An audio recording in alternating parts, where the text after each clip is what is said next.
In the terrible fire of battle were people in robes who shouted joyfully, raising their hands to the sky.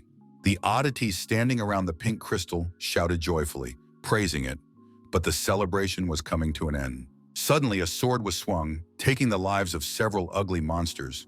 The startled creatures were caught off guard, and the merciless warrior nearby continued his attack. The brave sword lord Ray Chan turned to his comrades, confidently exclaiming that he would lead them through the crowd of enemies. The fearless guardian of the graves, Georg Billmeyer, struck the ground with his staff as he moved forward on a bone dinosaur. 20 meters from the line of conflict was another crowd of fighters, led by a long-haired girl. Blue-eyed Maria Jaeger clenched her fist tightly, saying that they had to stop the ritual. But it was already too late, as a plus sign had appeared on the 12th level of the tower. Everyone present was notified by the system that a new target for the tower raid had been determined. The tense fighters watched the situation closely, not knowing what to expect from the drastic changes. At that very moment, a terrifying seasonal boss appeared in their path, wielding two powerful swords made of dark steel. It was the incredible Lord of the Plague, whose mere composure was terrifying and whose gaze was mesmerizing. With a single swing, the fierce giant scattered all the knights in his path, not even giving them a chance to react. The system notified the warriors that the goal of the raid was to defeat the seasonal boss, but this was no easy task.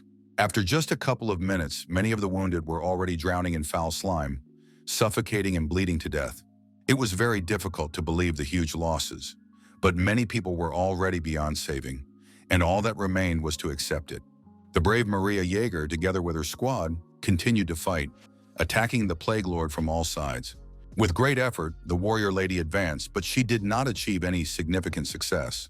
Among the other fighters was a dejected Ray Chan, who was confused and did not know how to collect his thoughts. Barely holding back tears of emotional pain, the warrior began to mutter something under his breath, trying to gather his strength. Suddenly, the guild leader rushed away, dropping his sword and screaming that he didn't want to die, which greatly alarmed his comrades. The cold-blooded Lord of the Plague called him a foolish mortal who had run to his death without even trying to resist. He was even slightly curious where the pathetic boy was trying to run off to, abandoning his comrades like that. At that moment, the monster hurled a sharp weapon at him, flying at tremendous speed, but the tide of battle was suddenly turned. A warrior clad in black armor suddenly joined the fray, repelling the enemy's attack. The shocked people around immediately realized that they were saved, for the well-known king of heroes had come to their aid. The emotionless young man looked at the seasonal boss he had to deal with as soon as possible. Keeping his wits about him, the young warrior gripped his blades tightly and rushed into the attack without even thinking of stopping. The stern and self-assured enemy was already ready for battle and waited for the right moment to strike. Focusing as hard as he could, the fearless young man swung his blue sword, watching his opponent closely. The fearsome Lord of the Plague smiled slyly, realizing that victory in battle was within his grasp. In an instant, both enemies leaped high into the air, intending to destroy each other mid-flight. At that moment, there was even a small explosion that lit up the sky with green light, alarming the other fighters. Maria Jaeger was worried that Khan Yushun was in danger and was very concerned for him, but she didn't know how to help. The Lord said that the foolish king, who was the hope of humanity, would die alone, drowning in an ocean of plague. With a malicious sneer, the seasonal boss added that no one would find or help the pathetic hero there, so he was confident of his victory. Without showing even a hint of fear, the brave man suddenly said that he could not allow others to see his strength. With a sly smile, he added that now he wouldn't have to worry about that, but his enemy didn't quite understand. At that moment, there was a powerful explosion that blinded the alarmed Lord with a blue light, and he couldn't believe what had happened. As it turned out, the daredevil had managed to destroy the pink crystal and thus disrupt the event. The other fighters covered their faces because the wind was blowing strongly in their faces, but they remained on their feet. Stunned, Georg Billmeyer and the ninja standing behind him could not believe what was happening. Soon it dawned on the astonished people that they had won this unequal battle. Standing in front of them was the emotionless Khan Yuseon, who was carefully examining the blue crystal. The happy people shouted loudly, and the system announced that the season of the Plague Lord's origin had come to an end. The 10 best players of the raid were given a hero-level artifact card, while the rest received a random equipment card. The main hero, who defeated the seasonal boss, received legendary Black Death equipment and the title of Lord Slayer. Unexpectedly, the young hero king collapsed to the ground, greatly frightening his comrades standing around him. Closing his eyes, he said in a voice only he could hear that their world had been granted another year of life. Sometime later, in the meeting hall, people proudly spoke of the fearless warrior who had bested the tower raid and achieved the highest level. They were talking about Kan Yushun, who, sitting in a business suit, was as cool as ever and clearly felt uncomfortable. A little girl watched the broadcast on TV, happily holding a figurine of the main character in her hands. The little girl cried out that the king was on TV, and her happy parents smiled sincerely. Admiring people everywhere talked about the brave hero, and t-shirts with his image were even sold on the streets. At the conference, the host asked the young man to say a few words to the audience as a representative of all the heroes gathered there today. The sullen young man really didn't like this and remained silent, but a gentle female hand began to touch him. An excited Maria Yeager whispered to Yuso to just say something nice, even if he didn't want to. The saintly girl begged him to do it, reminding him that they were being shown on television, and she didn't want to embarrass him. All the fighters gathered in the interview room of the UN Geneva Forum, so the event was important. The young king was asked to talk about how he had heroically risked his life and made history by saving the world. The words about heroism seemed ridiculous to Kanu, who moved the microphone closer to himself and said without fear that he had done it for money. The stunned people in the hall did not expect such a blunt statement and were speechless, breaking out in a cold sweat. Maria, who almost fainted from what she heard, held her breath, realizing that their reputation was ruined. The fearless young man tried to formulate a speech to add something else, considering it important. Being extremely sincere and honest, the hero said that apart from money, nothing else had interested him for a long time. One day, the world turned into a game divided into seasons, each with its own level of difficulty. Towers of various sizes began to appear everywhere, their dimensions dwarfing the endless sky. Alarmed people lost their speech, staring at the unusual phenomenon, but they could not prevent it. After some time, monsters began to emerge from among them, which did not stand on ceremony and immediately launched an attack. The bloodthirsty creatures killed everyone in their path, doing so brutally and leaving no chance of survival. Looking at the huge goblin with an axe on its shoulder, everyone waited for the end of the world, because that was where everything was heading. The panicked crowd scattered in all directions, but one of the crying girls stumbled and fell at the wrong moment. Terrified, the brown-eyed girl froze, staring ahead, where she saw something no one had expected. A fearless young man suddenly jumped out of the crowd and with a swing of his sword cut off the huge goblin's arm. At that sudden moment, players appeared, tired of enduring humiliation and eager to fight the monsters. The brave fighters hunted the vile creatures and protected the peaceful people in need of help. They created protective barriers that the bloodthirsty goblins couldn't break, which made them really angry. From that moment on, the world began to live by new rules and fought every day against the onslaught of the vile rabble. The phenomenon of the monsters' appearance and their invasion could only be prevented in one way. To do this, it was necessary to raid the towers at certain intervals, which the players soon figured out. This is how fighters with superhuman powers and the ability to go on raids became the heroes of the New World. King Kang Yuseon, the world's savior, shocked everyone with his statement that money was the only thing that interested him anymore. At that moment, he was sitting in front of his computer, reviewing a conference where he asked people to buy t-shirts and posters with him on them. Reading the comments, the young man wondered if it was okay to express himself that way on a forum. The country's gaming community formed naturally as the world gradually turned into a game and was named the Forum. Here people could share information about raids and trade various items.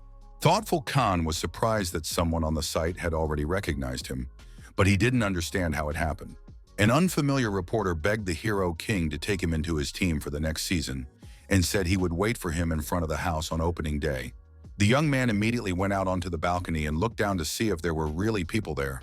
Sure enough, a crowd of fans had gathered under his window, and the young man realized he couldn't handle it. When he went outside, concerned journalists began asking him what he thought about his merchandise being boycotted around the world. Everyone was also curious whether money, which the young man had long been interested in, would remain the motivation for the new season. Smiling, Yusin said that celebrities who appear on television are drunkards who cause nothing but trouble and asked if they were capable of anything. Then he flashed another confident smile, preparing to make a pleasant statement to the reporters.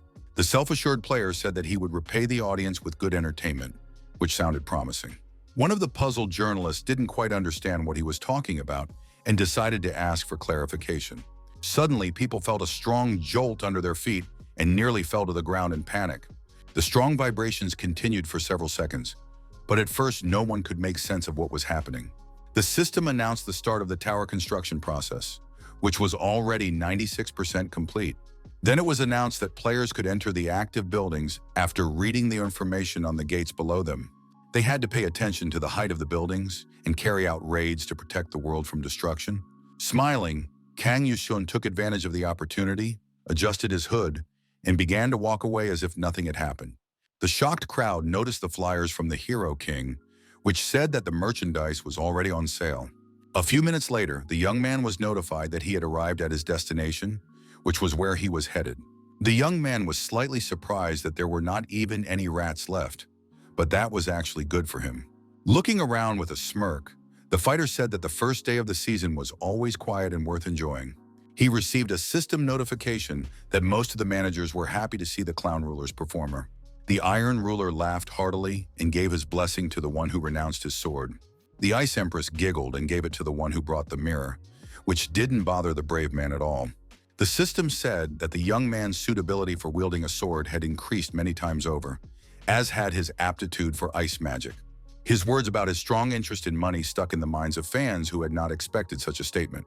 The brave Kang Yuseon did everything for the rewards from the enlightened ones, who called themselves rulers and watched the players. The Golden Ruler laughed hysterically and gave the blessing of the one who chooses legends, which significantly increased luck for 3 rounds. The Daredevil was also interested in titles that remained after the end of the season, so he decided not to wait and happily opened the award. He was informed that the blessing of the legendary Emperor greatly influenced the player in the gacha game. The delighted young man was as happy as a child, seeing from the yellow light that the item would be of very high quality. He received a legendary level black coat with gold trim, which greatly improved his evasion and agility. The armor was given to a deeply loyal knight who found himself in danger due to an attack by a Gallic elf during the battle between the 2 races. With an incredibly rare defensive item, ability, and heroic level artifact, Kang Yuseon was able to pass through the tower. Now, the brave warrior had no doubts and donned a black coat with gold trim, ready to set out on a raid. Unexpectedly, the legendary ruler revoked his blessing and gave his approval to the young man's business of selling t-shirts. A few minutes later, the fighter successfully teleported inside the building, where it was quite bright. Before he even had time to look around, the brave man heard the loud thud of an inhuman paw somewhere nearby. A huge orc stood in his way, wanting to kill the young man who had come to the Tower of the Bloody Moon. The system notified him that non-stop battles awaited the young man, and that the goal of the raid was to destroy the Moon Singer on the top floor. With a confident smile, the brave Kang Yuseon said that it was time to test his heroic abilities. The task was to create a super powerful ice sword, which prevented the player from equipping any other weapons. The process went pretty fast, and in less than a minute, there was a cool weapon in the space. Soon, a notification was received stating that the hero's compatibility with the ice sword had been increased, and an additional cold breath effect had been obtained. Gripping the blade confidently, the young man smiled and rushed into battle, not seeing the orcs as enemies. The first to be struck was a bloodthirsty goblin who had already swung his axe at the boy, not taking him seriously. The main character did not stand on ceremony and swung his icy sword sharply, creating strong gusts of wind. The enemies felt a strong cold and froze in place, which made them very tense. With just a few skillful swings of his sword, the brave warrior managed to scatter all the orcs like socks across the room. Soon the battle was over, and now the young man could calmly walk around and examine the frozen goblins. Remaining completely calm, he walked forward with a smile on his face, running his fingers along the blade of his sword. The system notified him that his player level, Ice Sword Creation ability card, and various stats had been increased. Finally, an important notification was received stating that the fearless Kang Yuseon had single-handedly cleared the first floor. The blue-eyed warrior called it a good start and decided it was worth trying again to save the world. Before that, he checked his stats, where a new title, Lord Slayer, had been added, along with blessings for bringing winter and sharpening swords. Without wasting any time, the brave warrior entered the second floor, where he was already more serious and attentive. His face showed great disappointment and moral fatigue, but the reason for this was unknown. Ahead of him was a huge crowd of burly orcs warming themselves by the fire and drinking beer from wooden barrels. One of the big guys noticed the stranger, who had clearly come with bad intentions. He exclaimed that a warrior had come to send them to Valhalla, so it was decided to fight with honor and die. The fearless Khan, with a smirk, summoned his icy sword, confirming that everything was exactly as they thought. Swinging at one of the orcs, the player shouted menacingly that he would show them what heaven looked like. Within minutes, everything around them was stained with green slime and the blood of dead goblins. Thus, the youngster soon entered the 4th floor, rejoicing that his level was rising, but it was difficult to fight without a break. At one point, his wary gaze shifted to the side, which had not happened in a long time. The young man tried to figure out the situation and remained extremely cautious, ready for anything. He was informed that the guards had blocked the way to their commander's quarters, so battle was inevitable. The brave man considered this an excellent way to show who the elite mobs were, but he was not afraid at all. The Iron Ruler had blessed the guards, so the young man had to pull himself together so as not to slip up. Pounding his chest with his fist, the huge orc said that the emperor had given them his approval, so they had to fight with all their might. Raising their swords, the enraged monsters shouted that Valhalla awaited them, and they wanted to meet the warrior who would send them there. The leader of the group ordered the others to sing a song of blood and steel for the Iron Ruler, for he was worthy of it. Flashing his icy blade, the confident Kan Yuseon silently declared that his enemies would not let him catch his breath. Strong gusts of wind were summoned, but they did not stop the brutes rushing into the attack. The tense young man's gaze remained focused, for he was well aware of the gravity of the situation. The huge monster delivered a powerful blow directly to the ground beneath his feet, but the nimble fighter managed to jump out of the way. Keeping a cool head, he managed to get behind his opponent and swing his sword to strike. After attacking his opponent with his steel helmet, the hero was convinced that his guess was correct, as there was no significant damage. The elite warriors had resistance to ice energy, which changed the situation and made the young man nervous. Holding on to the chandelier with one hand, the stern Khan began to think about his next move, but he had very little time. The fighter needed to deliver a precise, deadly blow, but at that moment, he did not possess the necessary ability. Earlier, he had been pleased that his equipment was almost at the semi-final level, and as a bonus, he had obtained a heroic level ability, an artifact. The hero opened his inventory and decided to take out the Ice Heart, which gave his equipment glacier synergy, thereby enhancing the effects of his abilities. The system noted that the artifact could not be used by those who did not possess ice magic, as there was a risk of turning into a statue. The battle-hungry orc ordered the boy to get down from the chandelier, saying that those who fight dishonorably will not enter Valhalla. The bloodthirsty goblin decided to throw his axe at the enemy, who was acting treacherously and avoiding combat. There was no time for hesitation, so the fearless Kan Yushun decided to use the heroic artifact of the Ice Heart. Immediately, the powerful energy of cold magic could be felt, and the synergy of the glacier was obtained. The fighter was then notified by the system that the effects of equipped ability cards with the ice attribute had been enhanced. Smirking, the confident warrior asked who needed a golden spoon when there was a whole cave full of gold. The merciless orc swung his axe, shouting that everything would end in war and there was no other way out. His blow was aimed at the main character's left arm, but it had no effect, which was astonishing. The fearless fighter used an artifact that turned his hand into ice, preventing it from breaking. Without wasting any time, the brave warrior swung at his enemy, wanting to pierce him through with his blade. At that very moment, the big guy froze, was knocked off balance, and fell to the ground, hitting his head. His steel helmet flew off like a feather, and the brave warrior was notified that he had leveled up again. The alarmed goblins were frightened for their comrade, but they did not give up their attempts to attack the youngster. Without even thinking of staying, Kan Yusun continued to hold back the attacks of the burly men, wielding his huge ice sword. What was happening greatly angered the red-eyed creatures, who wanted to end the protracted slaughter as soon as possible. One of the bloodthirsty monsters tried to swing his weapon again, but the nimble young man dodged as usual. The cool-headed young man held the huge blade tightly, using it for protection, as it was impossible to pierce it. Finally, the main character made his move, delivering a series of sword blows that inflicted heavy wounds on his enemies. The burly goblin tried to swing at him in midair, but his plans were instantly ruined.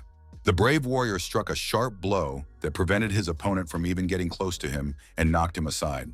At tremendous speed, the huge creature flew into the wall, losing one horn, and the warrior's level was raised once again. Now the brave man had two swords in his hands, allowing him to act more quickly and decisively. The surprised orc behind him looked at the young man in bewilderment, realizing the seriousness of his intentions. With no intention of showing even a shred of mercy, the player rushed into the attack, and his level continued to rise.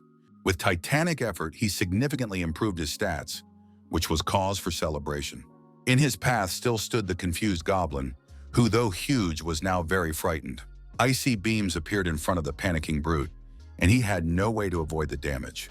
Breathing a sigh of relief, Kang Yuseon said that he had dealt with this floor and could now move on. He noticed that the system was silent and realized that he had missed someone. And at that moment, the angry orc was behind him. With a frightening smile, the young man summoned the icy sun, saying that the final decisive blow remained. A couple of minutes later, a monster lay on the ground with two daggers sticking out of its back, and the young man had successfully cleared the elite floor. The young man received a special reward, a set of random ability cards and 1,000 achievement points. Deciding not to prolong the suspense, the tired fighter began to open the set, which took less than a minute. He received a normal ability that temporarily increased physical strength, allowing him to inflict a stab wound. Column Can equipped the skill, and the system notified him that the blessing of the one who renounced the sword greatly affected the ability card. After that, the young man, thinking about his immediate concerns, continued to move forward, hoping to find something interesting. Suddenly, a girl with brown hair appeared ahead and noticed that the young man was still alive. She calmly explained that as long as the hero was alive, he could sell a lot of items, so it was better not to die. The owner of the automated store said that the 1,600 achievement points the player had earned were quite a lot. The beauty advised him to buy a set of cards from her, believing that he would get a legendary one. Although the young man was skeptical about it, the guy decided to take a speed and fire potion for which only 300 experience points were deducted. The little girl began to beg the hero to buy just one set, but he covered his ears and said he couldn't hear her. Soon, the brave young man entered the boss's floor, who was sitting on his throne at that moment, enjoying his solitude. The enraged monster ordered the youngster to fight with honor and die, and he created an icy barrier around himself.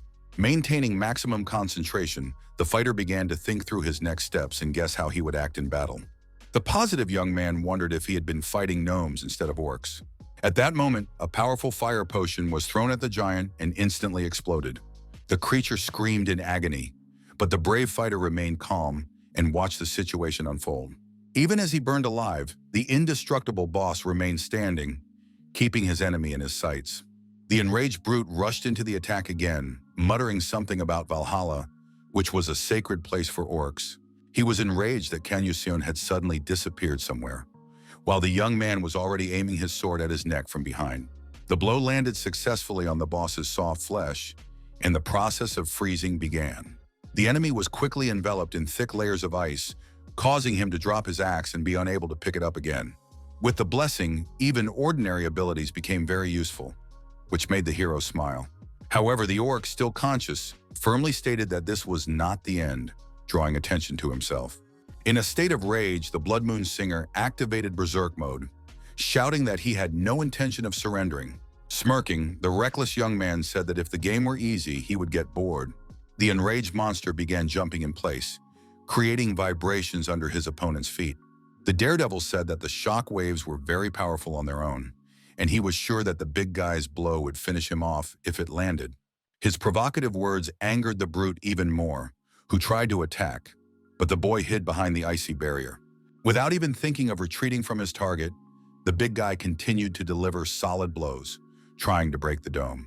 The level-headed Kanyushun began a countdown, holding a blade in his hands as if plotting something devious. Suddenly jumping very high, the guy continued counting, taking an unfamiliar object out of his inventory. Choosing the right moment, he threw a glass flask from a height onto the floor, which looked rather strange. Then he grinned and said that time was up, while icy rays continued to envelop him, protecting him from harm. A few minutes later, the dead singer of the Bloody Moon was lying on the ground, and the boss's floor had been successfully cleared. The system announced that the hero had captured the tower and received a set of item cards and a special achievement for being the first conqueror as a reward. The effect of the speed potion was wearing off, and Kan, who was almost crying with joy, said that it was too good to be true.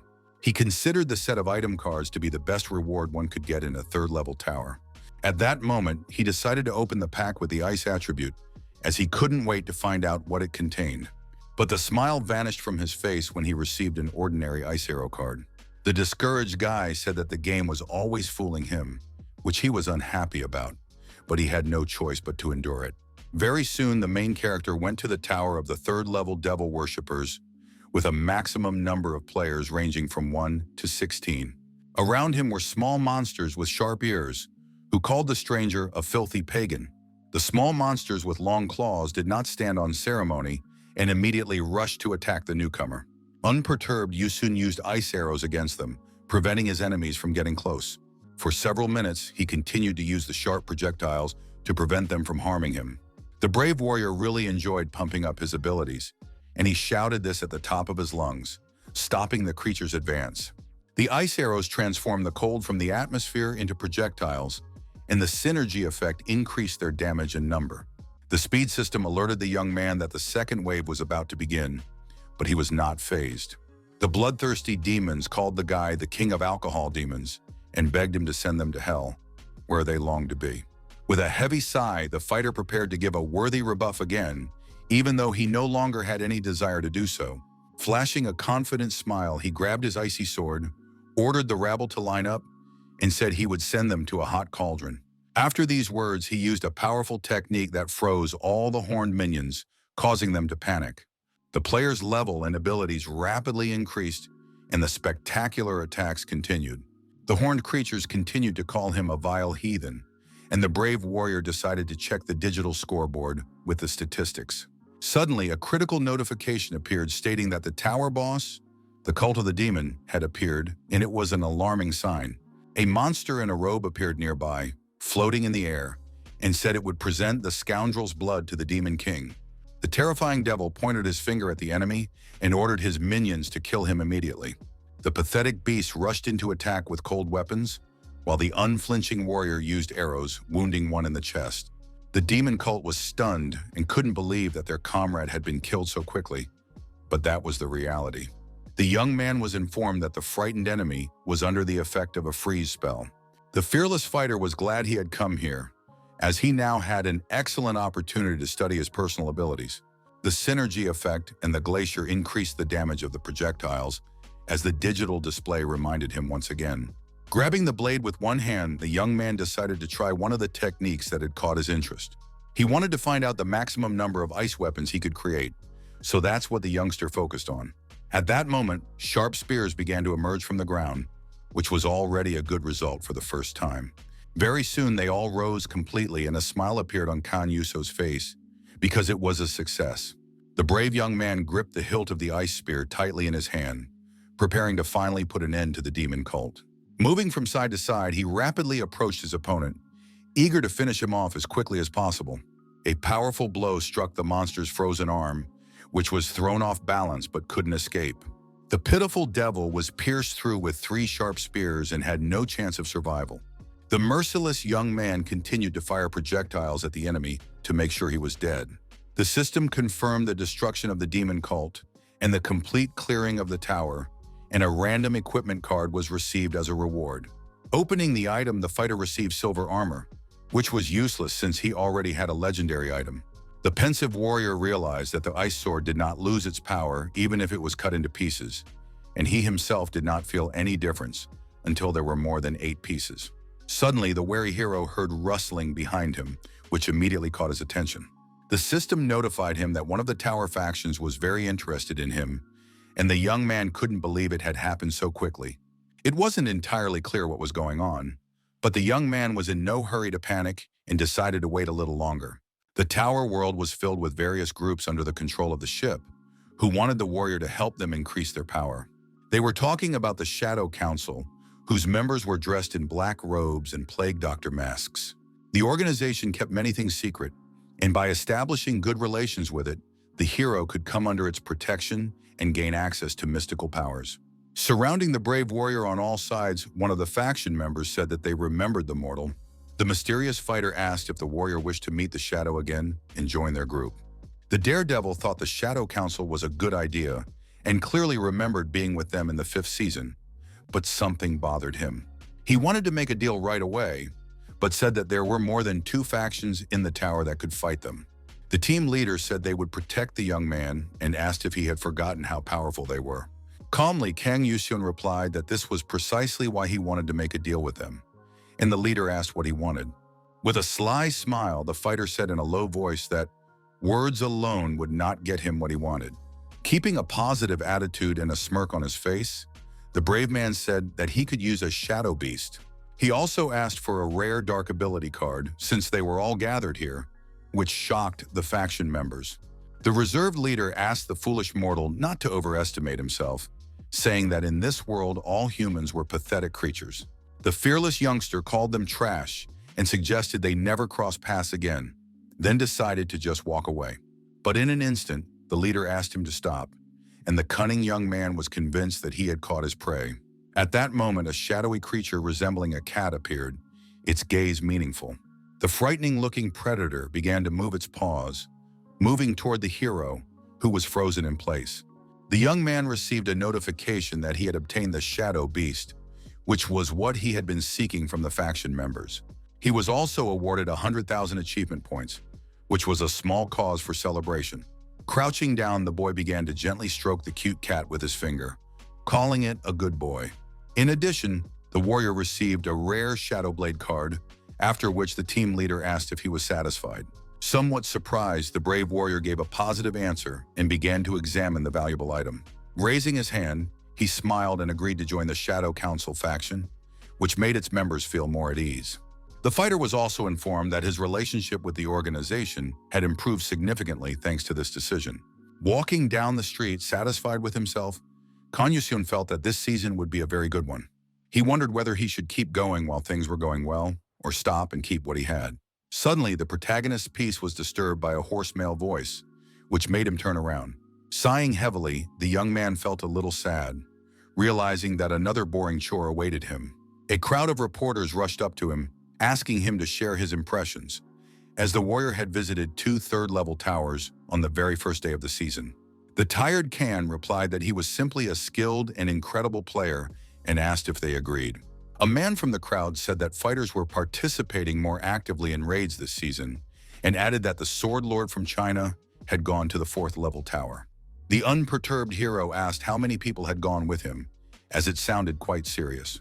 They were talking about 5 veterans of the Chinese Communist Guild, but 4 of them had lost their lives in battle. With a heavy sigh, Kang Yuseon said that the Sword Lord's ability was to use people as human shields, and he didn't understand who had given him that nickname. The stunned journalist asked if the fighter knew what awaited the people, but suddenly someone shouted that the swordsman had entered the 5th level of the tower. The calm young man asked how many people were with the Lord this time, and an alarmed voice replied that he had gone alone.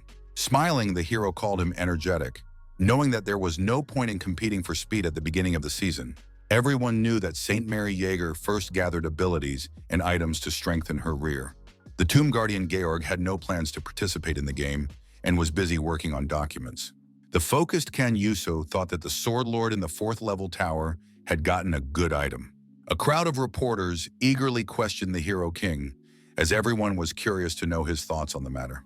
Tapping his temple with his finger and sighing heavily, the young man called the lone figure a fool, which was an unexpected statement.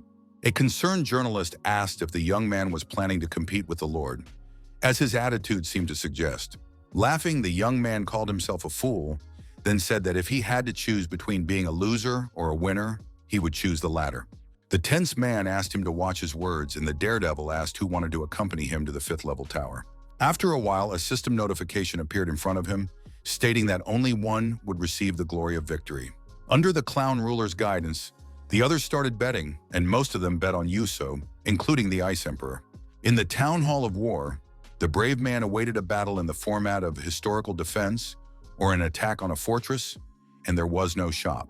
The proud young man was confident that this would be a battle for his dignity and wanted to start fighting as soon as possible. A special condition was that players could not be on the same side, and the goal of the raid was to win. He told himself that it was time to play for real, because he was clearly a lord of the sword, and then decided to enter the tower. The evil empire of Kabbalas had started a war of conquest and arrived in the kingdom of Lodea, and now the warrior had to fight a historic battle. The system prompted the player to choose a side, which was very important. The situation stumped him, because making a choice was quite difficult and required careful consideration. The communist had already fought for the Kabbalas Empire, so the brave warrior had no choice but to side with the kingdom of Lodea. Smiling, Kang Yuseon said that the game rewards those who are at a disadvantage more, so he wasn't upset. At that very moment, he received a system notification that he had chosen the side of good and would be transported to the fortress of Palace. A few seconds later, the fighter appeared in the headquarters, where surprised knights in armor were discussing their next moves. They were shocked to see a player appear before them, who in turn did not show even a hint of emotion. Overcome with happiness, the men began to cry, realizing that God had taken pity on them and that everything would now be different. The warriors began to embrace each other, saying that their savior had come to their aid, while he remained silent. Yusin, who remained calm, realized that they were working out battle tactics, but judging by their equipment, they were already ready to fight. A polite young man asked permission to sit down and then inquired who was in charge. Suddenly, the smiles and joy vanished from the fighters' faces, and they began to look away. The bewildered hero silently watched them, trying to understand the reason for their strange behavior, but he had no idea. At that moment, a man stepped out of the ranks and took a step forward, noting that their respected guest was quite carefree. It was a bald dwarf who called himself the commander of the fortress's defense, and said that in his presence, the young man was obliged to follow court customs. Unwilling to obey, the brave man asked the commander if he wanted to win the fight, which sounded quite firm. The confident man replied that although they lacked military might, the strength of spirit of their kingdom was unmatched. He solemnly declared that their young warriors would never lose, but the hero was already fed up with his arrogant behavior. Tolstupuz continued to babble about invincibility, and the warrior struck him sharply in the stomach with his fist, pushing him back. Looking menacingly at the commander who had fallen with a crash, the brave warrior declared that he would now be in command. The hero suggested that the enthusiastic young men hold a meeting and asked how many units they had and what their class was. Soon the young man learned that the army consisted of 5,000 mobilized peasants, 900 of whom knew how to use a bow. Compared to the empire, the difference in military power was enormous, and it was good that there was no magic in this world.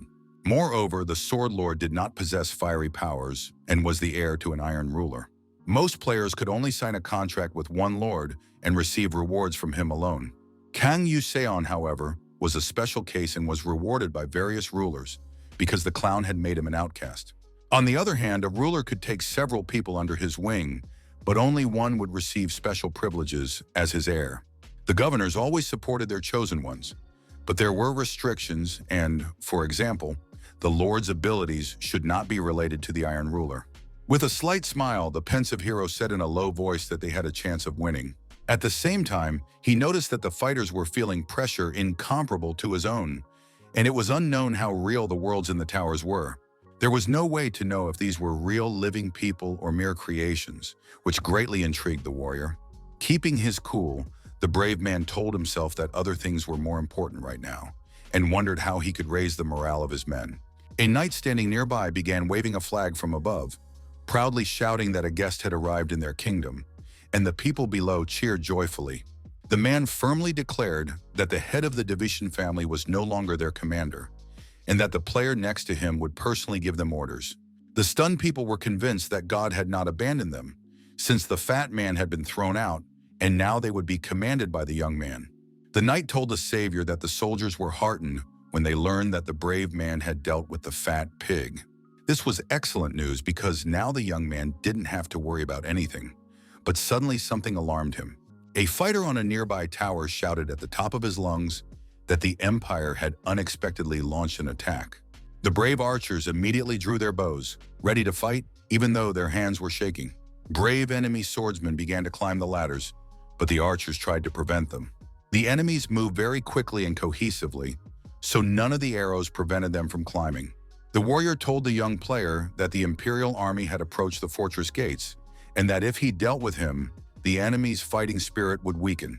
Without losing his composure, the brave Kan Yuseon, with a smile on his face, decided to summon the shadow beast to teach the scoundrels a lesson. The wary knights froze in place when they saw black columns of smoke enveloping the surrounding area. At that moment, a huge, hungry monster appeared, and the hero asked it to show its strength. The excited enemies below did not understand what was happening, nor did the young man's new allies. Someone in the crowd said that something dark and large appeared on the fortress wall, but the commander asked them to stop talking nonsense and get back in line.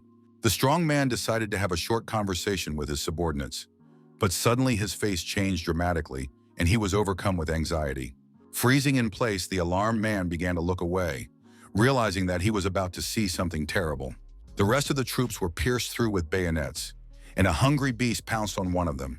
Confused, the coward ran away, shouting that they had to get out of there immediately, but it was too late. The red-haired fighter ordered his men to leave this wall and said they should go to another one as quickly as possible. But suddenly, all the members of the enemy group were frozen, and now there was no question of escape. Completely calm, Kan Yuseon understood perfectly well that the cute little shadow creature must be hungry. He wished the little creature bon appetit and let it feast on the delicious soldiers. The panicking knights realized the horror of the situation, but there was nowhere to run, and all that remained was to accept their fate. At that moment, the bloodthirsty monster closed its jaws, and only a few ice crystals flew out from the bodies of the men. The defenders of Palace Fortress, in turn, continued to mercilessly beat the enemy, not even thinking of retreating on their own land. The cold-blooded hero also did not stand aside, swinging his icy sword to help his allies. One by one, the enemies fell victim to his attacks, which they were simply unable to withstand. After a few minutes, the young man stopped and began to look ahead intently, as if sensing something was wrong. The guy noticed that there were no traces of the Sword Lord's presence, and he remembered that when the player shows up, you never know how it might end. On the one hand, his presence boosted the morale of his allies, but on the other, it revealed his location to the enemy. However, no one risked their life, because according to the rules, the loser was simply thrown out and had to complete the raid. In the tower, players couldn't kill each other, but the structures themselves could, which was a key point. Kang Yuseon would not die in this town hall, but that did not mean he could lose, and now he understood what his opponent was planning. The brave man also had a plan for such a case, while the shadow beast continued to destroy the Empire's army. Very soon, the battlefield was littered with the bodies of soldiers who had not been lucky enough to survive. Slightly agitated, the hero asked if he really had to kill everyone to get to the Sword Lord. After these words, the blades stuck in the ground began to rise, and a wave of vibrations swept across the ground. More and more bloodied weapons began to leave the bodies of the wounded, which looked quite gruesome. The alarmed defenders of Palace Fortress wondered what was happening, but received no answer. Panic began to spread because the swords were moving on their own at very high speeds. The level-headed Kan immediately recognized the technique used to control the blades, but couldn't figure out when the Lord had managed to get the cards with it. Smiling, the fearless young man called his opponent lucky, because not everyone was so fortunate. Making a sharp jump, the daredevil also suggested that the Iron Ruler himself had given the map to the communist. Without wasting time on idle chatter, the brave man quickly advanced, holding his icy blade tightly. Remaining positive, he noted that his opponent had prepared well, while cowardly hiding in the shadows. But with a sly smile, the young man emphasized that he had not wasted any time either, so he was not worried about anything. While running, the warrior again used shadow techniques, fully prepared to deflect the flying swords. A series of counterattacks followed, thanks to which many sharp weapons were deflected. Smiling confidently, Kang Yuseon said that the Sword Lord was too late, as he had already finished leveling up. Now he was armed with a shadow blade that could be created from the player's shadow and possessed a rare level. One of the stunned knights exclaimed that there was also a player on the side of the Empire and added that the guest was fighting for them. The hero, completely calm, wondered if they had come for him and began to watch what was happening. The opponents engaged in battle, and the brave warrior said to himself that the tide of battle had suddenly changed. Running his hand along the sharp blade, the fearless warrior asked if the Lord had expected this to break him. At that moment, the young man exclaimed that the accuracy of sword technique was inversely proportional to the number of swords and attacked the enemy. In the same moment, a huge area was covered with a thick layer of ice, from which it was impossible for an ordinary person to escape.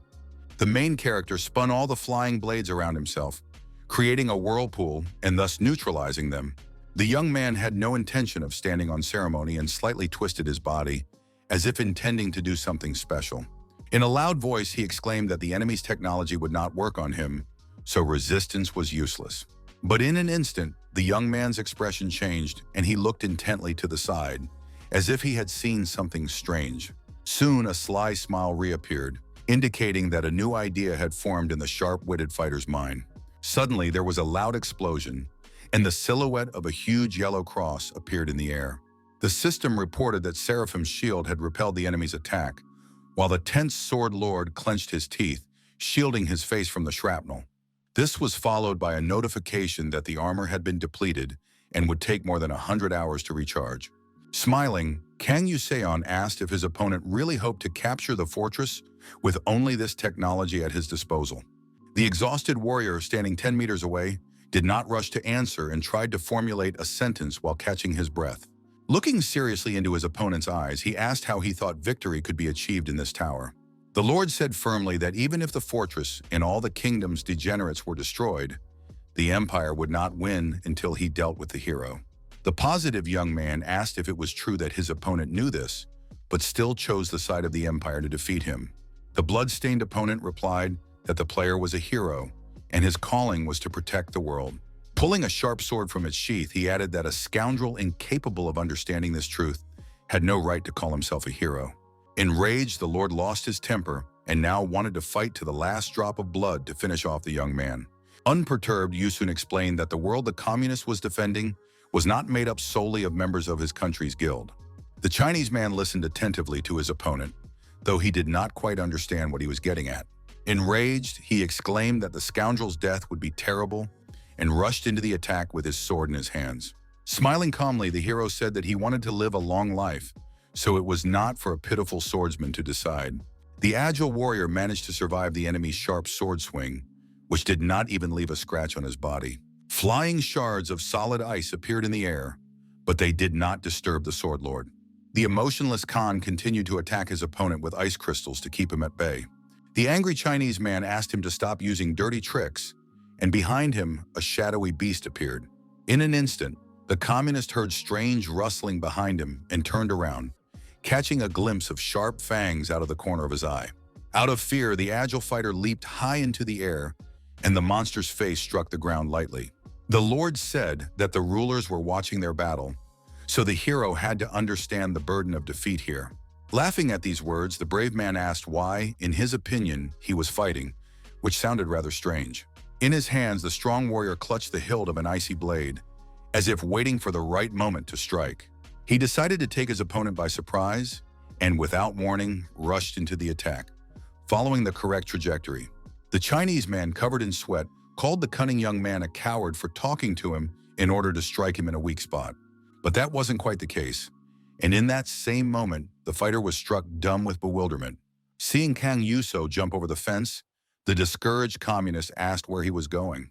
With a smile on his face, the nimble warrior continued to run forward, leaving small clouds of dust behind him. He had been actively involved in the battle from the very beginning, not because he wanted to show how dangerous he was or to encourage the soldiers. The cowardly knights of the Imperial Army shouted that a player was approaching them and began to scatter in all directions. The tense sword continued to chase after his opponent, but he couldn't catch up with him.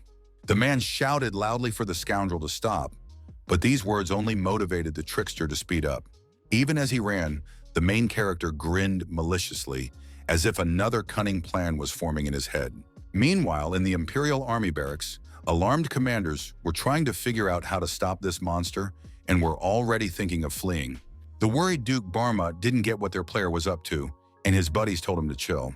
Suddenly, someone opened the tent and sunlight poured in, alerting the knights. Inside came the cold-blooded Kan Yusun, who had finally found the cowardly soldiers hiding from him. Holding an icy sword in his outstretched hand, the emotionless warrior said that there was another way to complete the tower's task. With a sharp swing of his blade, the young man smiled, but his agitated opponents did not share his positivity at that moment. The panicking soldiers immediately realized that this was the same player and wondered if the god of truth had turned his back on them. His subordinates understood that they had to protect His Excellency Bermuda, but the brave man did not even consider them his enemies. In an instant, the fierce warrior spread his arms wide, as if summoning powerful forces to do his bidding. With a single swing of his icy sword, the merciless player dispatched several commanders of the army. Finally, the enraged sword-wielding lord reached him, calling him a scoundrel and thirsting for revenge. As always, the young man smiled and said that his opponent should have dressed the officers in civilian clothes and hidden them among the soldiers. Gritting his teeth, the communist looked at his opponent, who had managed to cross his path. Rushing into battle with his sword in his hands, the Chinese man called the young man a Korean degenerate who had caused him a lot of trouble. When the tip of the blade was close to his neck, the daredevil smiled again, which greatly annoyed the lord. During the Battle of Palace, Duke Barmet and all the commanders of the Kabbalist Empire were killed by an unknown mercenary, so the army decided to retreat. Unexpectedly, a technique was used that began to dissolve the weapons of the agitated communist in space. He could no longer harm Kan Yusun or even resist, so defeat was inevitable. The blue-eyed guy smiled when he got the message that the tower had been taken, while his rival failed to complete the mission. As a reward, the fighter could choose one of the enemy's abilities, namely the essence of the great sword, the martial arts of iron, or blade control. The young man called it kind of the communist to give him a choice, but he, being angry, called him a bastard. The Chinese threatened violence, but the calm player made his choice and chose the ability to control swords. Heroic-level technique allowed him to breathe his thoughts into his weapons to control them. The warrior gained metal synergy, and now the effects of his abilities with this attribute were greatly enhanced. The sword lord, banging his head against the glass, shouted that the bastard Khan couldn't even hope that this would be the end of it. In his hands, the smug Yuso held a rare card, which he showed to his opponent, further enraging him. In the second season of The King of Heroes, the guy was walking around the area and suddenly saw a white mask on the ground. The alarmed young man's gaze immediately fell on the strange accessory, and he considered picking it up from the ground. It was unclear whether it was safe to pick up an unfamiliar object, but curiosity got the better of him. After that, he received a system notification asking if he wanted to be a hero and proudly call himself one. The young man crouched down and picked up the mask, thinking to himself that he had been waiting for this day to make the same choice again. The accessory felt quite dense and pleasant to the touch, so any doubts immediately vanished. The system warned that the player would become a hero among his peers, and other people would no longer understand him. The powerful ruler smiled, calling it a hilarious irony and asking if the kid agreed. Putting on a clown mask, Kang Yuseon said in a voice only he could hear that this had happened countless times before.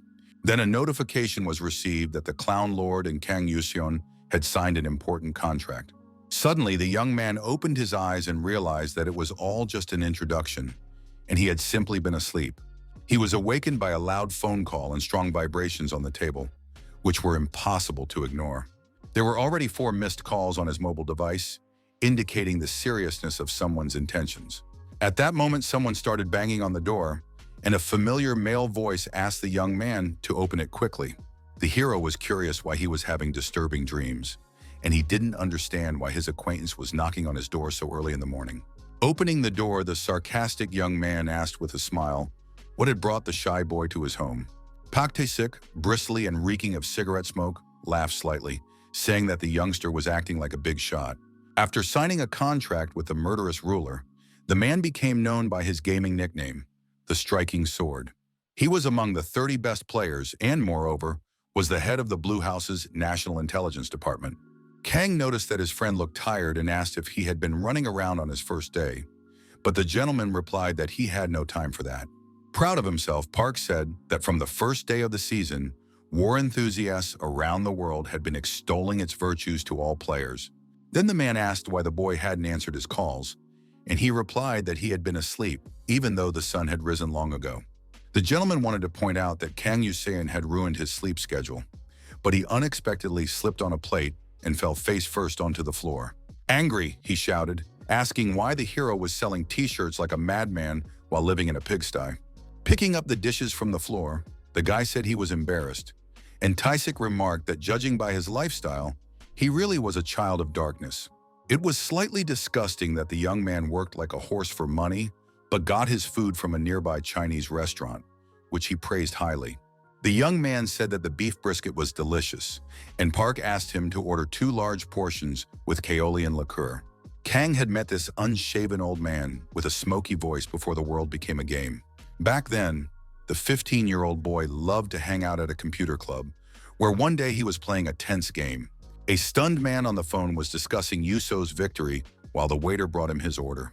It was the owner of the computer cafe, Park Tae-sik, who heard people praising the genius player. The man approached the youngster and asked him if he wanted to become a professional, which was very unexpected. Previously, the main character had played for fun, but the old man convinced his parents that he could become a pro. He then began to train the young man, analyzing his abilities and putting in a lot of effort. On the day the young man turned 18 and officially debuted as a professional player, something unexpected happened. In his very first season, there was an invasion from the tower that claimed the lives of many people, throwing everything into chaos. At that time, the wounded Kang Yu-seon tried to crawl away to save himself, as he could no longer walk due to the pain in his legs. The young man was covered in blood, but he didn't pay any attention to it because a monster was approaching him. His eyes were filled with terror and fear, and he didn't even know if he would survive. The huge, hideous monster lunged forward, swinging its sharp-clawed paws, intimidating its wounded prey. At that moment, the brave Park Tae-sik came to the rescue, unwilling to abandon his comrade in distress. Filled with intense hatred, the brave man plunged a sharp dagger into the monster's chest, covering everything around him in blood. The dark liquid splashed the monster and sprayed in all directions, causing the man to clench his jaw in nervous tension. Distraught, he asked if his student was okay, but the panicked boy immediately rushed to his mother. The desperate young man saw his parents lying in a pool of their own blood, showing no signs of life. Tears began to flow uncontrollably from his eyes as he quickly realized that his mother and father were gone forever. On that terrible day, Kang Yu-seon lost the people closest to him and cried like a little child, not knowing what to do next. At that moment, he found his only hero, an old man named Pak, who was nearby and tried to comfort him. Now the old friends were having lunch, and the young man decided to ask why the old man had come to see him. Unexpectedly, the calm man replied that he had come to see him because of an association, which was a blunt statement. The stunned hero dropped his wooden chopsticks upon hearing this, realizing that the conversation would be serious. The tense young man asked if the members of the organization still wanted to use him for their own purposes. Kai was a state-run association of gamers, and the only all-powerful guild in the country that controlled gamers. Park Tae-sik then brought up the academy that the association had built last season, which was a factory for producing slaves. According to him, the first graduation exam would take place there in a week, and the Hero King had been asked to attend. Smiling, the old friend said that the young man who had suddenly announced that he would come there would take their place. The man was pleasantly surprised and couldn't believe it, so he immediately wrote to the association members that the young man would be coming to see them. The young man was curious to see the new players who were going to take on the burden of caring for the future of the country. A friend asked him on what terms he would go there, and the smiling fighter asked to postpone the exam until 5 o'clock the next morning. At 4:55 the next day, the final exam for the newly formed academy's players was already underway. The trainees saw Kang Yuso and were sure they would be accepted anyway, but they didn't understand why they had been called at 5 in the morning. The main character stood near the door, his hands in his jacket pockets, silently watching the students prepare. A man in a business suit said that their students had been systematically following the curriculum, and the warrior asked if they had been looked after from the very beginning. The head of the Kai, Lin Sung-ho, did not answer and asked the young man to appreciate the pride of their academy, the first generation of students. Dressed in a black coat with gold trim, the calm young man asked if he remembered his conditions. Calling forth an icy sword, the warrior said he would test the strength of the students, so the final decision on their graduation would also be his. The player decided not to waste time and begin the exam, while the head thought to himself that he was doing whatever he wanted. The cunning man's plan was perfect, as it was only the beginning of the season, and the students were well on schedule, so even the king couldn't ruin anything. But in the next few minutes, the smile disappeared from his face and was replaced by a blush of shock. The merciless hero clicked his fingers like popcorn and kicked the students out one by one, saying that they had failed the exam. None of them could stand up to him and fell in the first minute of the fight, after which they left in disgrace. Only the girl, surrounded on all sides by icy blades, remained, and to everyone's surprise, she passed the test. The excited beauty asked why she had not failed, and the young man replied that she was lucky. The warrior said that the girl was the luckiest of the 12, since she had lasted until the end, and asked her not to forget that luck is everything for a player. Finally, the fighter said he was done, and asked the lady to turn on the camera, then congratulated her on graduating from the academy.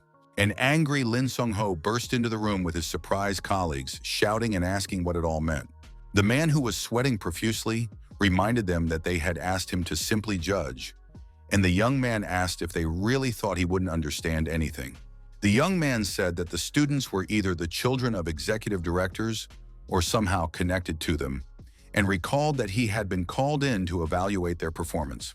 He asked why they were giving places to those who did not deserve them, and suggested that it was being done to use people for their own purposes in the future. The brave man remarked that they were all rotten since they were doing this from the very first year, which greatly angered the academy director. The enraged gentleman called his opponent a brainless idiot and shouted, asking what he could possibly know. The man began to explain that players were merely weapons in the hands of the country, and asked if the fool really thought that they were treated any differently elsewhere. Clenching his fist tightly, the headmaster said that they were doing everything necessary for the welfare of the country, and that in the current world, they only needed war heroes. The stern leader said that the heroic king must understand the situation they were in and asked for his help. The perceptive young man realized that he needed the players for the war and was sure that these pathetic idiots would not understand anything until everything fell apart. Lin Sun-ho continued to rant about the will of the country, but suddenly an alarmed subordinate approached him with urgent news. After reading the information on the tablet, the bespectacled man's face changed and he began to sweat profusely, unable to believe what he was seeing. The man refused to believe what he saw, while the calm Kang Yu-sun watched his agitation with pleasure. Gloating, he laughed, saying that it looked like the insignificant academy of players would close after a year of operation. A video appeared on the internet with a headline saying that the well-known educational institution was accepting students through connections. The daredevil reminded everyone that he was supported by the head of the intelligence department, and the shocking statement spread everywhere. The embittered head of the association looked at the main character, who had acted like a rat and exposed their deeds to the public. Smiling, the young man asked if they knew who the dark horse was, and his provocative glasses magnified his eyes many times over. The system notified that the clown governor was delighted with the contractor's actions, for which he received a gift. The attractive red box with a yellow bow looked beautiful, and he couldn't wait to open it. A few minutes later, the unruffled fighter left the academy building and began to descend the steps. His loyal Pak Tai-sik was already waiting for him on the street, and he thanked him first. The young man asked if his friend would be punished for the intelligence department's actions against the association, and the man replied that the government didn't like them either. He added that they were always fighting with each other, and the calm player no longer worried about it. Then the adventure-hungry fighter asked his friend to give him a ride to the 5th-level town hall. The goal of the raid on the Tower of the Pale Desert was to protect the caravan and deliver the item intact. Very soon, the young man was delivered to his destination, and Pa asked him from the car if he was pushing himself too hard, but the brave man was fine. After a short time, the daredevil began to move to the desert oasis camp, where the dangerous journey began. Under the starry desert sky, ordinary people were already fighting against vile mutants who had attacked them. Upon entering the tower, the player always found himself in the thick of the action, and this time was no exception for the fearless Kang Yuso. Taking advantage of the moment, the cold-blooded warrior swung his icy blade, destroying several monsters. One of the panicking men in a hijab begged for help, as a vile mutant stood right in front of him. Unexpectedly, the main character sliced the creature in half, proving himself to be a savior who appeared at the perfect moment. The agile fighter held his weapon firmly and skillfully, moving with precision and at tremendous speeds. This is what made him look even more impressive and grow in the eyes of the defenseless people he had saved. Finally, the situation calmed down a little, and the emotionless can slid across the sand, stopping nearby. The stunned civilians began to recognize the familiar player, whom no one had expected to see. Wiping the sweat from his face, the brave warrior, who did not seek praise, said that they could call him whatever they wanted. The townspeople rejoiced sincerely, for the god of light had taken pity on them and sent his messenger to them. The blue-eyed young man had a bad feeling and asked if there were any other threats besides the monsters. The man in front said that this was the territory of the divine kingdom, so there was no need to worry about attacks from pagans. Then he said that they were not far from their destination, but it would take 3 days to get there, and the hero realized that he had come here on impulse and had not rested. Seeing his goal behind him, the brave man smiled and said confidently that the people could sleep, because as long as he was there, the monsters were no threat to them. Impressed, the messenger of light asked the hero how they could repay him for his kindness. The player was hoping for a rare necklace of life force that slightly increased health regeneration speed. The system reminded him that he could open a gift he had forgotten about, and he found it strange that he had to do it manually. The boy received a high-ranking growth stone for heroes, which was the first worthwhile item he had received in a long time. Turning around, the level-headed youngster said that he didn't need the jewel right now and decided to save it for later. Behind him, he saw a whole crowd of poisonous scorpions moving toward him quite quickly. Summoning a dark beast, the fearless warrior said that it was time for him to eat, as there would be plenty of delicacies ahead. The hungry monster began to attack the scorpions, snapping them like seeds and not even allowing them to try to attack him. The daredevil said that it was a difficult task, but he couldn't trust his spirits completely, so he prepared an icy spear. Swinging his powerful sword at tremendous speed, the young man destroyed everything in his path, remaining unharmed. The blades moved at his will, which became apparent during the first test of his ability. With a smile on his face, Kan called it a useful skill and continued to use it, destroying the scorpion. Without showing even a hint of compassion, the fighter, now in his element, dealt with the vile creatures. Suddenly, his sword-wielding ability increased, and the surprised young man wondered if it was all over. A voice nearby said that this was not the case, after which strong vibrations began to be felt underfoot.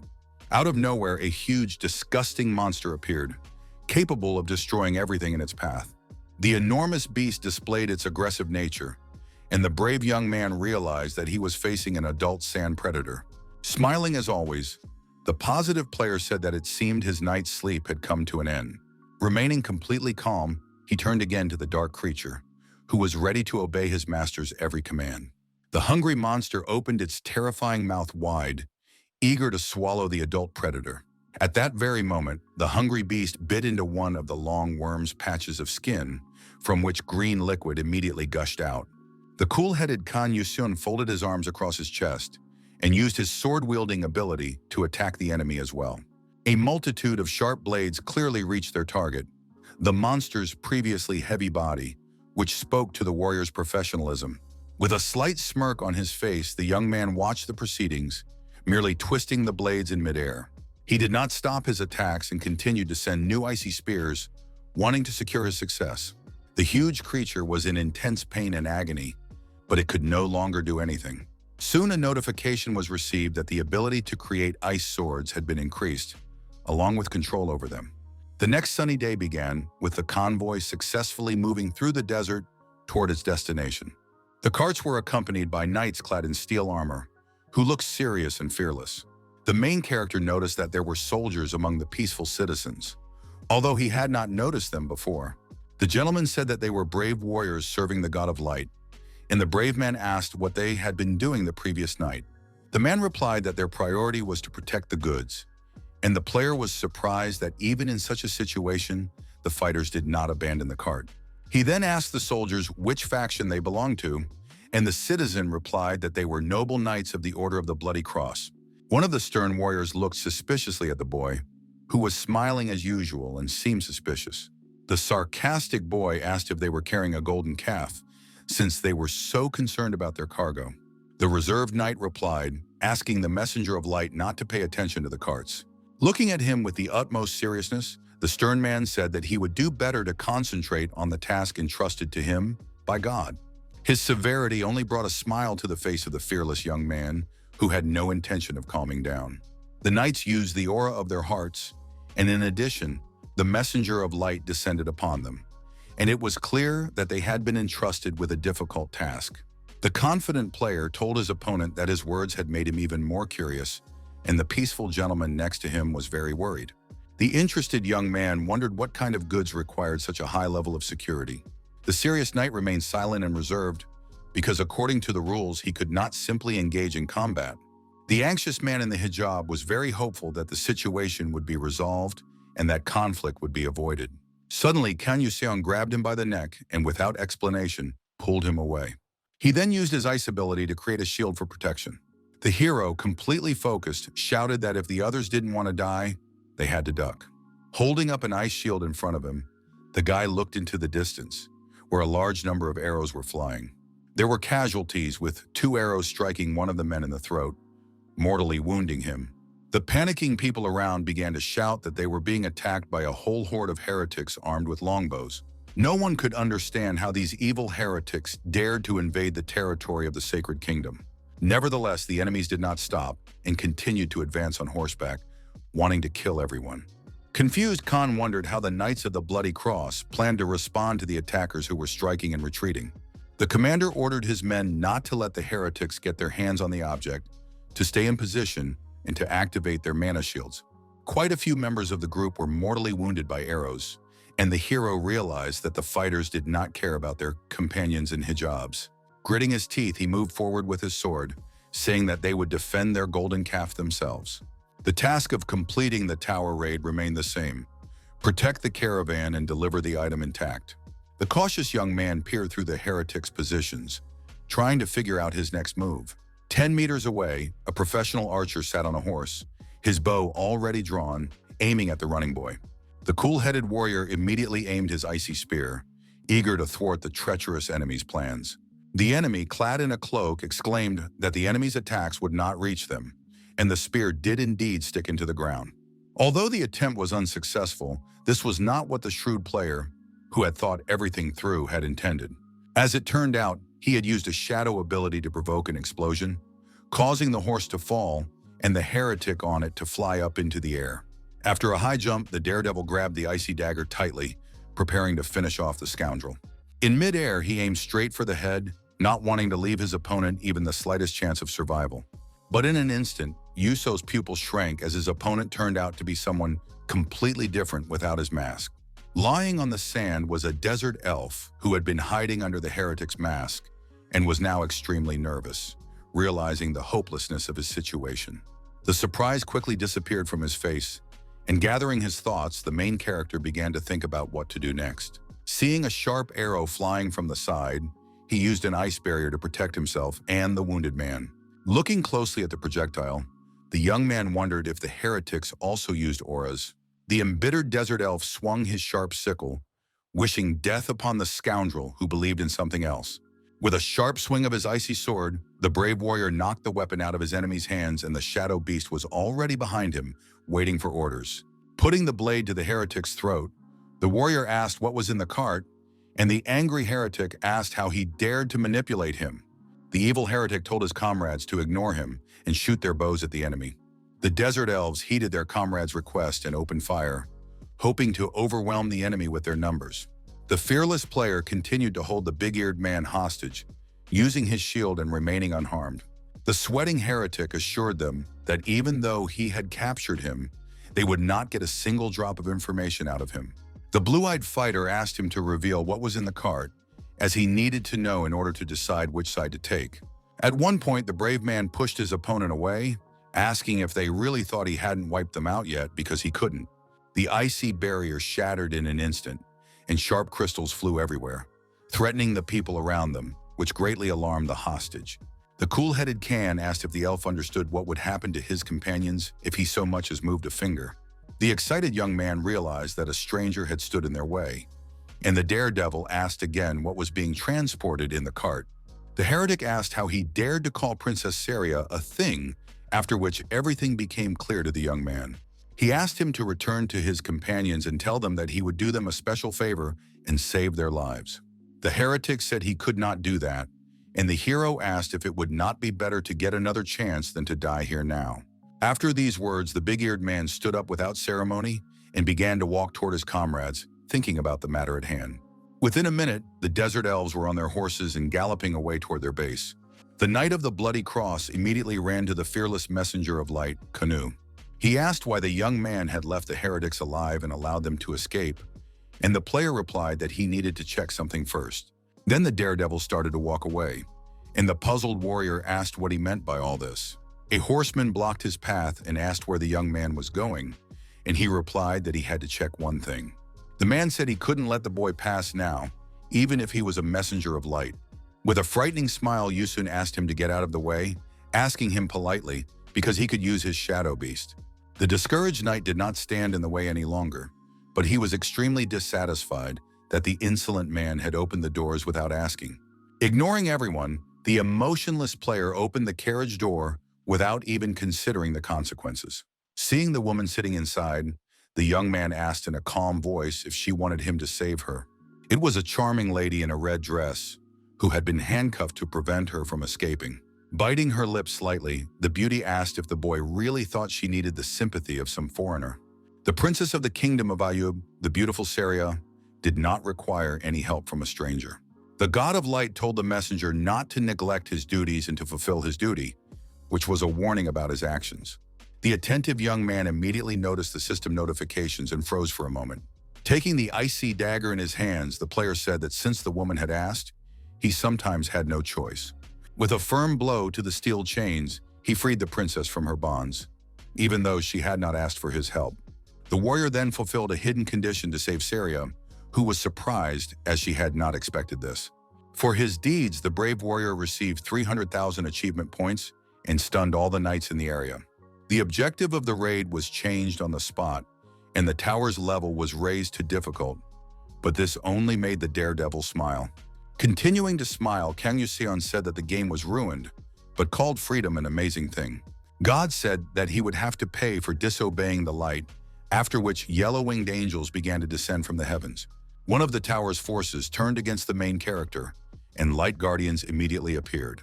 The guardians loyally served the ruler and carried out his will, while he watched over his subjects wherever there was light. The commander of the knights raised his sword to the sky, exclaiming that they must kill the heretic who had challenged the deity. The reckless hero remarked that they had become emboldened with the arrival of reinforcements, and the agitated princess asked what he was thinking. The fearless young man asked her not to worry, assuring her that he also had people to support him, which is why he was so relaxed. He shielded the frightened Saria with his body and was notified by the system that the Shadow Ruler supported his decision. The Shadow Council granted the brave boy a buff of absolute darkness, causing a smile to reappear on his face. The tense soldiers of the kingdom began to complain about poor visibility, and their morale began to fall. The main character knew that the rewards were better on this side, so he didn't bother with the knights. At that moment, most of the enemy soldiers were pierced through with bayonets, without even having time to understand what was happening. In the end, many saw only yellow-winged angels who were unable to help them in their distress. The stunned messengers of God did not expect such a turn of events, but they could not give up. One of them, embittered, began to pray for light, trying to deflect the flying bayonets and improve the visibility of the soldiers. The other messengers joined him, and together they tried to illuminate the area around them. The task was not easy, and this angered the seemingly restrained angels, who were hindered by the nimble Kan Yuseon. The chief follower gritted his teeth angrily, wanting to finally catch the little bastard who stood in their way. He became very alert when he saw that the light had suddenly disappeared, and someone had sharply swung a sword in front of his face. In that unexpected moment, the messenger of God was mortally wounded, and the merciless young man tried to cut him in half. His stunned companions could not believe that a mere mortal dared to do such a thing to an angel, but the warrior continued to appear in the sky. The brave man moved from side to side at great speed, while his defeated enemy fell freely to the ground. Khan remained completely calm, not even thinking about the terrible consequences of his actions. He received a system notification that the faction of Light Guardians had developed an irreversible animosity toward him. The goodwill of the Shadow Council increased significantly, and the faction's status rose, bringing a smile to the daredevil's face. Now his predisposition to darkness had increased, and he could finally see what he desired. But suddenly a notification was sent stating that an immeasurable number of organizations were watching the warrior in the tower. This statement made him think, and even a little wary, as it was quite serious. The Knights of the Bloody Cross and the Elves were creatures from the tower, and they were part of its world. However, their powers were on a higher level, representing the universe of the town halls themselves. The player was a mediator between the two worlds, the force that allowed the ruler to intervene in the world. At the same time, the fighters were not pathetic puppies who unquestioningly obeyed the will of the emperors. They sought hidden meanings, and think about it. Kang Yuxian remembered the captive elf he had tried to interrogate. Inside the tower, players could make their own decisions without relying on outside opinions. As the main character predicted, he would be better rewarded in the Shadow Council when he rose up against the light. He believed that if there was an idea, there was no need to doubt the necessity of its implementation, because even rulers could not oppose the laws that bound them. At present, only 5 emissaries of light remained, one of whom was aiming a throwing spear at the boy. The brave boy didn't care how many observers hated him and were plotting against him, because he was only concerned with his goal. His opponents tried to attack him, but he reminded himself that as long as they were in the 5th level of the tower, angels above the 8th level could not descend. Such were the rules of the towers, but there were still angry emissaries who already hated the boy. They hated the darkness and wanted to destroy it as quickly as possible, throwing golden spears at their agile enemy. One of the projectiles hit a cart near which peaceful people in hijabs were hiding, feeling very anxious. The projectile struck a knight crawling on the ground directly in the back, who nearly lost his mind from the pain at that moment. The bleeding soldier tried to pull out the sharp weapon, struggling to ask the messengers of light why they were doing this to him. Smiling, Kang Yushun thought to himself that this was insane power for a 9th-level warrior and said that the angel didn't care about his followers. He also realized that the fighters in hijabs were exactly the same, so he was sure they had no complaints. The young warrior's vision became clear for only a moment, and although the buff's power was astonishing, there was one thing. The veil did not distinguish between friends and enemies, so the higher the inclination and resistance to darkness, the more difficult it was to lower stats. Dodging a flying projectile, the brave warrior noted to himself that the enemy was strong. Flaming spears struck the knights in the bloody cross, who had been betrayed by the messengers, even though they believed in them wholeheartedly. The excited Princess Saria watched with trepidation, hoping that the brave young man would survive. Suddenly, she heard a man's voice asking her for forgiveness, which alarmed the beauty even more. The fearless warrior picked up the girl and ran away with her, while powerful explosions thundered behind them. The calm young man immediately summoned the dark beast to give it an important instruction, as he was struggling to cope on his own. He asked his beloved pet to eat the pink crystals and loyally protect Princess Saria. It was a high-ranking growth stone that granted a large amount of experience stored within it to its chosen target. Clutching the precious item tightly in his fist, the player decided to use it on the dark beast. Small fragments and crystalline ash rained down on the beast's head, which was very obedient. The worried girl shouted to the stranger that there was danger behind them, and at that moment, fiery projectiles were approaching them. The young man continued to feed the dark beast as if nothing had happened, ready to help at any moment and repel the attack. The frightened girl had already accepted her fate, and clenching her fists tightly, closed her eyes, waiting for death to come. The huge monster, whose body was covered in steel armor, turned its back, thereby saving the lives of the people.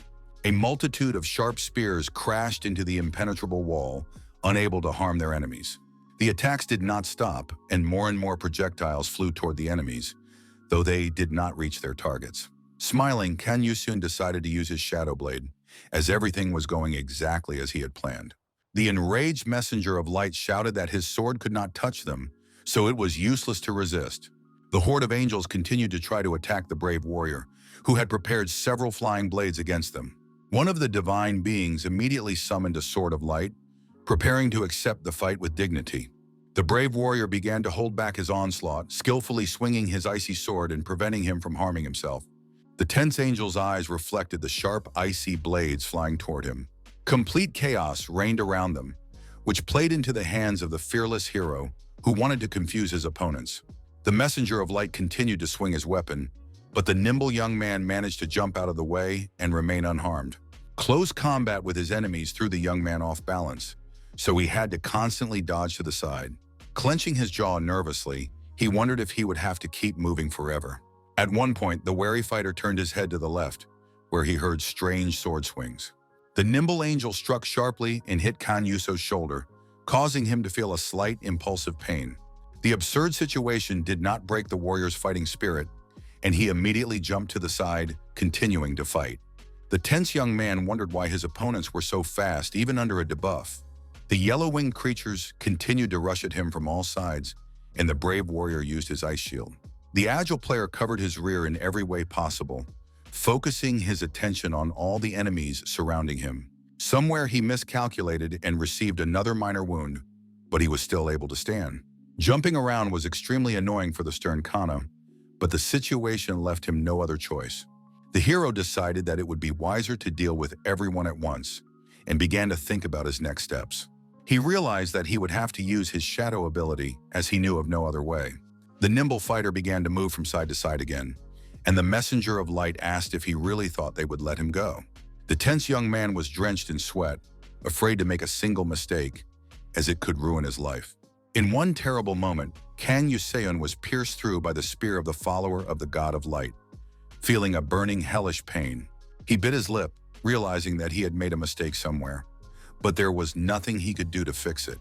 The young man was caught and now had nowhere to run, which meant victory for the messengers of light. The yellow-winged angels began to approach him at high speed to surround him on all sides. The leader exclaimed that this was their only chance and ordered his comrades to tear the enemy to pieces. The blessing of the battle-hardened adventurers was confirmed to be 100% effective, and upon learning this, the living Khan smiled slyly. The effect of the death deception clearly worked, rendering the fatal blow ineffective. The location of the Sword of Light had already been identified by the system, and the brave man had only to wait a little longer. Suddenly, the light weapon was pulled out of the young man's body, causing the angel with a halo above his head to nearly faint. The alarmed messenger ordered the others to stop, as something strange was happening. The hero, who was directing a multitude of icy blades at the enemies, said that it was already too late to run away. A huge number of projectiles were lifted upward by the blades, and he himself acted very unpredictably. The blessing of death's deception rendered the fatal blow ineffective, and it took 720 hours to recharge. Spreading his arms wide and smiling slyly, the young man said it was time to finish off the pathetic yellow-winged creatures. At that moment, a multitude of icy shards flew toward the leader of the followers, mortally wounding him in the chest. The righteous warrior flew to the side, writhing in agony, but he was still able to move and decided it was time to get out of there. The fearless warrior stood on a huge sword he had created himself and now had a commanding view of the situation. The alarmed bald angel flew away as fast as he could, naively believing that he could escape alive. The daredevil, in turn, jumped off the large statue, and it was completely unclear what his goal was. At tremendous speed, the sharp blade flew toward the winged creature, preventing it from flying far away.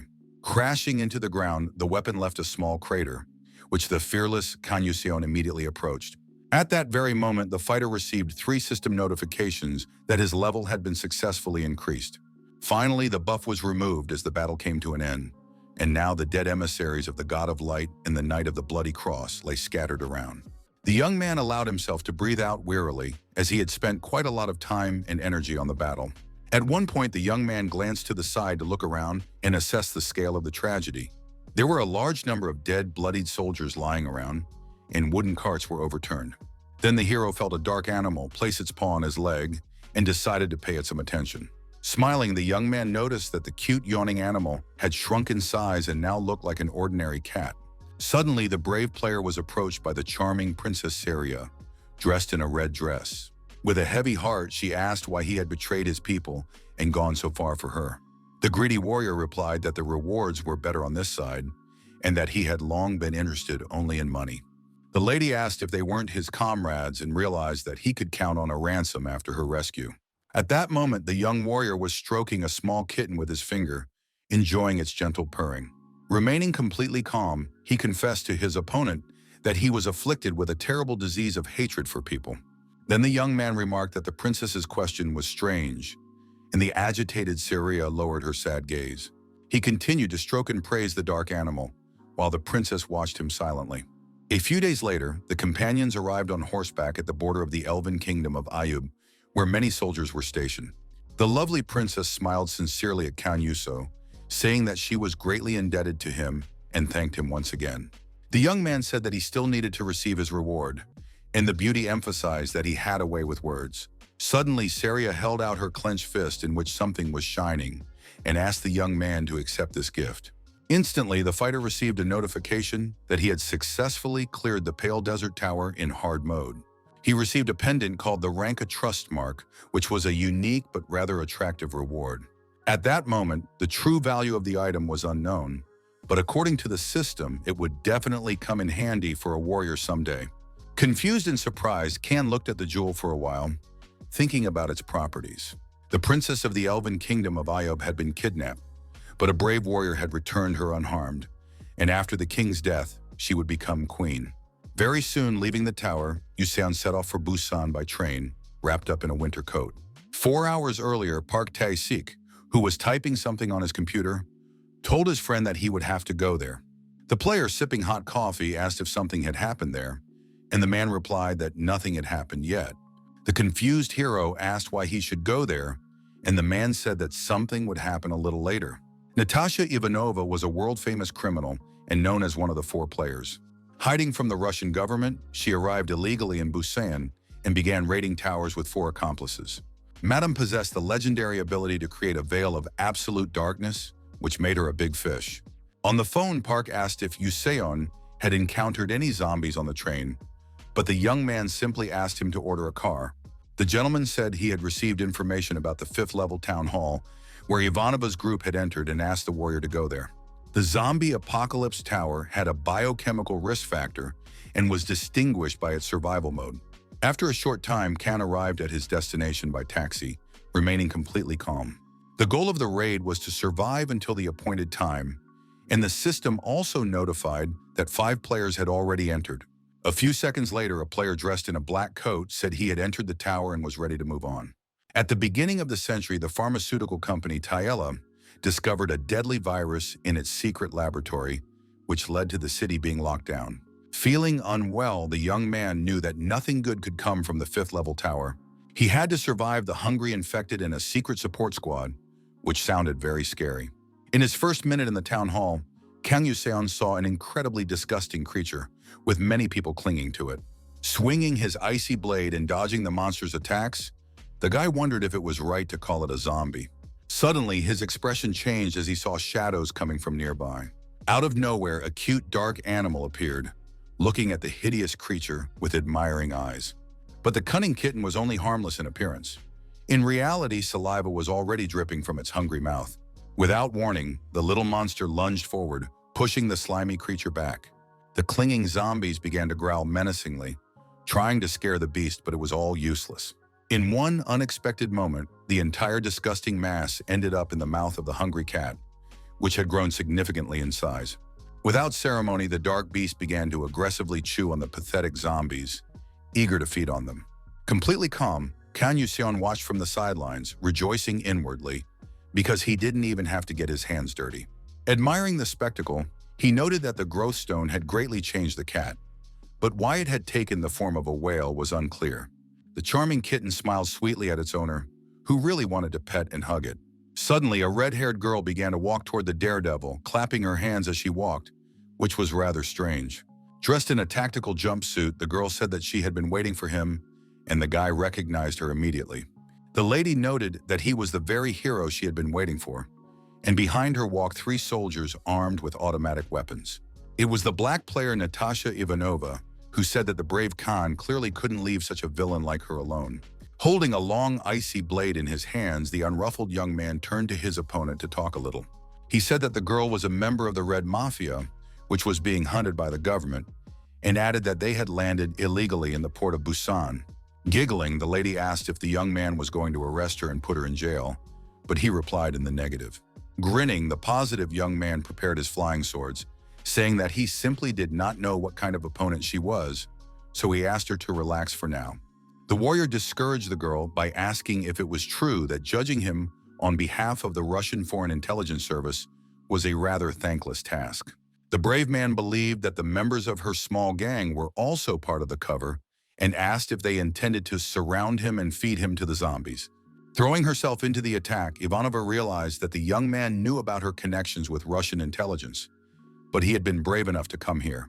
Smiling fearlessly, Kang Yuseon asked if his opponent really thought he planned to become a snack for monsters. He added that there was simply no other way to steal the legendary ability, which was why he had come here. The clever girl began to jump aside in every direction, skillfully dodging the swords sticking into the asphalt. With a sly grin, she ordered her comrades to attack the young man, whom she did not take seriously. The fighters immediately opened fire with their automatic weapons, raising huge columns of dust, but the daredevil managed to dodge them. The nimble Natasha Ivanova moved away from the line of conflict to get behind the enemy. Her loyal comrades continued to fire, ensuring that the enemy could not even raise their heads. The fearless warrior remained serious and moved from side to side, not letting a single bullet hit him. Finally, he successfully reached the red-haired vixen and leaped forward, eager to attack her. But unexpectedly, the green-eyed lady made an indecent gesture at him, smiling irritatingly right in his face. The bewildered young man's face changed and his evil intentions were destroyed by his clever opponent. Leaning on his icy sword, the stern warrior landed and knelt down, quickly changing his plans. He realized that the red-haired brat had managed to escape, but there was a sly smile on his face, as if that was exactly what he wanted. The mercenaries continued to fire their machine guns at the enemy's back, but the cool-headed young man used his shield and did not let the bullets hit him.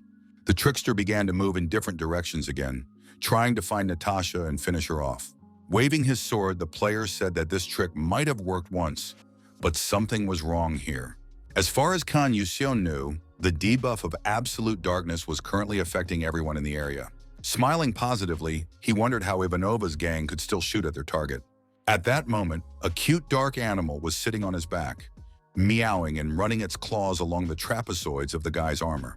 Seeing the dark creature, the young man realized that the reason must be something else and said that he would need its help. The happy kitten began to make pleasant sounds, indicating that it was ready to obey its master's every command. The tense fighter with the machine gun said that the ice shield was too strong, so they needed to change tactics. Suddenly, he saw a black cat behind him, making plaintive cries which aroused his suspicion. In the same instant, the mercenary was pierced through with sharp blades, not even having time to realize what was happening, and began to bleed profusely. The same fate awaited the second soldier, but he was lucky because the sharp iron object hit his automatic weapon. The shadow of the small animal spread rapidly everywhere and posed a great danger to people. One of the alarmed mercenaries asked his comrades to step out of the cat's shadow, otherwise they risked losing their lives. Kan Yuseon smiled as he watched this, and was even slightly surprised that they could also see the dark creature's outline. Suddenly, a knife was held to his throat by Natasha Ivanova, who had come up from behind, but the smirk did not disappear from the player's face.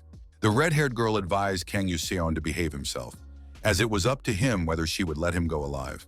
The perceptive fighter asked if someone who could really kill him would say such a thing, and the lady asked him not to underestimate their intelligence service. She suggested discussing the achievement points the young man had recently earned for clearing the tower, as there was an unusual amount of them. It was clear that the kid had defended the town hall in a difficult situation, but afterwards he had only gone for low-level missions, just like last season.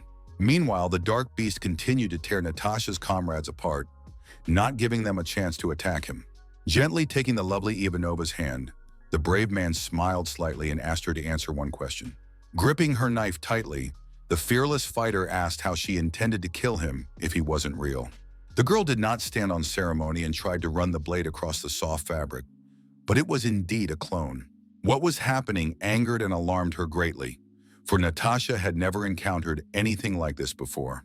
Suddenly, several of Kana's icy blades were pressed against her throat, so moving was tantamount to death. The positive young man believed that from the very beginning, it was not a veil of absolute darkness, but a trap to lure him out. He was sure that the girl had created it to cloud his perception, and she, hearing about it, began to get even more nervous. The brave young man added that since the ability only worked on the enemy's senses, there was only one option. Finally, the main character said that this ability was a legendary illusion that allowed the girl to manipulate what her target saw. Upon hearing this, the red-haired lady dropped her sharp dagger and froze in place. Falling to the ground, the knife turned bright red, as if heated by high temperatures, and then deformed significantly. The perceptive Kan Yuseon used his ability, causing huge ice shields to appear around him. Remaining conscious, Natasha Ivanova suddenly fell to her knees, a slight cut from the blade remaining on her neck. Units noted that she was good at deceiving others, but it seemed that this was not her true strength. In a frightening tone, he said that now it was the red-haired girl who would become food for the zombies. Holding out his outstretched arm, the fighter activated his ability again, but received a notification that the player had died. The surprised boy didn't quite understand what had happened, so he stopped acting until he could figure out what was going on. The tips of the ice swords suddenly stopped a few centimeters from the shocked Natasha's head. At the same time, a critical notification was received that Tarella's secret forces had detected the presence of survivors. Soon, a combat drone hovered over the ground, reporting that many living people had been spotted in Zone B. All were ordered to be destroyed, and Ivanova's alarmed comrade saw 3 thugs on a nearby building. The decision was made to run, as the Universal soldiers were already approaching them. A huge robot with a blue blaster, capable of reducing him to dust, stood in the way of the man who had frozen in place. The robot's voice said that a secret protocol was being followed, while the Hulk carefully examined him. At that moment, a powerful explosion rang out, its yellow light blinding the human eye, and Khan received a notification that another player had been killed. The tense fighter wondered if he could stop this, or if he should first disable the ice shield and rush into attack. The huge robot was not sleeping and immediately fired an energy charge at him, which greatly alarmed the guy. The brave man covered his face with his hands to protect himself from shrapnel, thinking about his next move in the fight. He realized that at this rate, everything would be too tedious, and suddenly a huge clock appeared nearby. Confused, Natasha Ivanova was speechless at the sight of the strange phenomenon and didn't know how to react. An unfamiliar girl appeared nearby, feeling sorry that 2 people had died without using their achievement points. Pointing her finger at the main character, she said calmly that it was all his fault. Giggling, the boy apologized for the incident and asked how he could make amends. The girl promised to make an exception and forgive him if he bought the yellow set of cards in his hand. When the store opens, there is no truce, but the fights in front of it make the girl sad. The little girl said that Natasha had the most points after her uncle and asked her to spend them before she died. The distraught woman almost burst into tears, as she now realized that death was, alas, inevitable. The girl assured her that she would definitely not survive and asked her to buy a deck of cards, saying that if she drew the mythical card, she would survive.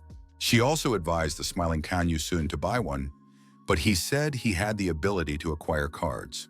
Unexpectedly, Ivanova announced that she would spend all of her 374,000 achievement points, which greatly surprised the young man. She decided to spend them on decks with random abilities, which was a bold statement.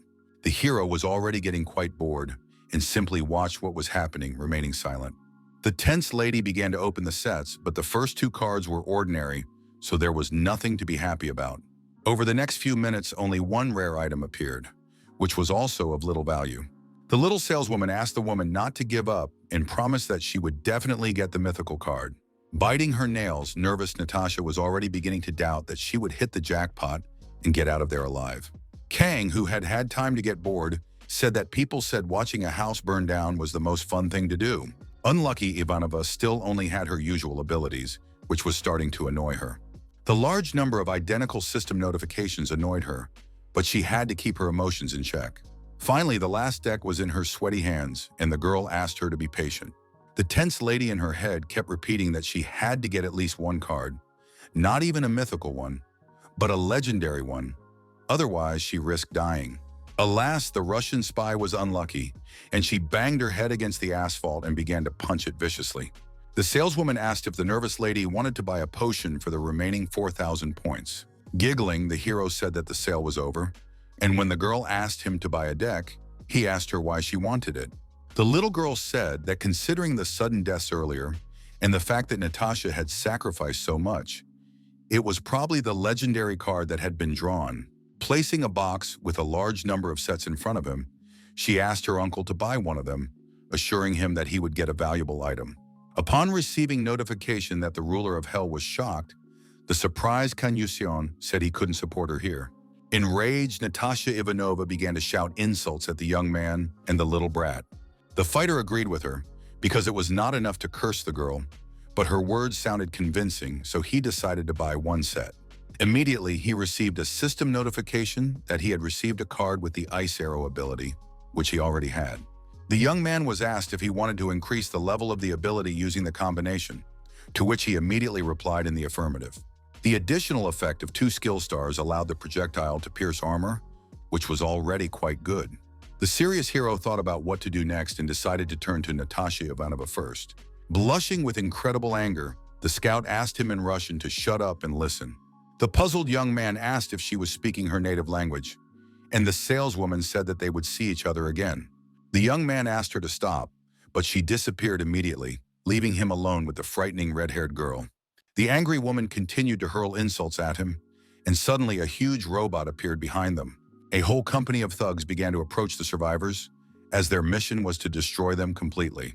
Loading a huge electric gun, one of the Universal soldiers said that a secret protocol was being followed. The soldiers needed to eliminate the witnesses who had drawn attention to them as quickly as possible. With a swift swing of his sword, the cold-blooded Kang Yuseon struck Natasha in the head, killing her once and for all. After that, he began to move forward at tremendous speed, wanting to destroy the robot standing in front of him. Without showing even a hint of emotion, the fearless fighter scanned the body of his target, thinking about where to strike. The damage was so great that the electric monster's head flew off its shoulders like a soccer ball. His closest allies immediately rushed to attack the boy, who used throwing blades against them. With titanic effort, he tried to push his enemies away from himself, remaining unharmed.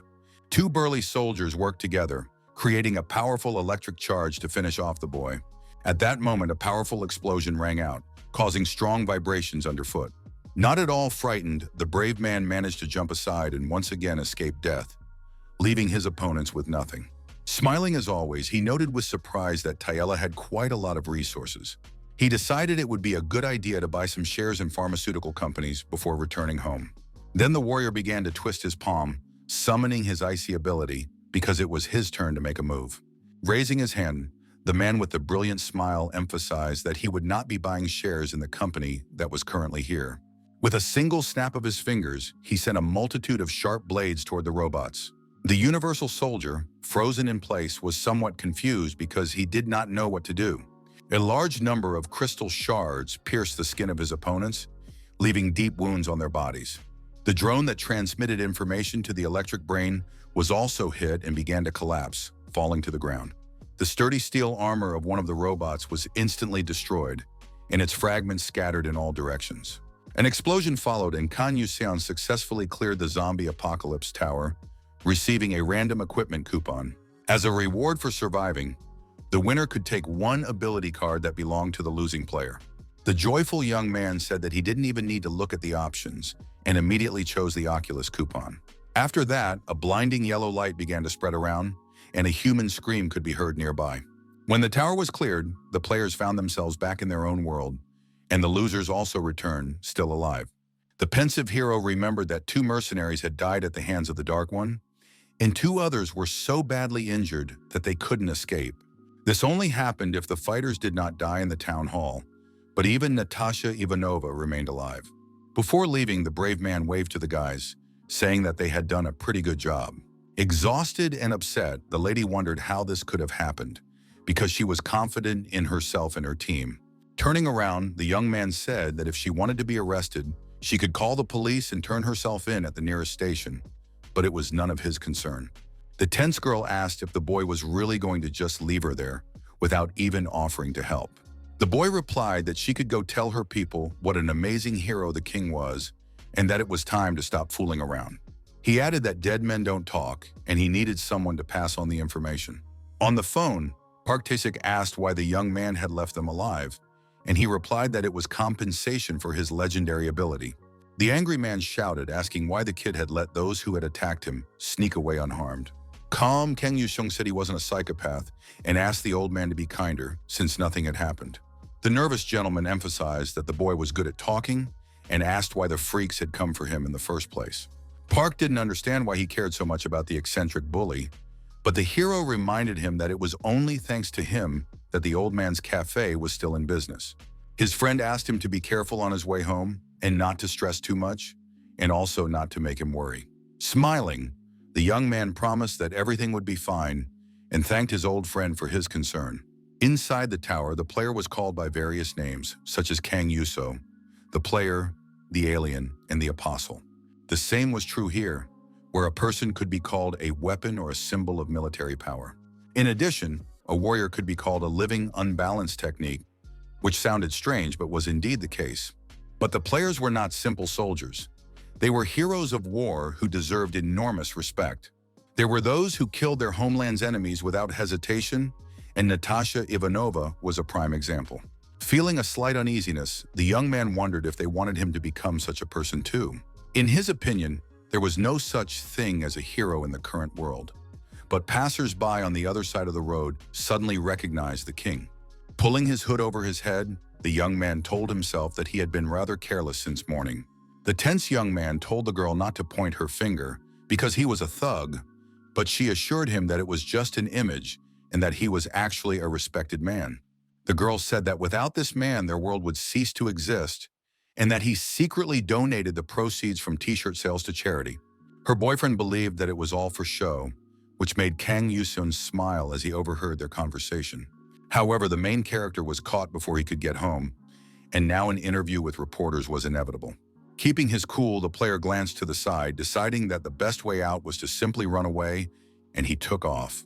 He headed for the Tower of Swords and Magic, which was a stylistic adventure, and its goal was to complete the storyline. The brave man decided it would be better to rest in the tower, since he was going there anyway. All around him were happy men rejoicing that the ceremony of the Holy Warrior had been successful. The cool-headed guy, hearing the mention of the Holy One, thought about it because the nickname sounded familiar. Before him stood a woman in a robe who was delighted to meet a warrior from another world who had answered their prayers. It was the charming and very kind Alicia, the 37th great martyr of the kingdom of Celestine. Smiling, the young man called it obvious in his inner voice and immediately felt a surge of calm. Gently shaking the beautiful girl's hand, he introduced himself as a hero who saves the world quickly and without fuss. The player asked how he could help, and the saint said that in order to answer his question, she first needed to tell him about the state of affairs on the continent of Philia. The young man assumed that the problem lay in some kind of conflict between miraculous beings and demons. Alicia began to tell him that the devils, who were supposed to be imprisoned in the world of darkness, in the underworld, had begun to invade the world of light. Half an hour later, Kang Yusun, whose ears were almost twisted into tubes, asked if they could go and save the world from the attack of the demons. The saint said that the inhabitants of Celestina were afraid that humans might abuse the power of the arch, so the young man would have to undergo a trial. With his hands folded across his chest, the main character thought for a moment and realized that there was no point in staying any longer. Turning silently, he began to walk away quickly, and the excited girl asked where the brave warrior was going. The brave man said he was going to carry out his mission, but the worried lady tried to stop him because he didn't even know where the arch was. The cool-headed fighter asked if she knew where it was, adding that there wasn't much difference between them. Suddenly pulling his hand away, the young man continued on his way, but the alarmed Alicia did not want to let him go. Suddenly, a red portal appeared right inside the room, emitting a strange aura. A few seconds later, the bony hand of a demon and long horns became visible, which was already an alarming sign. The wary holy maiden decided to take a closer look, and it began to dawn on her. In a panic, she wondered how the devil's spawn could set foot on holy ground. Brave warriors immediately grabbed their swords and prepared to attack, saying that demons had no place here. The huge demon began to wave his hideous claws, eager to catch one of the pitiful humans. The blows of their swords did not harm him at all, which made the situation even more desperate and made everyone nervous. The vile creature stuck out its slobbering tongue, and the warriors could not understand why the divine magic and aura of the sword had no effect on it. The strong man summoned a small ball of fire, which he pressed with his claw to hurl at his enemies. The fearless Kang Yuseon ordered everyone to step back immediately, as the situation was too dangerous. Alicia, who was really worried, yelled that they should help the warrior, but one of the knights wouldn't let her run over to him. The brave man said he didn't need help and asked everyone to simply step back, covering the citizens with an icy wall. A bearded man held back the saint, asking the brave young man to be careful as he was risking his life. The worried girl was troubled by the thought that the fighter was putting himself in great danger for their sake. Falling to her knees, she folded her hands over her chest and began to pray to the goddess to grant them her mercy. Everyone around her joined in, except for the knights, who were obliged to protect them and remain on guard. Suddenly, the icy wall was destroyed, and the excited crowd immediately looked at the heroic king. Carrying Alicia was the first to ask if Kang Yuseon was hurt, but he silently covered his face with his hands. The demon sent telepathic messages and spoke with his voice, saying that soon the bright world they hated would be plunged into darkness. While the young man was experiencing a severe headache, the demon's frightening voice asked him not to stand in their way and just leave.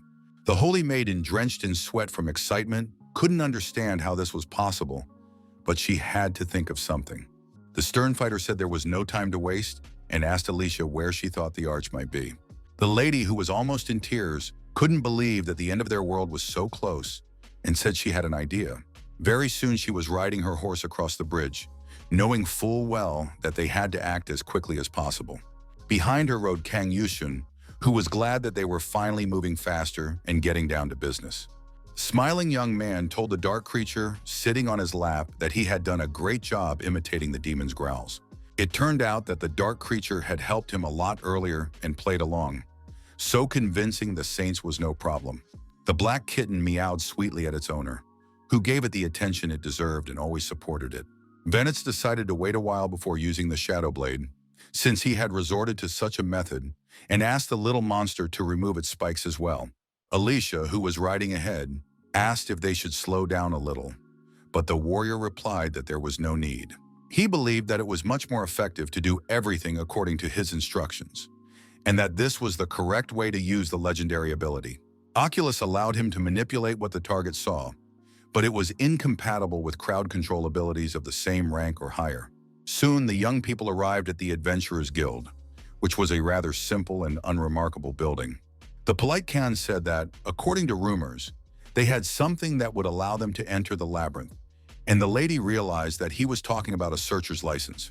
The beauty asked the young men to wait a moment and handed them a ticket with the number 216 in line. The main character and Alicia went to a table and began to look around, seeing the well-armed fighters.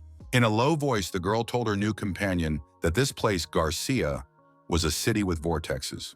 It remained neutral, located between the territories of Queen Celestine and the Draga Empire, and was built near an ancient underground labyrinth. Smiling, the positive young man said that it would be difficult to find a more suitable place to hide the arch, the ancient weapon of the kingdom. Suddenly, the girl at the reception desk called room 216, which was the number of the young man who had just stood up from the table. A polite lady handed them a form and a quill pen, asking the young people to sign the documents. Sweet Alicia began to comply without hesitation, but the cool-headed Kang Yuseon suddenly stopped her. He read that no one was responsible for death in the maze and asked if they had to agree to this in order to obtain a license.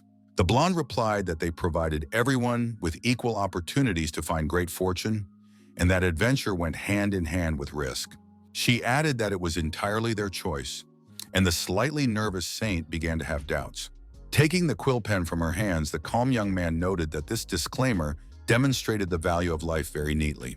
The yellow-eyed beauty at the reception desk wished the adventurers good luck and took back the signed forms.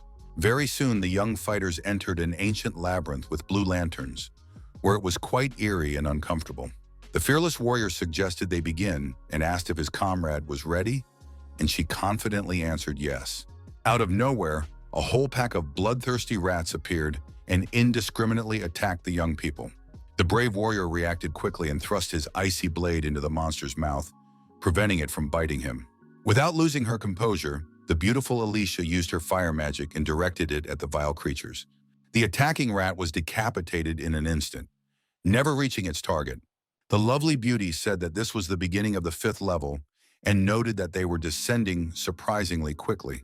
The kind young man said that it was all because the girl was an excellent fighter and her magic was a blessing. The lady added that they had encountered adventurers everywhere who were holding back the beasts that were attacking them, thus clearing the way forward. She was very grateful to the fighters, and the hero assumed that this was the boys' hunting ground, so they were glad to see them leave. Clapping her hands with joy, the charmer said that if warriors helped each other fight, even demons didn't seem so scary. The calm daredevil said that she shouldn't fight too hard without them and promised to take her to the ancient weapons. Ahead of them, a crowd of people suddenly appeared, led by a bald, burly man with an axe, who decided to greet the newcomers. A big guy with a scar on his face said that the guys hadn't paid, but dared to venture into the maze on their own business. Unafraid, Kang Yuseon asked if these were the local gangsters that had alarmed Alicia. The hero didn't know what they were called in this world, but in every maze there were people who were called criminals or hunter-killers. The big man confirmed his words and asked if he would be willing to give up everything he had if he knew so much. Alarmed, Alicia suggested discussing everything, which greatly surprised the main character, who had no intention of bowing down to anyone. Smiling, the brave man said that conversation was good and asked if the bandit would mind hearing his story. According to him, in the beginning, there were Celestine and demons who wanted to destroy the world. The brave man declared that he was a warrior from another world who had come to save them, but to do so, he needed to find an ancient weapon. The people were puzzled, and the young man added that he was looking for an arch together with the 37th saint of the Holy Kingdom of Celestine. With a smirk on his face, the polite young man asked if they would be so kind as to let them pass, and the beautiful woman added that it was all for the sake of peace. For a few seconds, silence reigned, and the adventure seekers stared at the young people without taking their eyes off them. Laughing, the bald thug told his companions that the pathetic little boy thought he was someone important.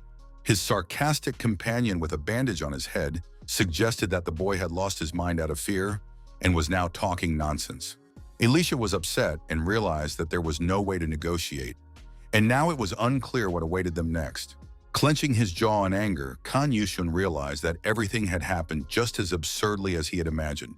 The bandit with the scar on his face muttered something to the young man, but he didn't listen and called for his icy blade. With a sharp swing, the cold-blooded young man attacked his opponent, unwilling to waste any more time on empty talk. The stunned bandit almost fainted when he saw the blood gushing from his severed limb. The bald thug who had swung his axe at the boy was also wounded, but his attack was blocked. In a fit of rage, the thug threw the sharp weapon, but missed the hero, once again left with nothing, which angered him even more. Suddenly, a small portal appeared nearby, from which a female silhouette began to emerge. Holding a huge glaive on her shoulder, the intimidating lady asked the stranger on what grounds he was touching her people. Smiling, she noted that the young man was much more capable than he appeared, so he should not be underestimated. The face of the feisty madam was very familiar, and it soon became clear that this was the same polite blonde from the reception desk. Excited, Alicia asked if she worked for the Adventurers Guild, but for some reason she was lost in the maze. The confused girl didn't understand why this was happening, but the unflappable Khan figured out that the organization was in cahoots with the bandits. He explained that they lured novice players into dangerous situations and forced them to calculate the monetary value of their lives. According to him, if the players couldn't pay, their bodies would be sold, which made the saint panic and her eyes redden. Realizing the horror of it all, the beauty covered her face with her hands and asked in a trembling voice how they could do such a thing. The cunning blonde laughed at her naivety and said that this was the way things were in the Labyrinth City, so she had to accept reality. With fury in her eyes, the evil madam swung her axe in the air and screamed that she should have thought about it earlier. The clever hero immediately blocked the attack with his icy sword and prevented her from attacking him, remaining calm as always. With a beautiful smile, the brave warrior asked his self-assured opponent to watch her step. The wary woman immediately turned around, trying to understand what he was getting at, and saw the traces of a shadow behind her. As it turned out, the young man's dark beast had joined the fight, using spikes to terrify his enemies. At first glance, it was just a simple black cat, but its red eyes and menacing gaze made it seem otherwise. Less than a minute later, the dark creature began to smile, letting them know that all the horror was behind them. Unperturbed, Kan Yushun told the frightened Saint Alicia that the way was clear and they could continue on.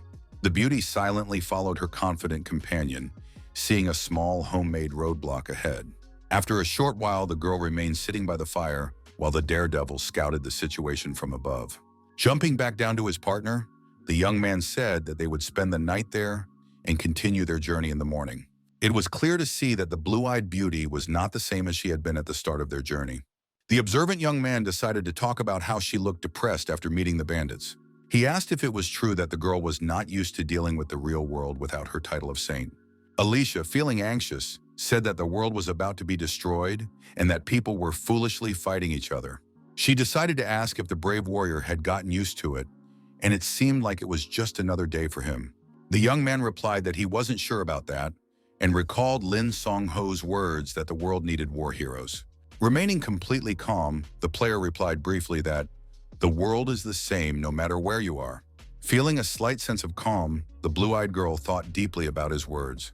Looking at the mesmerizing bonfire, the girl decided to ask about her companion's hometown.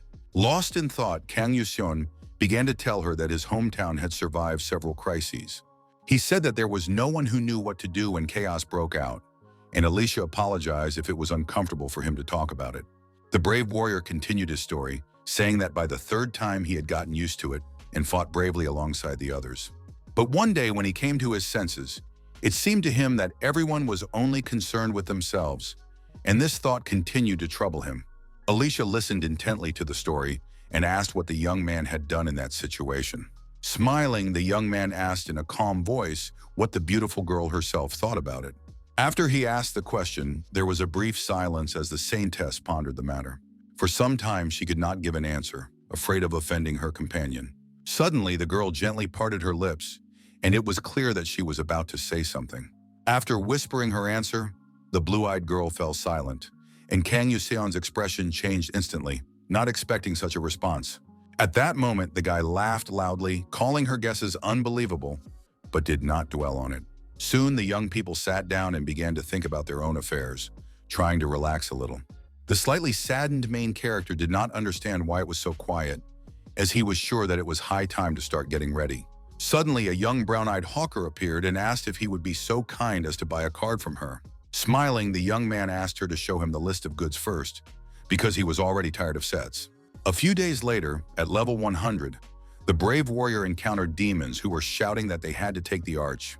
A hungry snake blocked the fearless warrior's path, opening its huge and rather disgusting, slobbery mouth. Alicia, completely focused, put her hands to her chest and began to beg the goddess to have mercy on them. The dark beast, as always, used its spikes to prevent the bloodthirsty creatures from approaching the saint who was reading her prayer. In turn, the brave Kang Yuseon made a high jump and leaped straight into the predator's open jaws with a sword in his hands. Without hesitation, he swung his icy blade, inflicting enormous damage that looked very impressive. The red-skinned demon was hit and began to scream loudly in pain, but she could not help herself. As she was dying, she begged the demon god for forgiveness for her betrayal, because she had failed to get the bow. The exhausted hero breathed heavily, complaining that he was tired of this. But at the same time, he received 10,000 achievement points and leveled up. The dissatisfied warrior did not understand why the demons appeared after he had passed the test and assumed that they had problems with timing. A sincerely happy Alicia praised the brave warrior who had single-handedly defeated many creatures.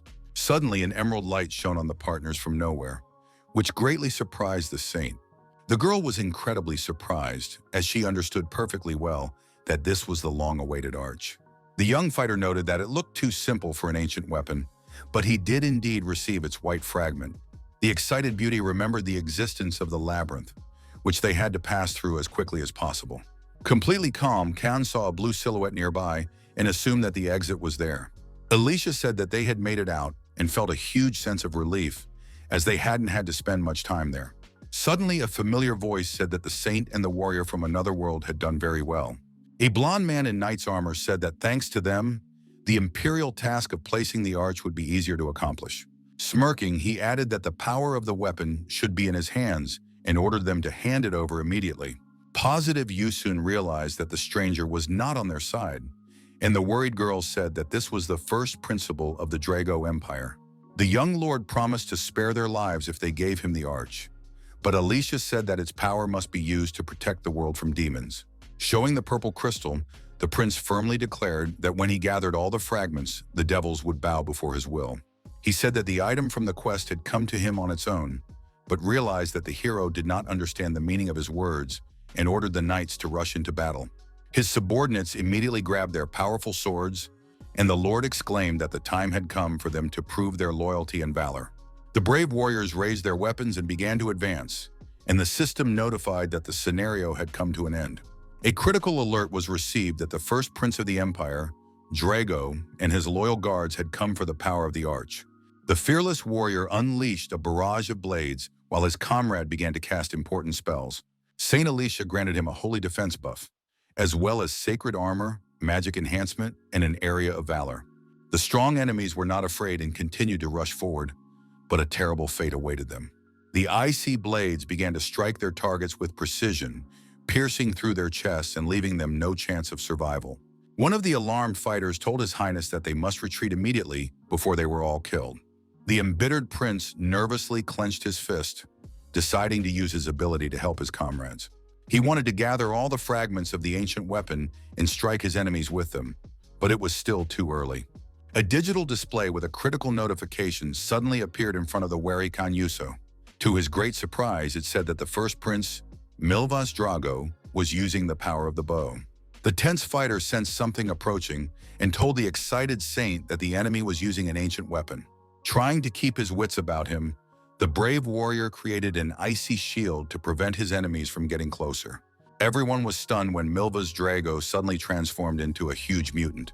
His worried comrades asked if he was okay, but the monster looked around menacingly. With a single wave of his hand, he left deep wounds on the bodies of his comrades, calling them useless nobodies and ordering them to get out of his way. The panicked fighters began to scatter in all directions, while the unflappable Khan asked Alicia to refresh their buffs. At that moment, with a smile on his face, he began to don icy armor that was no worse than steel. Then the level-headed warrior asked his comrade to use the earthquake and fire potion, and vibrations could already be felt under their feet. The demonic monster that Milvas had turned into was caught in a ring of fire and became afraid to move. The fearless player rushed to attack the monster, circling it from behind and looking for vulnerable spots on its body. A powerful blow with his sword struck the monster directly in the back, which it did not expect at all. Grinning maliciously, the first prince, transformed into a monster, became even more enraged at the warrior who stood in his way. The brute asked if the pathetic little boy really thought he could hide in the fire and not be caught. But the young man suddenly smiled slyly, and icy vapors began to spread around him. The enraged mutant did not understand what was happening, and his body was rapidly covered with layers of ice. Jumping up and swinging at his enemy from above, the player asked if the power had intoxicated him so much that he couldn't see anything. With another powerful blow, he inflicted a lot of pain on his burly opponent, who didn't have time to realize what was happening. Heavily wounded, Milvas Drago began coughing up blood and breathing heavily, with no chance of victory. The cool-headed Kanyusion finally pulled the blade out of his enemy's body and had a chance to catch his breath. The system notified him that he had obtained the quest item, namely the second fragment of the arch, which surprised the young man a little. Standing over the remains of the huge mutant, the hero wondered what kind of third-rate scene from a mobile game this was. The fragments of the ancient weapon began to come together before his eyes, which looked very impressive from the outside. Everything happened quite quickly, and the partners could only watch intently, holding their breath.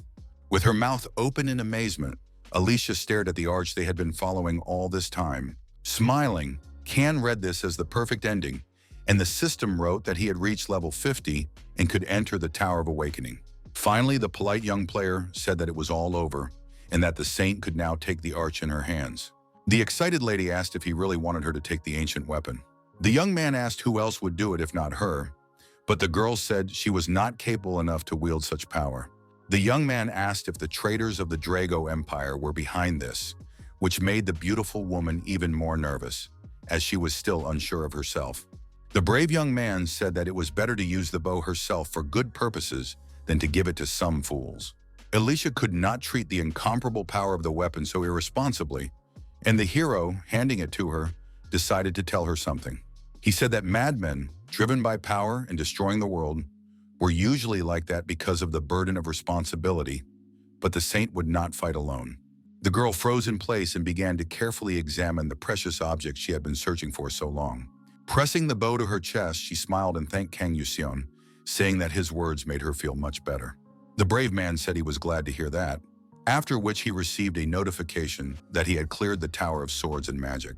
Having obtained the weapon, Alicia stopped the demon invasion and preserved peace on the continent, and now she trusted the warrior very much. Sometime later, Kang was lying in his room, thinking that clearing the tower would be a great break, but he got too carried away because a week had passed. Meanwhile, posts were spreading on the internet that there was a chance the Hero King would clear all the towers by the end of the year. Leaning back on his pillow, the young man said to himself that it was only mid-January and there were more important things to do. A few days later, he was running down the street when he glanced to the side and saw something unusual. It was a crowd of journalists wandering the streets in search of the legendary fighter to interview. When they saw Kang Yuseon, they rushed toward him, begging for an interview, but the player decided to quickly enter the town hall. The stunned crowd did not understand where the king had gone, as there was no information about the location. A few seconds later, the shocked reporters assumed that the daredevil had decided to go to the Tower of Awakening. An unknown voice told the main character that he had been waiting for him and called him a child with 1,000 faces and talents. Opening his eyes, the cool-headed warrior said he could do without his nonsense and suggested moving on to the test. Suddenly, a multitude of mirrors appeared around him, and the voice remarked that the guy was damn impatient. The young player remained silent and calm, waiting for the test to begin without any emotion. The ruler, disguised as a clone of Kana, smiled, flashing a red gaze, and said that despite his remark, he had already been planning to begin.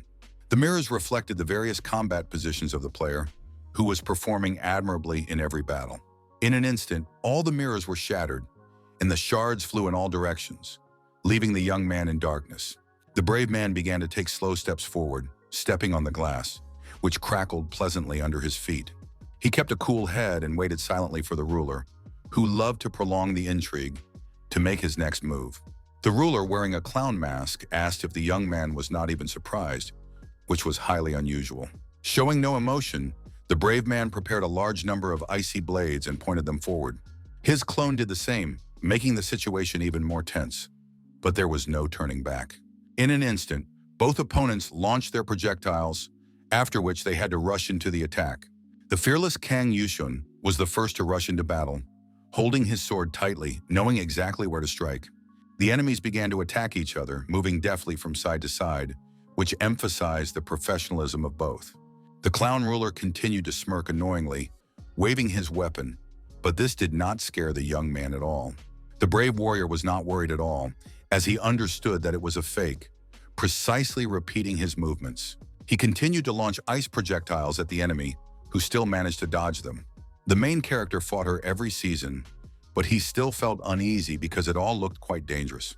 The shadow beast tried to use its spikes, but the clown deftly parried with his sword, deflecting the attacks. The agile Kan Yuseon made high jumps, closing in on his opponent, who kept smiling slyly. Surfima's shield deflected the enemy's attacks, so the young man used it in critical situations and remained unharmed. The blessing of having cheated death deflected an instantaneous fatal blow, which the player also took advantage of. The rivals once again separated and attacked each other from a distance, but to no avail. The nervous hero decided to summon a dark beast, but received a notification that summoning familiars was prohibited in this area.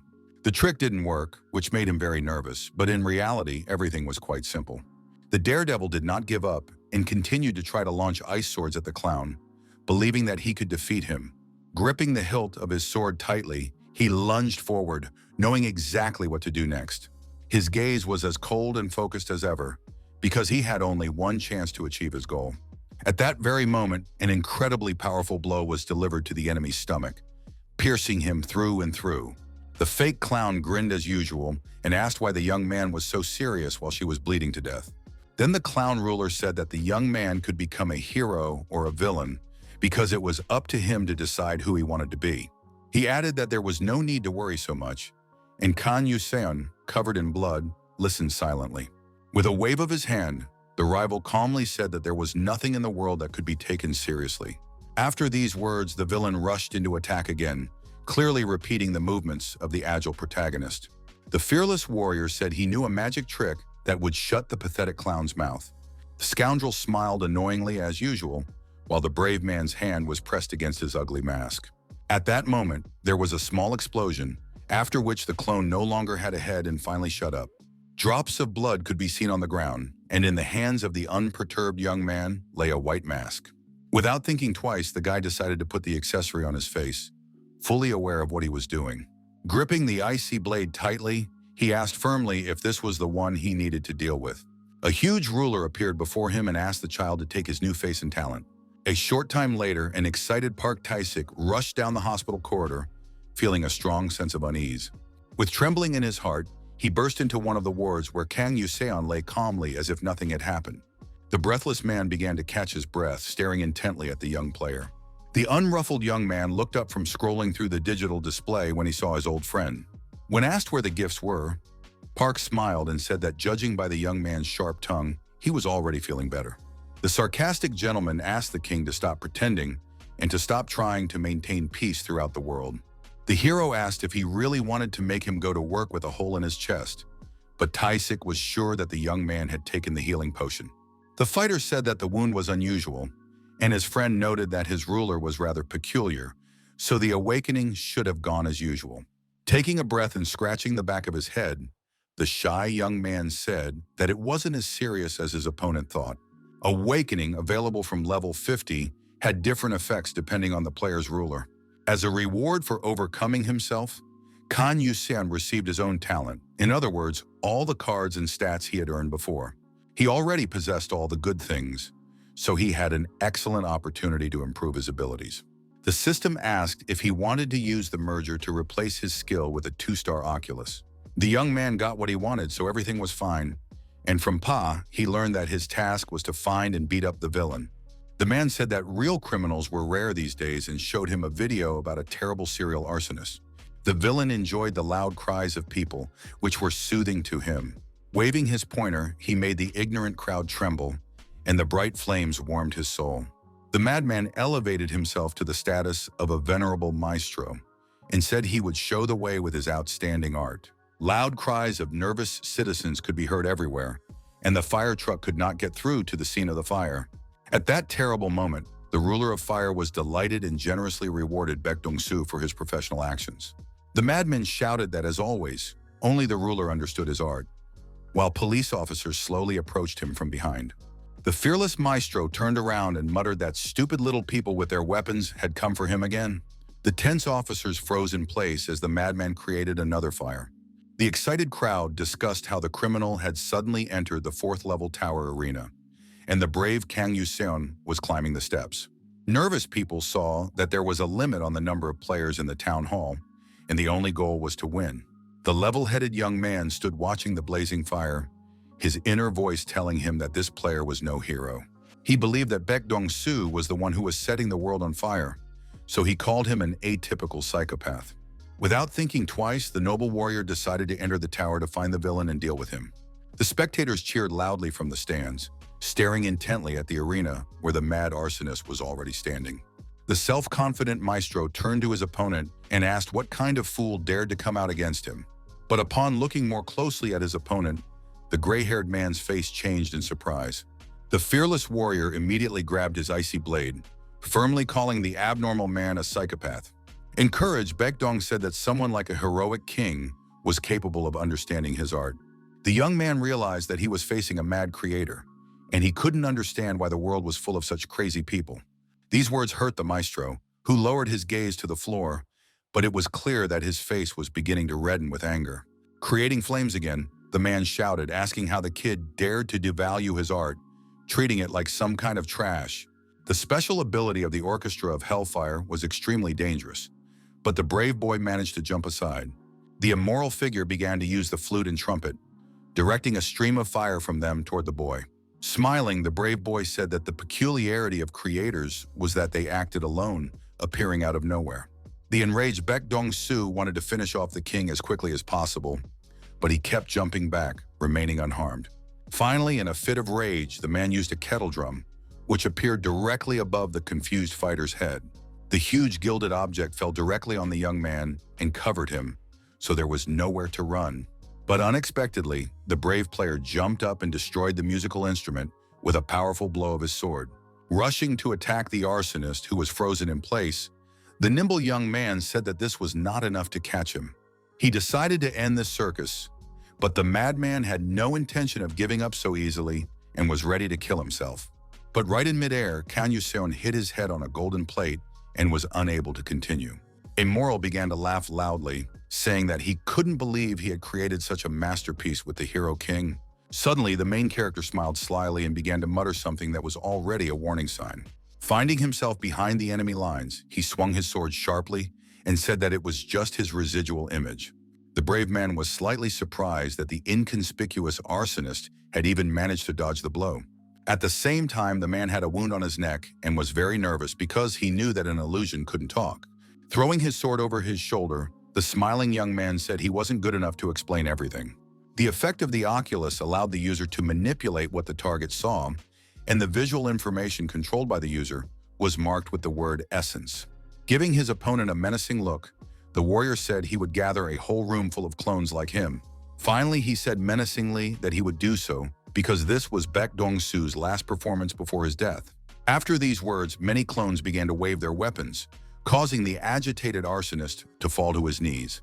However, the gray-haired man continued to smile maliciously, using his ability to fight to the last. Suddenly creating a fire, he shouted at the top of his lungs that his precious art would never die. Kang Yusun covered his face with his hands as the blast wave was quite strong. A few minutes later, the horror ended, and a digital display appeared before the stunned young men with a notification. The objective had been accomplished, and now he had to choose an exit. But there were two, which complicated the task. The player couldn't kill his opponent inside the tower, so the hero decided to finish off the scoundrel in the French city of Calais. The teleportation was very fast, and in a couple of moments, the brave man found himself in a beautiful place. Standing on one of the buildings, Khan saw the alarmed Baek Dong-soo, who was running away with his heels flashing. The merciless fighter knew that the nimble scoundrel was here and was convinced that he had made the right choice. Without a shred of fear in his heart, the warrior leaped straight at his enemy, who naively hoped to escape death. In mid-air, the professional swung his icy blade, confident that he would kill the scoundrel. Terrified, the maestro did not stop for even a second, but this did not bother the enemy at all. The cold-blooded Yusun swung his sword once more, aiming straight for the head of his fleeing victim. The gray-haired man continued to run with all his might, trying to speed up despite his age. The brave man continued to swing his sword, but in an instant he ran into something like a barrier, which was unexpected. Alert, he looked ahead carefully, trying to figure out the cause of the problem. Nearby was a group of people led by a tall girl in a short skirt. The charming blonde politely asked Mr. Khan Yuso to drop his weapon, continuing to hold up the protective dome. The fearless warrior complied with the request and immediately asked the saint what she was doing there. The beautiful Maria Jager, head of the Order of the Knights of Salvation, immediately stopped using the barrier. The French government had asked them to assist in the investigation of the black player, and they had been on standby the entire time. Mila giggled, and the young man asked the beauty if she would help him make a hole in the stomach of this vile arsonist. Suddenly, the girl gave a negative answer, saying that she couldn't let him kill Maestro Baek Dong-soo. The lady explained that killing during an arrest was only allowed under certain circumstances, and the young man remarked that she was talking like a saint. Continuing to behave provocatively, he recalled that Maria was one of those people, and she herself had said that revenge only begets revenge. Then Jaeger added that just because the musician behaved like a monster did not mean that the heroic king had to follow his example. The fighter said that killing the black player was nothing, and the girl noted that she was saying this not for herself but for him. She asked if the young man understood that such an act would have global consequences, and this greatly alarmed her. The cunning musician tried to escape from the dome by setting it on fire while the young people were arguing. A huge fire began to spread over a small area, but it had no effect. The confused Kang Yuseon asked if an attack from inside the barrier wasn't supposed to go outside. Maria Jaeger, completely calm, repeated once again that she was trying to protect the main character. She said that the criminal had been caught and that the incident was over, adding that they would take him where he needed to go and that the young man could go rest. Once again, the blue-eyed boy looked at the arsonist he wanted to deal with, but couldn't. Hiding the icy blade, he said calmly that since the saint had asked, there was nothing he could do. As he walked away, the fighter said that he had wasted his time coming here, and the blonde silently looked at his back. But suddenly, a purple shadow appeared at his feet, indicating that the game was not over yet. Sharp bayonets were aimed at Baek Dong-soo, who was lying on the ground, but Maria knew full well what he was capable of. Without even looking, the saint stopped the spears with a sweet smile on her face, saying that the guy shouldn't even try. Exhaling wearily, the young man no longer resisted, realizing that he would not be allowed to deal with his enemy. Then he muttered that it was to be expected, and the alarmed Jaeger turned her gaze to the criminal. At that moment, the helpless musician was in someone's huge mouth, where he was threatened by very sharp teeth. The blue-eyed girl watched the scene with utmost tension, sweating profusely and not knowing what to do. A woman's healed foot was walking through the pools of blood, heading toward Kan Yuso. The young man remained completely calm, raising his hands above his head, while the tip of the woman's blade was pressed against the back of his head. The fighter's provocation level rose rapidly, and the clown ruler fell into hysterics while the brave man was surrounded on all sides. The young man asked if they knew how many people had died because of this madman, adding that there were children among them. The hero said he couldn't spare the scoundrel because there was simply no reason to, and the people around him listened intently. He added that the black players were destroying the world faster than towers, and the agitated Maria Jaeger began to pray. A player asked if it was true that whoever punched a hole in the monster's stomach would soon become one himself. Unafraid of punishment, the brave man calmly said that he was ready to accept everything as it should be. But unexpectedly, the Blonde's guild members lowered their swords, and she herself placed her hand on Kan Yuso's shoulder. The lovely girl looked sincerely into the eyes of her opponent and said in a gentle tone that he was not a monster at all. The blue-eyed boy looked at her silently, after which he was released and they all dispersed.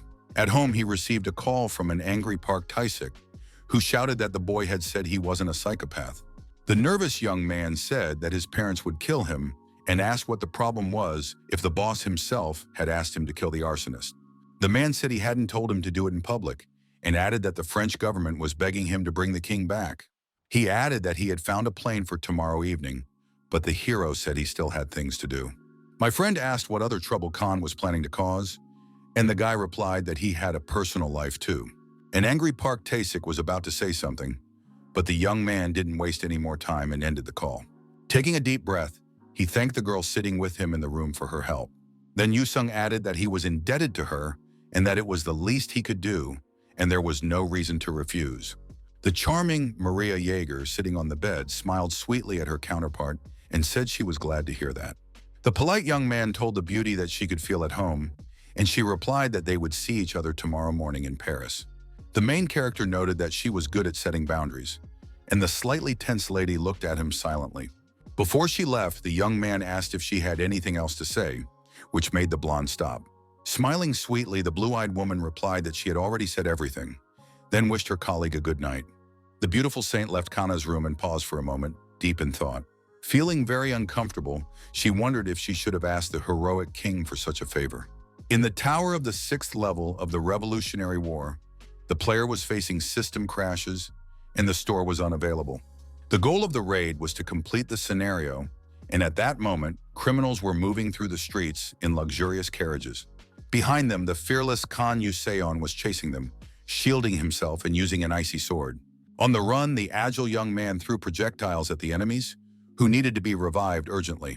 The warrior was extremely serious and focused, as the situation left no room for error. He said that there was a bridge ahead where they could block the criminals' path, and according to the script, they had to protect the king's nobles from the army. Unexpectedly, the brave player made a high jump, and Saint Mary Jaeger was already standing on the stone crossing. His companions were ready to fight as long as necessary, as the difficult situation demanded. For the first few minutes, the bridge was half destroyed, and it was impossible to move forward. Now the soldiers of the Revolutionary Army could not advance and were forced to stop. With a sly smile, the fearsome hero asked them to advance, fully prepared to give a worthy rebuff. Suddenly, the commander of the detachment ordered his men to cease fire, as if intending to resolve the matter peacefully. The man calmly addressed the visitors to the city and asked what they were doing there, but this puzzled them. Then the military officer asked if they had not been fighting for the Revolutionary Army and for a new world spirit. He firmly exclaimed that it was only thanks to the return of the saint that they had a chance to win the war. Unable to hold back his tears, the gentleman, overcome with emotional pain, asked why she was not fighting for a righteous cause. He couldn't understand why Maria had sided with the corrupt kingdom of the nobility. The cold-blooded Khan asked if that was why Jaeger needed her help, but she was unable to respond. Without showing any emotion, the young man realized that this world was not the first for his comrade in arms. With a slight smile, the holy beauty confessed that this was her first time in the 5th level tower. Without hesitation, the brave lady fought alongside the army for the freedom, equality, and unity of France. These words sounded familiar to the young man, and the girl said that the Great Revolution had the same slogan. The young man said that those who believed they were fighting for a just cause were now enemies of Marie, so she felt like a hypocrite. The blue-eyed girl said that they had to defeat the soldiers to reach the 6th level tower and clear it. Taking a deep breath, the brave man confidently said that they would do what they had to do, namely move on to the next stage. His fighting spirit brought a smile to the beautiful Jaeger, who thanked Kana for being there. With a single movement, the warrior created a protective barrier, and the commander of the squad of soldiers turned back to the guests. Suddenly, the captain was thrown back by an icy blow, feeling intense pain in his stomach, which alarmed his companions. The fearless Yuso smiled at the fact that the group's leader had called them dear guests, which sounded ridiculous. Preparing to use the charge again, he asked Maria who she thought they were being taken for. The brave man said that the bridge was destroyed and ordered the soldier to retreat, as he did not want to spill any more of their blood. The reserve commander said he couldn't retreat and added that even if he died, he would do so in battle. Unexpectedly, he donned the knight's incredibly sturdy remaining armor, eager to fight to the last drop of blood. The armor began to glow with a powerful blue energy that gave its wearer great strength. The other soldiers followed the captain's example and were ordered to prepare to use magic. The war-crazed leader proudly proclaimed that he was ready to die for freedom and equality in battle against the foreigners. A small guard began to fire relentlessly at the two players, not even allowing them to raise their heads. Maria Jaeger was thrown aside by the blast wave, but the unflappable Khan did not succumb to panic. The saint used the power of her faith and deep convictions, protected by Seraphim, to help her partner as much as possible. The brave man, in turn, began to move from side to side, dodging bullets and gradually approaching the enemy leader. The effect of the holy armor's blessing was instantly increased to 1,000%, which surprised him somewhat.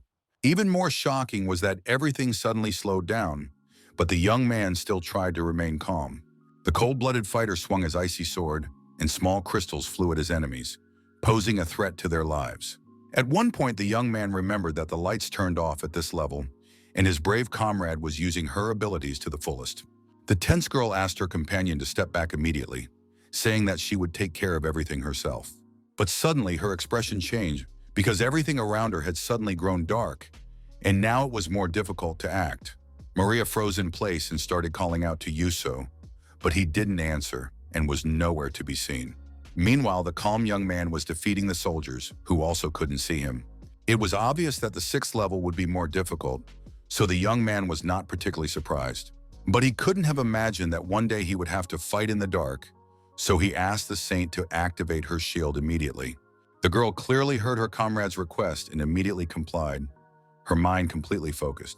In an excited tone, she asked Kana to lift the veil of absolute darkness, as otherwise she would not be able to fight. The brave warrior said that she didn't need to fight, while he continued to swing his icy blade with all his might. Suddenly jumping onto a large dark beast, he said that Maria's presence was already enhancing the effects. Smiling as always, the positive young man said that the experience points would be divided equally anyway, so there was nothing to worry about. Surprised, Jaeger froze in place and silently watched her comrade destroy the enemies. A few seconds later, the calm young man looked into her eyes with a smile and said that thanks to her, he was already done. Around him lay a crowd of dead soldiers from the Revolutionary Army, who had been dealt with swiftly. The charming girl closed her eyes and decided to remain silent for a moment to realize that it was all over. Now all that was left for the players to do was to get off the bridge, as there was no point in staying there anymore. Reaching out his hand, the brave Kan Yushun asked his comrade to grab hold, but her sad gaze was lowered. The cheerful young man said that she needed to catch up with the pot-bellied king, so there was no time to waste. He asked if the blue-eyed girl understood that it was all in vain if the city the soldiers were fleeing to fell. Nevertheless, Maria settled herself on the huge beast, saying that he didn't have to do all this, but the young man replied that it was great fun. The hero said that with the strength that the hunter gave him, he would kill everyone for her, adding that there might not be another chance. The girl wrapped her arms around his waist so as not to fall, and whispered that that wasn't why she had asked him for a favor.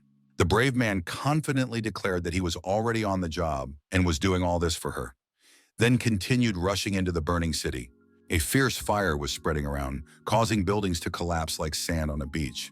Merciless soldiers fired at the fleeing civilians, shouting that the enemies of the revolution must be killed. The scoundrel on horseback said that these were the orders of the iron-blooded duke, who had ordered that even children should be spared no mercy. Soon Kan Yuseon and his companion arrived in the town and saw many dead innocent people around them. Shocked, Maria couldn't believe that such a terrible situation had occurred in the duke's town. She couldn't understand why the revolutionaries didn't spare the innocent and killed everyone in their path. Taking a sword in his hands, the brave man said that this was the nature of any ideology, adding that the same would have happened to the inhabitants of the settlement from which they had fled. The companions received a critical warning that the Lord's personal guards, iron-blooded soldiers, were blocking their way. Smiling, Kan called it ironic that now they were not revolutionaries fighting for a just cause, but simply murderers. Snapping his fingers, he confidently said that in a few minutes everything would change, and thus summoned the darkness. Very soon a notification was received that the noble faction had won incredible victories and that the warrior had cleared the tower of the revolution. He also accomplished the feat of clearing the tower on his first attempt and was to receive a set of skill cards and a random artifact as a reward. When it was all over, the excited journalists begged Maria Yager to tell them about her raid with the Hero King. A young player noticed that the girl was not in the mood and that it was impossible to get a word out of her at that moment. Still, the saint began to say something about the safety of all countries, but the guy beat her to it, saying that the night had been hot in every sense of the word. With sarcasm, the young man asked what else a man and a woman could be doing alone in a tower at night, which made Jaeger tense. The agitated lady exclaimed that it wasn't what the journalist had thought, and the hero reminded her that she had previously been happy that they were together. The angry girl, realizing that they had embarrassed themselves in public, shouted at him to shut up. Yusin's provocation statistics grew at an astonishing rate, while the clown monarch lay on the floor, clutching his stomach. Trying to collect her thoughts, Maria decided to say something normal to break the awkward silence. Noticing this, the cunning Kang smiled at her, as if a new idea had formed in his head. The ghost rewarded him with a set of skill cards, and the assassin with a deck of rare and higher-level assassination abilities. In turn, the ruler guide granted the young warrior the sixth sense of a guide, which made him smile.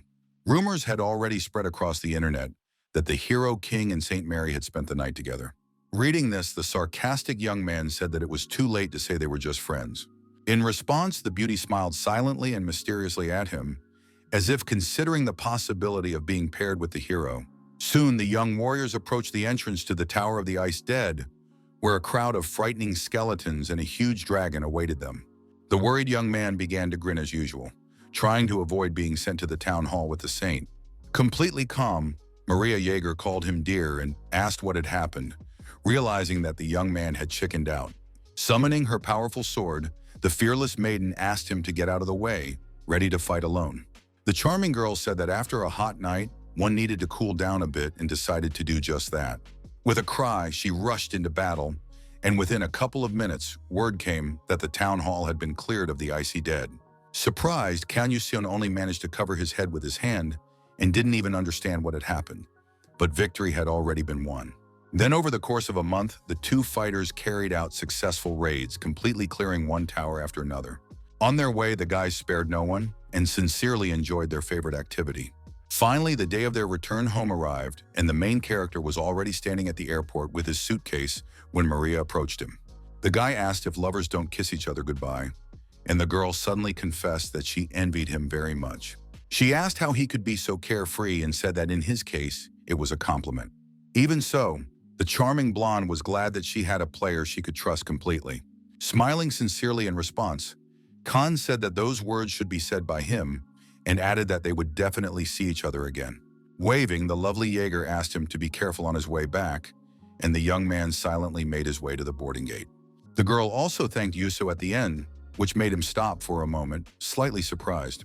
The saint was grateful to him for everything he had done for this world, because a great deal of strength and time had been spent. Looking out the airplane window, the hero said that working together was much more effective, but national interests always came first. He had an idea to invite Maria to visit them sometime, and the angry cat suddenly asked how long he was going to keep scratching him.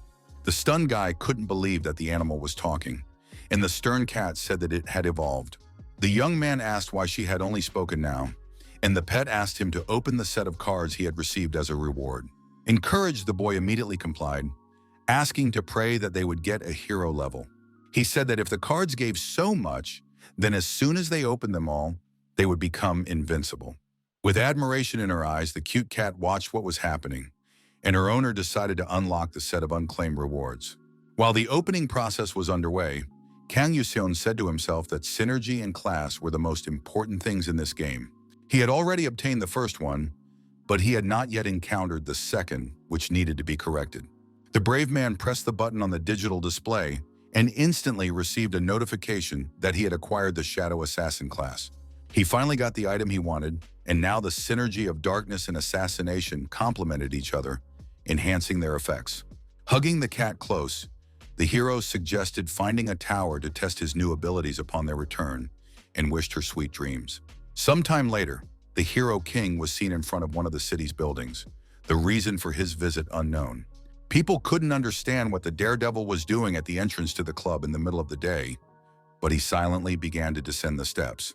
Downstairs, the young man saw a young man with his face buried in a table, sniffling quietly. Kicking the furniture, an angry Kang Yuseon shouted, asking if he had seen the time, and reminded him that he had asked him to come at 9 in the morning.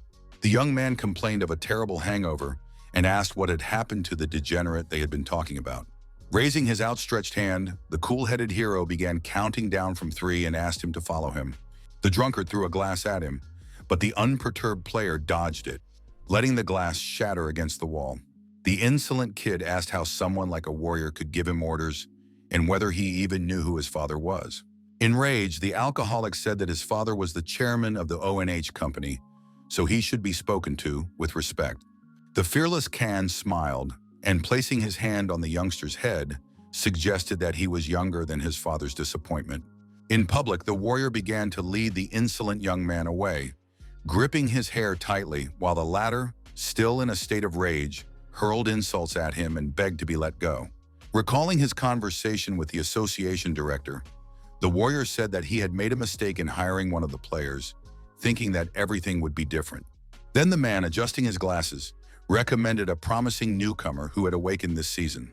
The brave man couldn't believe it was the same kid, but he heard that he had successfully cleared the 3rd-level tower. The guy who woke up with a hangover realized that this was the same hero king who had come to take him to the 4th-ranked town hall for free. Suddenly, the newcomer said he was already very tired after the previous capture, and Khan noted that his personality and skills were completely mismatched. Soon, the fighters entered the butcher's shop, which was the 4th-level tower, where the atmosphere was immediately very tense. The cool-headed hero decided to give a little instruction to the boy dressed in knight's armor. The king secretly kicked the youngster in the rear, ordering him to first show what he was capable of, and he slid across the floor on his stomach. Suddenly, the confused novice raised his head and froze, holding his breath, because what he saw was not at all pleasant. Before him stood a crowd of hungry butchers with sharpened cleavers, eager to chop him into mincemeat. Terrified, the young man immediately jumped up and rushed to the side, not even knowing what to do next. In a panic, he begged Yuso to get rid of them. But Yuso, emotionless, replied that he didn't listen to advice from those weaker than him. Covering his head, the crying boy shouted that if anything happened to him, the hero would also suffer. The professional player noticed that the novice had a cool weapon, but he didn't know how to use it, so he still had a lot to learn. Like no one else, the king knew perfectly well that those who cannot fight await a sad end, but the panicker begged him to save him. The unflappable warrior immediately used the shadow cloning technique, deciding to help the youngster after all. This ability allowed him to control the shadows of a selected area, and shadow synergy enabled him to activate it 3 times as it regenerated. After dispatching the butchers in one fell swoop, Kan Yuseon said that practice is the best teacher. But there were still hungry bats above, their vile tongues craving something to feast on. The fearless player immediately summoned the blood spellcaster's technique, while the stunned novice watched silently. The ability allowed the mage to summon spirits, and with the synergy of 2 copies, create blades from the bodies of enemies. The pathetic creatures, their eyes bulging with pain, were firmly grasped by hard, bloody hands. The brave one asked if it was time for the kid to change his pants, but he, being embittered, told him to watch his language and again threatened to call his father. Patting the boy on the shoulder, the mentor said that he was just motivating him to succeed so that his cute little puppy would be the best. The shy boy asked if he had just made that up because it sounded rather insincere. The mysterious fighter explained that it was because the youngster wasn't ready to hear the truth that he was trash, not a player. He immediately used a killing skill that marked the victim and added a lot of points to his stealth and attack. The tense kid asked what his opponent had done, and the system announced that the black mark had been successfully applied. A couple of seconds later, his pupil shrank in size and blood suddenly began to spurt from his chest. The cold-blooded Kang Yuseon said that the hero king does not deal with such pathetic scum, and the newcomer's life quickly faded away. Smiling, the hero emphasized that if he considered it unfair, he could always defeat him in battle. Soon the boys returned from the tower, where they immediately attracted the attention of interested people. The excited young man asked what was going on, but his mentor did not understand what was wrong with his face. Looking down on him, the warrior added that he had not killed the player painfully and asked if he still did not understand that he was dead. The angry boy, as always, began to threaten his father, saying that he would tell him, but this did not bother his opponent at all. Laughing, the brave boy said that he would tell his father everything himself, so there was no point in threatening him. Clenching his jaw in anger, the kid smiled slyly, saying that the bastard didn't even realize how much trouble he was in. Moving sharply closer to him, the stern fighter made an obscene gesture and asked if the kid was really going to hire a hitman to kill him. The brave boy asked what would happen if the head of the ONH became his enemy, explaining that another freak would simply join the queue for murder. Showing no fear, Kan pointed his index finger at the young fool and asked if he really thought he was special. Then he touched the forehead of the very nervous guy who didn't even know what to expect from the madman. Suddenly, the guys received a notification that a new season update about the endless maze had been released. The players had to organize a raid, emerge victorious, and receive their well-deserved rewards. Upon seeing the message that the clown monarch had greatly influenced the tower's rules, Yushin began to move somewhere, which made him very nervous. He was chosen to run through the maze, and within seconds he found himself in the right place with people lying on the ground. Putting his hand to his right eye, the main character began to look around, thinking about what to do next. Seeing a newcomer who had hit his face, the guy called him a spoiled child in his inner voice. The other newbies also began to get up, surprised and confused about where they were. One of the surprised guys opened his eyes wide when he saw the well-known king not far from him. The girl, seeing the inscription about Team A on the floor, said that they should work together. But Kan understood that the situation was a stalemate. He knew it would be very easy for him, since his teammates were just a bunch of newbies. Suddenly, a digital scoreboard appeared, and the nervous young man immediately turned his gaze to it. He had to familiarize himself with the rules of the maze, which could be cleared by defeating the boss, the Green King. The guys carefully read the rules, but one of them said that they had nothing to worry about because they had the Hero King with them. Smiling, the brave man greeted the newcomers and then asked the monarch to show his skills. Soon, the team entered the jungle maze of the Manhunter, and Yusun, thanks to the blessing, was able to follow the right path and not get lost. Suddenly, bloodthirsty goblins with wooden clubs jumped out, greatly frightening the new recruits. With a single blow, he dealt with his enemies, and in his mind, the hero said that the group was making good progress, thanks to the blessing. Then he noticed a young man at level 5 who had just started playing and still had a lot to learn. This division was supposed to balance the teams in terms of strength, but there were surely veterans of the game in other groups. Calm Kan Yusun thought it was not surprising that they looked like easy prey and ordered his comrades to stay together in one spot. Suddenly, the entire group was enveloped in a shadow barrier, and the brave man smiled, saying that guests had come to visit them. At that moment, a whole group of enemies burst out of the forest, eager to destroy everyone in their path. The merciless warrior instantly dealt with one of the enemies, but the rest quickly rushed towards the newcomers. Throwing his sword over his shoulder, the king said that rule number 5 stated that if 3 players were killed, the entire team would be disqualified. The nervous enemy was stunned and didn't know what to do next, while his comrade looked at Kan Yuso with surprise. Still, they had no intention of giving up and wanted to fight to the last. But the system announced that Team C was out of the game. The stunned hero silently watched the unusual disqualification process, which made him hold his breath. Sharp spears suddenly rose from the ground and pierced the enemy group. Immediately, a notification appeared stating that 2 players had failed the raid, and the daredevil remembered rule number 2. If a person died at the hands of the labyrinth, they could not respawn even after it was cleared, but Yusun showed mercy and killed the enemy himself. The king's team continued on their way, but a ninja in a cloak was already following them nearby. The man realized that if he and his comrades killed Kana, his entire team would be wiped out, so he decided to pass the information on to the others. Behind the assassin, the main character suddenly appeared and calmly asked how long he had been resting there. The speechless fighter admitted that he was a fan of the brave warrior, but that didn't change anything. Smiling, the blue-eyed warrior said that he already knew that, and then asked where his opponent's team was hiding, Soon, the exhausted ninja ran up to his comrades, exclaiming that he had found another team, and that was interesting. A small crowd of men immediately rushed to the place where the enemy group had been spotted. The man with the scar on his face said that one of the rivals was dangerous, but the others posed no threat, so they had to work together to take him out. The tense assassin asked if they were going in the right direction, as it was too dark around them. The fighters didn't even realize that a huge mouth of a dark beast was hanging over them, its teeth incredibly sharp. In an instant, the wary warrior with a scar on his forehead realized that they had been lured here by a traitor. A few seconds later, dead ninjas lay on the ground, and Team E, according to the system notification, was out of the game. Soon after, Team D was also eliminated, having survived for only a short time. In the end, the fearless Kang Yuseon received a notification that he had passed the seasonal update of the first maze.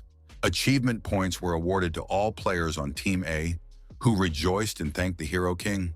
They were awarded random blessing tickets, but they had to choose a player to receive the reward. After reading the message that in case of disagreement, no one would receive anything, the guys tensed up a bit. What was striking was that the system only gave 2 tickets per team, not to each member. The brave one said that he had done all the work, so the reward should belong to him, and hoped that no one would object.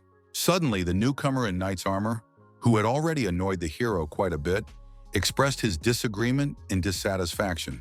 The spoiled child said that he would turn a blind eye to what happened in the tower if he was given 1 ticket. Another angry guy shouted that the fool hadn't lifted a finger, while he had at least helped catch the monsters. The insolent boy, as always, hid behind his father, and his opponent asked who he was without his influential father. The fighters began to argue among themselves, while the cool-headed Kang Yuseon watched them silently from the sidelines. The expression on the stern warrior's face made it clear that he didn't particularly like what was happening, but he didn't intervene. The excited girl asked the boys not to fight, and the newest player suggested settling everything with a duel. Suddenly, sharp blades flew at both hot-headed boys from a daredevil who decided to settle things without further ado. He asked the young men to have a conscience and reminded them that they had already gained experience points and achievements without doing anything. Then the warrior looked at the 2 confused players and asked if either of them thought they deserved a second ticket. The frightened young men were too afraid to even answer him, so they decided to silently say goodbye to the reward. Unperturbed, Kang Yuseon decided that he would take the reward, and in that moment, the golden set was in his hands. When he returned home, the young man began to open the ticket of random blessing, but he already had one. He received fire resistance and a favorable wind sail, which were useless, and the cat laughed, calling him a loser. The system asked if the young man wanted to combine his existing abilities, to which he replied yes. Now he had the blessing of a fire shield, which sounded quite solid and confident. The ability to attack with fire was activated and increased resistance to explosions for 10 seconds. The monk's blessings did not reset with each season, but remained with the player forever, making them even more valuable than ability cards. Kam Yusen wondered whether he should go to the Tower of Fire attributes to practice his new tricks. He went to the Phoenix's Nest Town Hall and asked the cat what she thought, and she suggested going somewhere dark because she didn't like fire. The young man called the animal a fussy creature and began to look at the digital board for other places that would suit her requirements. Suddenly, the Tower of the Sacred War of player Kim Yuso called him, and the rank accessories of the sign of attraction had a powerful effect. The system asked the surprised young man if he would accept the challenge, and the pendant stopped near the tips of his fingers. The complex 7th-level town hall only allowed 1 player at a time, but there was a shop available inside. Clenching his fist and donning a black coat, the daredevil smiled and said that he wasn't being given a moment's peace. The goal of the raid was victory, but it was important to note that there were entities in the tower that could take part in the war. A few seconds later, he found himself at the entrance to the town hall of the Holy War, where the queen sat on the throne. The woman with her hands folded said that the goddess of shadows had heard her prayers, for which she was very grateful. It was the charming Princess Seria, who was glad that Kang Yuseon had also accepted her challenge. Earlier, when the brave warrior wanted to save the girl, she had rudely replied that she did not need the pity of a pagan. But in the end, the beauty was saved by the noble knight and was sincerely grateful to him. Smiling, the calm young man asked if she was indeed the princess of the desert kingdom of Ayub. The warriors raised their spears before him, ordering him to show respect to the queen, but Her Majesty ordered them to calm down.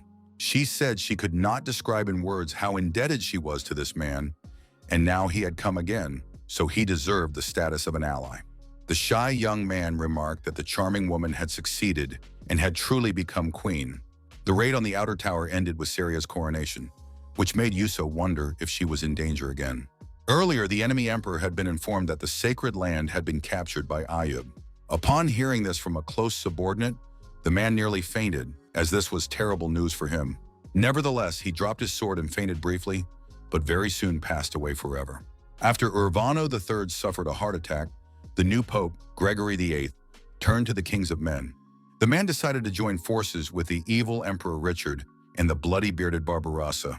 The Supreme King Philip II was also part of the team, but all this led to a holy war between the elves and humans. Each side fought to the death and did not even think of retreating, for this was a long battle for every man. Hearing the story, the hero realized that it was all about a conflict of interest between the two races. But he couldn't understand why they couldn't just divide the land equally. Empress Seria said that the kings of the three nations had gathered their armies, and their goal was this fortress, as it was closest to the sacred land. With a sly smile, the charming ruler asked the brave warrior if he would fight for the elves. Somewhere in the distance, the young man suddenly saw the evil king, and the surprised lady did not even expect him to have such good eyesight. The daredevil immediately used his pocket workshop to replace the eyepiece with an ice bolt. The blessing of his mentor's sixth sense was instantly activated, and a rifle appeared in his hands. The bolt, which had 3 stars, significantly increased range and damage, and also made it possible to project a firearm. Closing one eye to take aim, the young man said that the beautiful Seo had nothing to worry about. Somewhere above the desert, a proud eagle flew by, and below a whole horde of enemies could be seen, whom Kang Yuseon did not fear. The fighter, completely focused, took aim with his sniper rifle to show off his power. One of the knights caught his attention, his life in danger, but he did not yet realize it.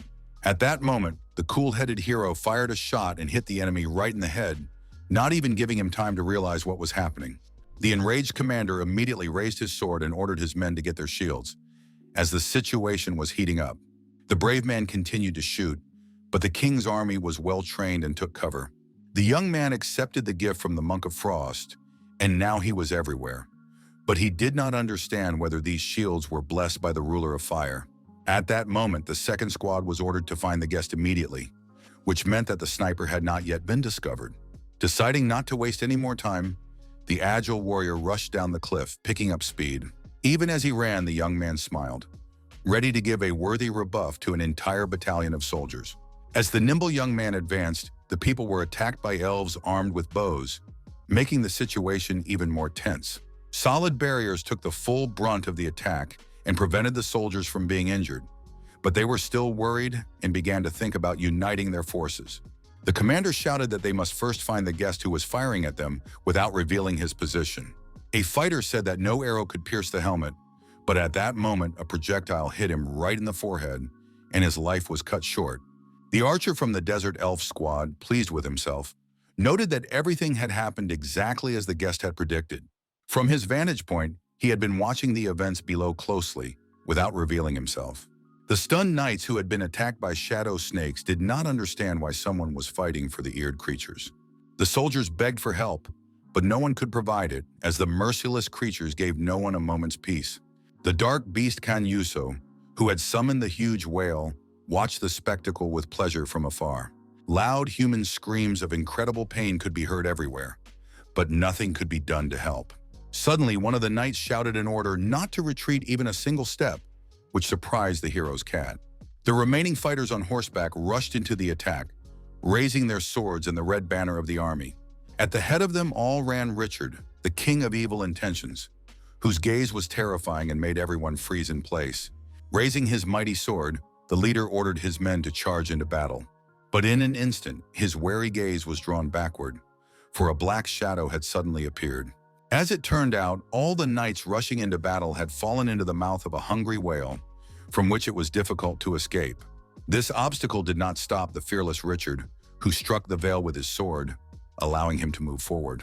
Tense, he ordered his comrades to continue following him, as there was no time to waste.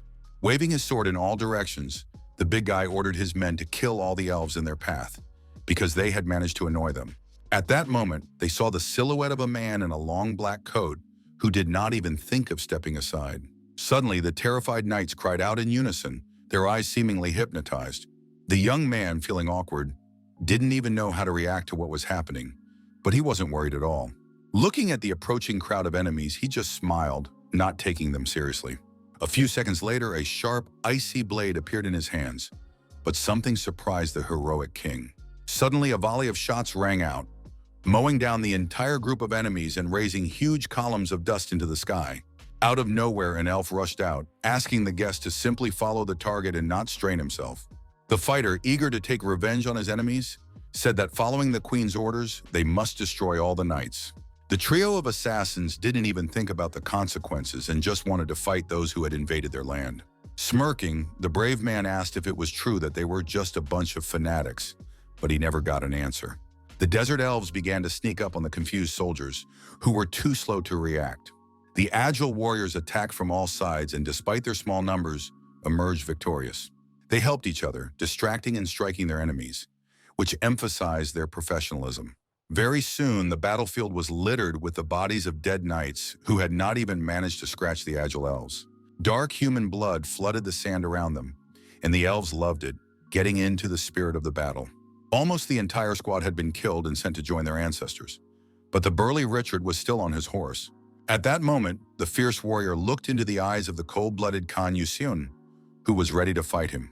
The brave player challenged his opponent to a fight, and without even answering, he rushed into battle on his horse. The unflappable hero began to swing his swords in all directions, confident that he would win. The powerful king swung his huge sword at him, calling him a guest and asking him to say something. The giant did not understand how the young man dared to stand in his way, but he paid no attention to his words and continued to approach him closely. The brute asked if the youngster knew who he was, but the nimble fighter wasted no time on small talk and attacked him from behind. Smiling, the boy called Richard an enemy, for whose defeat he would receive a reward, and that was enough for him.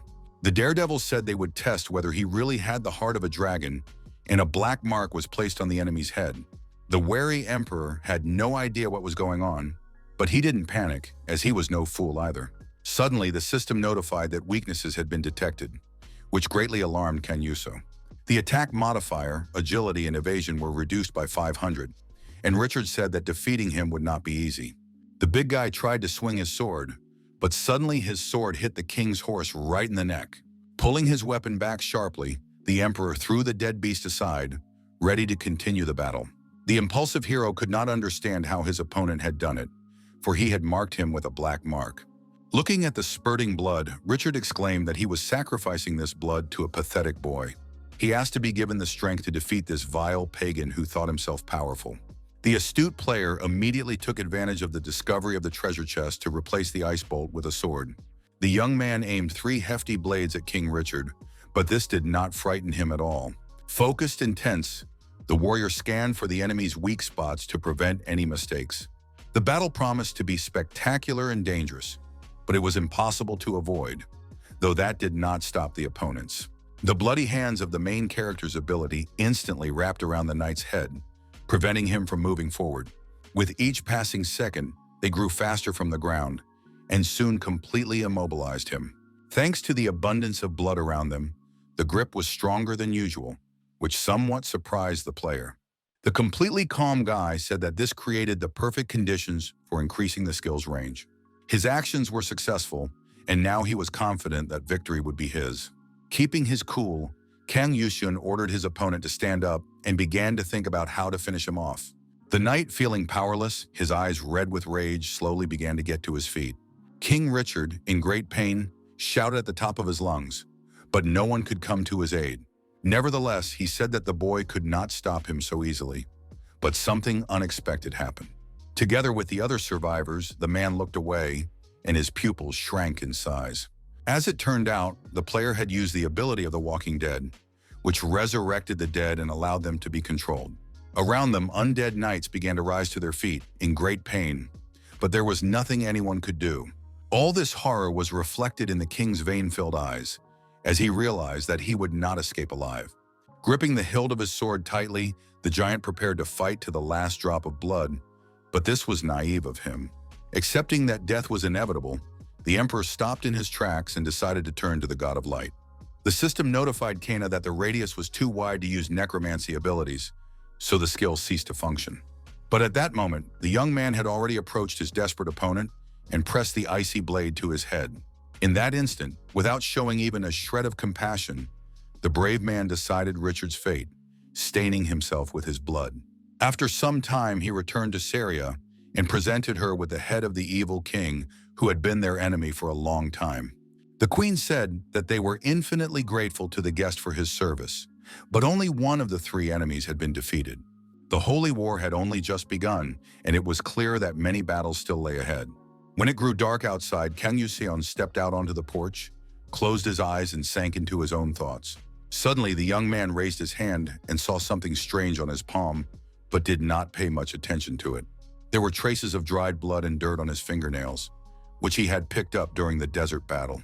Remaining silent, the warrior slowly moved forward, still focused on his thoughts. Behind him, green gears appeared, indicating the structure of a mobile store. Sure enough, a square-eyed girl appeared nearby and addressed the hero as uncle. She said that he had reached the highest level of skill in creating ice swords, and if he improved the store, he would be able to buy the awakening stone. This information brought a smile to the brave warrior's face, who had now stopped thinking. In a calm tone, the player admitted to the little shopkeeper that he had been worried she wouldn't show up at all. The upgrade process and the purchase of the stone were successful, and the experience points gained awakened the skill of creating an ice sword. Now the warrior had Frost Smith at his command, who possessed cold chi energy and the ability to control frost magic. Very soon the fighter went into battle, where he decided without hesitation to test his new improved ability. At tremendous speed, he destroyed his enemies one after another, without even allowing them to scratch him. The sarcastic warrior called it a beautiful day to die and did not hesitate to tell his enemies so. The stunned knights admitted that the guest was too strong, and their confidence in victory was shattered. Smiling, the young man said that their captain was probably so fat that he couldn't even move. The provocateur added that the army of fools was suffering defeat, and he couldn't be bothered to lift his ass, which was clearly too heavy to move. In an instant, the enemy squad was frozen and no longer posed a threat to Kang Yuso, who was deciding their fate. Earlier, the serious Seori told the guests that they had received news of where the bloody-bearded Barbarossa had stationed his troops. The young man interrupted her, saying that the elf spies had done a great job, and the lady admitted that the scout was a human. These words caused Kang Yuseon to be slightly puzzled, and the queen added that the three kings who had participated in all the wars had never gotten along. She added that these people were still at odds, and whether the report was true or not, it still gave them a chance. Barbarossa, the bloody beard, was the most powerful, so Seori decided to send his best warriors and asked if the brave man would lead them. Initially, it was planned that the main character would kill the villain silently, but in reality, everything turned out quite differently. The information seemed true, but there was no target, and he was tired of searching every tent. At one point, the young man stopped in his tracks, using his icy ability to improve his search. Ahead, he saw a man sitting on a bed drinking wine and asked if such a big man was really a coward. Suddenly, the big man fell to the floor unconscious, dropping a wooden cup from his hands, which alarmed the young man a little. The brave young man decided to go closer and examine the contents of the cup to understand what was going on. After thinking for a moment, the unflappable Yusen suggested that the cup contained poison that had killed the man. Then the brave man took another step forward, carefully looking around so as not to fall into any traps. For some unknown reason, the young man began to smile, as if a puzzle was forming in his head. The elf scout told the guests that everything was clear outside, but was puzzled to see him laughing like a madman. The boy realized that the holy war was a lie, and the tense girl asked if the man was dead. From the first day of the season, the rulers had done nothing but force nations to fight each other, sending hired assassins to eliminate the best players. The rulers pursued only their own interests, just like the head of the Players Association, whom the Hero King often thought about. Out of anger, the young man crushed the wooden cup containing poison, and his mind was now clear and he understood the situation. Nervous Khan considered the whole situation madness and soon decided to return to Queen Ayuba. The puzzled woman asked if Barbarossa had really been poisoned by one of his own people, and if the information had been leaked for someone else's benefit. The fighter replied that the battle had simply convinced someone that the bearded man was doomed, and Sari couldn't believe they were capable of such a thing. The player said that the Holy War had allowed them to do so, adding that they would receive all the glory and cause discord among the three nations. However, the treacherous Supreme King remained, still afloat and posing a danger. The Empress said that now they would have to fight Philip II, but the warrior replied that the remaining army would not retreat. In a calm tone, he added that the troops had been disbanded and had probably joined the other side. Late at night, an unknown knight ran into a tent located on the Allies' territory. The man reported that the assassin who had attacked the Bloody Beard had brutally killed his soldiers. The soldiers suggested that they be held responsible for Barbarossa's death, but the pensive leader did not respond at first. Nevertheless, the Supreme Philip said that in that case, the remaining soldiers would easily carry out his orders. It was said that the king of evil intent in the bearded man had fallen at the hands of the pagans, whom the subordinates wanted to exterminate along with their commander. Smiling slyly, the commander, who respected his soldiers, promised that he would not deny them this favor. Rejoicing like a child, Philip exclaimed that truth spoke through his lips and added that the Holy Land would be brought closer to them. The commander ordered Richard and Barbarossa's troops to be sent to the front, and the knights kneeling clearly understood the order. The long-haired fanatic reminded them that angels were watching them from heaven, so he asked the fighters not to falter. The confident leader wore a golden fanaticism, a black surcoat decorated with a golden cross. It was a coat that had become famous during the Holy Race War and had been blessed by an archangel for a devout knight. Meanwhile, the fearless Kan Yuseon stood before a whole horde of armed soldiers, but showed no fear. In his path stood the cavalry of the king of evil intent, as well as the armed infantry of the Bloody Beard. The third group was knights who were members of an army the main character had never seen before. Looking more closely into the distance, he came to the conclusion that Philip was going to use the enemy troops as a human shield. The fighters began to raise their swords, shouting that in the name of peace and the God of light, they were obliged to kill all the pagans. Exhaling, Khan said that all these slogans were identical, as if copied from a template, and wondered whether it was possible to establish peace through violence. Behind him stood an entire division of desert elves, ready to fight for their land to the last drop of blood. In the store, he purchased a western wind, which made battles flow smoothly, like a gentle breeze at the end of spring. He immediately used the enhancement of his newly acquired ability, which remained active until the very end of the battle. Filled with harmony, Yusun felt a surge of strength, and a gentle breeze played softly on his fingers. The horde of enemies saw the young man standing on the hill, and many rushed to attack. The commander exclaimed that this was the very elf assassin whom many sought to avenge His Majesty Richard. A knight running behind everyone shouted that they would never lose to these ignoramuses, while Philip II remained in the rear. Raising his mighty sword, the cool-headed leader turned to the God of Light and asked him to guide them on the right path. The monarch immediately blessed the human army, and the warriors of light joined the battle on their side. Flames began to spread from the great warrior's sword, further raising the soldiers' morale. The warriors were also blessed by the ruler of fire, and as a result, the fiery destroyers also came to the aid of the people. In turn, the Shadow Monarch sided with the army of desert elves, who began to aim their bows. The Shadow Council also joined the battle, whose armed forces were distinguished by their particular composure. The Monarch of Cold did not forget the boys and sent his ice guards to help them, showing mercy. Slightly agitated, Kan Yuseon looked around, deeply pondering the horrors unfolding before him. Powerful explosions thundered nearby, sending shrapnel flying everywhere, wounding the elves. The knights used their shields relentlessly and remained unharmed, no matter how hard they were attacked. Lost in thought, the hero could think of nothing but the rulers who were enjoying watching this. He wondered if their thirst for violence and the smiles on their faces made them evil gods. As always, the sleepy cat asked the young player to shut up and just do what he was paid to do. Pushing his thoughts aside, the warrior agreed with the dark beast, and rushing down said that the war would end today. The brave warrior's task was not to disappoint the council, which had generously rewarded him with 100 shadow puppets. Suddenly finding himself on a flying warrior wearing a plague doctor mask, the surprised boy realized that they were being supported. 59th level angels, identical to those from the previous encounter, were ready to fight them. Seeing the shadow warriors flying toward them, the unflappable Khan was sure that these guys would take care of the warriors of light. Not far from him, the young man saw an enemy he had to deal with on his own. Standing in his way was the powerful Supreme King Philip, who had no intention of standing on ceremony with a guest. The cold-blooded ruler began to swing his sword, but the nimble player was lucky enough to dodge as always. Confident in his abilities, the man tried to put psychological pressure on his opponent, and his cloak seemed very familiar to the young man. Shocked, the hero immediately realized that his opponent's attire was the same as his own, which came as a huge surprise.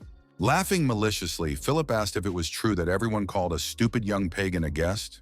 The young man realized that this was not a player, but an enemy, who declared that in the name of the God of Light and the Supreme King, the scoundrel would not go anywhere.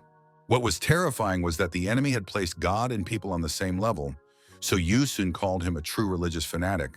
The fearless king tried to attack the young man, but the brave youth did not lose his composure and blocked the blow. The young man couldn't believe that this game couldn't possibly get any worse, and noticed that everyone had wings behind their backs. The Shadow Monarch suddenly blessed him with the wings of a raven, which greatly surprised the main character. Stunned, Yusun now had the ability to fly, with huge dark appendages behind his back. He didn't mean that he needed it too, but it was like a fashion accessory for the game and looked pretty cool. Fighting in the air like this, the daredevil's plan was now just a useless piece of paper. Philip, swinging his sword, was glad that a worthy opponent had stood in his way and that their battle would become legendary. In the sky, at that moment, a spectacular battle began between two powerful fighters. The stern-looking Khan put up a worthy fight against his opponent, who was his equal in strength and ready to fight to the end. The laughing man noticed that the boy was already tired and called it his punishment for betraying the God of Light. The player realized that the enemy lived as the rulers wanted him to, which meant that they wanted him to poison the bloody beard. Grinning, the long-haired knight called it a cheap trick that would not fool him. Not wanting to waste time on empty talk, the brave man fired a volley of icy blades at him, but they all broke in midair. The blue-eyed man admitted that the gods truly wanted Barbarossa dead, and he would not deny him that pleasure. Moving from side to side, Philip added that he was the blessed ruler of Seraphim. He desired exactly the same thing as his master, whose shield had successfully blocked the attack of the nimble Kanyuso. To the left of the frozen Supreme King, an icy silhouette suddenly appeared, its sword pointed at him. Then the man heard strange sounds nearby and received a notification that his shield had been destroyed. The main character knew that he wasn't the only one unhappy with the wings limiting his field of vision, and at that moment, he pierced his enemy through and through. The sharp, icy blade pierced the very center of the enemy's chest, and in an instant, the confidence vanished from his lips. The 8th-level ruler, Seraphim, moved into the body of the Supreme King, causing intense tension in the brave warrior. At the same moment, the large white wings began to emit a yellow light, and the nervous young man decided to fly away. A powerful explosion followed, but it did not cause the brave player to panic. Shards of ice still protruded from Philip II's Venus chest, and his heart continued to beat. Suddenly, he rose above the ground with a sword in his hands, and his strong wings prevented him from falling. The man's gaze was filled with coldness and emotionlessness, but he was still very dangerous. Yuson, wary, did not even know that angels were capable of such things, but he was ready to continue fighting. The fiery destroyers forged a sword of light in hellish flames, making it very difficult to destroy. The Ice Guardians created an icy blade in the cold river of Kokit, and it was just as powerful as its opponent. Both opponents were fully prepared to fight to the death and, deciding to stall for time, rushed to attack each other. They flew through the dark, gloomy sky, while desert elves and human army troops fought on the ground. Suddenly, a heavy downpour began, which the knight, raising his head to the sky, noticed first. Somewhere in the distance, a bright blue light could be seen, its brilliance momentarily blinding the human eye. Two warriors continued to rush about in different directions, but they still couldn't hit each other. The hero, tensed to the extreme, clenched his jaw tightly, putting titanic effort into the fight. The cool-headed Philip swung his sword with precision, but the brave warrior dodged and tried to test the ground. The angel smiled menacingly, never taking his eyes off him, completely confident of victory. His next attack was unsuccessful, as the agile fighter blocked it with his icy blade just in time. Glaring menacingly at his opponent, the Supreme King rushed back into battle, trying to put psychological pressure on him. Nervous, Kang Yusun shouted at the top of his lungs and realized that he had to act now. But a multitude of sharp shadow blades flew at the enemy, piercing him and causing him intense pain. Ice swords were then thrown into the battle, so Philip was no longer a threat. Putting his hand to his throat, the exhausted hero told himself that at this rate, he risked losing his voice. Before departing for the next world, the long-haired enemy turned to the young man, calling him a guest, but he did not have time to say anything else. The young man received notification that he had killed the Supreme King, the body of an archangel, but there was no particular emotion on his face. The brave man was sorry to say it, but he didn't need wings to fight on the ground, so he had to get rid of them. At that moment, the precious object disappeared, and the young man began to stretch his arms, which had already begun to ache. The excited soldiers below saw the falling yellow object and assumed it was an angel. Their eyes were wide with surprise, and everyone began to look closely. It turned out that the dead body of Philip II had fallen to the ground, and every knight in the army was deeply saddened. Following him, the messengers of the God of Light also fell, and the system announced that the course of history had been changed. It was said that history would remember the legendary cloak of the player who had defeated the Supreme King. As a reward, the hero received a special achievement related to damaged equipment, as the cloak was now stripped of its gold plating. In addition, the daredevil earned a whopping 100,000 achievement points through his titanic efforts, which was a pretty good result. Breathing a sigh of relief, he smiled wearily and muttered that the whole nightmare was finally over. Upon returning to his world, the Hero King was surrounded by a crowd of journalists, as usual, because he had successfully raided the first tower of the 7th level in the season. The young man remembered clearly that he had entered the town hall near his home, but he couldn't understand where he was. An excited reporter asked if the warrior had changed his outfit inside the tower, because the golden cross had disappeared from his drawing. The journalists were curious to hear Yushun's comments as a player, as he had started to engage in more intense battles. Park Tae-sik arrived at the destination, red with anger, furious that they had arrived late. But then he took a closer look and, calming down, said that something had clearly changed here. Taking the microphone in his hands, the well-known king said that reporters like to write sensational articles and trumpet about feats. The fighter admitted that he sometimes didn't understand why he had to work so hard to save the world. The guy noticed that he had been moved to speak and asked the admiring audience if they would listen to more of his revelations. The brave man smiled menacingly and looked hungrily at the people asking him questions. One of the slightly nervous journalists decided to ask the legendary warrior how he felt about war. The guy asked if they really wanted to know his opinion on molten iron being poured on a person as they climbed the castle walls. It was also said that arrows pierced the warrior, and his insides spilled out when he was slashed with a sword. The stunned crowd was not prepared for such a blunt statement, and the cameraman's camera almost fell from his trembling hands.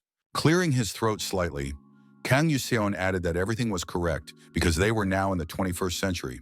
He added that they should start with rockets falling from the sky, bullets piercing people through and through, and fighter jets bombing innocent people. Smiling, the player said that even though they live in modern times, people still lose their guts in battle. Completely calm, the hero asked the astonished audience how they felt about war. The stunned people replied in unison that there was no one who would like it. Everyone understood that whether the war ended in victory or defeat, many people would still die. Earlier, Saria had confessed to a guest that she was happy because they had been avenged, but at the same time, she was scared to death. A brave warrior asked what the lovely lady holding a glass of wine was afraid of if their people had won the war. The perceptive queen replied that what she feared most was the end of the war, blood, and death. It was very painful to watch the terrifying scene where battle-weary elves dragged their dead comrades from the battlefield. Feeling emotional pain, the girl wondered if this was what their goddess wanted. At that moment, Kang Yushun, who had folded his arms across his stomach, said that he also agreed with the journalist's position. He emphasized that no one would enjoy the war in vain, and then asked how people felt about heroes. One of the surprised reporters replied that they liked absolutely all the brave people who had shown heroism in battle. A young player asked the audience how, in their opinion, ordinary soldiers become great heroes. The enthusiastic warrior declared that only those who prove themselves in war become heroes, so he asked the reporters once again how they felt about war. He suggested that they be honest with each other and said that they all liked the slaughter, which shocked the people around him. The journalists considered this a provocative statement and said that the situation was simply a relic of the past. Calm, Kan said that even now, their neighbors on the left, right, and above sent hired killers after him at the start of every season. The man said that espionage was also considered war, so there was no reason to doubt his words. The tense reporter asked if he meant that other countries had attempted to assassinate him, shyly placing his hand over his lips. The sarcastic Yu Sung remembered that this was classified information, so he kept his mouth shut. People began to catch up with the man from upstairs, and the young man whose phone rang said that if he revealed who it would be censored. In front of the building where the press conference was being held, another black car suddenly stopped. The brave man emphasized that as soon as he started talking about the war, many important things immediately came to mind. In a cool tone, he added that even if the world collapsed tomorrow, people would still be tearing each other's throats out today. Countries even wanted to send their best players to the front lines, using them as weapons in bloody battles. The main character was told to bear his sword, but not before the enemy of the world, but before the enemy of his country. The warrior felt that even without his intervention, the season would be excellent, which was a surprising statement for journalists. Traces of a shadow ability began to spread beneath the young man's feet, and he asked why he was there. It was not entirely clear why he had to go through all these trials and save the world, risking his life. The shocked audience, along with the tense Park Tae-sik, listened to the revelations of the heroic king, not daring to interrupt him. Unexpectedly, the fearless Kang Yuseon asked whether this terrible planet deserved to be saved. The live broadcast was also being watched by Saint Maria Jager, who was very worried about her friend. The fearless guardian Georg Billmeyer and the sword lord Ray Chan were also watching, but they did not show any particular emotion. The shocked crowd of journalists was speechless, and no one could even think of an answer to the question. Suddenly, a brave man from the crowd exclaimed that the world deserved to be saved, and the fighter asked him to provide arguments. People believed that they could not allow innocent people to suffer, so it would be irresponsible of Kana to stop being a player. Behind the smiling boy, more shadows appeared, indicating the arrival of the clown ruler. The double behind him muttered that the young man would either die or live long enough to become a villain. Smirking, the hero said that these were just words and asked the people not to take them so seriously. Suddenly, someone grabbed his arm and pulled him sharply, causing the young man to become slightly alarmed. It was an agitated Park Tae-sik who pulled his old friend away because he had already said too much. Showing his pass, the man asked the reporters to get out of the way and not block the passage, his hand on the hero's shoulder. Finally, the fighter asked the audience not to say anything more about the player's duty or responsibility. Getting into the car, the warrior angrily added that if they provoked such an arrogant bastard as him, no one would take responsibility for the chaos in the world. The embittered Yusun expressed his hope that all his words had been recorded, but the journalists wanted to talk some more. The clown monarch expressed his satisfaction, and the ruler of chaos was delighted and blessed the daredevil with the god of war. In the car, Mr. Park said that he was going home, so the young man would have to deal with all of this himself. The young man was informed that the ruler of the alternate reality had entered a berserk state and given him an amulet to find his enemies. The legendary item gave the enemy a code word during battle, and the worst part was that only the wearer could hear it. Without showing even a hint of emotion, the exhausted Khan simply closed his eyes, having fully absorbed the information. News spread across the internet about the terrorist threats the hero king had faced from other countries. Returning home, the tired Theshik took a shower and, stepping out, happily opened a cold bottle of beer. The man asked with a smirk if the kid had caused all that commotion and was now afraid of the news he had been listening to so intently. Feeling anxious, the boy admitted that he thought his friend would be angry, but he couldn't do that. Running his fingers through Yuso's hair, Park asked how he could be angry with him, knowing what he was going through. He also reminded the boy that he had no one closer to him than him, and he smiled silently in response, feeling calm. At one point, the young man said that he had Saint Mary in France, but Tae-sik believed that she was as distant from him as the moon. Kang thanked his friend, and he, taking a sip of beer, noted that the boy understood that he should be grateful, and that was already good. Then the hero learned that his friend was now a pure-blooded assassin and asked if he had any special costume after waking up. Dressed in warrior armor, Park showed off the Heartbreaker, a bloody blade that was a legendary ninja weapon. The man heard that Yuseon had also obtained equipment, and he shyly replied that he had indeed managed to do so. The assassin noted that it was necessary to rest occasionally, as working to exhaustion had never helped anyone, and suggested taking a break. The conversation turned to the 7th-level Godfather's Tower, where secret organizations and scripted infighting awaited the players. The two fighters soon moved to the entrance and learned from a notification that the goal of the raid was to revive the Capone family. Smiling, the fearless Tashik asked his young comrade to get ready, but he didn't quite understand what he was talking about. The master said promisingly that betrayal, secret enmity, and the unmatched vileness of the organization awaited them. In response, the sarcastic young man said that in that case they'd better switch to noir, after which they entered the town hall. Late in the evening, there was a heavy downpour, and a mysterious lady standing under an umbrella told her companion to sort things out before the upcoming meeting. Going inside, the guy replied that he understood everything, and the girl decided to remind him of one important truth. She asked him to repeat to himself that all this was being done in the name of justice, and that they were not to blame for anything.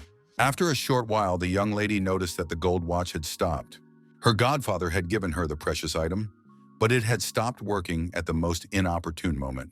Suddenly, Pa and Kang appeared, unhappy that they had gotten caught in the rain, but the young man asked his companion to put something on his head.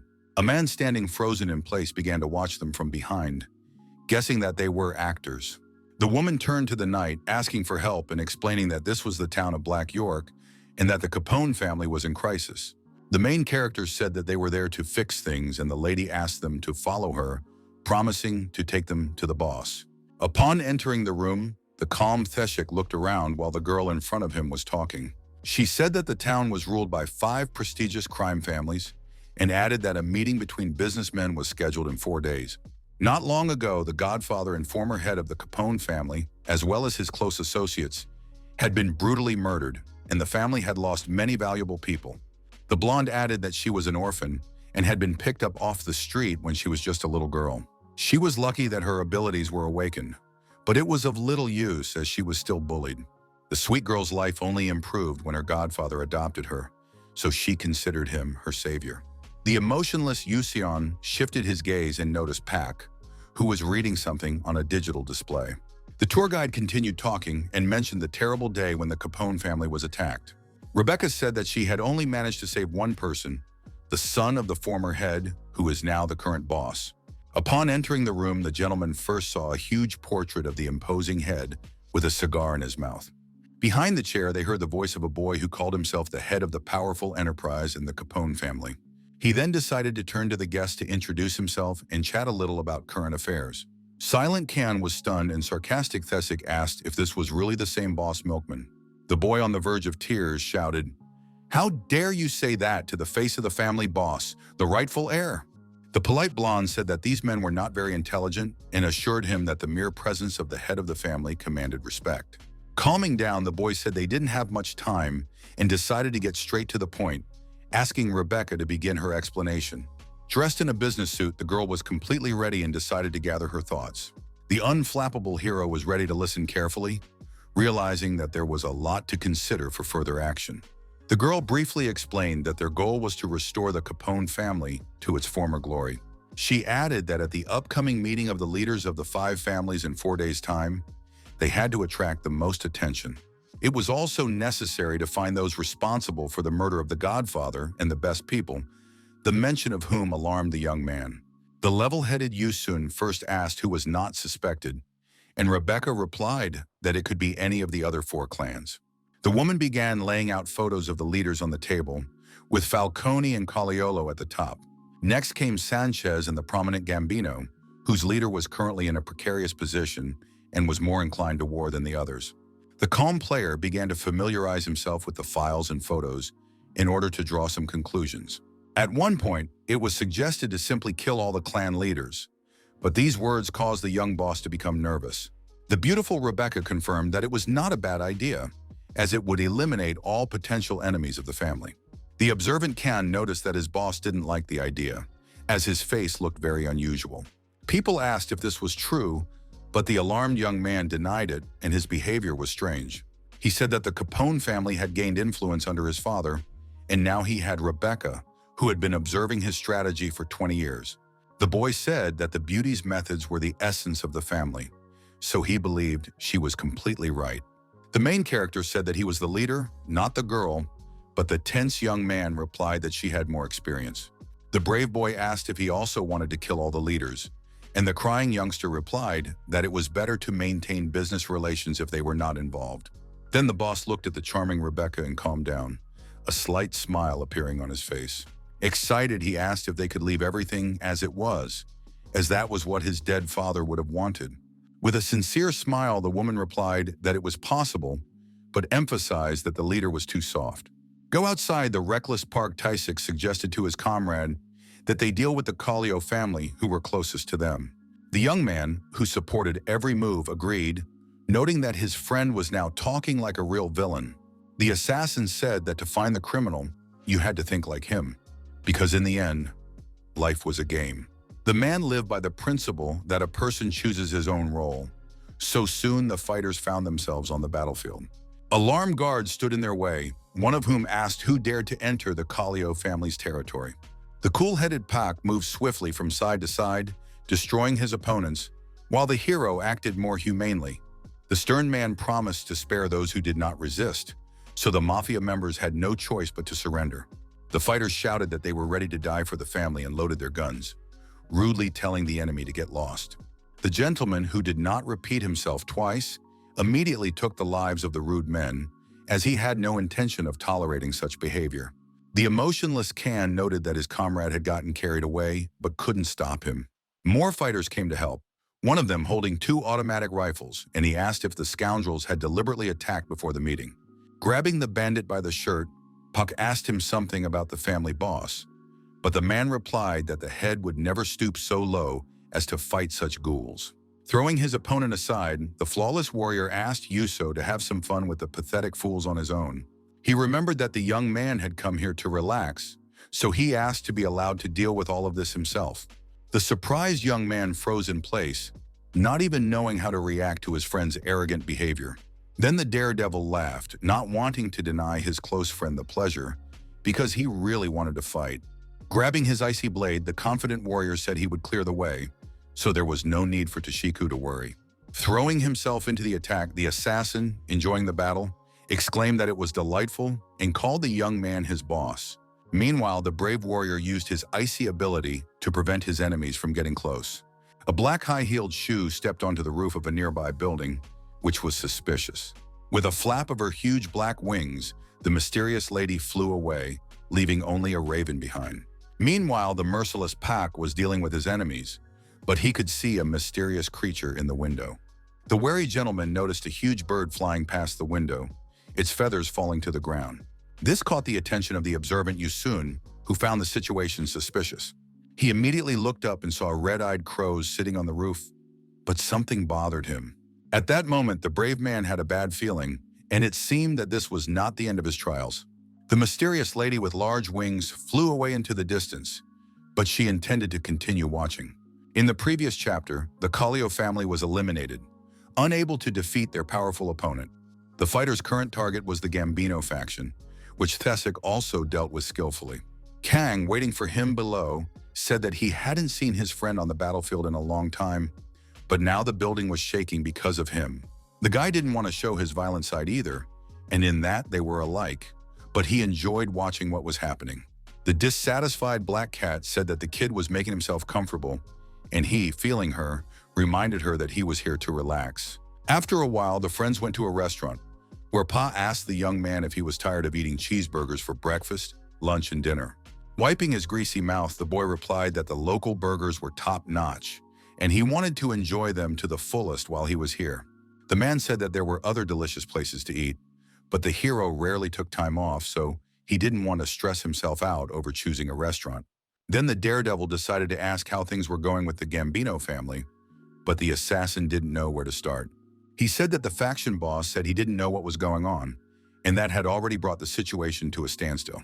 Tense, Yusun reminded him that his friend had asked him to trust him, but he was giving vague answers, and the boss had said that the leader would not meet with him. After the beating, the head of the family lit a thick cigar and began nervously calling someone on the phone. The blonde man continued to dial numbers, but there was still no answer, which made him even more nervous. With bloodied lips, he clenched the smoking device and said that neither Sanchez nor Falcone were answering the phone. Throwing the phone down in anger, the man wondered why no one was answering and refused to believe that the player had killed Capone. Suddenly, blood began to pour from his mouth, and it became very unpleasant to continue smoking. Earlier, Thesek had said that in 72 hours, the blood flow in his heart would stop, followed by the organ itself.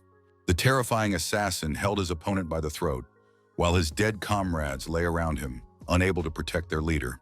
The stern fighter said he could prevent such a terrible outcome, but of course, not for nothing.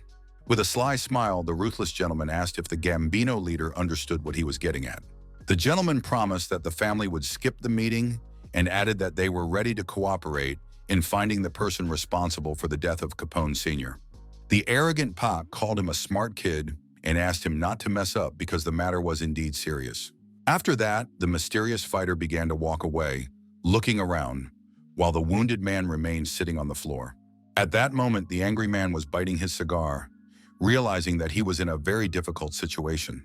Filled with rage, he simply bit off the tip of the cigar, and the blood on his face quickly began to dry.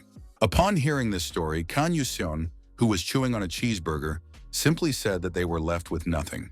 Touching his head, the calm Taisik asked him to stop chewing on the ice, saying it was bad for his teeth. Looking away, the assassin said that they would find out more at the meeting, so there was no point in speculating.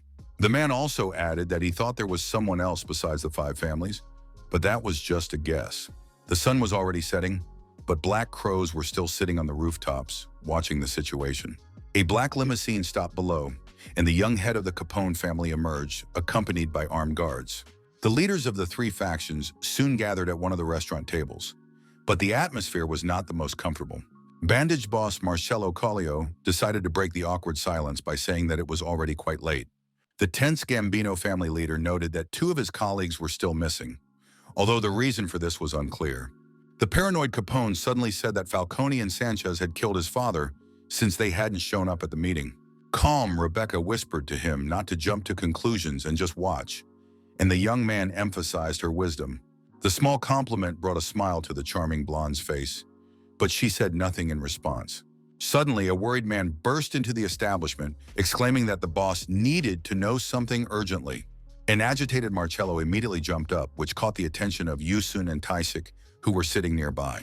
The shocking news for those present was that the heads of the Falcone and Sanchez families had been killed. Upon hearing this, the calm hero told his comrade that they clearly had another enemy. Now the assassin understood why the families seemed weakened, and the guy eating a burger said that he felt like he had become stronger. Suddenly, the lights in the room went out, which made everyone tense, as the reason was unknown. After that, everyone's attention was drawn to the stage, where a mysterious man in a black robe stood under a yellow beam of light. He said it was very convenient that all those who defamed the city had gathered in one place at one time. The mysterious man said that they were in league with corrupt politicians and manipulating the trade union, stealing from poor citizens. The stranger also added that they were all liars and smugglers, calling them despicable criminals who only sowed chaos. Shouting loudly, the fighter pointed his finger at the flying black birds and said that this was their doing. After that, the Night Raven introduced himself and threatened that the vile scoundrels would get what they deserved. Chaos suddenly broke out in the establishment as his winged minions began attacking the people.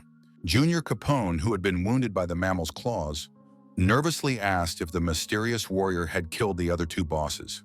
The Raven said that they were all scoundrels for whom even death was too low a price to pay, and suddenly declared that he had also killed the young man's father. The confident daredevil added that the pathetic blonde would soon meet his dead father.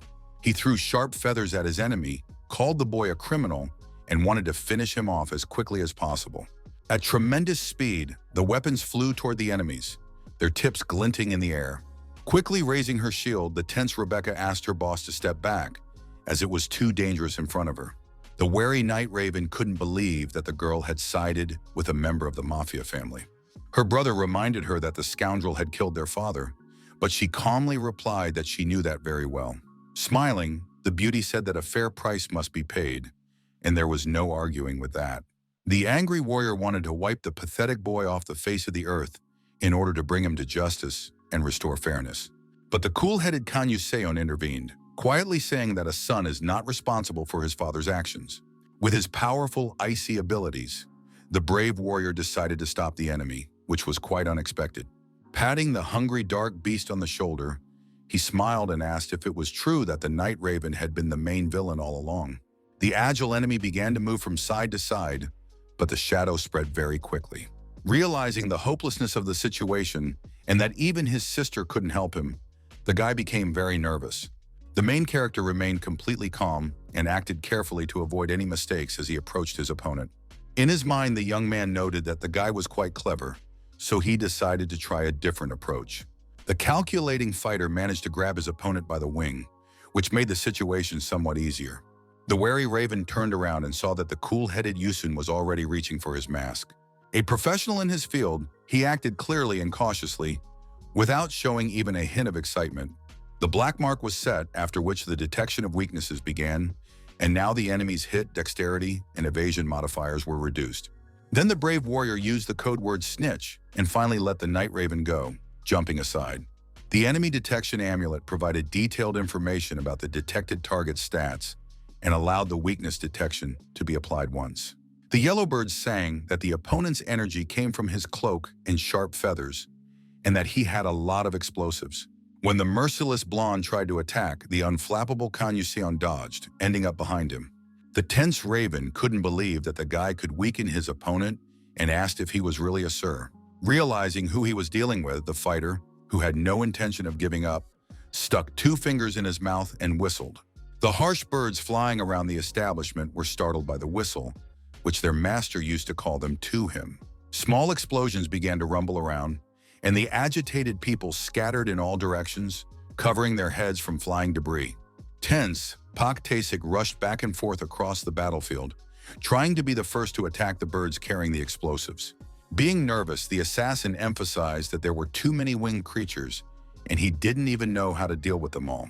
Alarmed, the master, who was fighting one-on-one, suggested that Kang Yuso switch roles when he saw him fighting a Night Raven. Smiling, the young man replied that all the bosses belonged to his comrade and that he was the hero, so he would fight them. The young man added that Park was better suited to the role of bodyguard, but he jumped up and down in frustration, shouting that he was a pure-blooded killer. With a promising smile, the calm Khan reminded him that murder was his element. After these words, he sharply swung his icy blade, trying to put as much pressure as possible on the tense Night Raven. The nervous blonde asked the Sir why he was acting like the devil's advocate if he was supposed to save the world. His words seemed delusional to the main character at that moment, and the fighter covered himself with his arms from the blows. The battered warrior said that the rotten souls of the bandits had simply fooled Yuso because they were just a bunch of thugs who had killed his family. He added that the scoundrels had left the hall unpunished simply because they had connections and money. He exclaimed that they could not be allowed to go unpunished because they would become emboldened and take revenge on everyone. The Raven, in emotional pain, shouted that this city was rotten, which was why he was fighting for justice. The young man said that it was not too late to do something, but his words did not evoke even a hint of emotion in the player. The young man said that it was not too late to restore honesty and began to take slow steps toward his opponent. The blond man offered the brave man to take his side, but at that very moment he was deeply stabbed by several bayonets. The merciless fighter said he was tired of talking, and his opponent fell to his knees and began to bleed. Slowly approaching his badly wounded opponent, Yusin decided to finally see his face. Roughly tearing the mask off the blond man's head, he said that it didn't suit him and began to look more closely. It cannot be said that the main character was surprised, but what he saw was not what he had imagined. Kneeling before him was a wounded, blue-eyed boy who muttered something about honesty. Grabbing his enemy by the shirt, with tears in his eyes, he exclaimed that justice would prevail. With his bloodied hand, the boy pressed the red button on the detonator, indicating the extreme seriousness of the situation. Alerted, Khan immediately looked away and asked what the young scoundrel had done. The wounded Raven said that Rebecca had told him about the meeting 3 days ago and asked how much explosives they had managed to set up, in the hero's opinion. The shocked warrior pointed out that the blonde was on her brother's side and was just a mole in the Capone family. Concerned, Deheshik immediately rushed to his friend, realizing that they had to get out of there immediately. He wanted to grab the guy and pull him aside, but suddenly a shadowy beast appeared and prevented him from doing so. His master was saved from death by a huge loyal cat, which grabbed him in its teeth and ran away. At that very moment, an incredibly powerful explosion rocked the top floor of the building, causing a loud commotion in the city. The next day, the beautiful Rebecca sincerely thanked the brave players for their loyalty to the cause. She said that thanks to them, most of the businessmen at the meeting had been killed, and now the Capone family was on the ropes. The brave Yusun added that their boss, the young upstart, had survived as they had hoped, so victory was theirs. The woman summed up, saying that the fighter's work was also done, but the daredevil wanted to add something else. Holding several icy blades to her head, the warrior asked if it was true that she had orchestrated everything. Trying to remain calm, the girl asked what business it was of theirs, but the tip of the sword left a scratch on her neck. The fearless Yusin said that he had been hired to eliminate the enemies of the Capone family, while the silent Pak listened silently. The young man was certain that Rebecca had a hand in the murder of the family head and had even persuaded the Night Raven to kill the other leaders. The girl said they had no proof, but the warrior showed them a feather and said that her comrade had betrayed her. He added that the blonde had provided information to the attacker, and based on that, she was the traitor. After that, the black feather was knocked out of Kana's hands and fell freely to the ground, while Rebecca watched. The hero said that she had eliminated her rivals and appointed Capone as her puppet boss, becoming the woman who practically ruled Black York. This also made her an enemy of the family. But the completely calm lady did not agree with this at all. Smiling, the blue-eyed girl said that it was all done for the sake of the young Mr. Vito. The little blonde boy was too kind and innocent, and she didn't want anyone to hurt him. Rebecca had eliminated her godfather, who wanted to make the young man his successor, and all external enemies, just to protect him from the cruel world. The beauty did only what was required of her as head of security, so there was nothing to blame her for. The player said that she stabbed the man who had taken her in and raised her in the back and put her puppet in the boss's place. Park Tae-sik intervened in the conversation, adding that the woman was only thinking about her own safety. He added that because of her, Vito was a completely dependent person, which confirmed that Rebecca was only thinking of herself. Smirking, the blonde replied that Sir didn't know her at all, so he had no right to say anything. The man suggested that the girl hiding behind the barrier ask the boy himself, who would not lie. The tense girl seemed to lose her voice at that moment, looking at her boss, whom she had not expected to see. Tears of disappointment began to roll down the boy's cheeks, because he had not expected that the person closest to him would turn out to be a traitor. The dome was destroyed in an instant, and Rebecca began to insist that what she had said was a lie, which the young man acknowledged was true. Keeping his cool, he clenched his fist tightly and aimed the gun at the woman with his other hand, saying that this world was indeed cruel. The murder of the Capone clan's enemies and the acquisition of privileges at the family meeting were accomplished, and thus the players successfully cleared out the Godfather's tower. On the way home, the tired Pak said he wanted to be a detective in a movie, and Kang said it was more like a fight between a superhero and a villain. The man suggested hanging out like this sometimes, but suddenly a subordinate ran up to him from behind and exclaimed that they had a problem. The flustered lady said excitedly that the 5th-level town hall in the center of Seoul was currently on the verge of collapse. Her words stunned both the main character and his colleague, who was dripping with sweat and couldn't believe what he was hearing. Yuson, frozen in place, didn't even know how to react to what was happening, but he had to think fast. The tower in question had been created by players from the association who had failed their first attack but didn't stop there.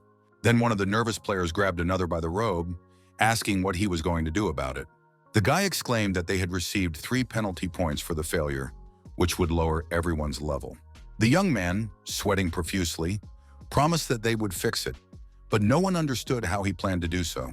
Suddenly, he said they would organize a high-level raid, stunning all his comrades around him. Laughing hysterically, the brave man asked if his comrade really wanted to end up at the bottom again and become a slave to the association. All his comrades agreed with him, and no one argued, because it was the truth. That's why the fighters had to make up for the penalty points any way they could, and the incredibly difficult raid was their only chance.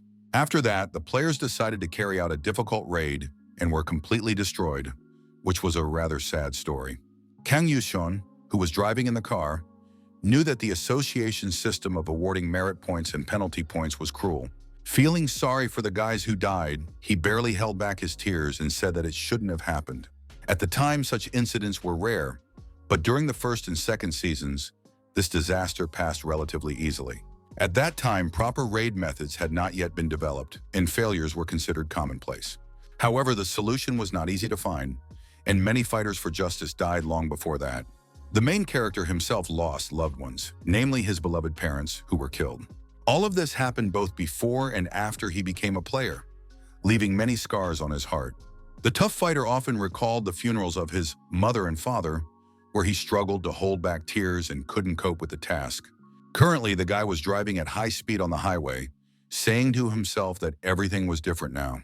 While driving, he used a digital display, deciding to unlock unassembled equipment and skill sets.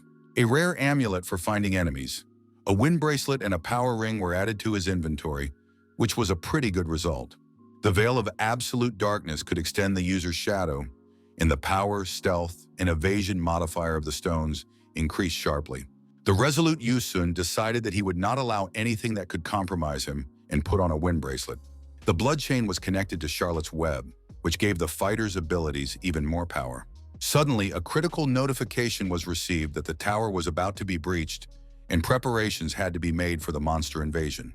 The driver said they had arrived at their destination, after which the hero king got out of the car, where he was immediately recognized by someone. The stern warrior began to survey the area ahead, trying to figure out what awaited him next. The excited players in front were very happy to see the legendary fighter and were sure they were going to die. Suddenly, there was a loud explosion, causing a large number of stones to fly everywhere. A huge red beam appeared in the sky, blinding the human eye and causing people to tense up. Then the countdown to the tower's destruction began, with only 10 seconds remaining. The excited fighters said that everyone needed to get ready because the invasion was about to begin.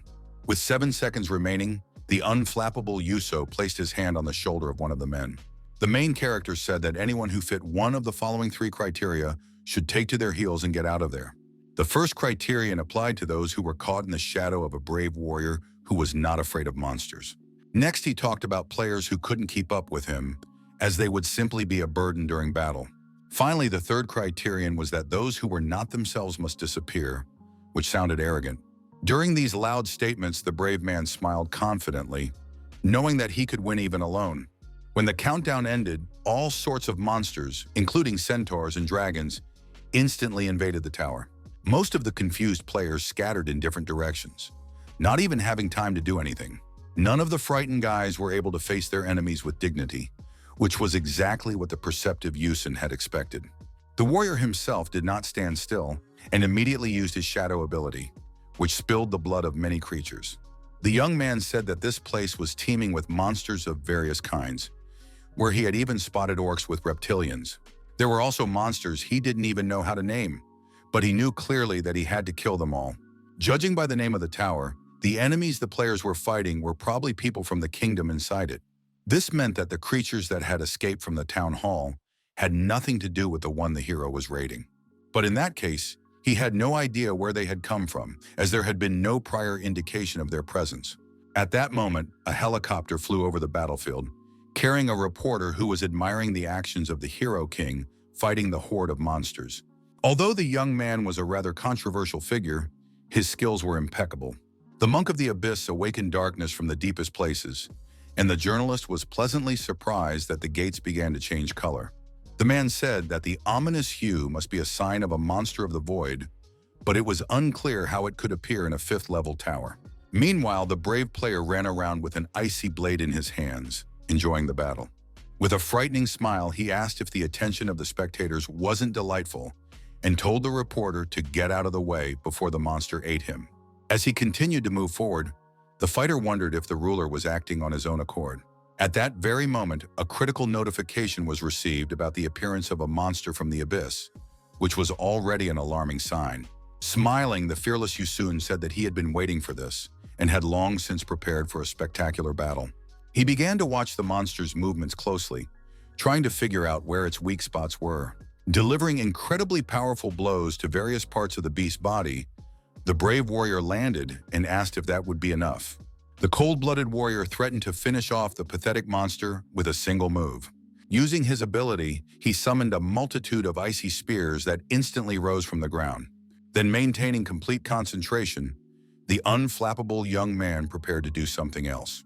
At that very moment, he used a rare skill, Charlotte's Web, whose attribute was killing. Exerting tremendous effort, the young man began to direct a shockwave at his enemy, standing firmly on his feet. The skill connected the 2 points with a thread of death that possessed incredible cutting power, so the monster of the abyss could no longer escape. A few seconds later, its disgusting remains scattered, and the system wrote that the huge creature had been defeated.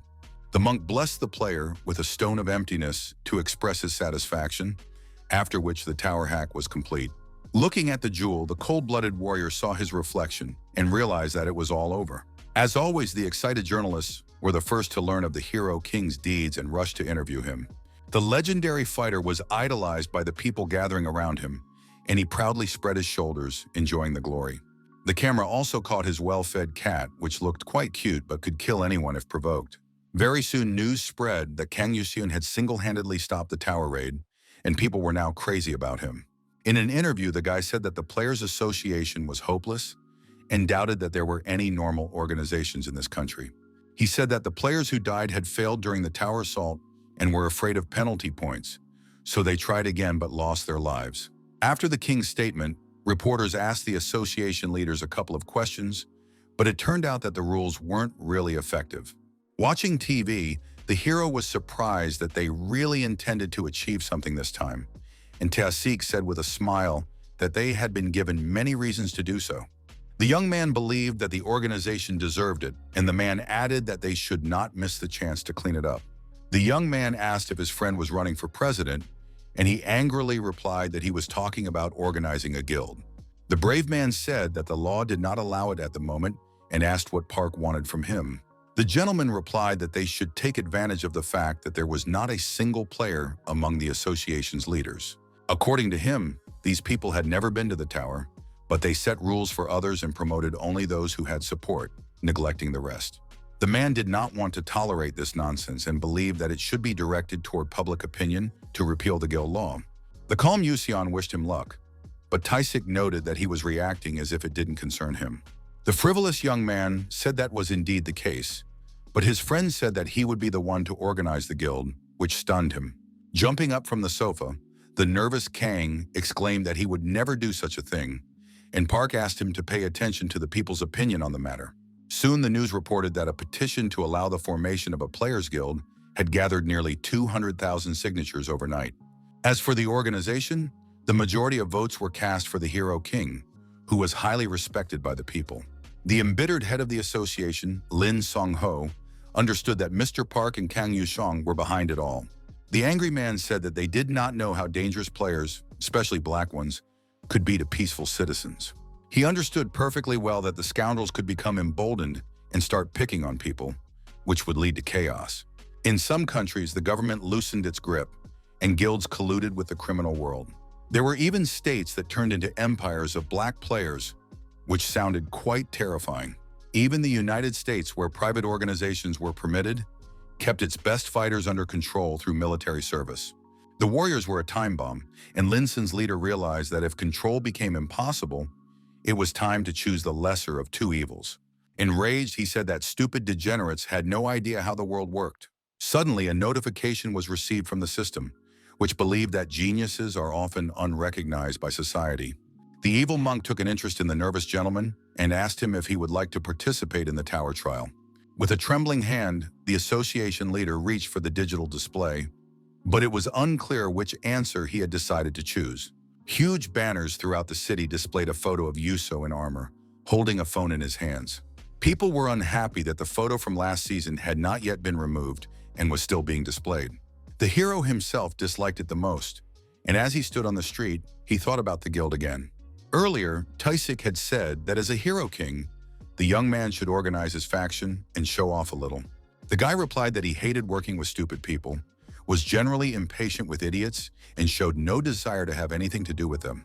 The Lord said that he would simply show his face, and after him, other guilds would follow, and by competing with each other, they would gradually get rid of each other. The young man didn't understand why all this was necessary, but Pak, who was delighted, replied that it was all for a better future, and only a brave warrior could do it. The assassin said that the king is always the one who goes to the front, and these words stuck in the young warrior's mind. Late in the evening, the calm Yusun strolled down the street, moving slowly and thinking about the pressing issues. In his mind, he said that it was his duty to raid various towers.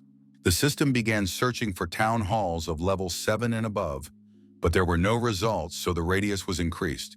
After a couple of minutes, it finally found a tower located 226 kilometers away from the hero. There was always a way to get into the town hall, even if the player wasn't looking for it, and that was an indisputable fact.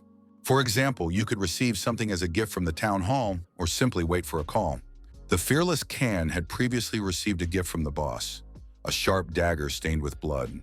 Gifts like Rebecca's knife, given as a sign of trust, served as a means of communication between the world and the towers. Hiding the weapon, the guy thought to himself that he wouldn't be called, but for now it was better to just wait. Suddenly, everyone around him received a notification related to the tower that rang loudly in their ears. The very tense hero also heard a strange melody that was painful and unbearable to listen to. A voice on the radio said that a new town hall would appear shortly and asked viewers to enjoy the raid by the best players on the planet. Kang, frozen in place, received a notification calling him a child of 1,000 faces and talents, asking him to entertain the monarchs. The clown ruler insisted that Yuseon take part in the cleanup, which didn't even surprise the young man. There was no information about the building whatsoever, and all that was known was that it was of an elite level. To enter the town hall, one had to be among the top 10 players, and of the 2 fighters from the same country, the one with the higher level would pass. Saint Maria Jager also received the shocking announcement and, feeling confused, did not know what to do. It was said that no one would die inside the tower, so people should not miss the opportunity to establish useful connections. All incidents inside would be broadcast live, and upon hearing this, Lord Ray Chan dropped his wine glass. The striking fact was that if the plan failed, 100 million random people, including innocent ones, would die. The information greatly distressed the main character, but he clearly understood that there was no other way out and that he had to fight. He slammed his fist on the digital display, gathered his thoughts, and was ready to go into battle. At that moment, he put on a black coat and said with a smile that he couldn't believe it.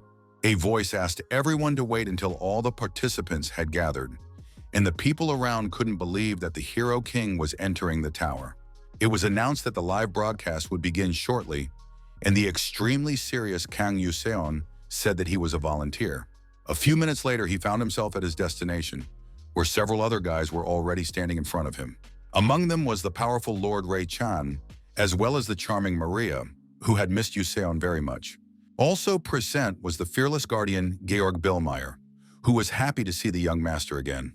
With an emotionless expression, the young man said that the feeling was mutual, as they hadn't seen each other in a very long time. The young man was truly happy to see the powerful players, who were not just some newbies but experienced warriors.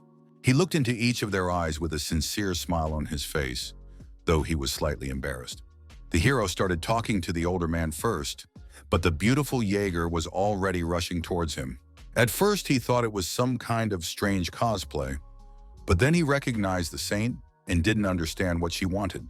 The beautiful Maria was glad that Khan was normal now, and he asked with slight confusion if he had once been eccentric. The girl remembered that during the raid on the 7th tower, the fighter had given an interview, saying that he didn't understand why he had to strain himself to save the world. The blue-eyed girl was worried when she saw this, because the brave man looked exhausted and very tired. Now the warrior understood what she meant and felt the sincerity in her words, as she was not shy about talking about it. Gently taking the girl by the hand, Yusen said that he was fine now and would not stop his raids. One of the players behind them interrupted, saying that if the young fighter was tired, he could just give it up. These words came from the dissatisfied Sword Lord Ray, who said that the hero was the last one. He didn't like that the kid had taken so long to decide whether to save 100 million innocent people from death and had been the last to show up. He added that real heroes do not hesitate in the face of danger and claimed that he had been the first to arrive. The unflappable Khan believed that accepting the offer immediately was a direct path to failure, which is why Chan could not outrun him or the gravedigger. These words angered his opponent, and the provocateur asked if he knew how well the gray-haired old man on the left had everything figured out. Looking at the old man, the stunned young man asked why he didn't have any equipment with him, and Georg was glad that he had finally noticed him. Smiling, the cheerful Billmeyer said that he hadn't even started the season yet, which amazed everyone around him. He also reminded them that no one would die inside the tower, and that people from all over the world were watching them live. The system stated that until the players left the town hall, they would be temporarily provided with a set of items from the 5th season. Equipment skills were added to every fighter who was dressed from head to toe and received weapons for combat. Georg, CEO of Artifact, said that this even reduces the chance of any of them dying. Everyone present began to examine their bodies, trying to understand how good their armor was. Saint Maria Jaeger was dressed in a knight's breastplate and held a steel shield and a mighty sword in her hands. The woman standing next to her couldn't believe that warriors were crossing paths at such an inopportune time. Lady Lydia, a law enforcement officer, noted that it was all due to the men's inferiority complex. The blonde agreed with her, because the guys seemed to have forgotten how many lives were at stake. And the tall man next to her said she was right. The commander-in-chief of U.S. Special Operations, General Kilgore, said that they had a duty to their country and the entire planet. The polite Bill Meyer asked the players to remember how they were behaving, and the smiling hero Yusun said that the live broadcast should have already started. He tried again to provoke the sword-wielding lord, who glared at him viciously but tried to restrain himself. A man's foot suddenly entered the area, and a voice asked if he had made people wait.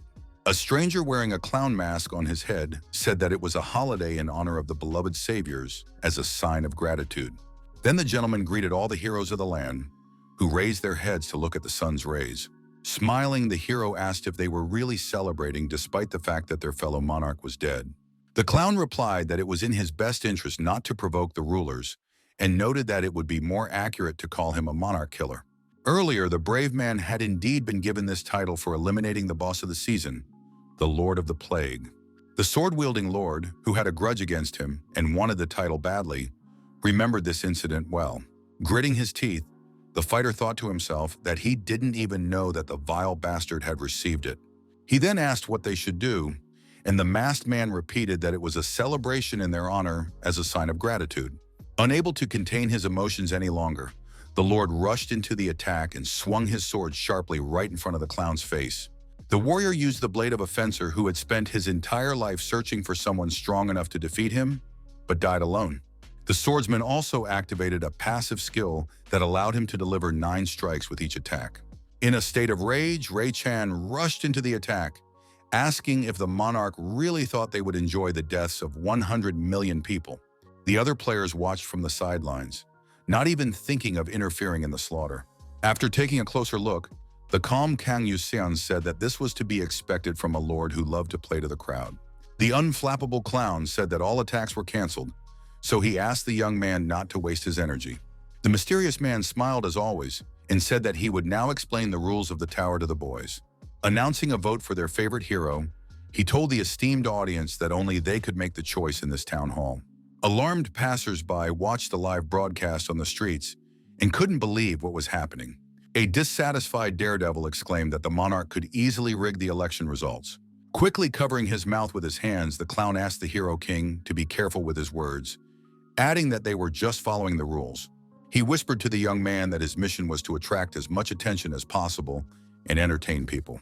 It was said that it didn't matter how exactly this was done, and that the prize would go to whoever got the most votes.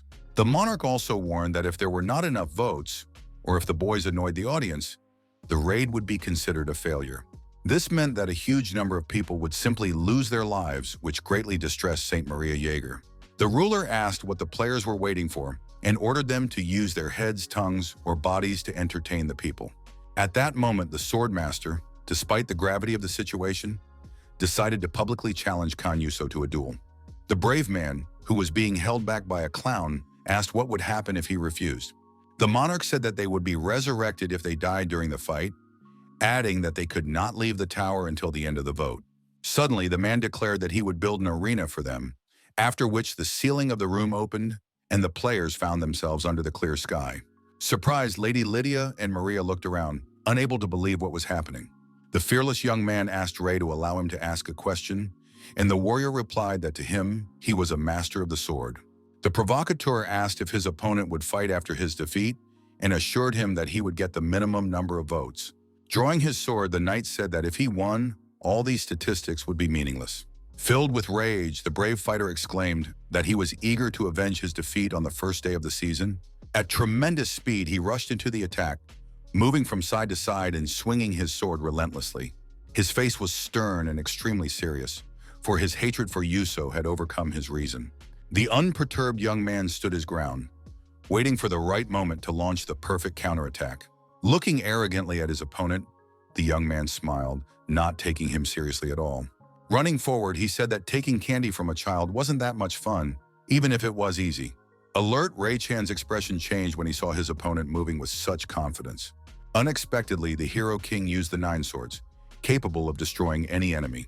Stunned, General Kilgore, like the other players, couldn't understand where the young man had gotten such a powerful weapon. Thoughtful Lydia noticed that Khan was using not only the same blade, but also the same technique as the swordmaster. The observant gravedigger Georg Billmeyer realized that the young man had used his skill of reproduction. Extremely nervous, Ray couldn't help but notice that his opponent was using his equipment and techniques, which made it more difficult to fight.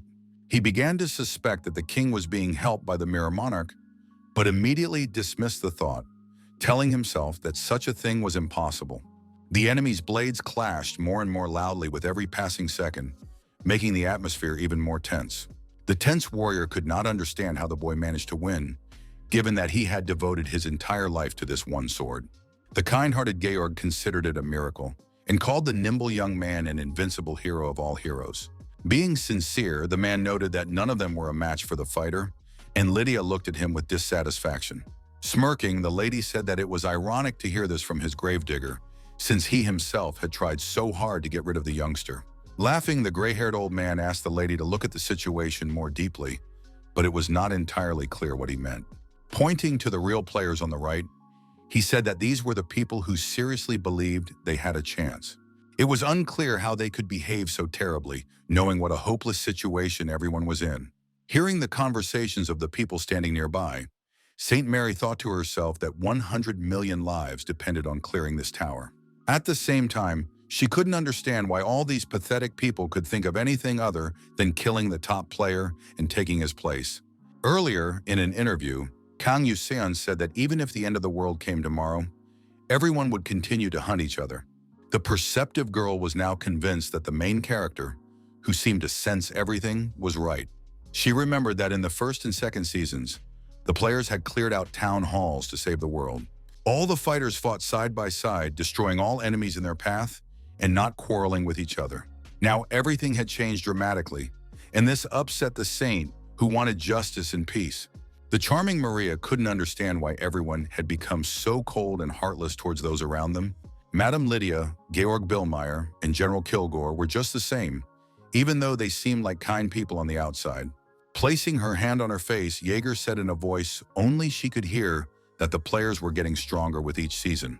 The complexity of the towers grew rapidly along with the strength of the monsters and bosses inhabiting their territory. The beauty realized that saving the world was just a silly fairy tale, for she was no longer that naive girl. The worldviews of the fighters present in the town hall, their religions, and even their skin colors were all different. The wise Jaeger was concerned about whether they would be able to save the world if they couldn't unite in a game where its protection was at stake. At that moment, her gaze was extremely troubled, and it was visible even to the naked eye. The blades of the powerful rivals continued to clash, sending bright sparks flying.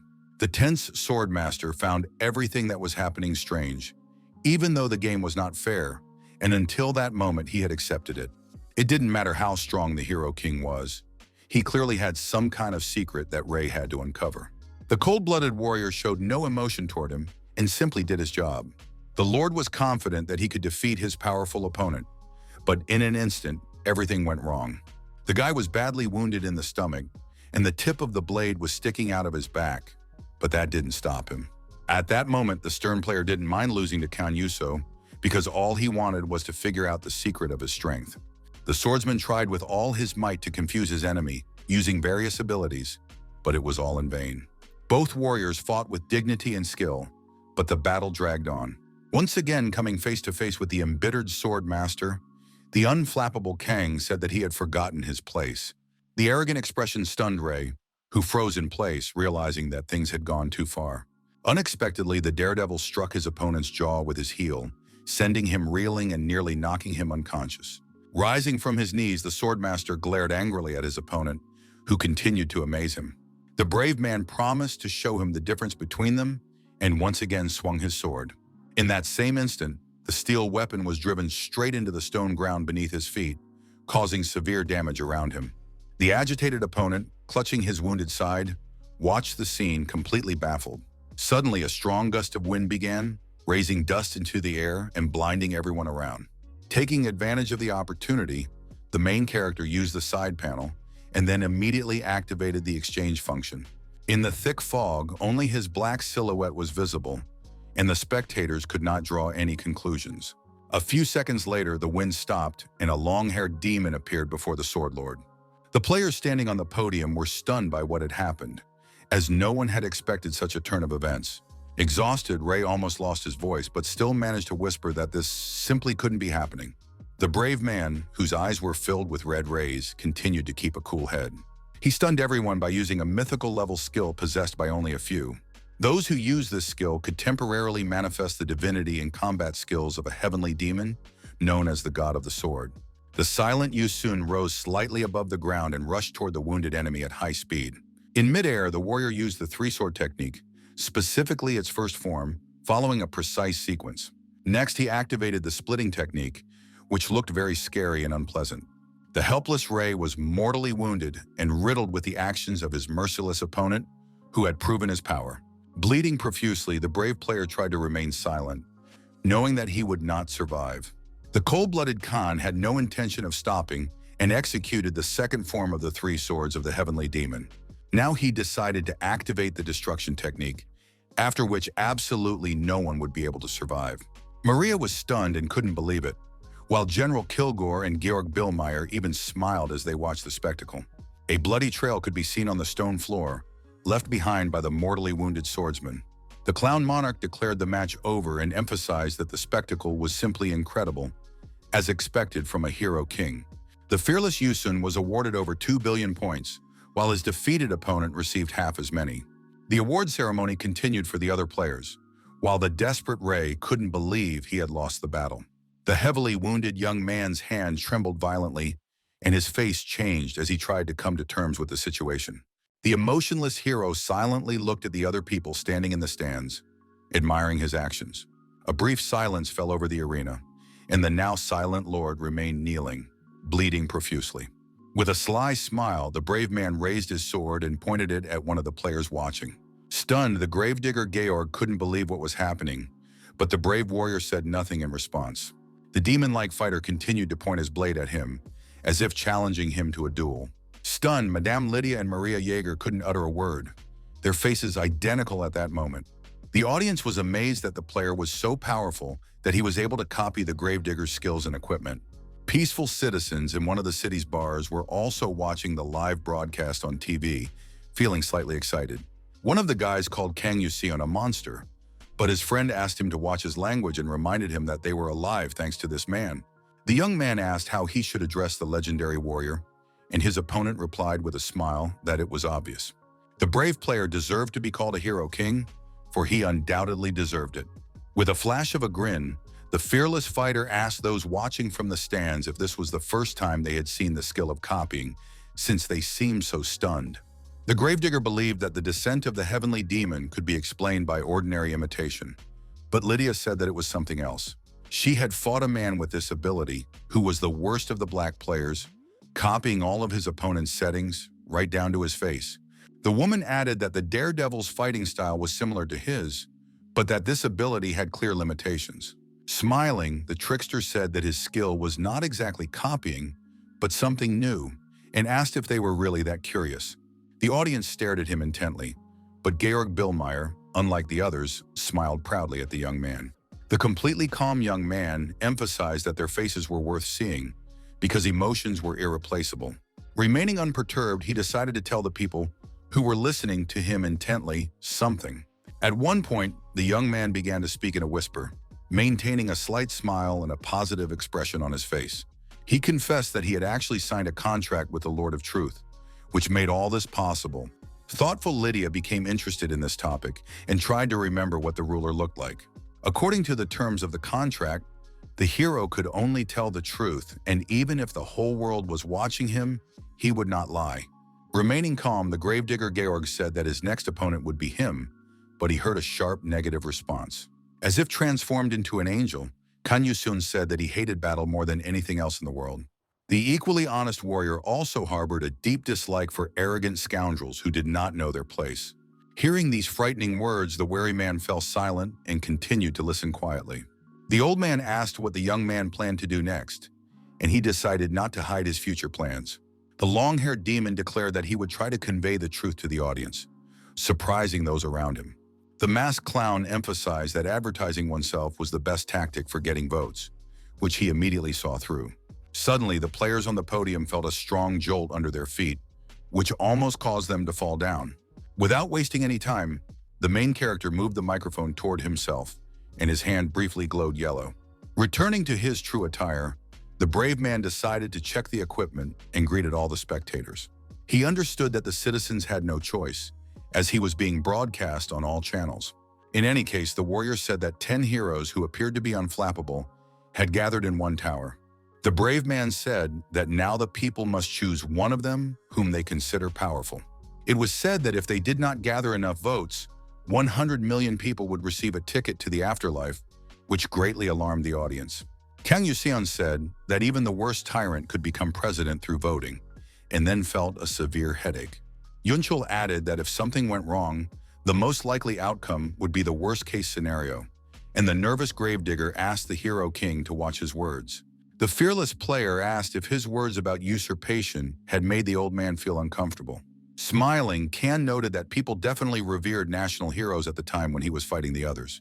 Then the provocateur added that the man's dream of recreating the Third Empire was a secret.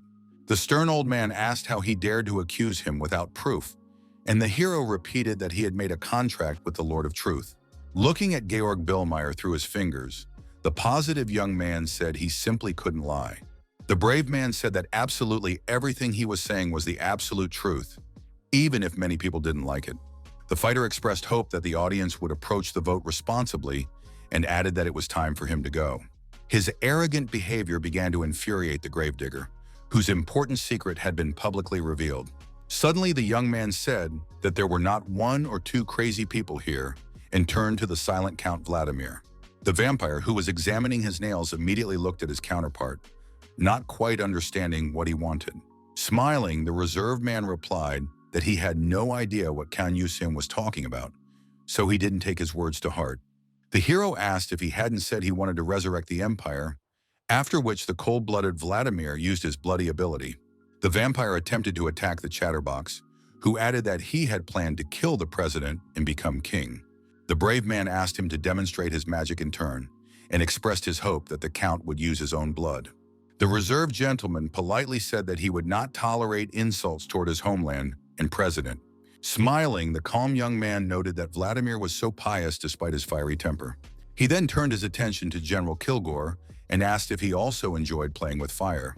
The young man was referring to his habit of dropping bombs on enemy countries, which he had been doing all his life but had tried to keep secret. Clenching his fingers in anger, the tense man asked the player Kana if he was aware of the consequences of his words. The completely composed hero understood everything perfectly, and without even thinking of stopping, continued to speak the truth. He said that, frankly speaking, the heroes who saved the world were crazy nationalists, imperialists, and military fanatics. His words made Count Vladimir clench his teeth tightly, as he did not like public insults. Along with him, General Kilgore, who had been publicly humiliated along with his colleagues, prepared to attack. The smiling Kang Yuseon thought that the people would like this news, and the soldiers rushed at him to attack. At the last moment before striking, the stern king stopped him, grabbed his hand, and asked what was wrong. The nervous man asked if the youngster really thought he could take on an experienced soldier who had fought in many wars. The crazy old man exclaimed that he would show the boy a jet fighter, and he quietly used his ability behind his back. At that moment, a black portal with a golden border appeared, greatly alarming all the other players. Lydia, feeling anxious, wondered if the idiot wanted to kill them all, and St. Mary asked her to hide behind her. General Kilgore wasn't going to stand around, so he used his exclusive skill, summoning Diablo F-23 fighter jets. A huge number of attack aircraft flew in from both sides, preparing to surround the young king. But suddenly, the old man's expression changed, and he no longer seemed so confident in his power. The flying machines began crashing into each other, which was a very unexpected outcome for him. The stunned man couldn't believe that Yushin had copied his exclusive skill, but it was indeed true. Knocking him to the floor with a kick, the brave man, frightening in his severity, said that the skill wasn't really that unique. Then he looked into his opponent's eyes with a smile on his face, which didn't even have a single scratch on it.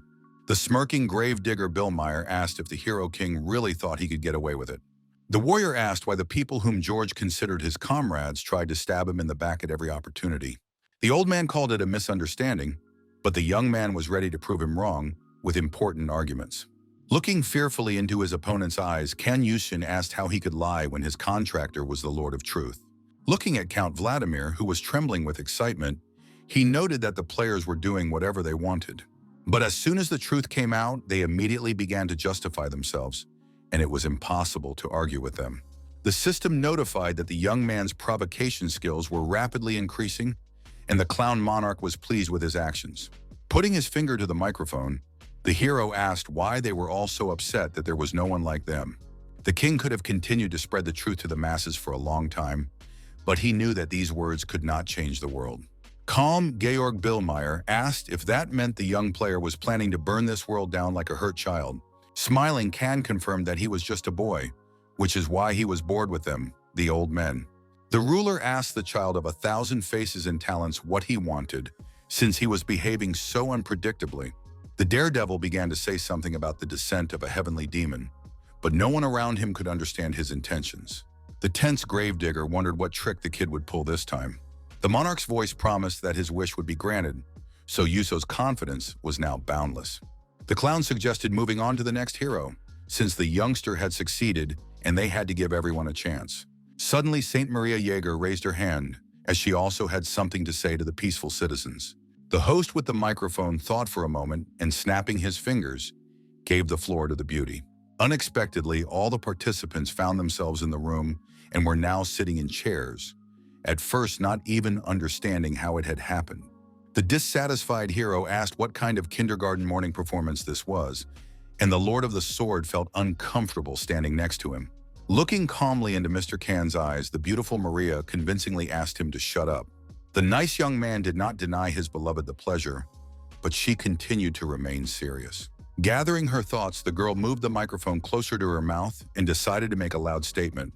She exclaimed that she would show the world the true qualities of the heroic king, which she knew so well. All the players present were stunned by what they heard, but no one dared to say a word.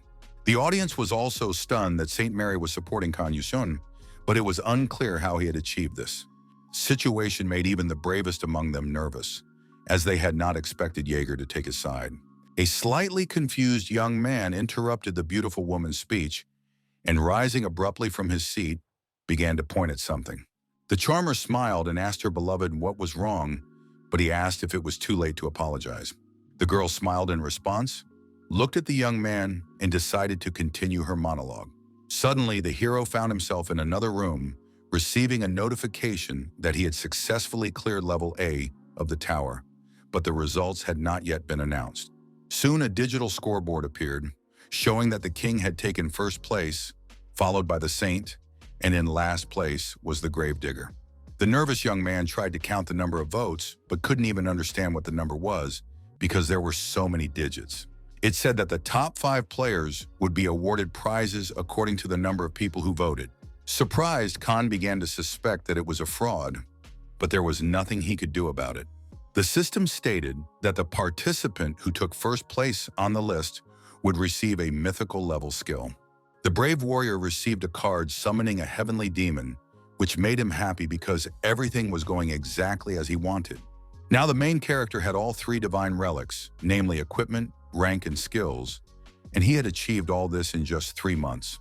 Looking at his inventory, Yusun realized that he had never used the Black Death he had received after defeating the Lord of Moor. It was a mythical chest containing a pair of blades previously used by the ruler, and it also emitted an ominous aura. Since equipment and skills of this level could not be used without sufficient skill, there were penalties. If the test was failed, the result would be either a decrease in stats or the player's death. Even the sword master Ray had a huge penalty for failing the battle, as he lost first place to the gravedigger. But the brave Kan had already tried in the previous season, so he thought he would succeed. Remaining emotionless, the young man looked at the card he had just received, thinking about what to do next. The young man finally decided to give it a try, thinking that he could change his weapon later, but his skill needed to be changed now. The procedure was successful, and at the same time he received a notification that he had activated the descent of the heavenly demon for the first time.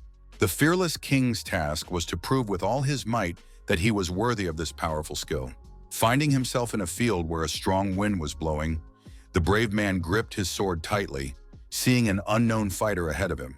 This time his opponent was a mysterious heavenly demon who covered his eyes with a hat. At that moment, the bearded man threw away his headdress, took up a fighting stance, and showed his readiness to begin the battle. The young man suggested that if nothing had changed since last season, they should just get it over with quickly. The gray-haired man did not utter a word in response, only looking into the eyes of the young man burning with battle. The participants received a message that the test, in which they had to block 2 basic attacks from the heavenly demon, was about to begin. The brave man grabbed his sword with both hands, waiting for the right moment in the enemy's next move. The grim gravedigger had no intention of standing on ceremony and decided to use a powerful technique, wanting to end it all as quickly as possible. With a sly smile, the brave Kang Yuseon allowed him to get closer, as if pursuing some goal. Right on the run, the old man used the first strike of the heavenly demon with a 3-pronged sword, which looked quite impressive and frightening. But the nimble youngster managed to dodge the attack with ease, leaving his cool-headed opponent with nothing. Sharply thrusting his blade forward, the young man signaled his readiness to block and parry Billmeyer's further blows. He found everything that was happening interesting, but he was not afraid, because he had already been through this and knew how to behave. Gathering himself to attack the old man, the young warrior continued to smile, not doubting himself for a moment. The young man tried to use his newly acquired skill, which had taken him a lot of effort to activate. The gray-haired man used his ability against him again, creating strong whirlwinds around him. The agile fighter managed to block the enemy's attacks with his sword, but he didn't even think about relaxing. From a bird's-eye view, only strong sparks could be seen on the ground, but not the 2 fighting players. After a few minutes, the fight stopped, and the old man stood frozen in place with his mouth open in surprise. Hiding his sword back in its sheath, the old man asked if Kan Yuso now had a different name, and remembered his title. Shocked, the gray-bearded man asked if the hero had really killed the ruler, since he had been given the title of Monarch Slayer, and he confirmed it. Laughing, the young man said that the test was over and that he could now summon the demon to wave his sword. The polite young man extended his hand to his opponent to make peace and never fight again. With a sly smile, the gray-haired old man muttered something about the young man killing a powerful ruler. Withdrawing his hand, the brave young man flashed a grin and asked if the old man didn't like that.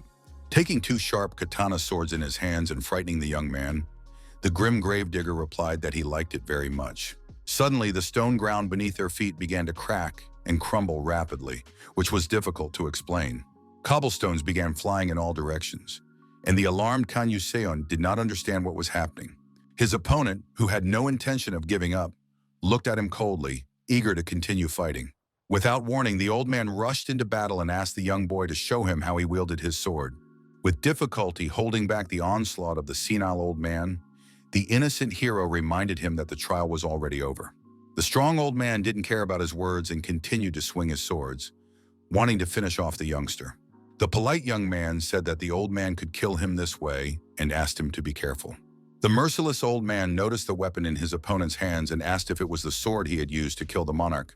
He said that he would not recognize the young player if that was indeed the case, which was quite a bold statement. Yusen was very tense, gritting his teeth, not knowing how to behave or what to do next. The impulsive young man asked how he could possibly defeat a heavenly demon with his current skill level. Hearing his words, the calm old man stopped and sheathed his sword, wanting to talk to the young man. Still wary, Kang began to watch him closely, hoping to resolve everything peacefully. The long-haired man said he would give him a different test, which alarmed but did not scare the player. Suddenly jumping up, the old man caused significant damage to the stone floor. The overly nervous Hero King did not quite understand what the heavenly demon was doing, as he behaved unpredictably. With a sharp kick, the gravedigger tried to break through the young man's defense, but he managed to block the blow with his sword and remained unharmed. Still, there are no casualties in war, so the brave man was thrown several meters to the side, not having time to understand anything. A black abyss appeared before him, and looking into it sent shivers down his spine, but he couldn't give in to panic. Smiling, the warrior said he didn't understand why the demon had come so far and asked him to tell him the reason. The majestic long-haired demon reminded him once again that he had previously killed the monarch. The man replied that perhaps the answer he was so desperately seeking could ultimately be found in Kanyusun. Suddenly, the heavenly demon transformed into a young brunette, whose gaze was still terrifying. The tense hero couldn't make sense of what was happening, and was drenched in sweat as the enemy used his three-pronged sword.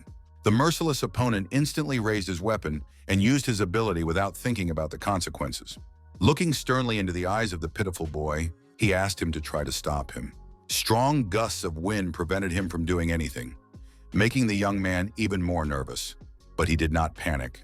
His gaze became puzzled, and the young man froze in place, thinking about what to do next. After a few more seconds, the action stopped, which completely threw the stunned hero off balance. His opponent immediately threw the blade aside, leaving the confused boy even more stunned. The king, dripping with sweat, asked what his opponent had done, but the latter was in no hurry to answer. Looking emotionlessly into his opponent's eyes, the long-haired brunette became lost in his own thoughts. The demon had spent his entire life wandering in search of a warrior who could defeat him, and he had done so day and night. But in the end, the brave warrior never tasted defeat, and this somewhat upset him. Looking at his blood-soaked enemies, the heavenly warrior did not understand the essence of defeat, although he wanted very much to comprehend it. Even when the brave warrior looked death in the eye, nothing inside him changed, and he was ready to give up hope completely. The omnipresent transience caught up with the man, but he never managed to find what he had been searching for his entire life. Before he could blink, he found himself an old man, surrounded by monarchs with long, ugly tongues. For a very long time, he wondered if there was anyone who could defeat him. Every time he meditated and concentrated completely on himself, the bearded man asked himself this question. Masters from all countries, empires, and continents, including even the Grim Reaper, bowed before the old man's sword. Then the old man realized that everything was meaningless before the sword of the heavenly demon, but there was something very important to note. The elderly warrior saw for the first time the man who had killed the Lord, which greatly surprised the silent Kanyuso. His opponent asked if the boy was different from the others, but he was so nervous that he couldn't say a word. The brunette also said that he might end up killing him, just like he had killed everyone else before him. In a slightly raised voice, the opponent asked the young man to explain what all this meant to him specifically. Deep in thought, the hero began to recall how he had met the director of the association, calling himself the player of the season. Then bloody battles came to mind, where he showed courage and rushed into battle first. He remembered the moment when Saint Mary Jaeger stood up for him, calling him kind and gentle, just like his warm heart. What troubled the warrior most was the moment when his closest comrade died before his eyes with tears in his eyes. The skilled warrior was called a crybaby and a coward, and it even seemed as if he were a spoiled child who could only get in the way.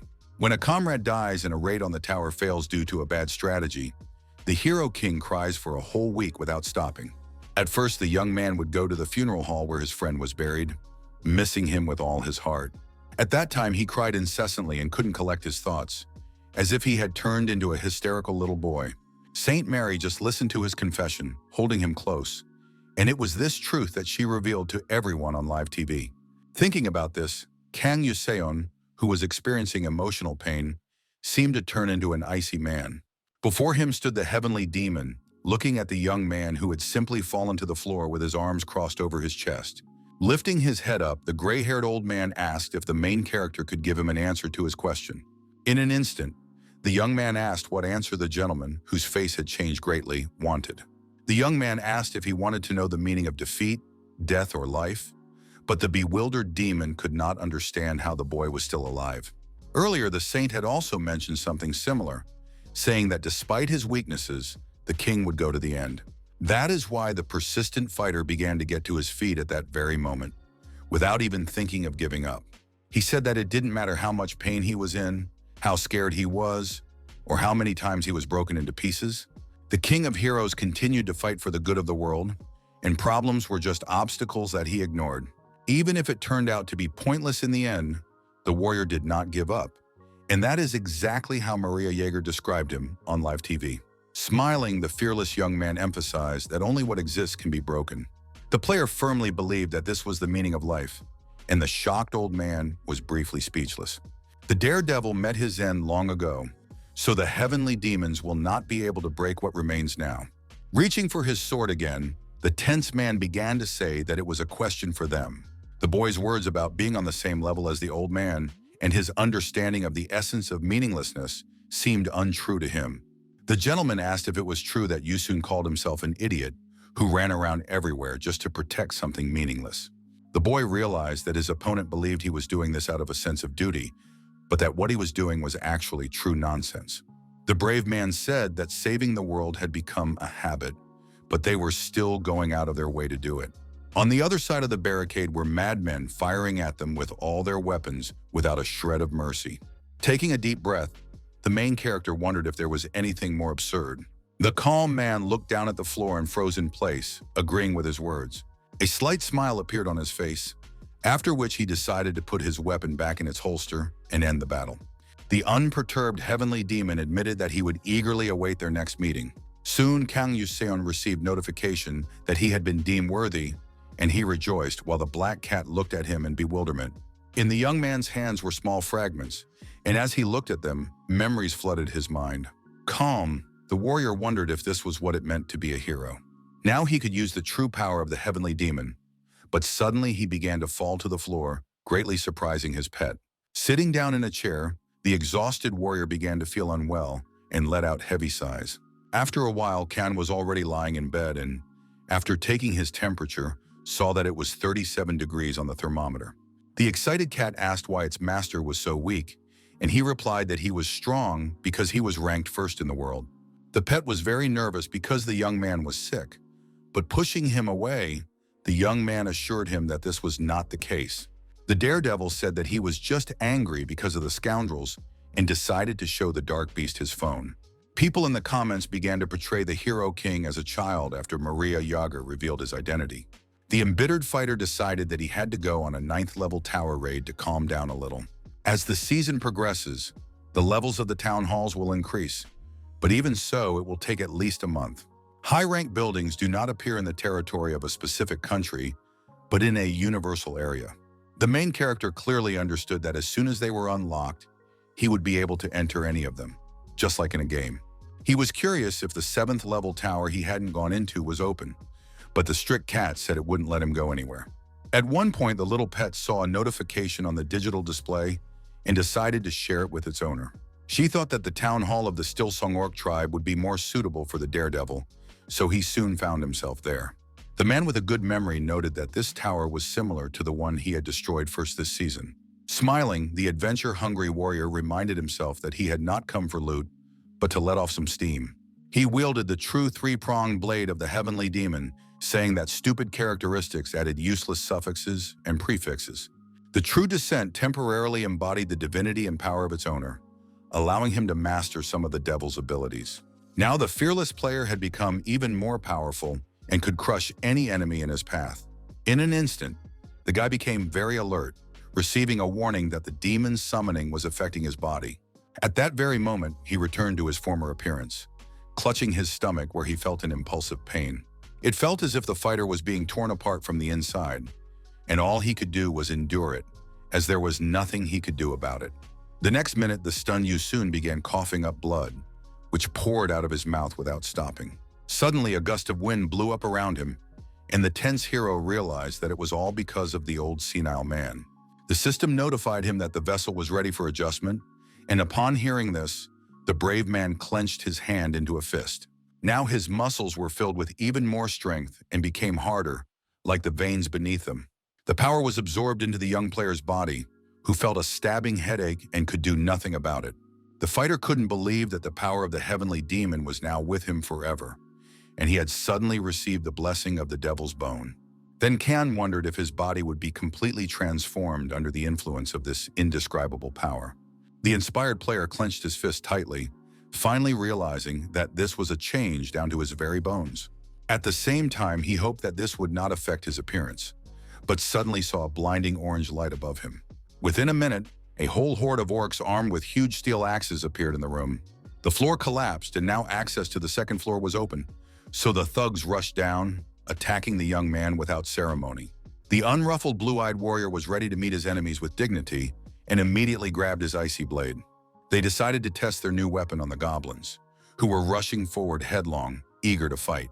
Very soon, Yusin was sitting on a pile of corpses, thinking that he now possessed the third basic technique that had not been included in the demon's descent. His skill level was A, so the warrior had access to techniques that could slice through razors and destroy his blade. As he moved on, the hero wondered why the nameless technique had not been included in the previous descent. Then he thought deeply about the powerful sword, which was shrouded in many mysteries and incomprehensible things. He remembered the powerful heavenly demon, terrifying in its strength and fierce gaze. Soon the player stopped at a huge double door and instantly summoned an icy blade to prepare for any outcome. Looking ahead, the young man wondered how much he could use the incredibly powerful blade. Deciding to put his thoughts aside, Khan used his skill to quickly change his appearance. In that moment, his eyes turned black and red, and the warrior knew that as soon as the doors opened, he would enter. The synchronization process was not the fastest, but the first percentage appeared immediately, which made the situation seem less hopeless. Then unexpectedly, a fusion with the deposed Sword Lord began, which greatly alarmed the Hero King. The player immediately remembered the task where he had to stop the ritual of the Plague Lord's descent. The green, sinewy head of the monster in the respirator was etched in his memory and sent shivers down his spine. Without even thinking of stopping, the brave man wondered if the heavenly demon was also a lord. The young man remembered his words about how, in his search for a talented fighter who could show him what defeat was, he had first encountered a mortal who had killed a monarch. Finally, the king realized that his opponent had reacted that way because he had killed a ruler equal to himself. Gathering the courage to open the huge door, the stunned young man froze in place, his face changing. At that moment, he received a system notification that countless lords were silently watching him. The clown monarch looked at the young man with an empty gaze, feeling no emotion toward him. The young man was extremely tense because the divine being did not even take his eyes off him. With a frightening laugh, the ruler asked why the kid was so serious, but heard no answer. Together with the flying mass, he continued to smile, shooting purple rays in the boy's direction. Continuing to try to open the gate, Yusin, trying not to pay attention, called the lords terrible freaks. After putting in enough effort, he received a notification that he had finally reached the floor with the tower boss. Ahead, the brave warrior saw a huge horned orc, who menacingly declared that the time had come. The giant immediately rose from his throne, stomping his feet on the floor to show how serious he was. Without ceremony, he rushed into the attack, asking the young man to entertain him before he went to join his ancestors. The fearless Yusin smiled slyly, ready to give the pathetic brute a worthy rebuff. In that same moment, the town hall boss was finished off with a series of sword swings, even though he was completely confident in his victory. The filthy remains of his body scattered in different directions, and the young man was informed that he had successfully defeated the leader. Now the tense warrior understood the true power of the heavenly demon he had previously encountered. Suddenly, his hand began to throb violently, clenching the icy sword, which was an alarming sign. In excruciating pain, the player tried to throw away his weapon, grabbing it with his other limb, but it was all in vain. Unconsciously clenching his jaw, the main character wondered if he had overplayed his hand with the third move. His body was not yet able to master this skill, so the streams of energy collided and fought each other. Out of nowhere, a long-haired devil appeared and said in a calm voice that it was all futile. Looking around, the man continued to say that everything in this world was meaningless. Trying to remain calm, Yusin first assumed that these were the memories of a heavenly demon. In them, the warrior looked up at the heights, wondering if he was worthy of the title of Great Lord. After gathering his thoughts, the brave man told himself that it didn't matter where this power came from. Now it belonged only to him, so he delivered an incredibly powerful blow, causing severe damage to the floor. Chaos erupted once again, and fragments of cobblestones flew everywhere like shrapnel from a battle shell. After a few minutes, calm and harmony returned, and Kana's gaze fell on the beautiful pink sky. The endless beauty warmed his soul and made him smile sincerely, feeling safe for a moment. Returning to his world, the main character decided to call Pak Teshik and ask how things were going. But in response, a man with a strange accent asked if the king hero really needed help and had come running to his daddy. The young man, thrown off balance, wondered if he should consider French citizenship. Putting aside the jokes, the department head Park asked the young man what had happened. The cheerful fighter said that nothing serious had happened and he just needed a sparring partner. The head of the department didn't understand when the National Intelligence Agency had become Yuso's errand boys. The sarcastic young man suggested changing the company's name to King Hero and His Minions, which caused great dissatisfaction. The man asked what the conditions were, and the hero replied that they would have complete freedom of action and would only use the demon's heavenly descent. The warrior declared that he refused to use artifacts or reinforcements, and the shadow beast would also not participate in sparring. The reserve pack considered this acceptable and then asked what the guy would say about weapons. Suddenly pulling a blue card out of his pocket, the smiling daredevil said that now they would find out everything. The shocked people from the department knew what the object was, but couldn't believe their eyes. The unapologetic fighter immediately selected the weapon equipment function, causing swamp slime to appear under his feet. From the thick liquid, a powerful blade suddenly rose, slightly curved in shape. Another sample appeared, and the brave man immediately took both swords in his hands, smiling menacingly at the people standing in front of him. Shocked, Tahishik and his colleagues couldn't utter a word, but everything before them was real. The young man began to demonstrate spectacular tricks with the daggers, causing even more amazement in the eyes of the audience. The stunned department employees quickly realized that this was the well-known power of the mighty Lord of the Plague. The tense Mr. Park turned to his old friend to ask a very important question. One of the guards had already drawn his gun, waiting for the order to shoot, but the leader tried to resolve the situation peacefully. The stern leader of the team activated the assassin's ability and began to transform into him, and a sharp knife appeared in his hand. The man asked if Kang Yuseon had passed the exam, but the young man decided to torment people for a few more seconds. With an enthusiastic smile, the boy called it a stupid question, but answered in the affirmative. Laughing, the nervous Tai-Sik asked him not to scare him like that, and the rest of the group breathed a sigh of relief. The player held the blades of the Plague Lord in his hands, imbued with his poisonous energy and granting a special blessing to their owner. The effect was that one of the 666 available poisons had a chance of being inflicted on the enemy. Soon the positive hero asked the guys to hurry up, as it was time to go, and asked why they were all so gloomy. He repeated once again that he could only use swords in the descent of the heavenly demon, but had no other skills in his arsenal. The cautious Mr. Park asked the young man to promise him something, as it was important to him. The man said that the other boys were like cattle being led to slaughter, so he asked that they be allowed to die painlessly. The cheerful young man promised that the inexperienced fighters would not even have time to realize that they had died. After a while, he stood up in the middle of the room and began to stare at the floor, as if preparing to give orders. The brave man said they would start as soon as the fireworks were set off, and the nervous player nearby listened intently. The main character asked the guys to give it their all and expressed his hope that their assassin unit had trained well up to this point. A few minutes later, the fuse of the steel device began to smolder, signaling the imminent start of the test. Smirking, Kang Yuseon promised that today he would teach his subordinates a very useful lesson.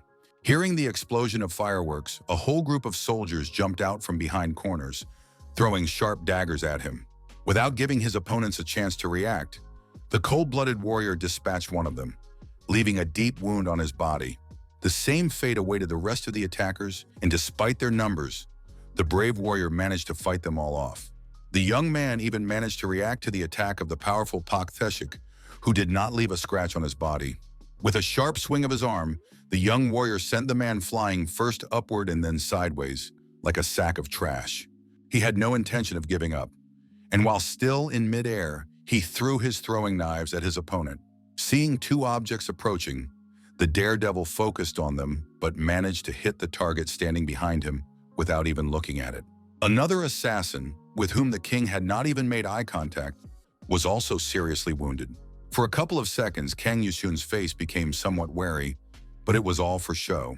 He had already calculated the actions of his enemy in midair, so he smiled slyly. The focused gentleman used a unique heartbreaker skill that allowed him to seize his opponent's weapon. Putting all his strength into it, the fighter began to press down on his enemy, who loudly exclaimed that he would not fall for such a pathetic trick. The bristly Pak merely smiled in response, as if he already had a brilliant idea in his head and everything was going according to plan. Suddenly, he simply vanished into thin air, and several sharp daggers flew toward the main character. The tense young man tried to figure out where his opponent had gone, but he was nowhere to be seen. Turning his head sharply upside down, The stern Yusun began to look at where the knives were coming from and what trajectory they were flying along. Their reflections were visible everywhere, which confused the situation a little. But the daredevil did not give up and remained calm. A group of 4 assassins jumped off the roof of the building behind him, determined to kill the young man. The fearless Kan merely smiled, ready to welcome his guests with open arms. Focusing on his targets, the agile player began to attack everyone in his path, not letting them get too close. One of the assassins hid and activated Charlotte's web, whose 3-star effect turned her into a weapon for a short time. The brave warrior continued to swing his sword left and right, creating a reliable cover for himself. Stone slabs began to rise into the air, which looked quite alarming. They all lined up in a row, and then a thin thread of web began to pass through them. Using his skill, the hidden young man bound many slabs together, while his comrades tried to attack the main target. The observant young man noticed the confused assassin, whose hands were shaking as much as his own. In a calm tone, the young man said that his opponents had managed to get to him, but they did not understand his words. Suddenly, the clever young man made a high jump, and the huge slabs were ready to collapse to the ground. The cautious fighter continued to move from one point to another to avoid being attacked. He jumped very impressively and quickly, so his enemies didn't have the slightest chance of catching him. In midair, the warrior wondered whose web it was, but he already knew perfectly well where it was coming from. On the roof of one of the buildings, the King of Heroes saw a shy boy who naively believed that he would not be found. The excited boy was a little confused by the surprise, but immediately began to gather his thoughts. The merciless Kan Yushin immediately struck a crushing blow with his sword, but the stunned best student was lucky enough to jump out of the way. The young fighter was quite the provocateur, and with a smile on his face, he told his opponent that he was not afraid at all. During the fight, the kid asked his opponent if he thought they would fight one-on-one, after which several more comrades jumped out. Not at all frightened, the red-eyed hero used the double blades of the Plague Lord to teach the kids a lesson. Suddenly flying upward, he directed hellish energy toward the crowd of enemies, who did not have time to jump out of the way. Incredibly tense, Park Tae-sik tried with all his might to hold back the onslaught, but his fatigue was rapidly increasing. Still in the air, the completely calm Kang noted that the powerful daggers were twice as effective. Descending to the ground, he began to walk forward as if nothing had happened, his gait calm. Deciding to relax a little, the king looked into the distance and began to enjoy the beauty of the large full moon. Nearby lay the surviving assassin, who began to move his fingers, trying to regain consciousness. Terrified, Mr. Park exclaimed that he had thought he was about to die, but he was lucky to be alive. Cheerful Yusun smiled as if nothing had happened and asked the boys if they were tired yet. Exhausted, Tae-sik asked if he wanted to continue beating them, but the boy replied that something was wrong. With sweat on his face, the leader looked around and said that the boy had turned the place into ruins. The man asked if the hero had ever thought about taking over the world, but he called the question strange. His friend believed that the youngster could easily handle it, as his abilities were impossible to measure, which meant he was quite strong. The brave man said that they needed to clean up the tower as soon as possible and go back to rest, and very soon this was accomplished. Sometime later, the head of the organization found himself in the company building, where he began to wake up his subordinates lying on the floor. One of his agitated colleagues suddenly opened his eyes and, coming to his senses, wondered when he had died. The smiling Yu-sung said that, as he had said, the guys hadn't even noticed, and Park thanked him and asked him to contact them if necessary. After the conversation, the powerful player received a message from the system saying that the Tower of Alternative History was waiting for him.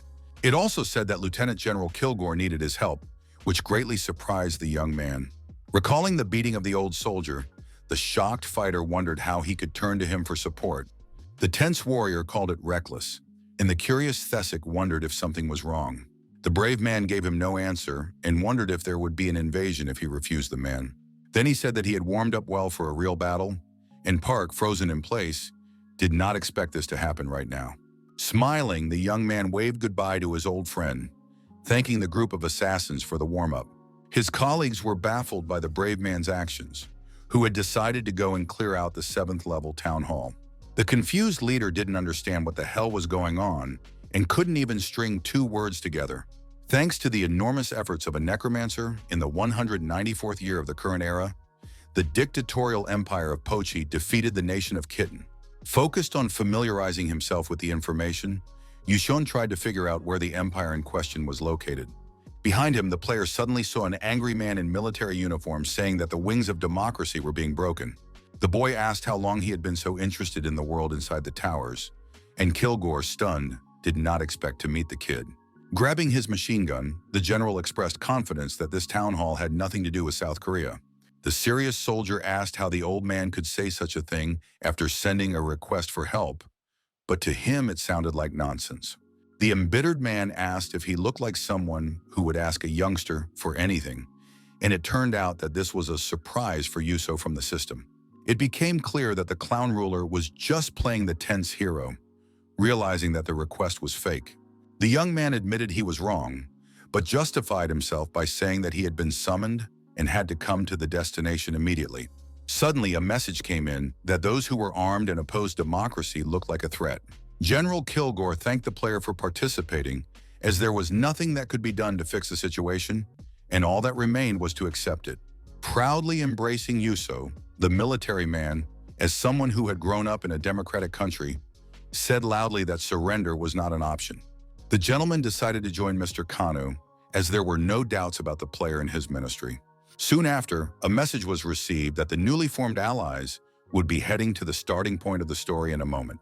The young warrior said that it was perfectly normal to have doubts, and the gray-haired man listened attentively.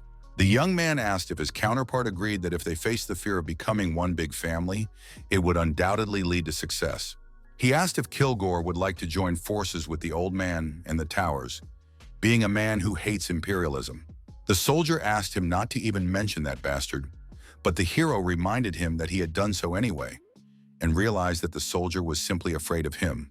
Pointing his finger at the lieutenant general's chest, the brave man threatened to kill him if he dared to deceive him again. But the conversation was interrupted because the players found themselves in a room where people in business suits were very happy to see them. The angry man asked who they were, while Kan Yuseon whispered a prayer to God. A small group of men in dark blue uniforms lined up in front, demanding the commander's attention. Lieutenant Aldo Pitt said that he was currently the commander of a guerrilla unit belonging to the Kitten Nation's internal forces. The main character did not understand why they were here, instead of in a military camp, and began to wonder what kind of place this was. The stern general asked for a report on the current situation, and the leader replied that the degenerates from the Pochi Empire had destroyed their base. The unflappable Khan found this too predictable, and looking out the window, he realized that they were in the center of an enemy camp. At that moment, a black car was parked on the street, with 3 armed men standing around it. Aldo explained that necromancers were the most elite troops, and added that these guys were definitely not joking. With a confident laugh, General Kilgore said that they could struggle as much as they wanted. Raising his index finger, the fearless man declared to everyone that they had only one mission. With trembling hearts, the fighters listened to him, sweating profusely and not even knowing what they would hear in the next few seconds. With a menacing smile, the old man said that their task was to kill all their enemies. After that, it was decided to begin the operation, but first he decided to explain the plan to his subordinates. The commander said that now they would go and kill everyone who stood in their way, and his subordinates understood the order clearly. Eager for battle, the commander ordered his men to kill the enemy in a cruel and brutal manner. A few minutes later, he ran out into the street first, clutching his machine gun tightly and shouting something about democracy. An elite squad from the 101st Battalion of the Puchi Empires began to surround the area, and the allies were notified by the system. The fearless Kilgore took advantage of the protective dome and spat on the hail of bullets from the enemy. The admiring crowd of fighters, led by Lieutenant Aldo, saw for the first time a barrier that bullets could not penetrate. Enjoying the battle, the leader ordered his men to follow him, explaining that his shield would cover them. Filled with anger and hatred, the crowd of partisans began firing at the enemy, fearing nothing. Taking the double blades in his hands, the emotionless Kan Yuseon acknowledged that it was beautiful, but he felt no pleasure. A crowd of soldiers led by General Kilgore, known for his marksmanship, continued to fire. Alone, the elderly man managed to hit numerous targets, inflicting fatal wounds. The main character, in turn, noticed 2 enemies watching from the roof of a building. Using his shadow ability, he moved behind them and drew his daggers to finish them off silently. Without even thinking of showing mercy, the brave man swung his sharp blades, taking the lives of both enemies. The daredevil held a knife to the head of the enemy on the next roof, causing him to be terrified before his death. He leaped from one building to another at tremendous speed, attracting the attention of the lieutenant general standing below. The merciless warrior continued to deal with members of the empire, and the commander-in-chief watched in amazement. At one point, the young man stopped to look down and compare the successes of his allies. Flying up with the help of a strike drone, the calm Kilgore turned to the player to talk to him a little. The man asked if he hadn't told the boy to kill the scoundrels cruelly and viciously to make it more effective. Not wanting to hear a lecture, Yusun said that the enemies were doomed anyway. But the old man pointed out that he needed to demonstrate his cruelty. He explained that they would see how brutally his comrade had died in order to imagine the pain he had felt. According to him, it was so terrible that the mere thought of their sins would make their enemies' throats dry up. The young man said he understood, and the lieutenant general noted that the enemy forces had brought out fighter jets. Lieutenant Aldo Pitt's alarm detachment was greatly confused when they saw the strike force, as they had nothing to oppose it with. The confident commander asked to be allowed to demonstrate how real aces work. Raising his index finger with a smile on his face, the leader activated his powerful ability. At that moment, a strong wind picked up, ruffling the hair of the unflappable Kanyuso. A few seconds later, the legendary F-23 aircraft appeared in the sky, capable of destroying any target in their path in an instant. The attack aircraft flew across the sky at tremendous speed, and upon detecting enemy targets, immediately opened fire. Very soon, the first enemy aircraft exploded in the air, and its remains began to fall, burning on the way down. More and more aircraft were destroyed, causing a loud roar, but it looked very impressive. General Kilgore's new allies began jumping up and down, rejoicing in their nation's glorious victory. Jumping towards them, the commander ordered his men to throw the enemies back into the Stone Age and avenge them for everything. With his arms spread wide, the confident Kilgore asked his comrades to remember what they must do for the sake of peace. Coming down from the roof, the cool-headed Kang Yuseon asked if they really had to prepare for war. Laughing, the elderly man held his stomach, while the young man looked at him incredulously, remaining silent. The commander said that in order to achieve peace, they all had to start a war, which sounded rather harsh. However, he was completely sincere in his statements and firmly believed that this was the key to success. Very soon, a notification was received that the Tower of the Continental Meeting had been successfully cleared. Many discussed that the players had appeared on the side of the Alliance and deserved a generous reward for clearing the 7th level town hall. Meanwhile, the gravedigger Georg, addressing the immortal monk, said that he had paid his debt. But to truly realize his ideology, he asked the ruler to be generous and postpone this moment. The old man looked at the statue of the great man with great hope, believing that he would not hurt him. The ruler immediately replied that he would allow him to indulge himself a little, so the return was postponed. Incredibly happy, Billmeyer sincerely thanked him and promised to prove his loyalty. At the same time, the joyful Kilgore repeated once again that in order for peace to come to Earth, war must be started. F-23 bombers continued to fly across the sky, dropping huge numbers of shells on the city. Fires raged everywhere, covering a huge radius, while the calm King of Heroes watched silently. The young man asked if this was not the land of an ally, which should not be turned into gray ash. Sometime later, driving along the highway, the general decided to light a cigar, saying that he loved the smell of napalm in the morning. The relaxed man put his feet up on the hood, pleased with himself, while Yusun, sitting in the back, said that it smelled like gasoline everywhere. The commander-in-chief called it the fragrance of victory, which sounded somewhat delusional. Unafraid to speak his mind, the brave man said it was disgusting and continued to gaze at the vast horizon. At one point, the commander turned to the tense Lieutenant Aldo Pitt, who was driving the car. He asked where the enemy's command center was, and the soldier replied that the building was located in the Kingdom of Keaton. Upon learning that it was in a skyscraper, the nervous Kilgore asked if the heart of the Alliance had become their Governor-General's office. The lieutenant confirmed this, saying that the bronze statue of the president was their symbol of freedom. The stern leader ordered him to step on the gas, shouting viciously that he wanted to destroy that damn sculpture. Soon they reached the section where the roadblock began, and it was unclear whether it was worth breaking through. The 13th Elite Occult Battalion of the Pochi Empire prepared their clubs, waiting for the enemy to make a move. One of the agitated fighters said that they were necromancers, but the fearless Khan Yuseon declared that he would deal with them. The stern general said that they would go around and head for the main base of these degenerates. At that terrible moment, vile, bloodthirsty zombies appeared on their path, craving something to eat. Activating his dual blades, the brave Kang told the creatures that it was time for dinner.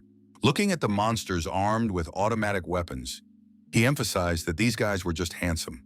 Now the young man understood why they were fighting so desperately and asked how many crazy idiots there were in the world. A voice inside suddenly told him that Yuso shouldn't talk about that, which greatly surprised him at that moment. He asked how these creatures differed from the main character, who was frozen in place, watching them. The brave man decided to recall the moment when the valiant warrior fought against a whole crowd of blacks, showing them particular hatred. Smiling, the young man said that this was different, but his voice acknowledged that human life was indeed complicated.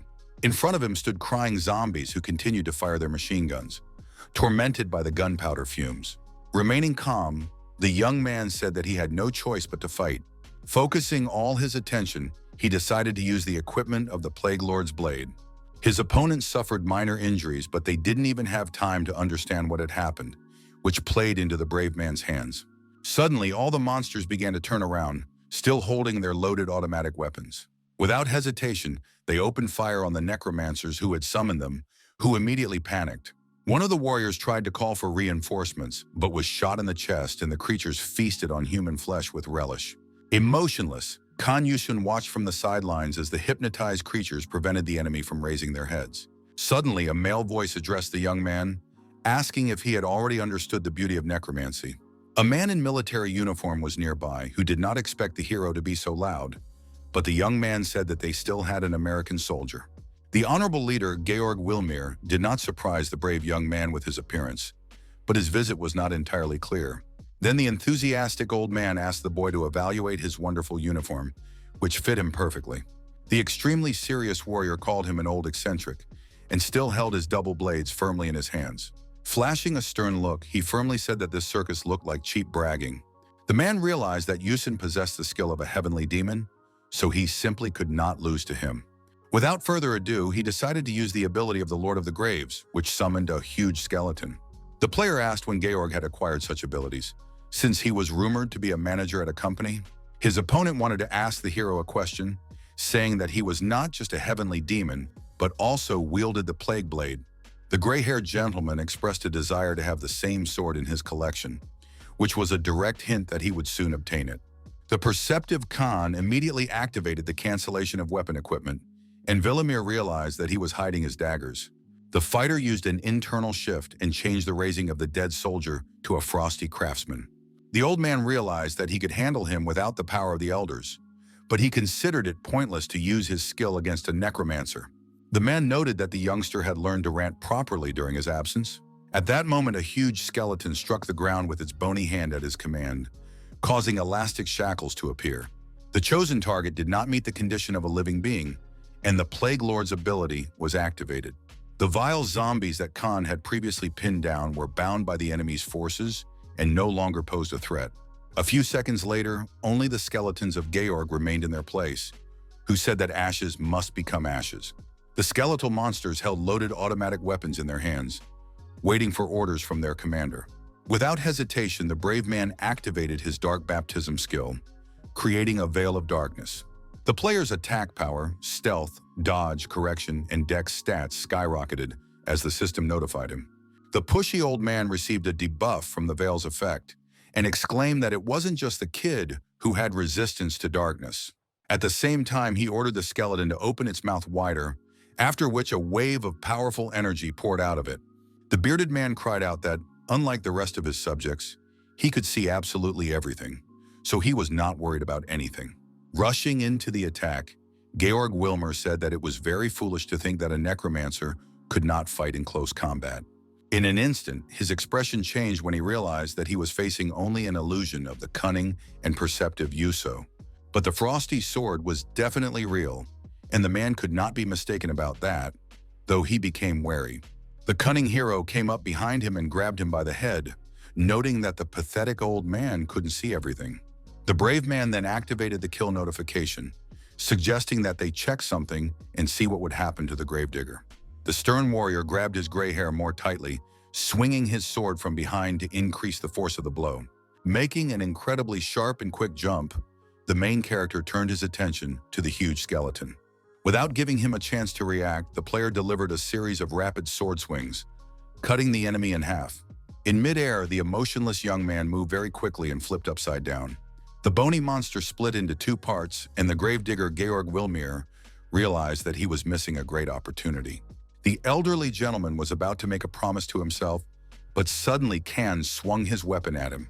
The blood-stained man noticed a strange feeling, and a voice told him that there would be no next time. Before him, he saw Yuso with a clown mask on his face, smiling menacingly and saying that Georg was dead. The cold-blooded warrior continued to strike, but Wilmir thought to himself that a player couldn't kill his opponent inside the tower. The man said to himself that the guy shouldn't have killed him, but everything turned out completely differently. Suddenly, he laughed out loud, unable to believe what was happening, while the system asked Khan to leave immediately. In the next few seconds, a powerful explosion rang out, and the Elder of Immortality forcibly removed Georg. The Monarch of Jesters and his unknown colleagues mocked him, which the system informed the hero about. The Ruler of Death expressed his satisfaction with the young player, who clutched his head, which was splitting with pain. The brave warrior saw a rocket taking off and received a message that he had passed the Tower of Alternative History. As a reward from the Ruler of Death, the warrior received a legendary accessory, an executioner's axe, which was of immense value. Soon, reporters asked him if he had captured the town hall with the general, and he replied that the man had begged him to join him in the raid. The daredevil addressed President George through the camera to tell him something, which made Kilgore very uncomfortable. The stern old man was angered by the boy's words that, as far as he could remember, there had always been guys who came in second place at school. Banging his fist on the table, the man ordered his subordinate to send letters to Mr. Lee, whom they had already contacted before. Looking out the panoramic window, the gentleman said that he needed to find a way to go to South Korea. Meanwhile, the lieutenant general asked Yuso to shut up, and he whispered that the gravedigger couldn't stand his nonsense in front of the camera. Then Kilgore told the journalist that before becoming a player, he had been a staunch patriot, so he wanted to say only one thing. Standing tall, the commander-in-chief declared that America must be restored to its former greatness. The players said that they had two great things, namely the number of people who believed in angels and the size of the national defense budget. Suddenly, a male voice addressed the young man from behind, and he immediately turned around without showing any emotion. A stern man in a black business suit asked the young man to come with them, which sounded quite intimidating. The reckless young man immediately guessed that he was facing CIA agents who looked like they had stepped out of a picture. Unfazed by the provocation, the gentleman silently showed his ID, confirming his identity and rank.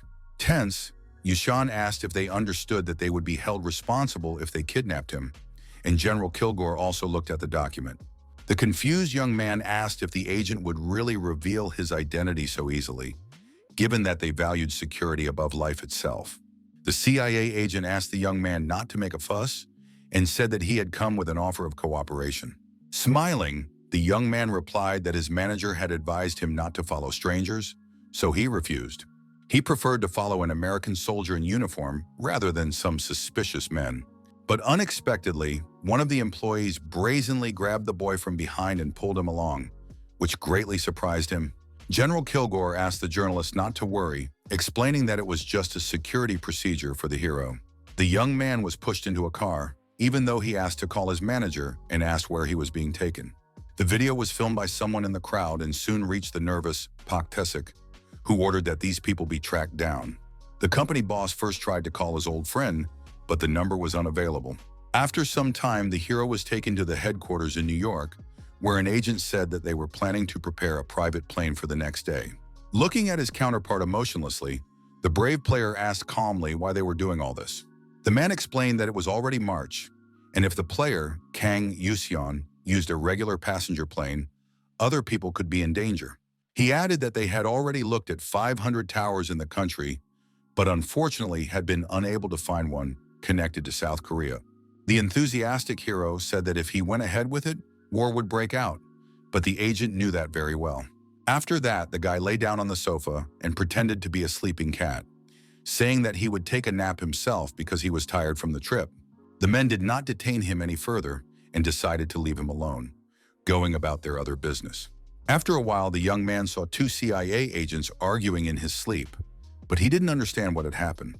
When he woke up, the first thing he did was ask if anything had happened, since they had disturbed his rest. The guy said he heard his name, and his counterpart replied that they had received orders from their superiors to disclose information to him. The man held the phone up to his face, and the surprised Yuseon emphasized that the situation really did resemble a horror movie. Looking closely at the photo, he saw a blood-stained room with furniture scattered around. In the next few seconds, the brave man's expression changed as more frightening images appeared. In the photos, he saw a dead man lying on the floor, and it was impossible to look at him without feeling compassion. The player fell silent at the sight of the horror and didn't even know what to say, but he had to figure out what was going on. The agent said that the place was East Harlem and that the incident had occurred about 4 hours after the hero had completed his raid. The man also showed him a map left at the crime scene, which depicted a monster with a bag tied to a string. Yusen, looking extremely serious, muttered that the personality collector who had caused so much trouble before had reappeared. He understood perfectly well that the tragedy had occurred precisely after he had finished his raid. The warrior asked the law enforcement officers if he could consider this a provocation. Suddenly, the fighter started walking quickly somewhere, and the agitated CIA agent asked where he was going. The angry player firmly stated that he wanted to teach someone a lesson, and no one could stop him. Exhausted, the brave man asked to be led away and asked if it was important for the special services to find the criminal. Meanwhile, the enemy was in one of the city's buildings, surrounded by the bodies of dead victims. The Elder of the Mirrors expressed his satisfaction with his subject, who had behaved very honorably. The villain joyfully raised the bloody knife, rejoicing in his achievements and invincibility. Then he concentrated because some information was being transmitted through his headphones. The executioner was asked to remember that no mistakes could be made in the presence of the target. Behind the mask was a charming pink-haired girl who politely replied that she would take the information into account. She said she was tired of playing the villain, and the Mirror Monarch began to urge the beauty to play. He even said that Chilo could become anyone, and the guy in the girl's guise saw his reflection in the mirror and agreed. It became known that he would have to face the Hero King, who was studying the information in the meantime. In this world, people could consciously choose not to use any skills or equipment, and the leaderboard featured players who hid their names. These were people who existed in a closed territory known as the depths of the sea. Experienced fighters were intelligence agents from various countries who needed to hide their identities. They were either special forces that were secretly building up their strength or black players hiding and waiting for the right moment to commit a crime.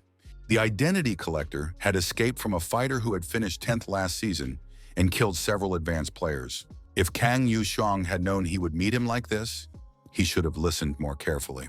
The main character was summoned to the tower, primarily because of this guy, before the criminal and him were put on stage. It was clear that the clown ruler was behind all this, wanting entertainment because of his boring everyday life. Soon the player arrived at his destination and got out of the car, and the CIA agent was supposed to escort him. Both of them started moving forward, seeing the building ahead where the terrible situation had taken place. The young man noticed that the police had already completely cordoned off the area. It was strange to him that they were not near the right place, but he did not dwell on it for long. Upon entering the reserved Kang Yushun, saw two men standing near the body of a dead man. The cool-headed warrior said that something was wrong here, but added that he was not a detective and was usually responsible for destruction. After removing the mask from the dead man on the floor, one of the agents said that the young man should take a look. Everyone present turned their gaze to the dead man, whose expression was very frightening and sent shivers down their spines. Even more unexpected was that the eyes of the murdered man suddenly turned yellow and seemed to fill with fiery energy. No one present had any idea what was happening, but suddenly the dead man rose from the floor. Smiling, the fearless Yusen asked the collector of identities what he was trying to do. The CIA agent standing behind him smiled slightly and asked if the young warrior had any ideas. The enemy in front put on a terrifying mask, making it clear that everything here had been staged. The other people there who were against Kana also had makeup on their faces. Spreading his arms wide, the man in the business suit told the naive player that this was a trap for him. With calm steps, the fearless Yusun began to move forward, thinking about his next moves. Not taking the situation to heart, the daredevil scratched the back of his head, quickly activating his icy ability. Looking closely at his target, he muttered in a low voice, "Let's go eat that bastard, hero." Rushing into the attack, the brave man emphasized that they would see who had lured whom into a trap. In the first minute of the fight, the enemy who stood in his way was mercilessly deprived of his arm by the harsh player Khan. The next opponent received a kick to the jaw and nearly lost all his remaining teeth. The third target tried to swing his katana at the young man, but also failed as he managed to hold back the attack. In unison, all those standing in the way asked if it was true that the boy with the ice sword was strong. The warrior, frozen in place, looked at them in surprise, not knowing how to react, but keeping his weapon at the ready. Still, he smiled and called the collector of personalities strange, and he wasn't afraid of him at all. His opponent said that the boy was not unique either, and believed that M was the only one who recognized him. The clueless hero suggested that he was some kind of boss of a secret organization, made up of the strongest from the depths, and the one who pulled the strings. The enemy confirmed this, saying that the leader only had to give the order and they would kill dozens of players like the youngster. Taking two sharp blades in his hands, the brave man said that it would be impossible to kill him quietly, but his opponent snapped his fingers. It sounded somewhat incomprehensible, but the collector asked the hero not to worry, and he silently slung his sword over his shoulder. A few seconds later, the brave man found himself in a place resembling an arena, where he was immediately surrounded by opponents. His first thought was whether this was a subspace barrier skill. Not giving into panic, the fighter realized that the collector of personalities had thought everything through, so he had to be taken seriously. It was clear that the plan was to eliminate him, and in the first minute, one of the enemies with a knife in his hands was behind him. At that moment, the warrior used his ability and, turning sharply, delivered a lightning-fast counterattack, scattering the scoundrels in different directions. Aiming his pistol, Khan asked if the enemy really wanted to play the villain, knowing that the world was about to end. As he began firing icy projectiles, he said that he was thoroughly tired of this job. He was referring to protecting the world, a mention of which enraged the brave man, but he tried to restrain himself. A large number of enemies were frozen by well-aimed shots, and now none of them posed a threat. The personality collector had no intention of giving up and continued to plot against his rival. Taking slow steps forward, the criminal asked Yusun if he wanted to see the planet collapse. Destroying his frozen comrades with a squeeze, he smiled at the young player in his new form. The scoundrel greatly missed the scene from the first season, when the entire Earth was in flames and the endless screams brought him pleasure. But that wasn't why he wanted to kill the main character, and after saying so, he picked up a new mask. Pulling the mask over his face, the scoundrel asked the boy to listen carefully and remember. With a terrifying laugh, the ruthless man said that without the pathetic Khan, the world would be much better off. He found it amusing that the boy thought he was the center of the universe, or its guardian. Still smiling, the personality collector added that this world would fall very easily, and there was nothing that could be done about it. He thought it would be a good idea to make the king of heroes disappear and then reappear as if nothing had happened. A huge number of enemies surrounded the brave warrior from all sides, attacking him with flaming swords. Without losing his composure, the warrior dodged and caused all the blades to clash against each other, remaining unharmed. The enemy now wanted very much to take his face and become a powerful fighter known to all. Covering his eyes from the bright light, the hero said that the pathetic newbies had never even gone on raids against the seasonal boss. Without even using a weapon, the merciless Yusun tore all the scoundrels to pieces, sending them flying in different directions. Scratching the back of his head as if nothing had happened, the identity collector remarked that the young man was simply delusional. The man said he simply didn't go after the boss because the season was over, there were no rewards, and he didn't want to risk his life. The unperturbed Khan realized that he would have to tell him the truth, because he naively believed that without him, the world would continue to exist perfectly well. The warrior began to repeat that there was only one land in the whole world, and also mentioned the characteristics of the hero king. He then used an ice sphere, and his opponent, standing 10 meters away, listened silently. Suddenly releasing the ice ball, the emotionless young man said that everything was centered around him. Without showing even a hint of fear, the brave young man said that the day of his death would be the day the Earth ended.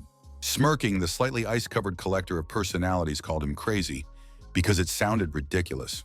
Speaking about the characteristics of pseudo-madness, the player said that all this was nothing compared to the real truth. Looking frighteningly at his opponent, he moved close to him and aimed the sharp crystal directly at his face. With an incredibly powerful blow, the main character pierced Chilo through and through, who this time did not have time to run away. The enemy noted that one of the strongest had forgotten his place, while the player said that everyone was weak in the face of death.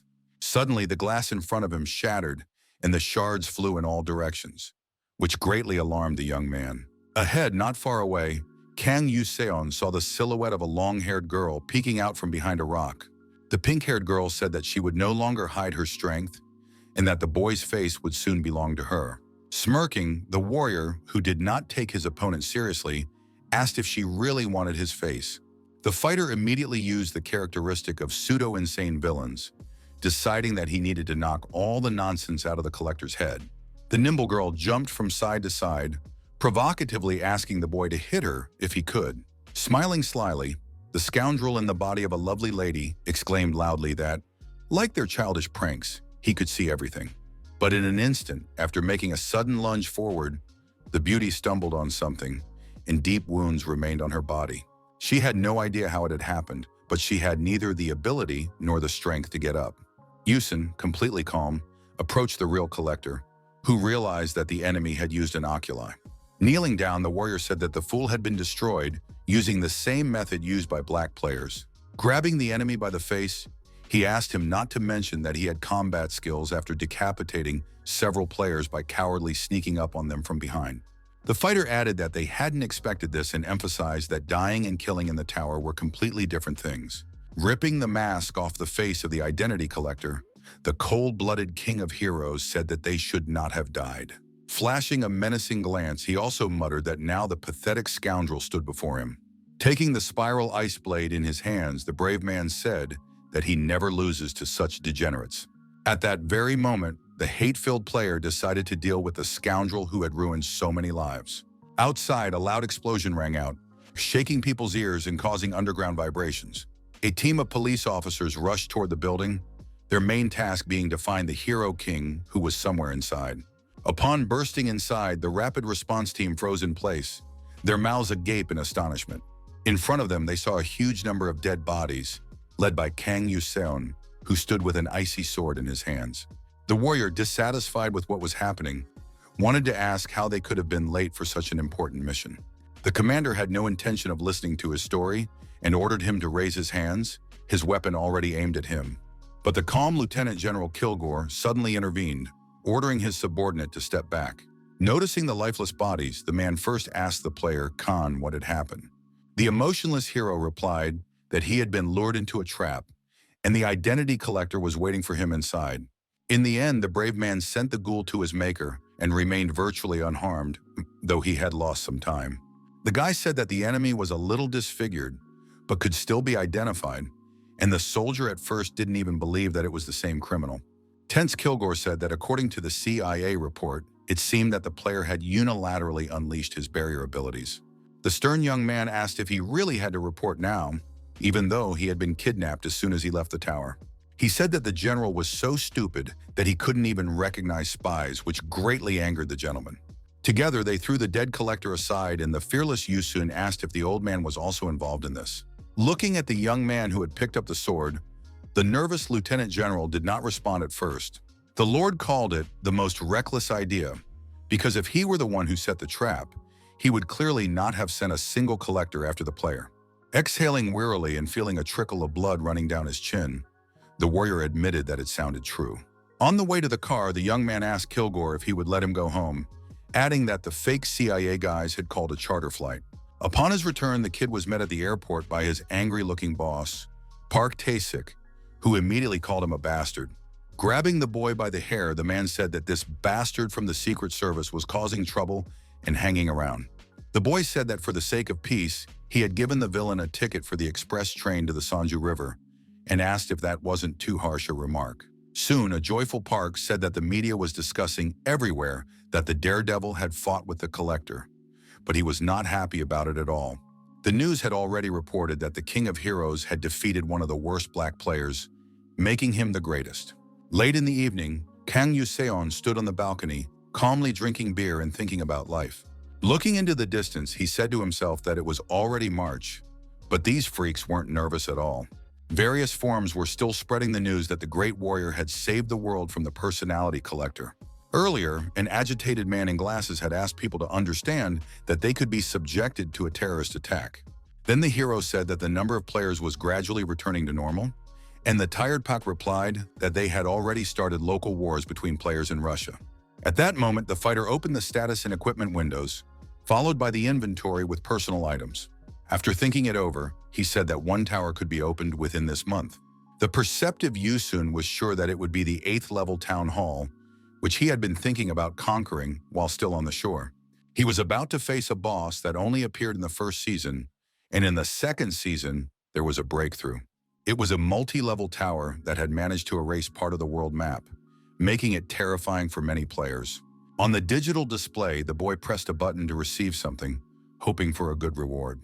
He got the Executioner's Oath, a heroic accessory that applies 3 stacks of weakness debuff to enemies during combat. Laughing, the youngster asked if the Elder of Death really liked how the ruler of immortality had been humiliated. He asked to be allowed to open the packs of cards and decided to open all 7 available sets. It was also decided to activate the skill card pack of general level and above, but only those with the Frost attribute. Alas, the main character only got ordinary cards, so there was no reason to rejoice.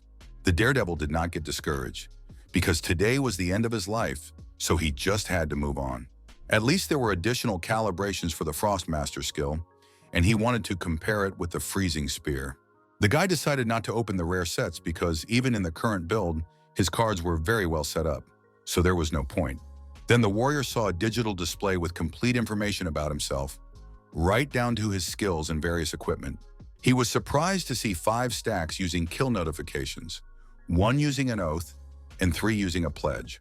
After thinking about it, the young man realized that the weakness debuff could be converted into a full set. Very soon, information about a terrifying villain began to circulate on the player forum, which sounded somewhat delusional. The fighter who uttered the expression "wah wah" before killing was, as expected, an advanced player who was smurfing to raise his arena points. Excited people in the comments under the post wrote that they had seen this scoundrel, and some suspected that he was the king of heroes. One observer read the comments with his keyboard enabled, but didn't dare to write anything to add. The head of the association, Lin Song-ho, became nervous and said to himself that it was probably really Kang Yusheng. The man didn't know who he was, but it seemed like he had a lot of free time, even though he couldn't believe that this man was on the side of the hero. The leader still believed that he had to catch this whiner and punish him, but then he saw a post on a forum with a strange name. People were unhappy that the villain was roaming around downtown Seoul, but the association did nothing and didn't even check his identity. The angry man ordered the executive authorities to be sent out to catch the scoundrel, after which checks began in the streets. After a while, the agitated young man asked his girlfriend to look in the direction where something strange was happening. Peaceful citizens could not understand why a whole crowd of grim reapers, dressed identically, had suddenly taken to the streets. One of the squad members said he would go to the tower to deal with the scoundrel and ordered the others to capture him as soon as he came out. The leader of Team B, Pai Li Shihyuk, was very angry at the scoundrel who dared to break the rules. Upon entering, he saw a player in a black robe and asked if he was the villain who was walking around and bullying the newbies. Turning around, the masked warrior said menacingly that it was so hot in that robe that he had to cover his body with ice. The enemy's voice sounded very familiar to the great warrior, and his nerves were so frayed that he began to sweat profusely. The icy knight threw off his cloak and grabbed his spear, ready to give the enemy a worthy fight. The warrior said viciously that they had never considered the hero king valuable, for which he hated them very much. Spreading his arms wide, the fighter exclaimed that since they liked Wawa so much, he had no choice but to live up to their expectations. Excited, Pai Li said that writing comments was an order from higher authorities, and they had nothing to do with it. Angry Kang Yushun couldn't believe it, and the frightened young man was afraid to even move when he saw his face without a mask. Taking off his knight's armor, the fearless hero decided to finally put an end to this circus. Giving his opponent a stern look, he said that in that case, he must not miss this chance. The panicked red-haired boy turned blue with fear, but he was frozen in place and didn't even think of running away. Quietly uttering a short phrase known to all, he pierced Shuhyok through and through, who didn't even have time to react. The main character won in the arena, and once outside, the other Grim Reapers had to stop him from leaving. Smiling and wiping the sweat from his forehead, the polite Yu Xian said that he had worked hard today and that they had apparently had a rough day. The discouraged fighters couldn't believe that the king of heroes, who should be treated with respect, was standing before them. Nervous Pai Li reminded them that according to the association's rules, high-ranking players were not allowed to hunt low-ranking fighters. The clueless Kang calmly asked if everyone in this world had a low status except him. Then the warrior, like a child, exclaimed that the king also wanted to enter the arena, since he also used loser cards.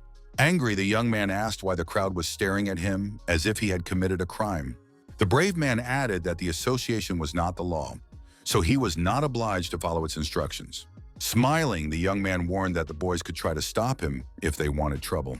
Scratching the back of their heads, the group of reapers lowered their eyes to the floor, realizing that no one wanted to mess with him. The player decided to continue searching for the scoundrels who had mocked him in order to teach them a lesson, because then there would be fewer of them. With a confident grin, he added that now the whole world would know how powerless the CPA and the executive branch were. After that, Kang Yuseon continued moving forward, refusing to bow down to any of the leftists. His self-confidence greatly annoyed one of the group members, but there was nothing he could do about it. Suddenly, the attentive hero stopped because he heard a male voice trying to say something to him. The young man confessed that he had been posting nonsense on a forum, surprising his comrades standing around him, but not the brave man. Placing his trembling hand on his chest, the young man gathered his courage and asked the king to deal with him. The rest of the group began to delete their photos, but at that moment, another one of them confessed that he had also been doing the same thing. More and more people began to admit that they had left hateful comments about Kang Yuseon. The smiling commander Shu Hyuk rose from the ground, supported by one of his comrades. The whole group suddenly shouted joyfully that they had to stop the villain they called Wah Wah. The extremely serious fighter realized that they were just playing the fool, but he didn't think much of it.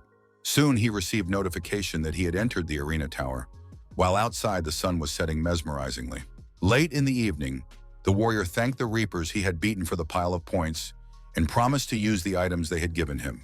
Returning home, the young man lay on his bed and saw that he had received a key card and completed the creation of his second deck. Then he saw in the list that he could set up a frost kill with glacier synergy, but decided to move on to the second page. The transition to the end throne began immediately, which made the young man anxious, as he had been transported somewhere else. Finding himself in zero gravity, the young man tried not to panic, although it was very difficult. Shocked, Kang Yuseon looked around, trying to finally understand where he was, but it was all in vain. Soon, the brave young man landed on the surface, but everything around him was still shrouded in darkness. An unknown voice greeted the respected king of heroes, and black silhouettes in robes could be seen around him. The tense warrior immediately realized that he was standing before the throne of the end, the place where 999 elders had gathered. Trying not to show his fear, he asked in a calm voice why the rulers had summoned him here. Suddenly, a yellow light appeared in front of him, signaling the arrival of another ruler. It was the elder of the games who apologized to the stunned player, Kan Yuso. The young man silently examined his pale face, formulating a proposal. He said that there were many things for which they must apologize, so he asked for clarification on what exactly they were talking about. The ruler said that when the warrior fought the gravedigger Georg in the Tower of the Alternate History, he had already raided it. The ruler added that the old man had been granted an exceptional reprieve and could remain in the world's coordinates. The wary young man listened attentively to his counterpart and asked him to continue his story.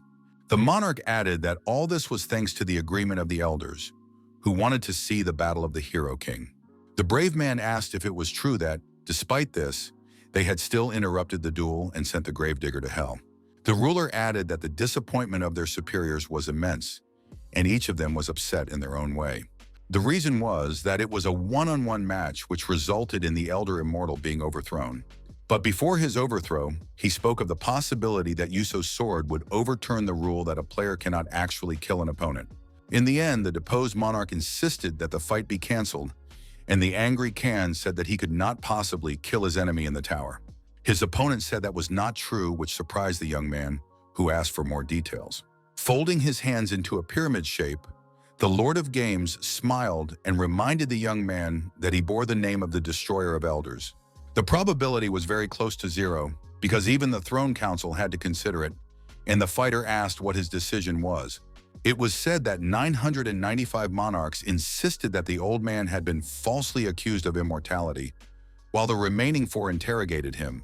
The tense hero asked why they had called him at all, since the ruler had been found innocent. The monarch said that in addition, one great elder was questioning the responsibility of the ruler of immortality.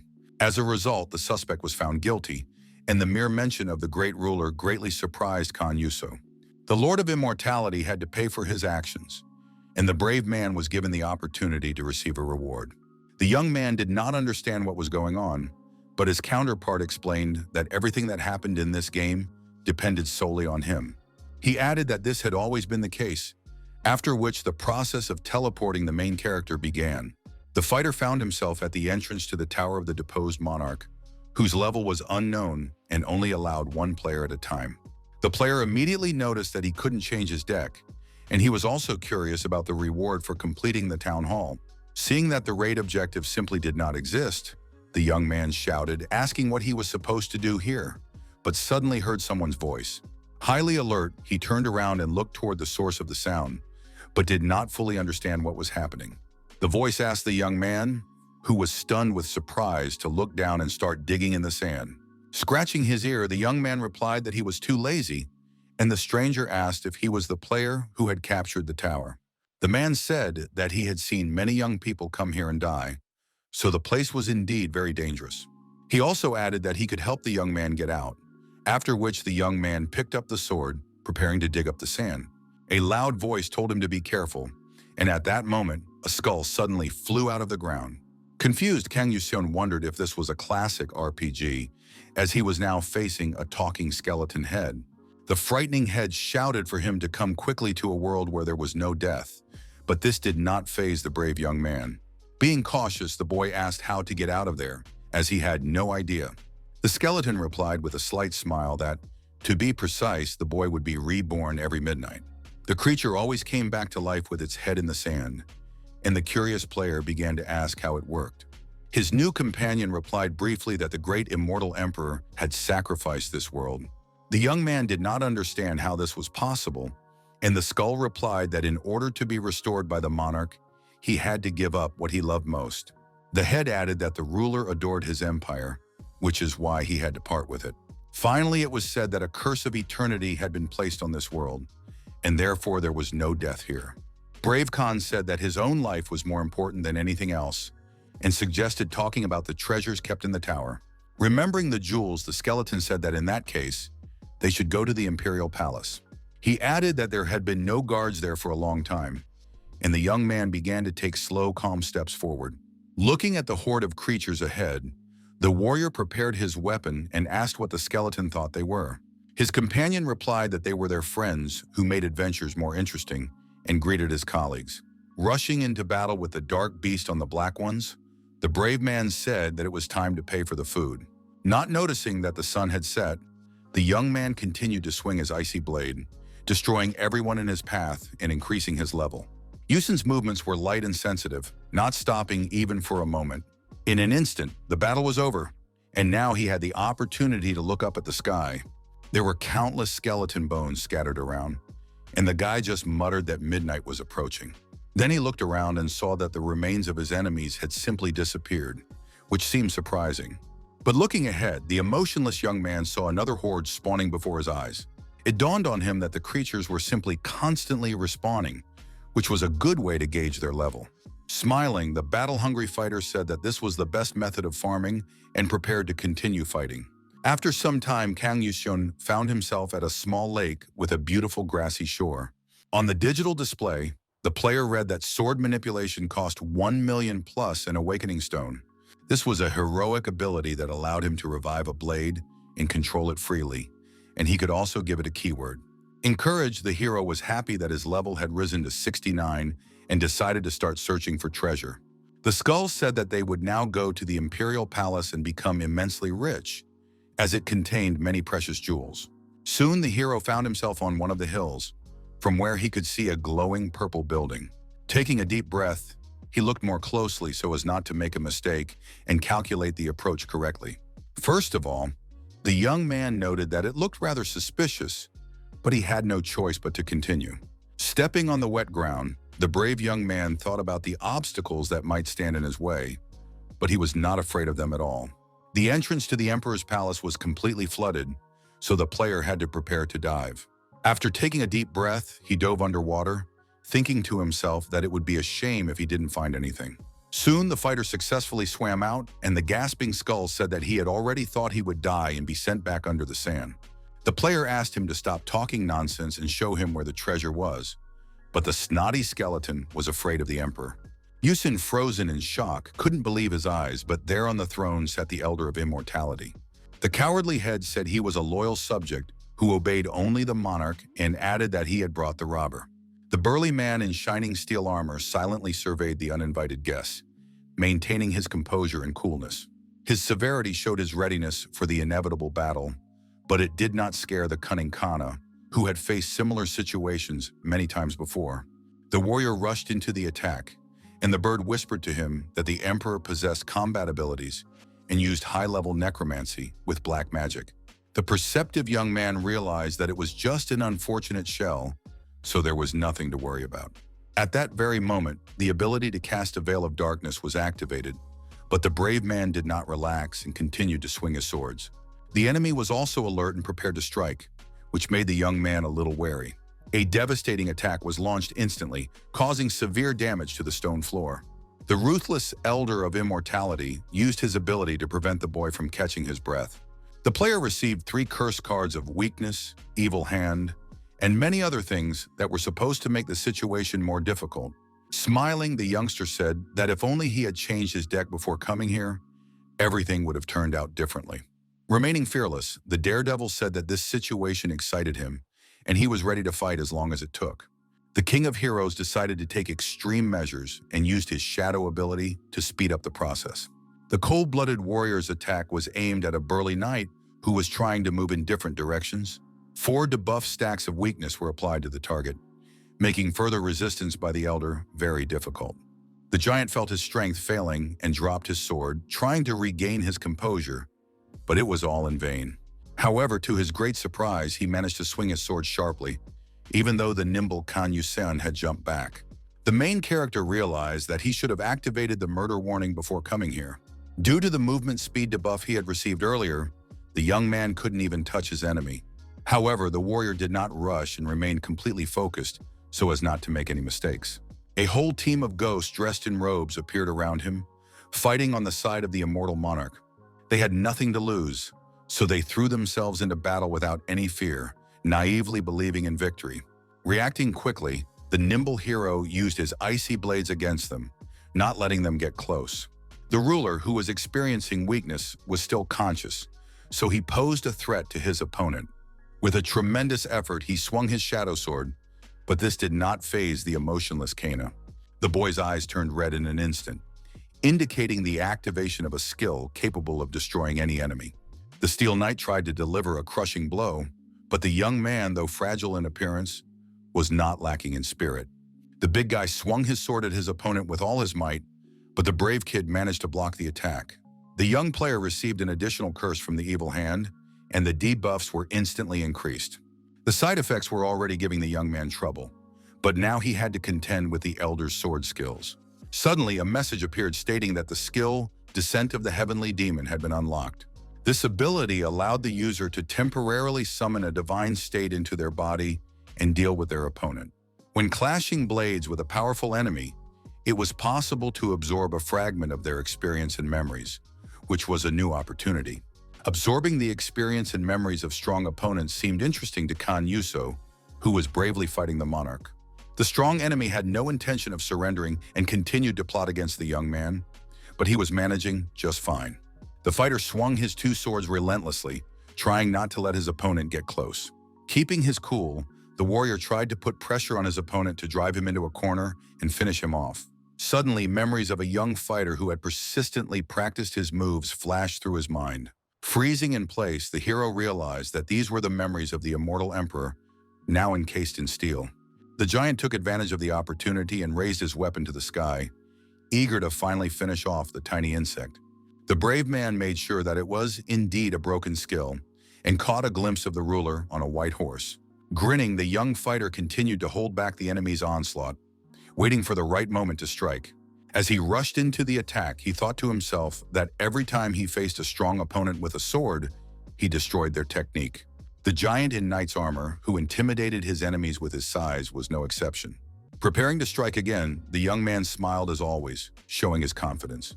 Now he could see how the Elder of Immortality wielded his sword, so he could easily deal with him. Glaring sternly at his enemy, the player Kan jumped up in place, swinging his icy sword in midair. The big guy didn't have time to react and was simply knocked off his feet by the youngster, who was 3 times smaller than him. The immortal emperor was seriously wounded, pierced through and fell to the floor with a crash. Watching this, Yusun merely smiled, convinced that he had done everything right and that his thoughts had been correct. The dying enemy struggled for a few more seconds to get to his feet, but it was all in vain. The warrior hanging from the spear calculated the trajectory to jump down safely. As he landed, the brave warrior stepped directly on the head of the ruler, who was already showing no signs of life. Finally, the sign of death was successfully obtained, which was what the determined young man, who always got what he wanted, had been striving for. A weakness debuff was applied to the target, currently at its maximum stack.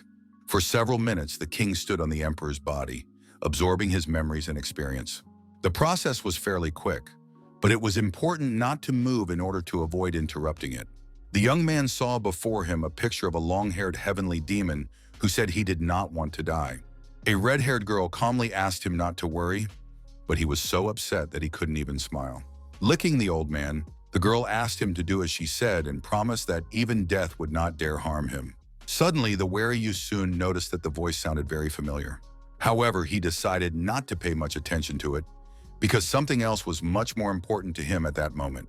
Pulling a small piece of the thick steel helmet off the ruler's face, the brave man saw only a skeleton skull. The warrior decided that he had to finish off his powerful enemy so that he could not be resurrected. The player heard a voice saying that he would become an immortal emperor and repeating that he simply could not die. After defeating the monarch, the young man received a system notification that he had cleared the Tower of the Elder of Immortality. The world inside the town hall began to collapse, and the completely calm Yusun uttered a phrase in an incomprehensible language. At that moment, a skeleton approached the fighter, called him a colleague, and with a slight smile said that he believed in him. Looking at him suspiciously, the stern Khan called his opponent a degenerate because he had previously set him up. The skeleton did not think that the fighter would defeat the great emperor and admitted that he had never seen such a strong man before. Not wanting to listen to nonsense, the hot-tempered hero asked him to reveal the location of the treasure before the skull was killed. The monster said that he had actually saved his life and therefore owed him a generous reward. Suddenly turning into a red-haired girl, the skeleton began to shower his savior with generous rewards. Among them was a pack of command and curse skill cards of rare and heroic ranks, which was quite impressive. Extremely surprised, Kang Yuseon also received the blessing of the immortal king of rank S and the black heavy armor of the great emperor. The tower around them began to crumble, and the boy decided to ask how he had saved the skeleton. The skull explained that since the monarch was dead, the curse of resurrection had been lifted, and now no one would be reborn here. The fighter asked if it was true that he wanted to catch a stone with his head and go to his ancestors, but the skeleton said that even if he died, he would return to his world. He explained that this was the promise made by the elders, and the stunned hero could not utter a word. Pulling his hood over his head, the frightening monster told the player that they would meet again, and then the cobblestones began to fall. Soon the young man returned home, where he sat in front of a digital display and studied important information. He wanted to build a deck of ice assassins, which had the synergy of powerful kills. The command included an army of death, a curse of weakness, and the hand of evil, while the descent of the heavenly demon was not activated. Dressed in heavy steel armor of the emperor, the warrior muttered that the third deck was finally complete. Smiling, he said it was a really good reward, and the skeleton had been quite generous. The guy remembered that before leaving, the monster had promised that they would definitely meet again. At the same time, the young man was troubled by the fact that he had no idea who this skeletal mutant really was. At that moment, the phone rang. It was Uncle Paktheshik, whom the young man hadn't spoken to in a long time. The nervous man immediately asked what the brat was up to, as his achievement points on the leaderboard looked strange.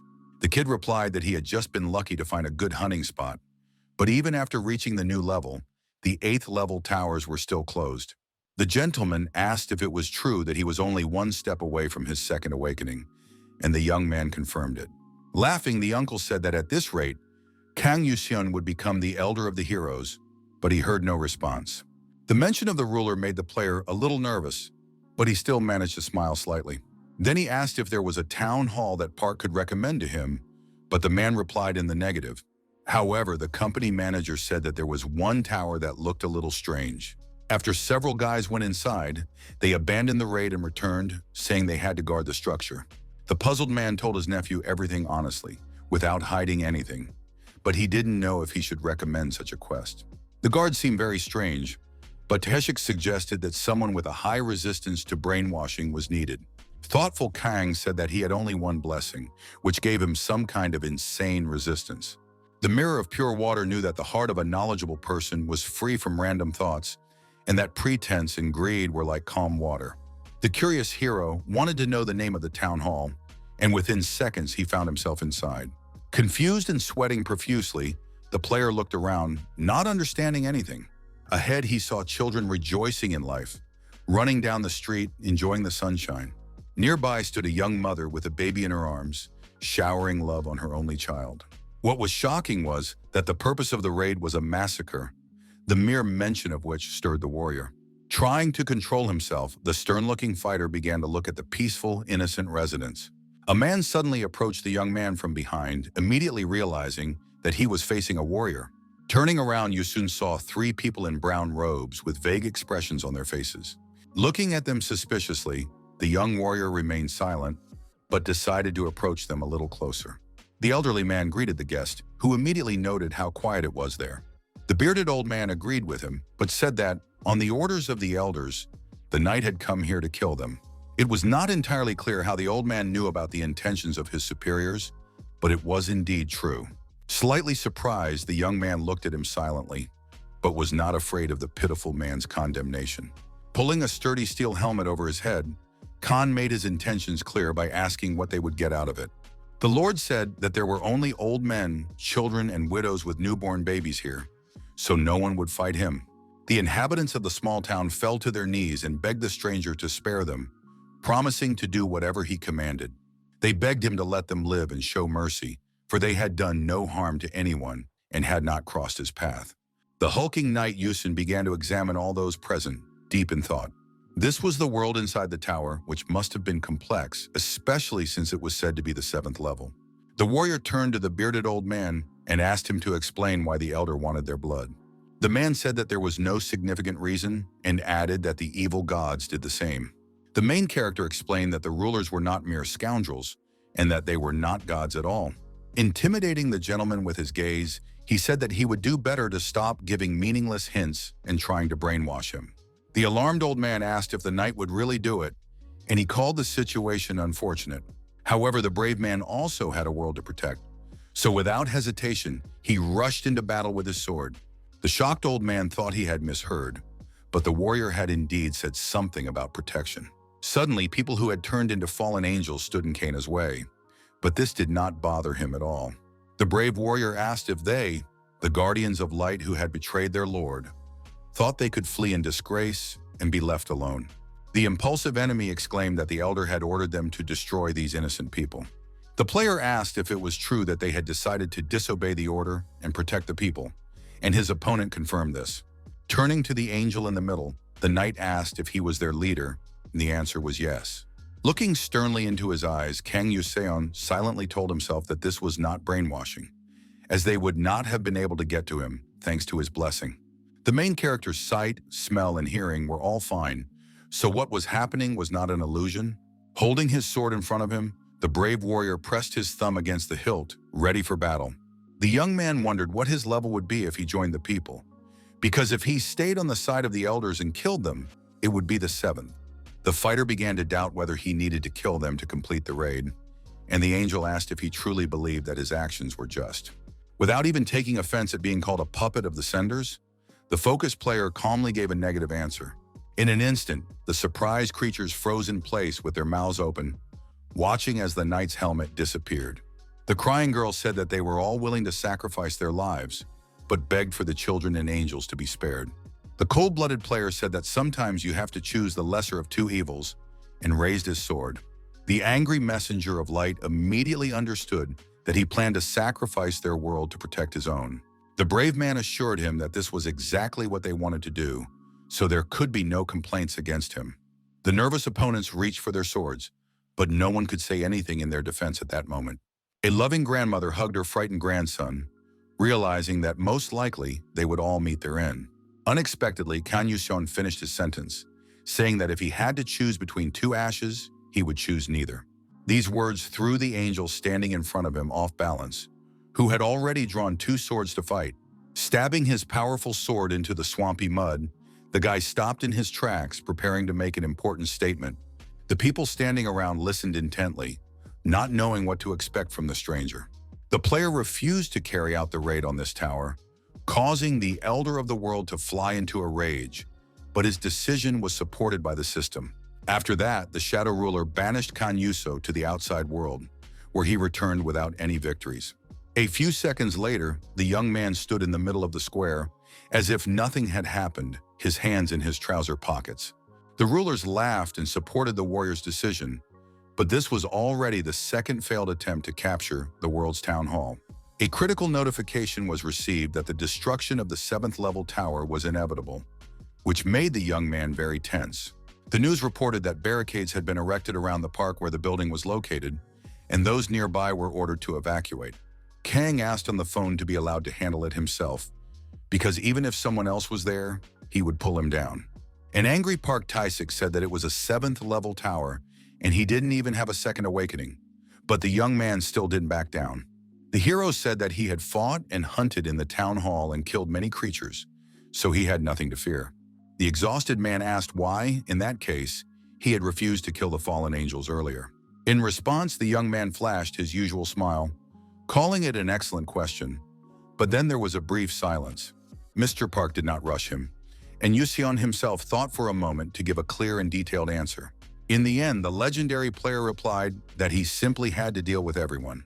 The manager asked if he understood that the situation had gotten out of hand, to which the hero replied without hesitation, yes. After that, silence fell again, as the daredevil noticed something nearby. At that moment, heavy steel armor reappeared on his body, and the young man became slightly wary. The destruction of the tower had already begun, and now the fallen angels invaded the outside world with evil intentions. Without losing his composure, the stern knight summoned twin blades from the slimy liquid, preparing for battle. The voice of the ruler exclaimed that he would pay for his sins with light, after which the envoys rushed into the attack in a rage. The Elder of Light remained in a state of rage, while the tense Kan Yuseon wondered if 5 kilometers would be enough. The ruler of light, who did not follow the rules, received a serious warning, and a barrier was created to ensure fair play. A huge flock of winged enemies found themselves inside the dome and could not move forward, making them vulnerable. The system stated that as long as the player did not die, the Guardians of Light could not leave the barrier, which brought a smile to the hero's face. At the same time, the brave man and his summons were given a very useful but temporary boost: Shadow Wings. The combination of heavy armor and flying devices seemed very interesting to Yuso, and he decided to test them in action. The warrior called it the perfect image of his uncle, then flew upward, raising a mighty sword above him. He ordered the army of the dead to rise, and at that moment, skeletons armed with automatic weapons appeared below. Soon a fierce battle began between the angels and Kenna's horde, but it looked very impressive from the sidelines.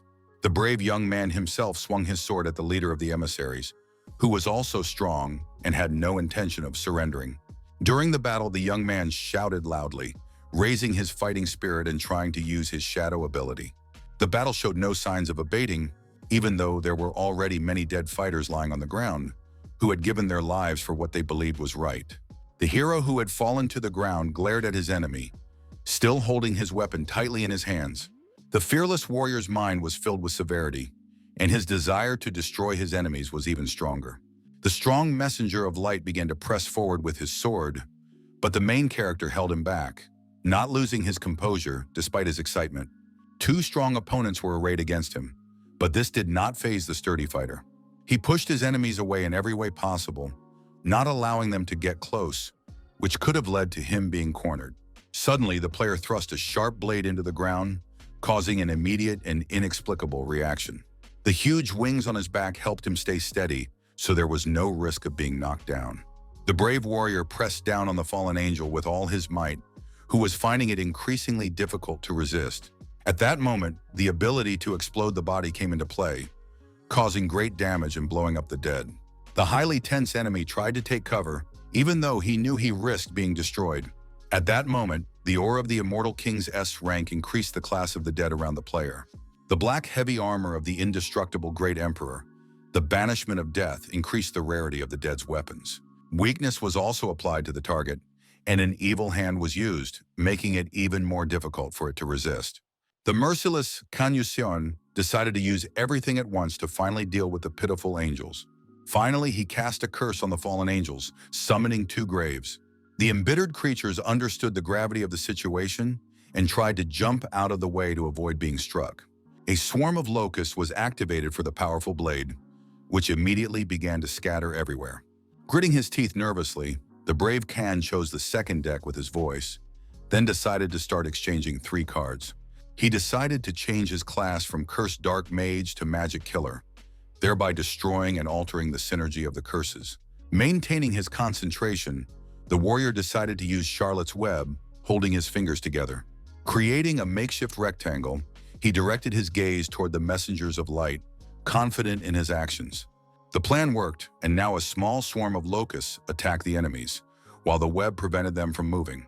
Chaos erupted around them, and several enemies were cut in half before they even had time to react. The angels who remained alive fell into a state of rage and threw themselves at the player with their last ounce of strength. The merciless Kang Yuseon knew exactly how they would act, so he was ready to meet them head-on. The stern knight struck first, depriving his enemies of their wings, which did not even leave a scratch on his body. A few minutes later, only the remains of wings and bodies of angels who had failed to defeat the hero lay on the battlefield. The huge barrier was now removed, and the Shadow Wing's power was cancelled, as the warrior had destroyed them all with his essence. Now the young man could wipe the sweat from his forehead, because the destruction of the tower had stopped. His level had increased, and a quest for the second awakening had opened. As always, the Hero King was spotted by journalists, who immediately rushed toward him with cameras, tripping over each other in the process. The guy was slightly surprised, but he wasn't particularly happy to see the reporters he had to deal with after every victory. First, he used his shadow ability to summon a dark beast, but it was unclear why. The player was riding a huge cat, and people began to ask why he had refused to go to the tower. Smiling, the young man said he would answer all questions, but asked them to be asked in order. One of the excited reporters asked if it was true that Kang Yushun had deliberately refused to capture the town hall. Remaining completely calm, the young warrior replied that he had indeed done so on purpose. His statement shocked all the journalists gathered around, who could not believe their ears. A disheartened man from the crowd said that this could be considered an official act of terrorism. Jumping off the beast, the reckless young man grinned, as if nothing had happened, and asked what was meant by those words. He understood that people from OSU, an organization involved in criminal activities against gamers, had gathered here, seeing an opportunity. Among the crowd stood the cold-blooded and intimidating Alias, who was a killer of ordinary fighters. The hero understood that he had refused to go on the raid without explanation, and they might think he had gone mad, but there was no need to worry. Showing a positive attitude, the guy said that he hadn't completely lost his mind, so there was no need to worry. The player said that he had been ordered to kill all the children and old people in the tower, adding that if the reporters didn't believe him, they could ask the people who lived there. He added that they could ask the fighters who had arrived there before him and had also refused to participate in the raid. Everyone who came to the terrible town hall fled when they realized what measures would have to be taken. A concerned journalist asked the young man if he understood the problems his irresponsible decision could cause. With a weary sigh, the warrior said that he had managed to prevent the destruction of the tower without any casualties. An angry man shouted that there was no guarantee that the world inside the tower was real, and even if it was less important to them. His words elicited a slight smile from Kang Yuseon, who was ready to spell everything out for the particularly gifted. The hero asked if he really had to kill all the innocent people inside the town hall, just so that fools could sleep peacefully at night. He added that among the citizens who had to be dealt with were also small children. Someone from the crowd asked if it was true that the fighter had endangered the world because of his conscience, and he replied that he had not weighed the importance of life here and there. The young man said he could transfer money from his bank account to compensate for the damage caused to some trees and plants in the park. To alleviate their fears, Khan advised the nervous people to seek professional help, but not from him. From the crowd, Alia's voice was heard, saying that the young man's moral dilemma could lead to the destruction of the world. His remarks elicited a slight laugh from the main character, who was indifferent to criticism.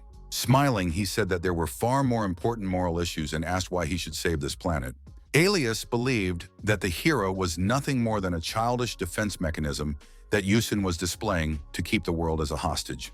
Laughing, the brave man asked how a sparrow could know the will of a phoenix, and the bronze, silver, and gold classes, the vulnerabilities that the pretender saw. Taking off his armor, the guy in the white shirt held his hands out in front of him, suggesting they just get it over with.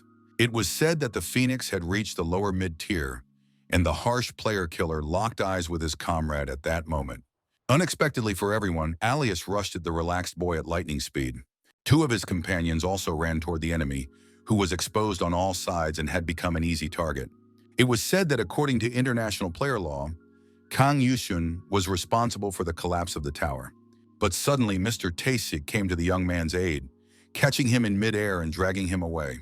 The shocked fighters below froze in place, unable to comprehend how this could have happened, as they had been certain of the operation's success. At that moment, only a red trail from Pak's leader was visible in the sky, which greatly stunned everyone standing around. The man covered the hero with his back, and a young player appeared in front of them, ready to defend them.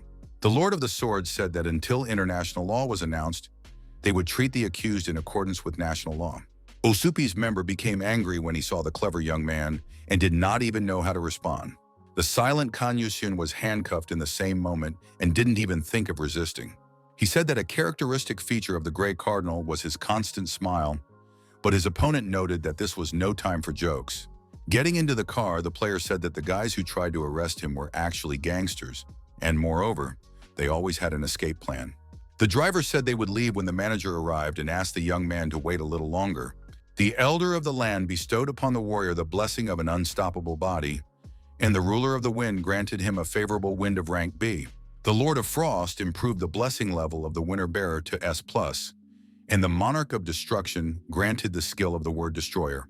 A nervous Park Taesik got into the car and asked to drive faster, adding that he had already started losing his hair and that it was only getting worse. His colleague asked if he wasn't at an age when hair falls out without external stress, and the man replied that now was the time to apologize. The positive hero joked as usual, and the tired gentleman began to unfasten his handcuffs, glad that there were no casualties this time. Remembering something important, the player asked how much time was left before the 8th level tower opened. His opponent replied that it all depended on the player's experience, and the young man said with a smirk that even Manager Park didn't know that. The young man said that he wasn't sure about it until the end of last season, but now everything was falling into place. Suddenly, all three people sitting in the car received system notifications, and their expressions changed in surprise. The same notifications were received by the shocked people on the street, who read the information with wide eyes. The message said that 8th level town halls had been opened en masse after Kang Yuseon had achieved a special qualification. The self-satisfied hero said that thanks to his efforts, the towers had appeared much earlier, and the ability to protect this world had been expanded. Now huge prospects opened up for the players, and the brave hero himself couldn't wait to go on another raid. Meanwhile, someone sitting in an office held a coffee mug with a trembling hand, reading the information from a notification. It was the gravedigger Georg, who was shocked to learn that additional tower upgrades to level 15 had already been added.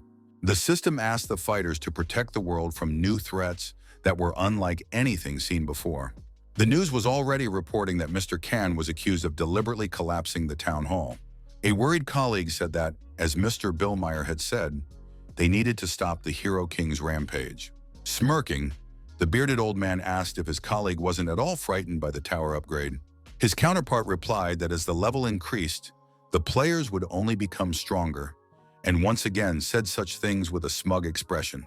The elderly gentleman took a sip of coffee and suggested they return to their conversation without further distraction. Seriously, he said that the truth was that some high-ranking fighters and countries had secretly formed an alliance. Last season, they even tried to take control of Yuso, but they didn't succeed. The fearless warrior then asked why his so-called comrades were always trying to stab him in the back. The man did not argue that what the main character had shown was overly distorted and exaggerated. The serious head of the association, Lin Song-ho, listened carefully to his comrade and began to think about the situation. Georg said that there was a strict hierarchy within the organization's tower, headed by China's Russia, who advocated the elimination of the king. However, the world is still alive thanks to his efforts, and the death of the brave man is not what this planet desires. Their goal was to suppress the unpredictable actions of the great player and prevent the world from plunging into chaos. The polite old man said that this is why cooperation with the CPA, the largest organization of players in the country, is important to them. Looking at the gentleman who had extended his hand, the association leader thought for a moment, as the topic was serious. After shaking hands, the cheerful man said that they would cooperate based on their future shared opportunities. Calm Bill Meyer promised to contact him later, but his colleague asked if he could ask one last question.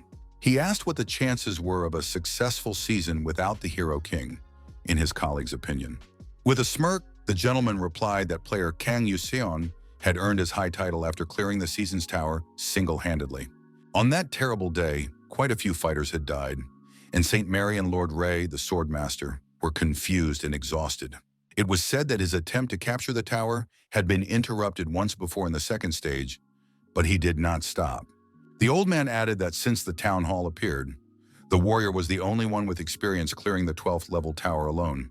The experienced gentleman said that without the king, the probability of getting through this season was 0, and it was impossible to argue with that. Meanwhile, the main character was in the interrogation room, sitting under the dim yellow light.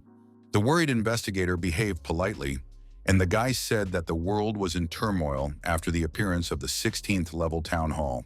He found it funny that the King of Heroes was locked in this room, chatting amiably when he could have already set out to capture the town. His counterpart asked him to cooperate because the government needed to submit a report stating that the results of his mental evaluation were within normal limits. The nervous man explained that when he said a word, the brave man would have to respond with the first thing that came to mind. A few seconds later, the emotionless Yu Sung uttered the word idiot, staring intently at the investigator. The smiling gentleman asked him to say something else, and in response, the young man mentioned a saint, which was an excellent result. In addition, the brave man added that all the other heroes were morons and was sure that his answer would be edited anyway. Laughing, he said that the well-known player was like a scapegoat for all these idiots. He called them a bunch of fools, and the tense investigator suggested changing the situation a little. The polite man asked Kana to simply answer his questions as if they were having a normal conversation. When asked about his life as a player, the fighter replied that it had ended so long ago that he couldn't remember anything and was now only doing it for the money. Behind him stood the silent Park Tae-sik, who did not interfere and simply watch what was happening. The specialist asked if the young man had any negative thoughts, and he replied sarcastically that he had nothing but negative thoughts. The manager left the room, and the young man was asked why he had refused to clean the tower, thereby causing its destruction. The agitated gentleman clarified whether it was true, according to the protagonist, that this was done to protect two worlds. The young man understood what was being asked and began to think about how to phrase his answer to avoid any misunderstanding. His counterpart asked if it was a conscious decision between the player's duties and his own moral principles. The psychologist, based on his experience treating PTSD in the military, understood that many soldiers also suffer from it and need treatment. Stunned, Kang Yuseon asked if the young specialist really thought he had lost his mind. Sweating profusely, the nervous gentleman was afraid to answer, not knowing what the consequences might be. Unexpectedly, the young man laughed loudly, which puzzled the man, who asked what he had said that was so funny. With tears and a smile in his eyes, the young man replied that he had made a joke, but was in no hurry to tell it to the specialist. The agitated man asked if he could share it, but the intimidating young man stood up and replied that he wasn't sure. He said he doubted that the psychologist, who was looking at him with great surprise, would understand the joke. Leaving the room, the tired Kang remarked that pretending to be crazy was very difficult, and Park said that he had done a good job. The manager said that even if the kid agreed to cooperate, they would just make up nonsense about psychological treatment. Mr. Park finally removed the handcuffs from the young fighter's hands, who said that the staff had already done so. The man said that the US and France had expressed strong support for the brave man, and that was already a reason to rejoice. Their government's position was similar.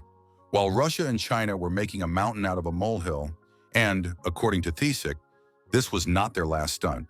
Encouraged, the young man asked if he could now, having sorted everything out, go to the tower to have some fun. Hugging him, the manager said that was not all and went to his phone to show him something. He said that while the boy had been locked up here all these days, Saint Mary had fiercely defended him, and he decided to show him a video clip about it. As soon as the news about the main character reached her, the beautiful Jaeger began to defend her friend wherever she could. The beauty participated in many press conferences and gave interviews to various reporters. She beat her chest, proving the innocence of the King of Heroes, whom she knew personally and was sure was the best person. Kang Yuseon himself watched excerpts from the interview, his face looking quite surprised. Park Tae-sik, who was still hugging him, looked at the boy with a smile, realizing that not everything was so bad for him. Stroking the boy's hair, the kind man said that not everyone in this world was his enemy. Feeling warmth in his heart, the calm boy said that he would have to personally thank the charming Maria. Suddenly, he became determined again and chose a new outfit, then accepted the quest for his second awakening. The nervous manager said he wasn't finished yet, but the adventure-hungry hero promised to listen to him when he returned. At that very moment, he headed to the tower entrance to complete his task, while his old friend just smiled. Finding himself surrounded by a huge number of mirrors, the unflappable Khan received a system notification with a greeting. The voice called him a child with 1,001 mass and talent and asked if it was true that he needed them again. The completely calm young man replied that it didn't matter how many he had, because it would never be enough. The self-assured fighter said that in a world full of complete degenerates, he was the only one with common sense. The elder asked the child to turn his head, which he did, maintaining his cool composure and silence. Pointing to the side, the clone said that there were 3 colorful roads that the King of Heroes could choose. The Mirror of Truth, in despair, allowed one to learn the goals of monarchs and the essence of the game, while the Red Mirror helped one gain the purest power. The Reflection of Domination and Loneliness allowed all people in the world, including the players, to kneel before the warrior and express their obedience. The ruler's voice emphasized that whichever path Kang Yuseon chose, any of them would grant him freedom. It was said that there was no right or wrong answer, and the silent young man slowly began to move forward. Before the yellow road, the young man saw the clown's words that there was nothing in the world that deserved to be taken seriously. In the Red Mirror, the monarch said that it did not matter how much effort the player put in, and asked if saving the world had any meaning at all. And finally, in the Blue Reflection, the ruler said that under his leadership, this planet would remain in absolute peace. The voice asked the child to make his choice, and the boy smiled, already knowing which path he would take. Emotionless, the young warrior stretched out his hand, completely confident in his desires. A few hours earlier, during an interrogation, the psychologist asked King Yuso to respond with the first thing that came to mind when he said a word. The man said the word hero, and the emotionless young man casually replied with the name of a saint. Meanwhile, Maria Jaeger confidently stated at a press conference that she fully supported the decision of the King of Heroes. She believed that this was not just a title for a strong player, as they were the ones who protected people's lives from the dangers of the world. Unafraid of the live broadcast, the beauty firmly stated that for them, warriors, humanity was paramount. Finally, as an ordinary person, like Maria, she asked the people to remember that heroes are people too.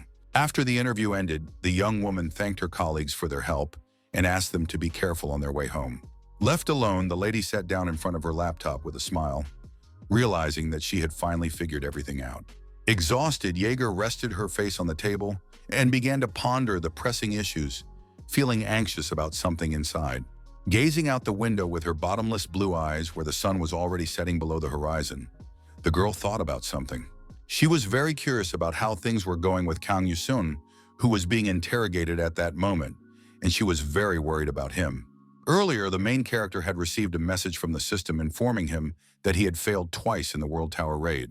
During an interview, a dissatisfied journalist accused the young man of deliberately causing the destruction of the town hall, putting them in danger. Maria, who was worried, wondered what the fighter was thinking when faced with the reporter's dirty questions and accusations. Unable to calm down, the girl reached for the pack and took out a cigarette to smoke and distract herself a little. The saint successfully lit up, but her thoughts never left the hero because she didn't know where he was. She decided to use a search engine and type in the guy's name to read some news about him. Footage of the fearless Yuso being led to a car in handcuffs had already spread across the internet. There was also a clip of the angry association president, Lin Song-ho, rudely talking about the young man. The news only talked about the reckless king of heroes, whom no one could intimidate. In addition, several photos were published showing the stern Kang Yu-sung standing at a microphone. In the last frame, a sympathetic Park Tae-sik hugged the young man, who looked very upset. Maria found a video of the hero's first interview, where he happily said that he was trying to live up to his title so as not to be ashamed of his fame. At the time, he promised to give his all to protect the world, but now the girl watched without emotion. It was very painful for her to watch, as those were wonderful times when the brave young man did not care about money. Leaning back, the beauty wondered why it was impossible to return to those peaceful times. The next morning, 3 female employees greeted her in the hallway of the building, and she greeted them politely as well. A colleague showed her the sacred schedule, the forms she had taken from her hands, and thanked her for her work. At exactly 9 o'clock in the morning, the girl was standing at the blackboard explaining minor work issues to the employees.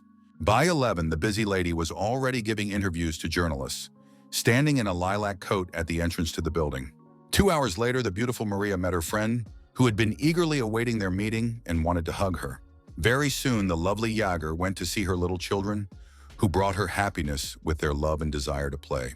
Later in the evening, dressed in knight's armor, the warrior held a press conference together with the Pope. She smiled constantly and was extremely polite, not showing that she was worried about Kang Yuseon. Finally, at night, when all her work was done, Saint Mary climbed onto the roof and decided to be alone. Staring unceasingly at the starry sky, the girl wondered in a low voice if she was doing everything right. The dissatisfied lady said that she had not cleaned a single tower all week and wondered if this was really the path of a so-called hero. Reaching into her pocket, she found it empty and was somewhat surprised, but soon remembered. Earlier, a colleague had taken a pack of cigarettes from her, saying that it would be inappropriate for a saint to smell of cigarettes when meeting the Pope. Tired, Jaeger leaned against the partition, and suddenly a girl entered the roof and asked her what she was doing there. Encouraged, Maria asked if she had come to return her cigarettes, but her counterpart replied in the negative. Her colleague asked if it was true that the saint had come here to think about Yushun, and she replied that everything was already complicated and the guy was only making the situation worse. Her colleague suggested they stay there a little longer and said that this might be the last season. Hearing this, the battle-hardened Jaeger fell into deep thought, remembering everything that had happened. Long ago, the proud hero had said that after 3 attempts, they had finally defeated the seasonal boss. The lovely Winter Princess said happily that now they would live happily ever after, enjoying glory in peaceful skies. Maria asked if she wasn't ashamed to call herself that without her own tower, then began to pinch the girl's cheeks. The crying little girl asked how this girl could be a saint, and Kang asked if she was sure she would survive if she continued. Swordsman Ray praised Yuso for his good work and suggested that next time they discuss everything before rushing into battle. The happy hound said that Lady Lydia had saved him, and she hoped that he would not refuse to help her either. Currently, a colleague asked if Jaeger was reminiscing about the 3rd season again, and emphasized that it was a golden age for heroes. Feeling warm inside, the blonde smiled slightly, continuing to think about pleasant moments from the past. However, she said that even then, it was already noticeable that the players were beginning to lose their strength. The girl remembered that General Kilgore had asked Miss Lydia to talk before she left the tower. Looking at him suspiciously, the woman asked if it was really that important, as if sensing something was amiss. The stern Lieutenant General replied that it was definitely important, and assured her that he really needed to talk. Nervous Maria said that at least 3 people had realized even then that the golden age of heroes was coming to an end. She herself only realized this after the next season, and now said that politics had consumed the players. One terrible day, she witnessed the murder of a comrade whose death she had least expected. The defenseless girl didn't even have time to understand what was happening before she was pierced through with a sharp object. Stunned, Jaeger immediately rushed to the dead Winter Princess, receiving notification that Aaron Makian had passed away. Filled with rage, the crying saint grabbed the clothes of the villain Georg, asking how he dared to do such a thing. She exclaimed that he had been nearby but had allowed this to happen, and the old man replied that he was not responsible for watching over the other players. Pulling the blonde's hand away, the greedy gentleman said that he did not make unfavorable deals. He added that the country of Aaron was not their ally, so there was no point in watching it like a child. The man asked if he really needed to help another country in a world where a player's strength was equivalent to that of a nation. At that moment, the excited Kang Yuseon and Ray Chan rushed to help, but it was already too late. Maria said that from that day on, even when high-level towers were opened, the heroes did not want to cooperate because they simply could not trust each other. The saddened comrade noted that even for Jaeger and the king of players, it took a whole year to become a team, not counting raids. All of this was because the young man had started playing alone from the 5th stage, and the girl still couldn't believe that he had cleared the 12th level. The concerned woman asked if it was true that this season would be a little different from the previous ones. The thing was, Maria would be on the same team as General Kilgore from America, as well as the main character. The excited blonde remembered perfectly the interview where the brave man stood in front of the cameras with a soldier. She was still unsure about it, knowing full well that it would be very difficult to return everything to the way it was. Her colleague said that if there was even the slightest chance, she would like to see the team of heroes in full force.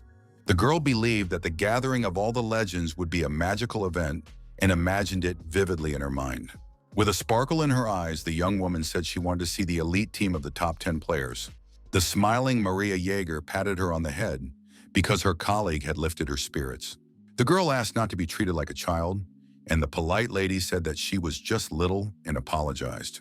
Suddenly inspired, the blonde said she would go into the tower with lots of monsters alone as soon as Kang Yuseon showed up. Her excited partner said she had just come to tell her that the Hero King had been released. She added that he had immediately gone to the town hall of the Second Awakening, which greatly surprised Maria.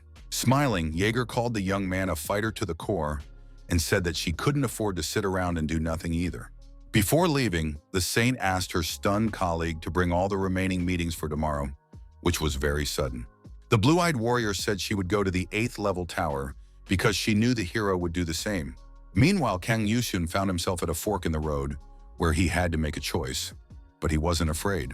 Before him were the mirror of truth and despair, the power of ignorance, and also domination and loneliness, each beckoning in its own way. The elder's voice asked the child to make his choice, and at that moment, there was not a trace of emotion on his face. With a smirk on his face, the warrior said that the mark of a noble person is to fully commit to their strength. Soon he emerged from the red portal, whose color indicated the path the hero had chosen. Ahead, the brave man saw the ruler hiding behind a clown mask, whom they had met earlier. The young man's clone smiled as always, but remained silent, knowing full well the path that had been chosen. The elder of the land bestowed a blessing on the body, the monarch of frost improved the ability of the bearer of winter, and the lord of destruction gifted the destroyer of words. Finally, the emperor of jesters expressed his satisfaction with the young warrior, who remained cool-headed. On the day when the brave young man prevented the destruction of the tower, the rulers rewarded him generously. Sitting in front of his computer, Kang Yuseon rejoiced, realizing that this season would be problem-free and that he had even managed to get one extra blessing. Suddenly, he received a message that the Lord of Balance had expressed concern about the excessive power and rewards given to the player. Many elders, including the Emperor of Immortality, agreed with this, which made the fighter nervous.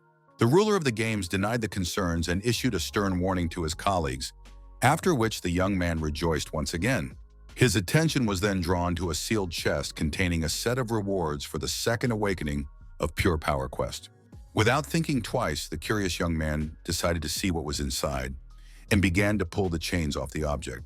He found the unchanging essence of the plague, unstoppable power, and a changing and variable frost elixir. These were items with bright colors that were tempting to pick up and finally try out. He also found a legendary-level, mutable essence of darkness that could be used on many items. The perceptive warrior used one of the copies on the Frost Master skill, and as a result, increased its level. He also used the Frost Elixir on the Undead Army skill, turning them into ice, which was also a success. The lucky Kang Yuseon obtained the Dark Ice Mage class and decided that the setup of his 4th deck was complete. Then the full list of available towers was revealed, from which only one could be selected. Among them was the Zombie Apocalypse Town Hall, which attracted the warrior because it was recommended by the system and had the appropriate mark. The description said that it was full of extreme biochemical threats, and its type was survival. The tense young man remembered Natasha Ivanova and realized that this very place had returned as an 8th level tower. The goal of the raid was to survive until the specified date, and the system notified him that 4 players had already entered it. After that, they entered the zombie apocalypse town hall, where there were already 5 people. If the opponent was successfully eliminated, there was a certain chance of receiving a special reward. Activating his armor, the brave Khan grinned, saying that from now on, they would kill each other. According to the plot, the fighters were in Orda, a closed city under a dome, which was an enemy of the Tyrell Corporation. The warrior in armor noted that it resembled a type of tower that did not allow anyone to leave a certain area. Summoning his icy blades, he also pointed out that the town hall looked like something out of Cyberpunk, which was quite interesting. At that moment, a critical notification popped up warning of a large group of infected approaching. A multitude of zombies began to approach the lone knight, eager to feast on his delicious flesh. The cool-headed player glanced at his enemies and quietly ordered his subordinates to rise up. At that very moment, a whole horde of ice skeletons in armor appeared, some of them armed with machine guns. The main character's loyal soldiers were ready to open fire on their leader's command, not afraid of the pathetic ghouls. Raising his hand sharply, the brave man ordered his comrades to charge, while he himself threw several sharp daggers.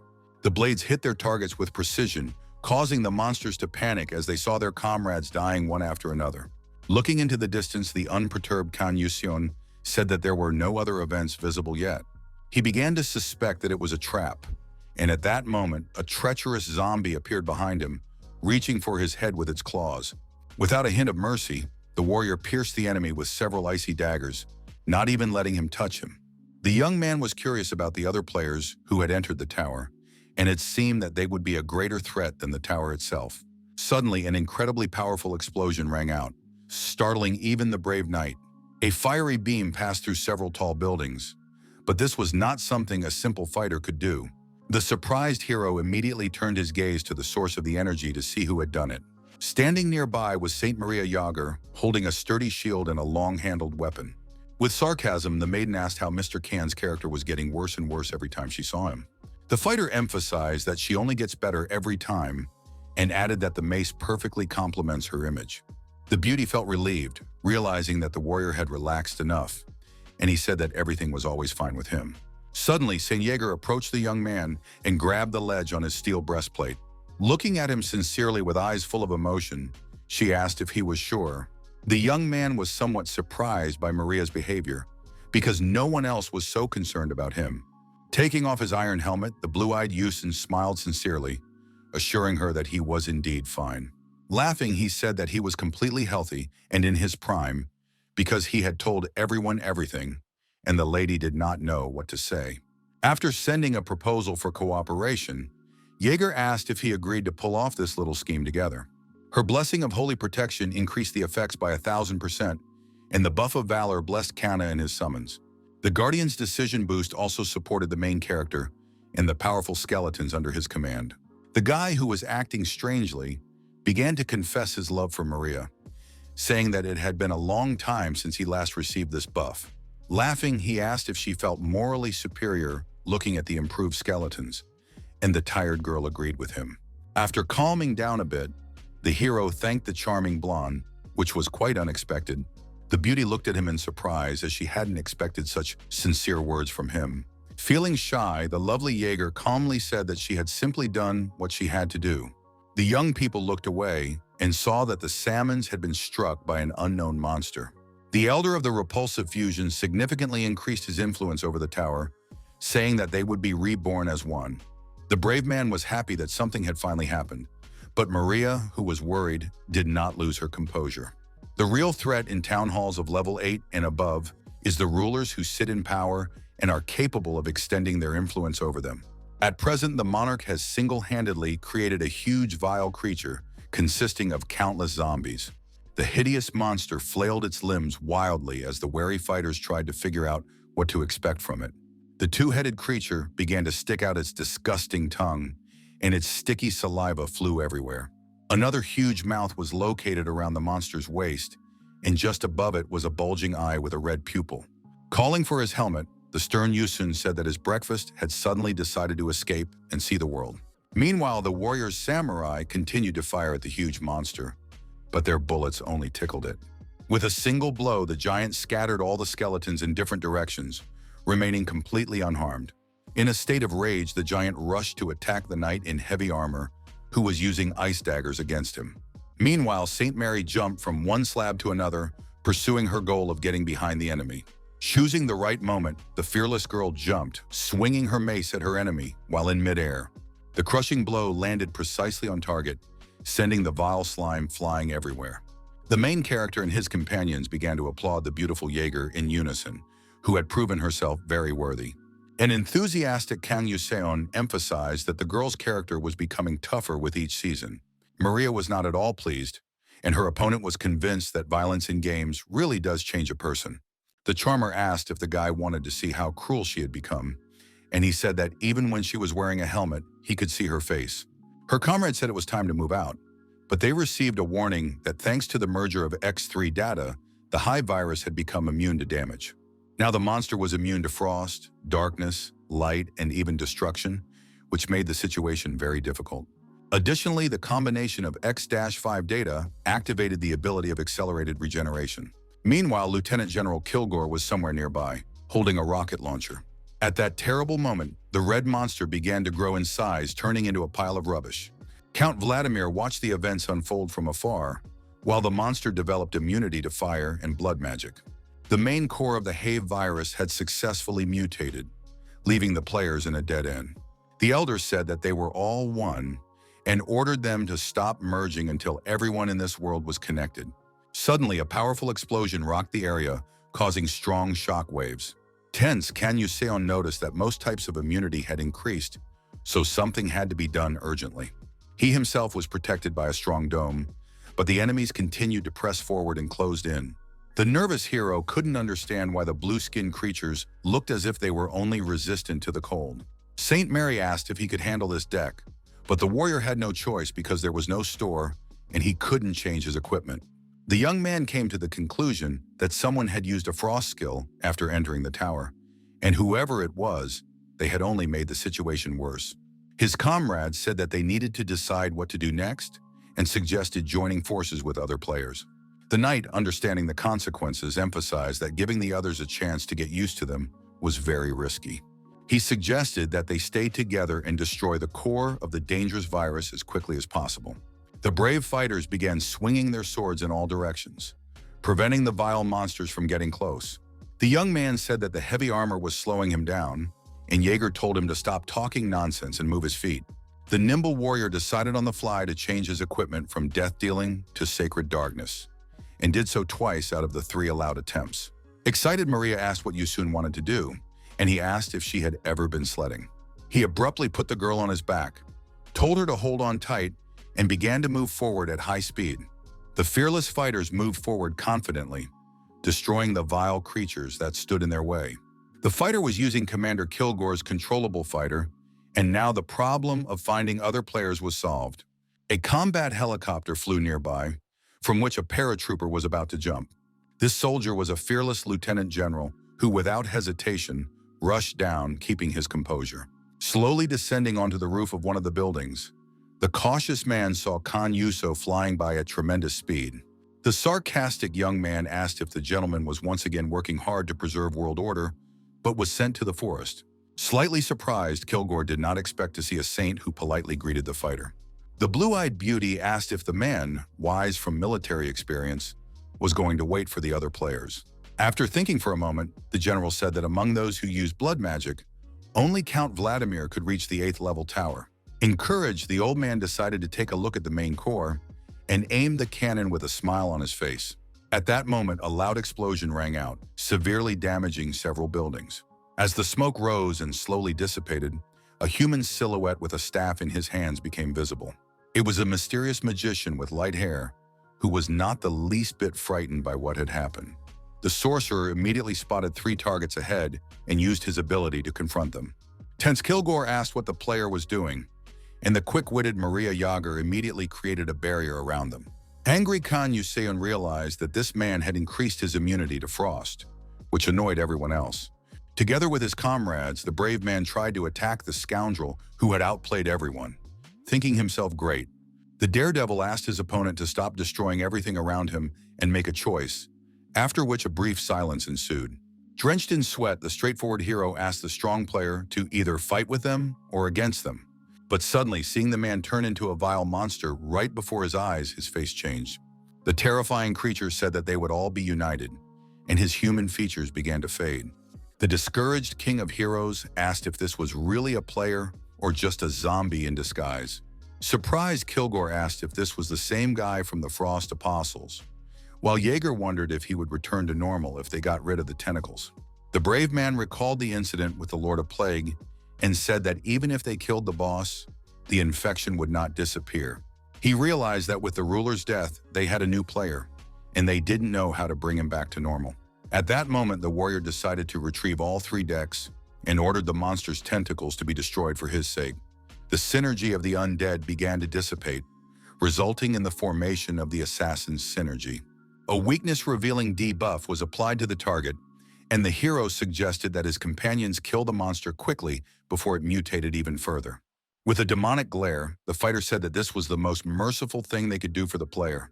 Somewhere nearby, Count Vladimir was hiding, reading a spell from a thick book. Now the cunning vampire could see everything and began to watch the situation closely, thinking about his next move. With a sly grin, he muttered that blood was only a small part of this grand and complex harmony. The very angry elder asked how the scoundrel dared to break their agreement and in the end betray him. He threatened that the scoundrel would suffer eternally from the inevitable curse of blood, after which the count was bound by tentacles. The blood monarch let out a cry, consumed by an indescribable feeling of betrayal, while the vampire began to rejoice. The Emperor of the Abominable Union blessed the player Vladimir with a merger if he accepted him as part of himself. The ruler's contract was annulled, and the count immediately concluded a new one, after which the process of unification began. The long-haired man was still bound by the vile tentacles, but he didn't even struggle. The player transformed into a monster, screamed for them to be made one, but it was just delirium. At that moment, the fearless Kan Yuseon quickly approached him and swung his icy blade with lightning speed. The confused mutant immediately noticed the crystals hanging over his head. They burst very quickly and began to rain down on him, but it was all just a small diversionary tactic. The brave warrior wasted no time, and pointing his sword at his enemy's belly, continued to run towards him. Suddenly, shadow spikes began to pass through the mutated player's body, and he began to bleed profusely. Excruciating pain made the creature scream at the top of its lungs, and the weakness debuff reached its maximum stack. The brave warrior used the first form of the heavenly demon swordsman, leaping directly over his opponent. The severely wounded man could no longer return to human form, so he could only be put out of his misery. The brave fighter completed his task and landed safely, completely unharmed. The tense Kan received notification of the destruction of the Hive X1 virus, but it was still too early to relax. Firing his cannon, General Kilgore shouted that he had not received a message about the raid's failure. Nervous Yusin froze in place, thinking about what was happening, but he did so in vain, as he needed to keep both eyes open. An agitated Maria Jaeger asked her comrade to take care of himself, as sharp tentacles were aimed at him. With a single swing of his icy sword, the fearless warrior destroyed all approaching targets. The remains began to fall to the ground, and the holy lady and the soldier watched, ready to continue fighting. The trio moved closer to the virus, which began to rage violently, as if the end of its existence was approaching. The surprised commander couldn't believe that the result had been counted, while the tense hero understood that something else was going on. Suddenly, a critical notification was received that a violent collision had occurred. The trio did not lose their composure, but they were a little surprised as the scene in front of them had changed dramatically. A young couple appeared before them, led by a short boy, but his gaze was quite mature. This was the family, a faction of high-ranking vampires who served the Blood Elder and shared the same lineage, as well as drinking human blood. The extremely serious young boy said that they had finally found the players they had been hunting. The cool-headed Kanyuseon said they had the wrong address and added that there were no players from the family in the team. The young man grinned and calmly said that unfortunately they had come to the right place, so the operation was useless. The brave one asked if the guys were sure that a faction like theirs would attack players in the 8th level towers. The short demon smiled slyly, as if a cunning idea had already formed in his head that he wanted to carry out. He snapped his fingers, smiled again, and asked them not to misunderstand, but the fighters did not understand. At that very moment, a powerful explosion occurred, causing destruction that alarmed the trio. The tentacles around them began to die off and posed almost no danger, which was quite strange. The polite vampire said that they did not want to fight and on the contrary wished to join the team of players. The distrustful hero asked if, in exchange for their help, they should not expel the Count and establish relations with him. A young member of the family faction clenched his fist, saying that this was not the case at all, and prepared to explain the situation in a popular way. He explained that Vladimir had broken the agreement made with their elder, so they had no respect for him. Despite everything, the traitor had begun the process of uniting with the emperor in a repulsive merger. According to the vampire, the Count had become a follower of another lord, which caused a great shock to the brave man and St. Mary. Therefore, the members of the faction wanted to ask the king to add them to the team to take revenge on the scoundrel. The Bloodlord offered him a temporary bilateral contract, but the agitated Jaeger whispered that his comrades should not agree to it. The fearless guy firmly refused and asked what they would do in that case. Without missing a beat, his counterpart said that they would find another player who was just as strong and offer him the same deal. Thinking of someone who was just as strong, the main character immediately remembered the gravedigger Georg Billmeyer. His surprised companions looked silently at the young man, realizing that at that moment everything depended on him alone. Yusin's face was gloomy, but he showed no other emotions and tried to keep a cool head. Remaining completely calm, the young man asked what the guild members could offer him in return.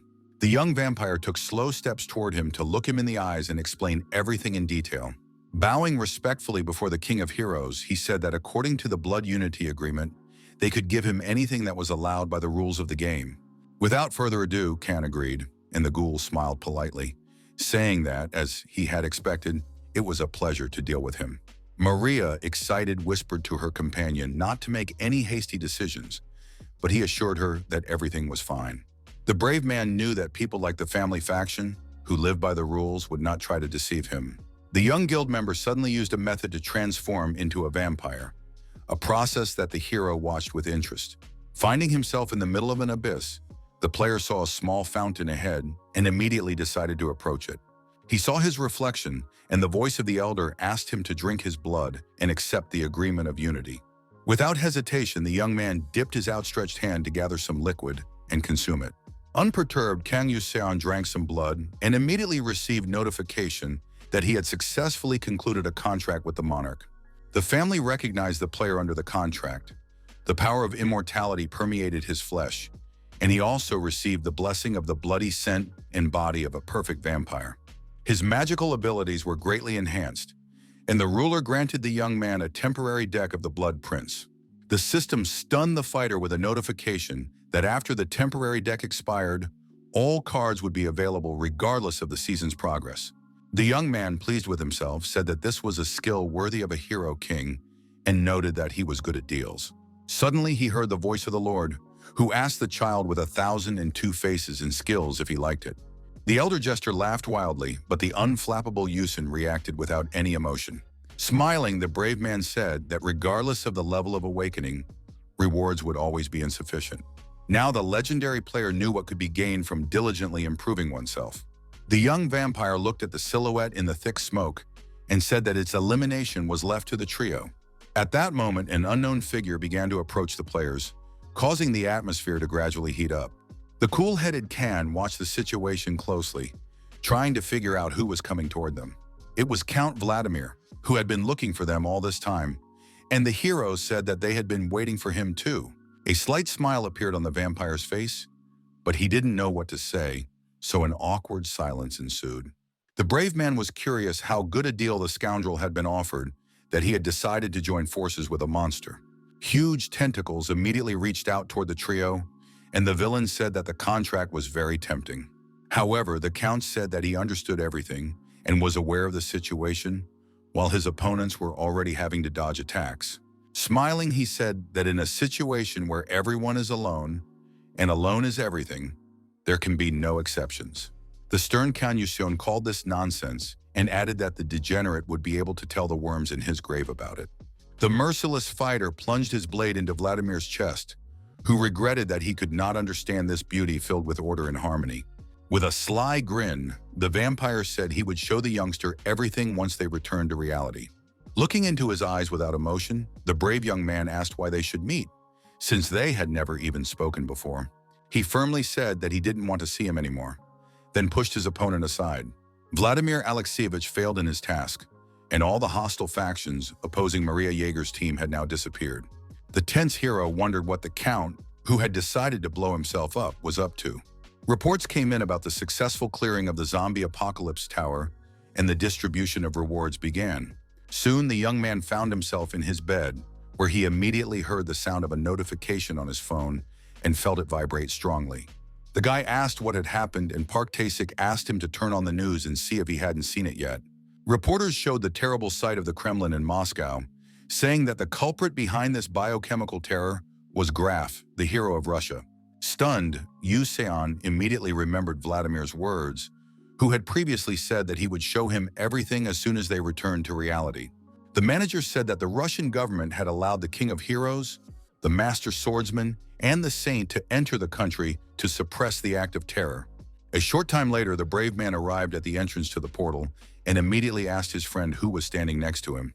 The man said that since this was a special case, the gatekeeper from Kipo had arrived, and the young man asked if it was true that they would not be flying there by plane. The brave man asked why they had not asked other heroes for help, adding that it would be easier if they had called the old military man or Miss Lydia. Compax said that the American general and the head of Kipo had been denied entry for intelligence security reasons. The warrior explained that what they were about to face was the craziest elder, who wanted to unite everyone into one. But how he was going to do that when idiots continued to fight each other, even when the earth was coming to an end, was unclear. Smiling, the warrior said that the Russian capital was being brutally destroyed, while their players were hanging around here to get a miserable portion of food. The daredevil equipped the Blood Prince's temporary deck, which instantly activated the energy of sanguinomancy. The class of the Frosty Killer changed to that of a vampire lord, and Kang Yuseon smiled menacingly and said that today was truly wonderful. The clueless Tae-sik said that it was noon, but the young man pointed out that it was already 6 o'clock in the evening in Moscow. The gatekeeper told the player that the gates to the Russian capital were open and he could go there. Inside, St. Mary was already there, silently watching the fighters shoot at the disgusting snakes. Seeing the unperturbed Yuso, the girl immediately rejoiced, but he walked forward as if nothing had happened, his hands in his pockets. Smiling sweetly at the beauty, the young man said that the moon was beautiful tonight, meaning that he liked her. The puzzled lady said that it wasn't that dark yet, and Kang replied that she wouldn't understand because their cultures were too different. Then the warrior noticed that the Swordmaster Ray had not yet appeared, although he had always been the first to arrive. The man behind him said that China had refused to participate, and the hero called it unsurprising, since they had always behaved that way. Without showing any emotion, the brave man looked away when he heard loud noises. He saw a player in knight's armor fighting bravely, effectively defeating snakes. The King of Heroes took a loudspeaker from the table to address all the people fighting on the battlefield. Confident, the young man asked if everyone could hear him, and the fighters looked up from the battle and stared at him in confusion. The boys were very happy, and 2 of them held back tears, realizing that help had arrived and that everything would be all right now. Calling for his twin swords, the fearless Kang Yuseon said that the problem solver had arrived at his destination. The brave King of Heroes and St. Mary were asked to stop the cursed monster from advancing. The enterprising Jaeger suggested striking all at once and exclaimed that no one would surrender. The warrior raised her shining mace high, signaling that everyone would soon rush into battle. The brave Yusun was very happy that he now had a buff and said it was time to start the show. With a smile on his face, the fearless warrior rushed into battle alongside his comrades, confident of victory. The merciless fighter skillfully swung his swords, and the huge monster's blood splattered everywhere. The perceptive young man understood that he would not even need to use his skills against all these creatures. As always, there was a slight smirk on his face, and his confidence in victory did not waver for even a second. One of the creatures close to him was riddled with holes in just a minute, which looked very impressive and masterful. The fearless Khan was pleased with his work, but he had to keep moving and not relax. Thanks to the blessing effect, the agile hero could control blood, which he used quite skillfully. Red veins began to appear on the body of the huge snake, signaling the successful activation of the ability. Mutants with weapons in their hands began to appear everywhere again, saying that they would all become one.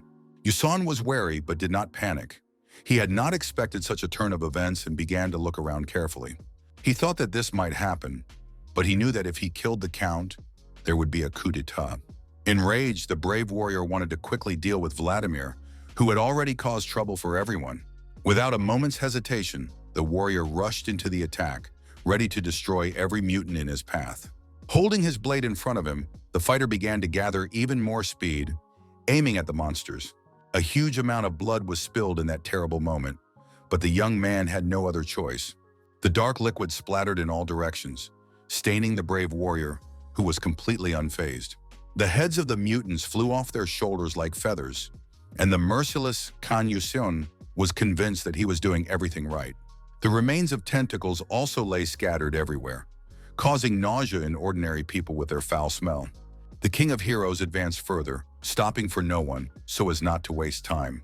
Every enemy that stood in his way fell to the ground at the same moment, showing no signs of life. The main character's twin blades were stained with blood, but he reacted with particular composure. Wherever his foot stepped, there was a small puddle left by the mutants, but such was the situation. Soon the brave warrior stopped and looked around, seeing only a large number of dead bodies. Anger made his head spin, and his jaw clenched involuntarily with hatred for the Count. Suddenly, several tentacles headed toward the frozen boy, eager to strangle him. The fearless warrior instantly activated the skill of the Realm of Thorns, knowing exactly what to do next. The ground beneath his feet turned to blood, but the warrior stood firm, ready to face his enemies with dignity. In that same moment, all the approaching snakes were decapitated, and Kang Yuseon remained unharmed. A small red sphere appeared in the space, emitting long, blinding rays. Maria Jaeger watched in amazement, frozen in place, not even knowing how to react. It turned out that the King of Heroes had summoned a huge swarm of bats capable of devouring any enemy. The warrior was as focused and cool-headed as possible, which eliminated the risk of making a mistake. Around him lay many dead bodies, and the bats, following his orders, rushed forward. The monster in front succumbed to the crushing blow, its eyes bulging out of their sockets in pain. The brave warrior continued to press forward, leaving the creatures no chance of survival. Suddenly, he heard sounds approaching from behind and turned around to see Maria running toward him with a weapon in her hands. The enraged saint rushed into the attack at high speed, holding the long head with both hands. The girl stopped and, raising her hands above her head, began to release bright yellow rays into the sky, which looked spectacular. Several fiery charges flew to the ground and struck the remaining monsters, of which there were not many left. The excited players watched what was happening with sweat on their faces, afraid to even move. The remaining creatures were defeated, once again highlighting the professionalism of Saint Mary. Concerned, Jaeger immediately ran to Kanyuso, who stood there as if nothing had happened. Smiling, the carefree young man asked how she knew he was already done. The clever boy started running forward because he still had to catch the traitor, but the girl asked him to wait for her and rushed after him. Meanwhile, the dark beast feasted on the dead mutants, doing so with particular relish. The rest of the defenders of the homeland were ordered to follow the heroes, who knew their business well. Raising their hands, they shouted firmly that they would defend their land from the monsters that had come to destroy them. The main enemy was Vladimir Alexievich, who endlessly summoned the slobbering creatures.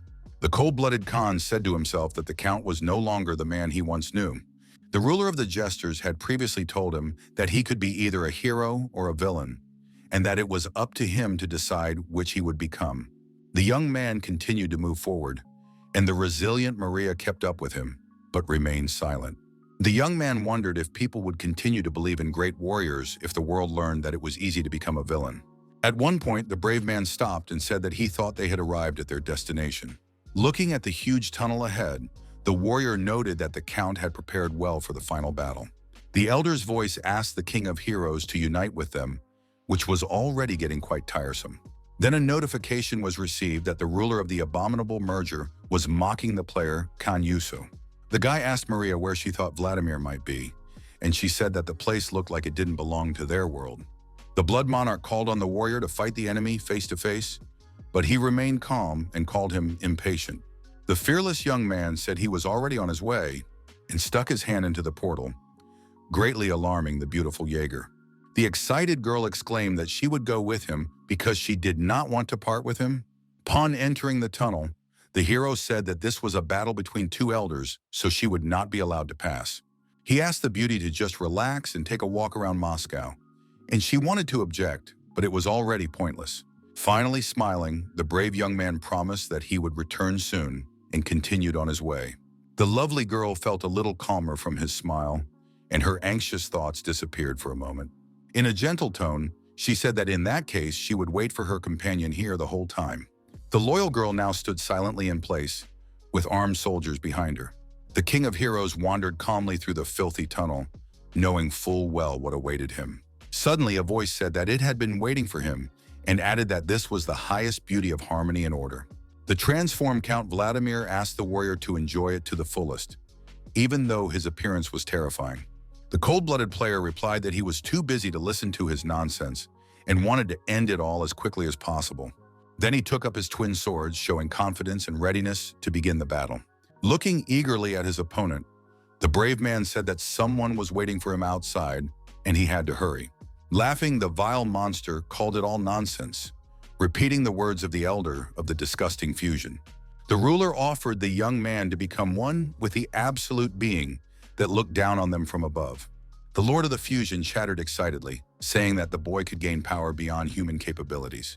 He said he was giving him a wonderful chance to work together, and for a moment the king seemed to really consider it. With cold composure, the warrior slashed his opponent, leaving a deep wound on his body that was incompatible with life. Count Vladimir warned that he was no longer just an ordinary player, but the fearless Khan was well aware of this. The brave man called him a crazy idiot who had been seduced by the elder's power and had succumbed to his promise. Attacking the young man without warning, the vampire noted that he was a good fighter, but that could not save him from death. The devilish spawn screamed that humans were just a lower race that would crumble to dust if they refused to unite. He rudely called them creatures whose path led to self-destruction, but the skilled fighter didn't care about his words. The mutant added that by endlessly dividing and fighting, they would eventually become nothing more than tumors, destroying the order of the universe. In a terrifying voice, Vladimir asked the boy to look at him and said that he had rejected this pathetic shell of a niche. Unperturbed, Kan Yusun did not attach any particular significance to his words and thought about his next move. The young man said it would be better if the scoundrel continued to babble about being human. Suddenly, part of the power from the title was unlocked, and now, during the battle with another elder, the warrior's attack power increased significantly. The main character also received the title of Enemy of the World, after which an icy storm began, making the vampire nervous. The characteristics of the new skill were unknown, but it was written that its level was unique. Standing firmly on the ground, the brave warrior said that he was unlikely to lose to a pathetic monster. After making a high jump, he began to ricochet in different directions, gradually approaching Vladimir. In a state of rage, the player prepared to destroy the enemy, who had already grown tiresome. Some of the elders tucked their tails between their legs in fear, while the jester's ruler was seized by a fit of laughter, and the count shed a tear. At that very moment, the harsh and merciless Yusun cut the huge creature in half, splattering blood everywhere. He held the hilts of his swords tightly, showing not even a drop of compassion for the vampire, who could never be the same again. The mutilated mutant no longer posed any danger, and his remains fell to the ground with a crash. At the same time, the Count himself was still able to speak and asked if the enemy really thought he would lose so easily, like these tumors disrupting the order of the world. The warrior had no intention of listening to his ravings and continued to swing his swords to finish off the scoundrel as quickly as possible. Sticking his dagger into his enemy's mouth, the brave warrior asked what he was going to do if he wasn't planning to surrender. Without even thinking of showing mercy, the player slashed the vampire, leaving him no chance of survival. Now Vladimir's large mouth was always open, and small streams of blood flowed from it. A voice asked what he was going to do now, and the wary Khan immediately began to look around. He received a message that the elder of the repulsive fusion was activating his full power. The enraged Count with his wide-open mouth was still alive and began to emit a terrifying roar. The warrior, keeping his cool, grabbed his twin blades, ready to continue fighting. The mutant with a huge number of tentacles was once again endowed with powerful energy and posed a danger. With a smirk, the King of Heroes expressed his joy that his opponent had finally become more serious. A critical notification was received that the world boss, the ruler of the abominable fusion, had arrived. After reading the information on the digital display, the carefree young man didn't even flinch with excitement. With a flash of a smile, he dismissed the message as nonsense and wanted to meet his main enemy as soon as possible. The notification stated that they couldn't keep such a wonderful spectacle to themselves. After that, the monarch of anonymity began to giggle, holding his stomach, and started a live broadcast for the whole world. What was happening greatly alarmed Maria Yager, who was watching the situation with excitement in her heart.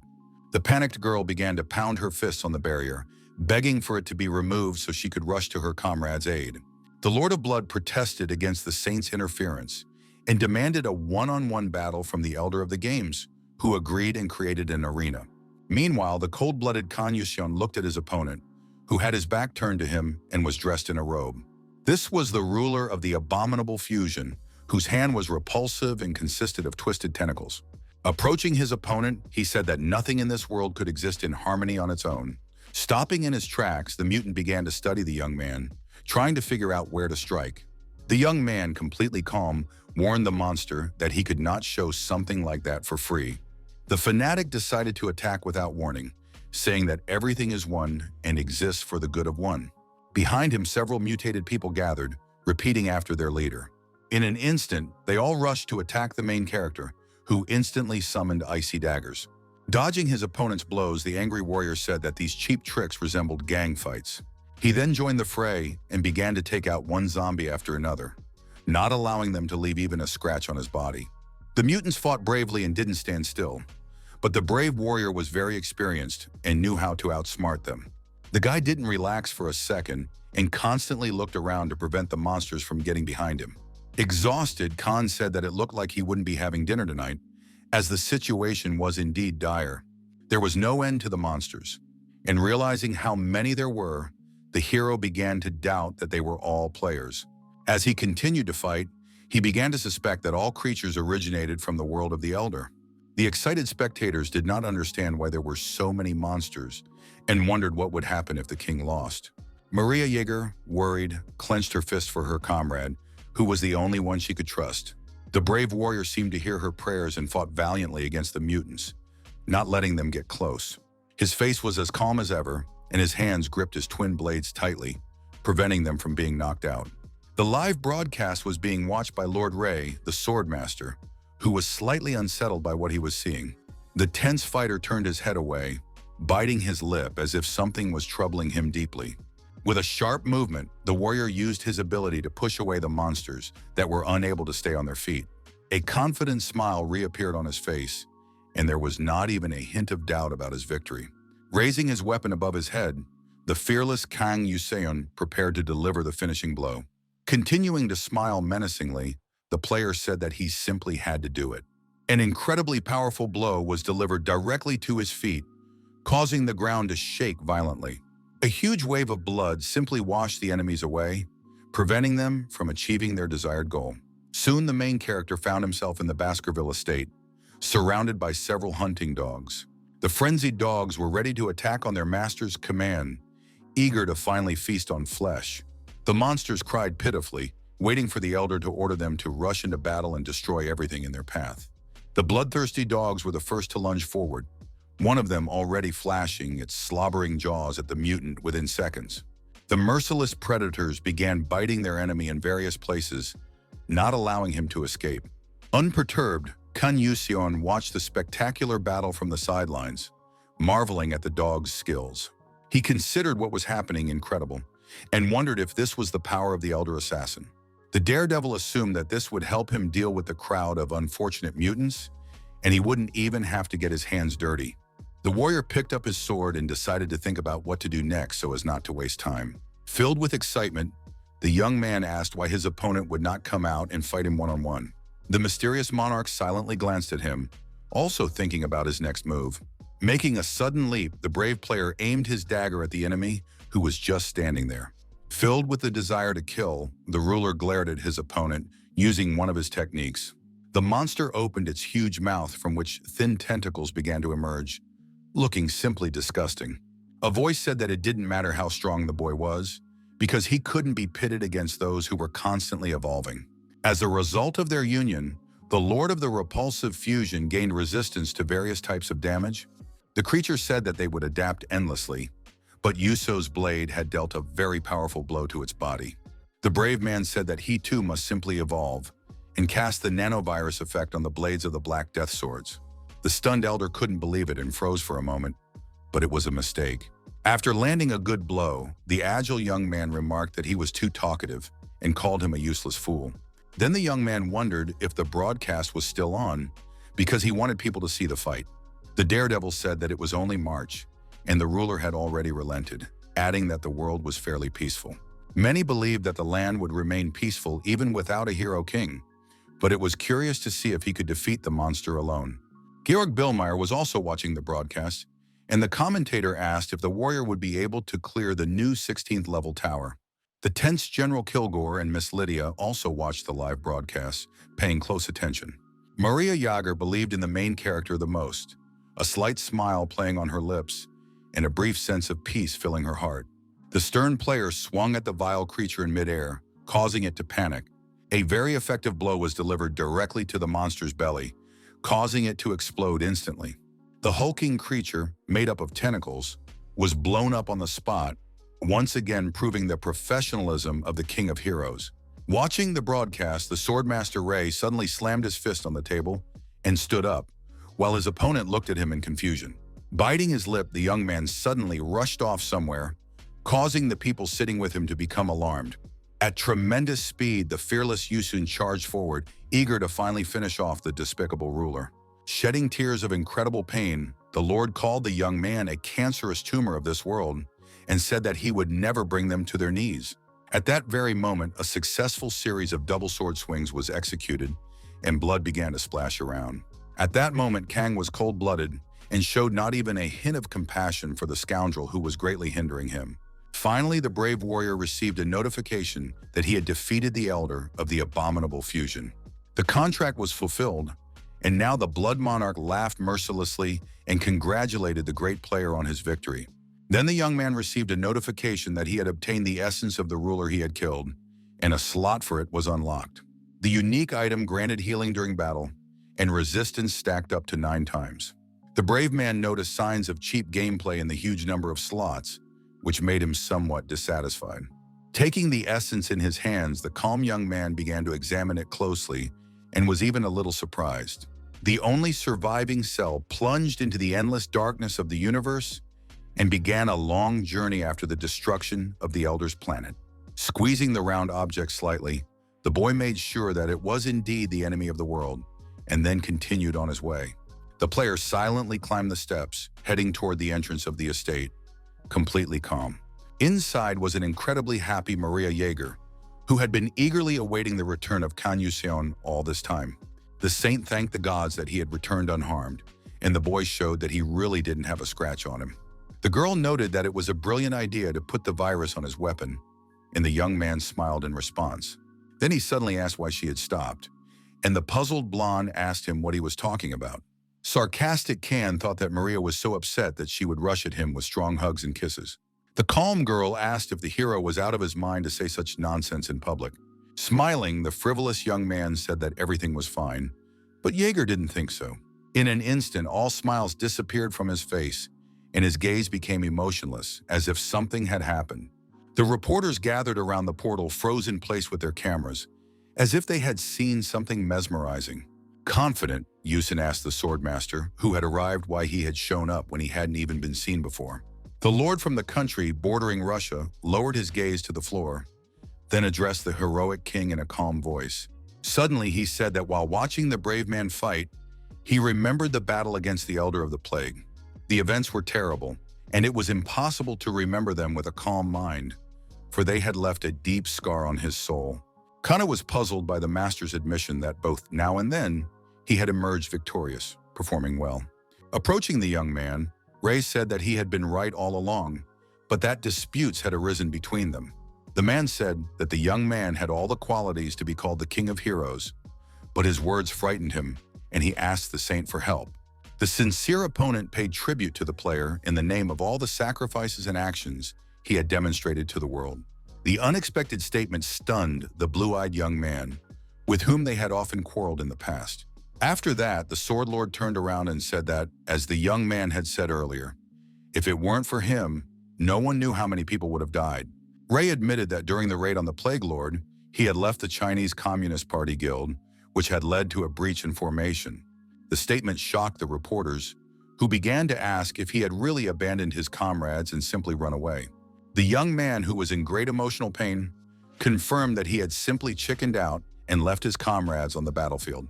Then, despite people's pleas to stay, the guildmaster was afraid to die and simply ran away. He ran off as fast as he could while the other fighters were defeated and died for him. The King of Heroes was the one who jumped into the breach created by the Master and fought with all his might against the ruler of the plague.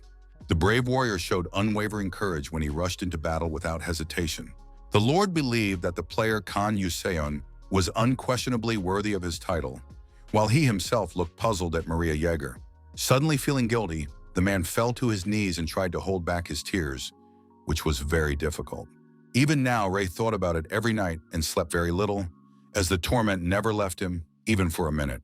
If he had stayed, then instead of chickening out, the real heroes who died in his place might have survived. It was very difficult for the soldier to live with this, but there was no way to go back in time and fix what had been done. The young man could no longer be strong, and giving in to his emotions, burst into tears in front of the journalists. The reporters took photos for the press non-stop while the main character and his comrade looked at the swordmaster from behind. The silent Kan Yuseon was deep in thought at that moment, but he remained silent and showed no emotion. The 10 heroes were the emblem of this world and were obliged to protect it, remaining a symbol of faith, or so they thought. However, the player Count Vladimir succumbed to the temptation of the power of the Elder of the abominable fusion and was ultimately infected. Another Lord Ray, despite all his responsibilities, simply chickened out and fled the battlefield, abandoning his comrades to their fate. Concerned, Maria approached the pensive king, noticing that he seemed a little downcast. Now the young man knew how easy it was for those called heroes to turn into villains, and now the whole world knew it. The excited girls wanted very much to support the young man, but he did not even answer her. The only childhood memory Ray could recall in his foggy mind was the moment when he picked up his first sword. He had been training in the art of swordplay long before he became a player, and even before he started school, so his life was devoted to it. The young fighter dreamed of becoming a hero, and when he finally became one, he thought he had achieved his goal. But when the group lost to the boss of the second season and the world was about to be destroyed, a man appeared who saved them. It was the King of Heroes who was the target of the Sword Lord, and at the same time, a comrade whom he planned to surpass at all costs. But this dream proved unattainable for the young man, who was constantly tormented by it. Having achieved nothing, Ray learned that there were people who surpassed the warriors hiding above him on the ranking table. These individuals were called the Power of the Depths and were feared by many, though there were also those who had never heard of them. They possessed great power but were not interested in saving the world, despite the fact that dozens of heroes had been on the brink of destruction more than once. From that moment on, the title lost its meaning, and the whole situation went downhill, which was quite difficult to accept. Consumed by an inner monster, the bloodied swordmaster fell during a trial against a heavenly demon.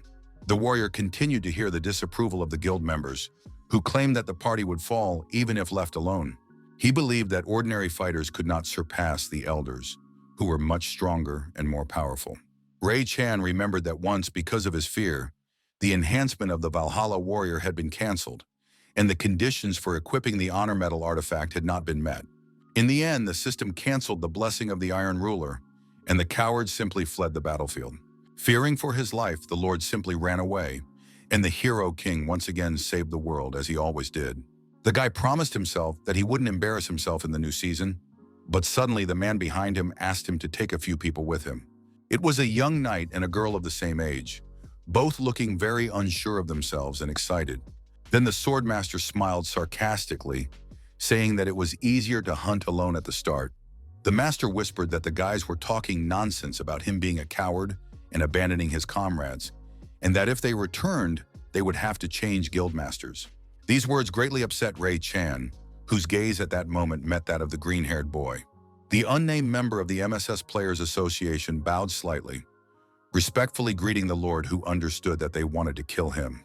Soon, most of the warrior's comrades died in the unequal battle, while he quickly fled the battlefield.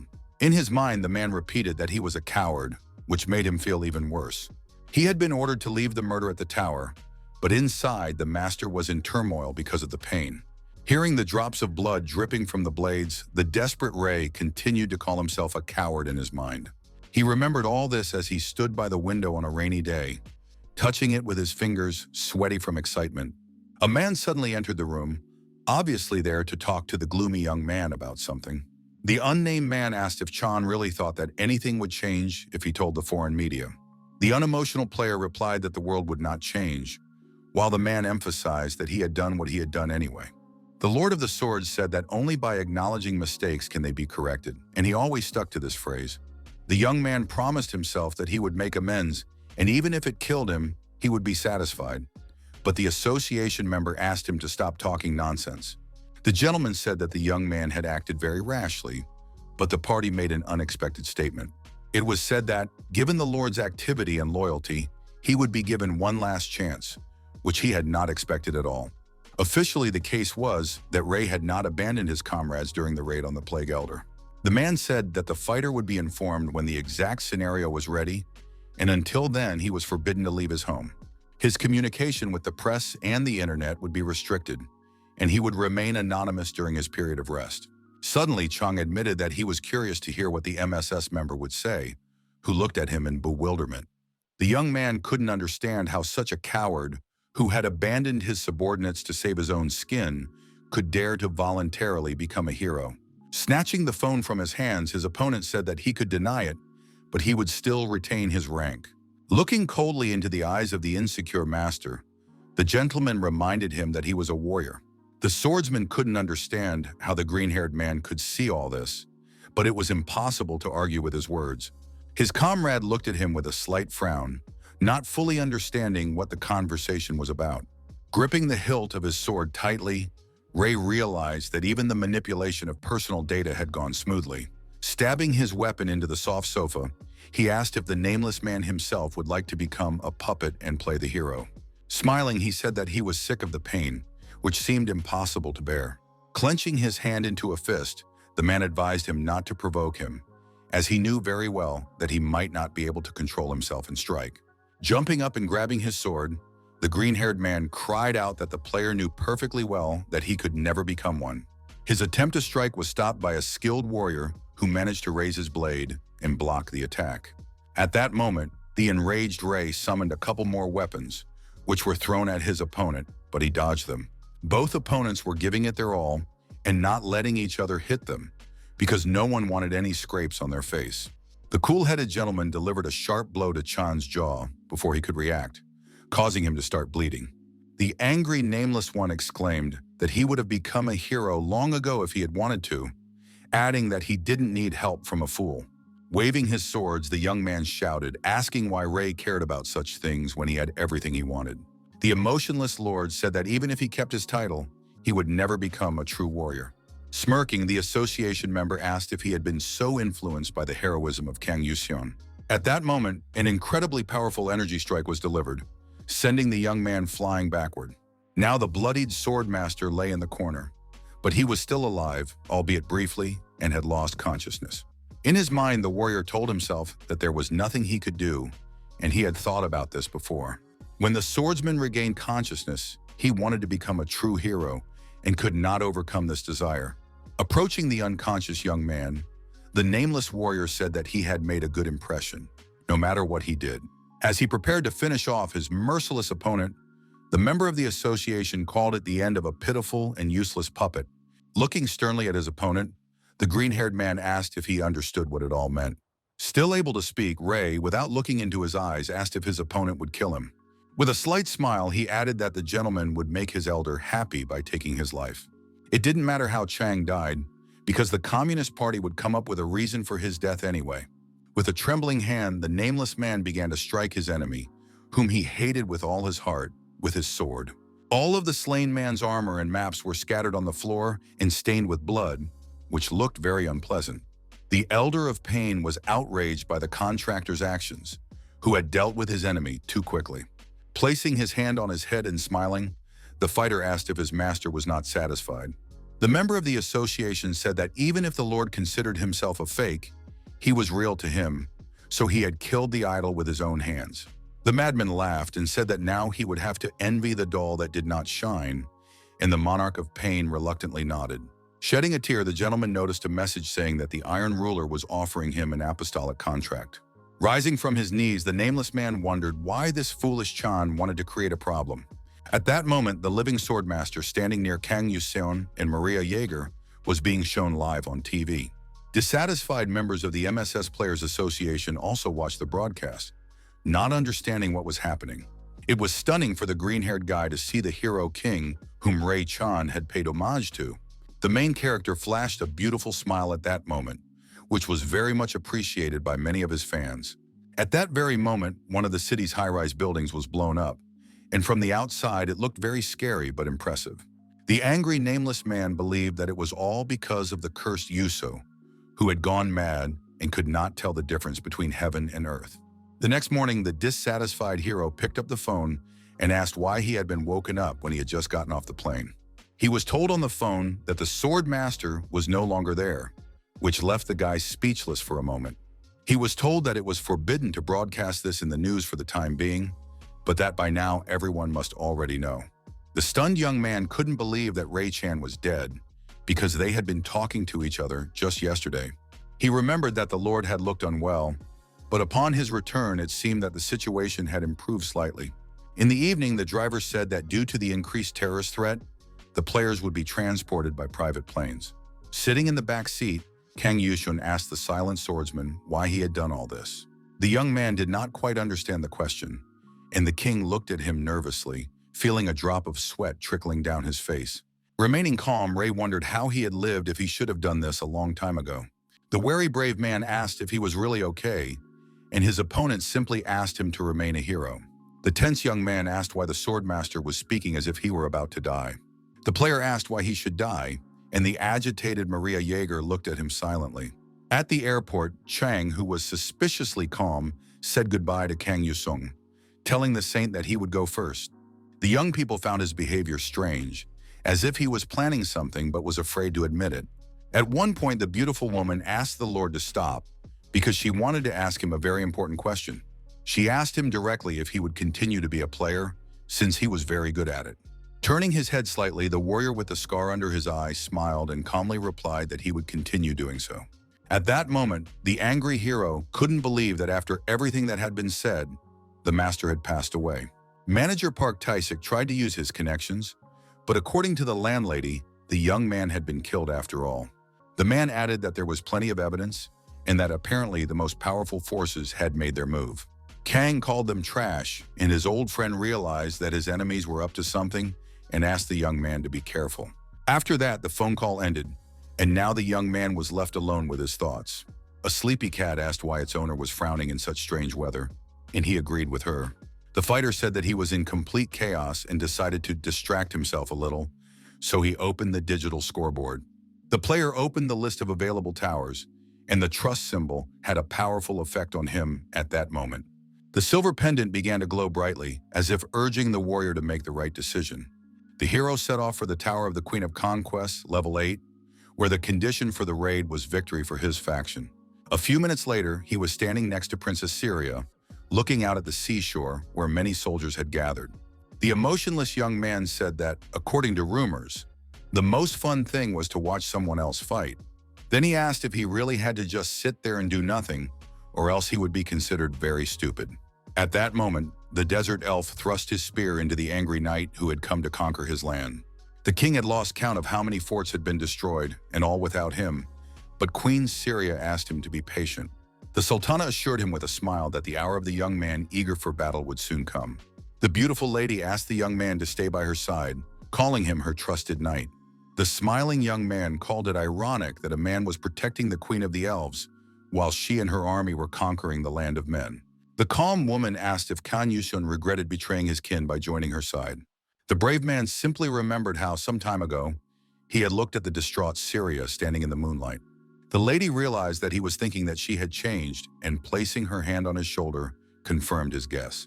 The Sultana said that the lands between humans and desert elves were separated by a water channel, and the former had always tried to cross it to attack. With a cold stare, the queen declared that now it was her nation's turn to act. In response, the fearless player said nothing, but merely nodded slightly, expressing his agreement with her plans. Soon he arrived at the last stronghold of humanity, an impregnable fortress, a place that Syria had entrusted entirely to him. Placing his palm against his face, the focused warrior began to ponder his next moves and draw conclusions. Around him lay a large number of dead soldiers, their bodies pierced by sharp blades. A man in brown pants approached the main character and admitted that he had been waiting for him. A little taken aback, Kang Yushun asked the nameless man why he had killed his own soldiers. With a sly smile, the member of the association asked who cared whether the tower's inhabitants lived or died. The brave man said he was just curious, since the green-haired man was clearly a dangerous lunatic. His words elicited a slight smile from the young gentleman, who behaved shyly for a moment. The stern hero asked if the nameless man was also one of these crazy art lovers. Scratching the back of his head, the young man admitted that he was just tired of waiting for the king and really wanted to test his new strength. At that moment, he summoned a multitude of swords, and the reckless Kan noticed that everyone already had mythical weapons. Suddenly, the player's expression changed and he froze in place, his mouth closed as if he had seen something extremely unusual. His opponent, completely calm, asked if he agreed that swords of this level weren't so bad. What was shocking was that the main character recognized the brave swordmaster, Ray Chan, in his actions. Trying to remain calm, he noted that the blade looked familiar and was sure he had seen it before. At that moment, it dawned on the king that the green-haired scoundrel had mercilessly dealt with the Lord. With a sly and somewhat irritating chuckle, the scoundrel looked into the eyes of his opponent, confirming his suspicions. Suddenly creating several strange creatures, the member of the association asked if any of this mattered now. He suggested that the brave man retrieve the blades of the Plague Elder and finally fight one-on-one. Putting his hand out in front of him, the serious young man decided to use his ability to prove himself. Instantly, several icy swords appeared in the air, each aimed at the enemy. Looking at him in bewilderment, the nameless man called it a disgrace to use the Frostmaster's deck. He wondered if the King of Heroes had used it to defeat the Face Collector, which made him a little nervous. After listing the skills, the association member admitted that the way the daredevil used them against the enemy was truly impressive. Unperturbed, Kan Yuxian noted that the green-haired man knew a lot about him, but he didn't understand where he had gotten that information, since no one could have seen the battle with the Collector. What was surprising was that the enemy listed the skills of Murder Notification, Descent of a Heavenly Demon, and an eye from the deck of an Ice Killer. Rushing into the attack, the fearless warrior suggested testing whether the scoundrel had the ability to insult him. The summoned spirits proved useless, so very soon the warrior began to press the shaggy fool. Not even feeling the tension during the battle, the strong player asked if that was all the nameless one was capable of. In a malicious tone, the warrior exclaimed that even after the enemy had taken Ray Chan's equipment, he was still a weakling. With a circular swing of his blade, the fighter threw his opponent several meters back, not allowing him to leave even a scratch on himself. What was happening greatly angered the cunning enemy, who loved it when everything went his way. The cold-blooded Yusun continued to rush into the attack, hypocritically saying that he was very sorry that their paths had crossed inside the tower. The system announced that the death mark had been applied, and upon reading this, the nameless man smiled maliciously. Laughing maliciously, he asked if Kang really thought he could be defeated by the first technique of the Heavenly Demon Sword. The tense hero couldn't understand how his opponent had managed to block his powerful attack. The green-haired man said he wasn't stupid enough not to prepare before meeting the king of players. Spreading his arms wide, the association member calmly said that whoever defended this stronghold would not be defeated. A sincere smile appeared on his face, which should have made the brave man, who did not understand the situation, nervous. A few hours earlier, a mysterious man had reported over the radio that things would become more problematic because of the King of Heroes. It was said that the mistress's surveillance had intensified and that things were not going as they wanted, so something had to be done. The bearded man smiled slyly, thinking that someone had to take care of Kang Yuseon, as he was an important target. He asked if there were any volunteers among the staff, and at that moment, an unnamed gentleman was on the communication channel. The green-haired young man said he would go, and the slightly puzzled man asked where he was going. Now the guy told the hero that the words about the defender of the stronghold were magical, and he understood that the enemy was calm because he had hidden his trump card. At first it seemed to him that it was an impregnable fortress, but it was just a castle that had been given a spiritual name. The interested fighter asked what level the enemy's tower was, and he replied that it was the sixth. Tensing up, the king realized that a balance had been created, so it was now more difficult to find a way out. Reaching out his hand, the nameless man said that although it seemed unreasonable, the world of the town hall was truly just. The cool-headed Yusun said he wasn't sure about that and moved very close to his opponent. At that moment, he used one of his techniques, saying that even here he was so strong because he felt injustice. Not at all frightened, the gentleman remembered that the sword master had also mentioned something similar earlier. Stopping, the main character asked why the scoundrel had killed Ray Chan, who was a very good man. The scoundrel retorted, asking why keep a useless jester on stage, and the warrior clarified who had decided that the Lord was of no use. The enemy replied that these were people whom the pathetic young man could not even imagine. The warrior asked if it was true that his cowardly boss M was also one of the members of the company of idiots. The king switched his equipment and chose the Black Death blades, which were only available 3 times. Without thinking twice, the reckless player rushed to attack the scoundrel who had caused so much trouble. As he ran, he said that people like the nameless warrior were tough at first, but then they fell to their knees, grabbed his pants, and cried their eyes out. The shaggy young man was not easily intimidated, and with a slight smirk, he threatened to show Yuso what real hell was like. Just a couple of minutes later, the young man was lying on the ground, his throat parched, begging to be finished off. The merciless warrior said that he couldn't move on to the next level, but he could move on to the next scene. At that very moment, the hero received a message that he had defeated the player, who in turn had failed the tower raid and would be transferred to the outside world.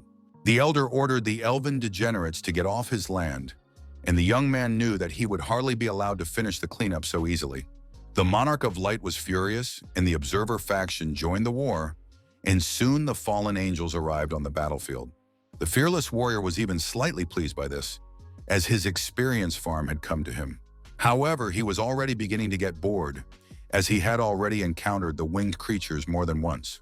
After these words, a notification popped up, stating that great magic had been used on the Observers of Light. The fighter was once again convinced that he should keep his long tongue behind his teeth, but now all that was left was to fight. Suddenly, the entrance to a rare item shop opened, and the double blades disappeared from the surprised young man's hands. Confused, Yusun looked around, seeing the luxurious room with high ceilings. Upstairs sat a square-eyed merchant with elven ears, who admitted that she had already missed him. She patted the hero on the head and said that he had earned a lot of achievement points and asked him to buy the card sets quickly. The tired young man noted that the girl was at it again, but asked to see the catalog. The girl said that he could get a legendary item, but the young man was very skeptical. They decided to start with something cheaper to warm up and remember how it was. Now he had a notebook in his hands, but the saleswoman still asked him to buy a set that wouldn't hurt him. After looking through the information, Yusun's expression changed in surprise, which was quite strange. They purchased a key to a mechanism whose purpose was unknown, but it was believed that it would definitely be useful in the future. The hero said that there was an item here that required the girl's permission and asked why its location was not being disclosed. The wary girl froze in place and asked the brave man not to take it, or else something bad might happen. Confused, Yusun asked if she had eaten something wrong, but the merchant explained that taking the item would increase the likelihood of his death. These words made the young man wary, and he was now in no hurry to act, as he needed to think. In exchange for 2 sets of cards, the mechanic gave permission to purchase the key to the mechanism, the purpose of which was unknown. Not wanting to waste time, the fighter asked the girl to hurry up because he had decided to buy the packs. At the same time, Khan received a notification that he had obtained a random deck with skills. The young man asked if the saleswoman hadn't asked him to buy 2 sets, and she replied that he would receive the second one at their next meeting. The system notified him that the key to the mechanism of unknown purpose had been purchased. The daredevil found himself back on the battlefield with the heavenly messengers who were eager to destroy him. Raising his hand, the confident warrior exclaimed that he had a secret weapon with which he would destroy them all.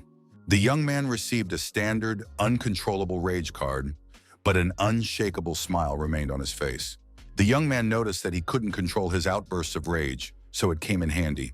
The yellow-winged creatures were ready to attack, but the clever player was the first to rush at them, holding icy blades in his hands.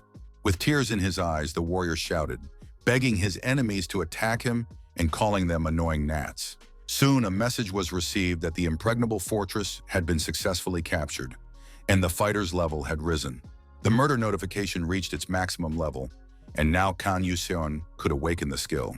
After a short while, the heroes, along with the desert elves admiring the queen's beauty, listened to her speech. Sultana Syria addressed the people, deciding to take an oath not as a conqueror of men. She said that only they, as rulers of all, would govern this continent and make it better for themselves. Those present in the hall knelt down and bowed their heads to the floor, paying homage to the charming empress. The lady declared that by putting an end to the bloody war between the two races, she would rule over all equally under her leadership. The emotionless Yusun clapped his hands along with the other elves, who were very happy about the dawn of a new era. Late at night, standing on the street, the tired warrior told his companion that he knew everything. Calm Syria remembered what he thought of her former self and said that she had once sworn an oath to the goddess of shadows. The girl promised that she would make the human race pay for all the blood they had shed. But when the time came, the queen realized that the main character was just as human as her own kind, which greatly surprised him. With a sweet smile, the sultana said that this was why she had been able to find the answer to her question. The brave man received notice of the cleansing of the queen's tower, but suddenly found himself in a black abyss. Nervously looking around, his first thought was that this was the end. Even more unexpected was that the token of trust of unknown value had finally been recognized. According to legend, the necklace had been given to a man by the elder of the desert when she was still in the bonds of mortality. The ruler made Kana an offer of an apostolic contract, holding the pendant in his hands, which looked rather eerie. The young man, frozen in place, heard about the desert monarch for the first time, and he was also troubled by the double agreement. The ruler of the jesters nudged the player Kan Yuso in the back, saying that he had no reason to doubt. Looking at the elder's thumb, the completely calm hero agreed to continue with the new emperor. Placing his hands on his neck, the lord said he would do his part, after which the contract was concluded. The blue crystal in the monarch's hands glowed brightly, and a sincere and rather calm smile appeared on his face. The lord presented the awakening stone to the young man, and the assassin's notification skill was improved with the achievement of 1 million points. Back in his own world, the young man began to think about how Princess Syria had become an elder, something he had not expected at all. Lost in thought, he wondered what the sacrifice of the Queen of the Desert Elves had been. However, the tired young man decided not to think about it, since he had no intention of becoming a ruler himself and had no use for it. He asked what the cat sitting at the computer was doing, and she replied that there were many idiots in the world, so she was guiding them on the path to righteousness. Yusun was greatly puzzled by the fact that the mustachioed animal was leaving comments on forums. Throwing the dissatisfied cat out by the scruff of its neck, the warrior said that he needed to find out what was going on in the world. Looking closely at the monitor, the warrior's expression instantly changed, and he became very wary. The website had published urgent news that a team of players had failed to clear the 9th level tower. The brave warrior said that it was time for him to go to work, and the dark beast asked if he was hurt, receiving a negative response. The excited pet asked his owner not to rush into rest, as he had just returned from the town hall. At the same time, Khan entered the tower of the man who had become the demon king to rule another world, as the people were afraid of his power. He also received a special item, namely a well-worn cloak of disguise. Peaceful citizens were shouting that the demon army was advancing, so the elderly and weak had to be evacuated urgently. Tough men began to grab whatever tools they could find, realizing that they had to defend the city at all costs. The cool-headed hero used the Stone of the Abyss on the Dark One so that he could have a taste. The cat's stats were permanently increased by 200, so now it could bravely attack its enemies. At tremendous speed, the huge creature rushed into the attack, causing people to tremble with fear. The armed population was shocked when the cat did not touch them and simply ran forward. Dressed in a robe, Kan Yusun said he was just a passing traveler, but people asked him what his rank was. Smiling, the young man replied that he was platinum, and a drop of sweat ran down his face at that moment. A joyful man asked if he could know his pseudonym, and the hero blurted it out, but it turned out that it actually existed. Suddenly, he ran forward, holding a dagger in his hands, shouting to the others that he had no time for chatter. Meanwhile, the merciless dark beast crushed the goblins with its paws and then satisfied its hunger with them. The young man expressed his joy at getting a little bit, but the angry horned orc was still standing in his way. Several more of his kind rose up behind him, each eager to destroy the enemy and his cat. Using his powerful ice ability, the brave young man exclaimed that there must be some cool, sarcastic phrase to say here. All the goblins nearby were instantly frozen, not even having time to try to escape. Smiling, Can thought he was too good, while the cat chewing on the monster's hand asked if the servant had gone mad.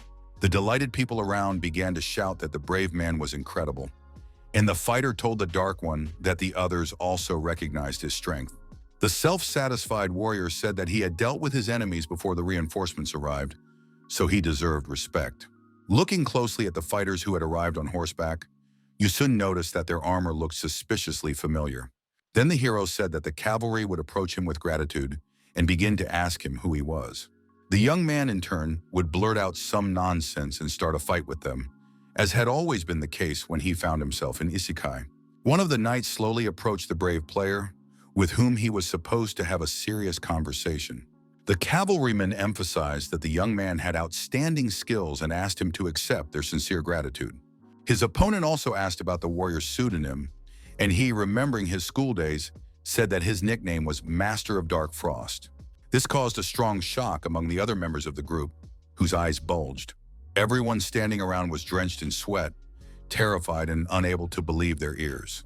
Noticing the violent reaction of those around him, the tense Kan Yuseon asked what was wrong with the pseudonym.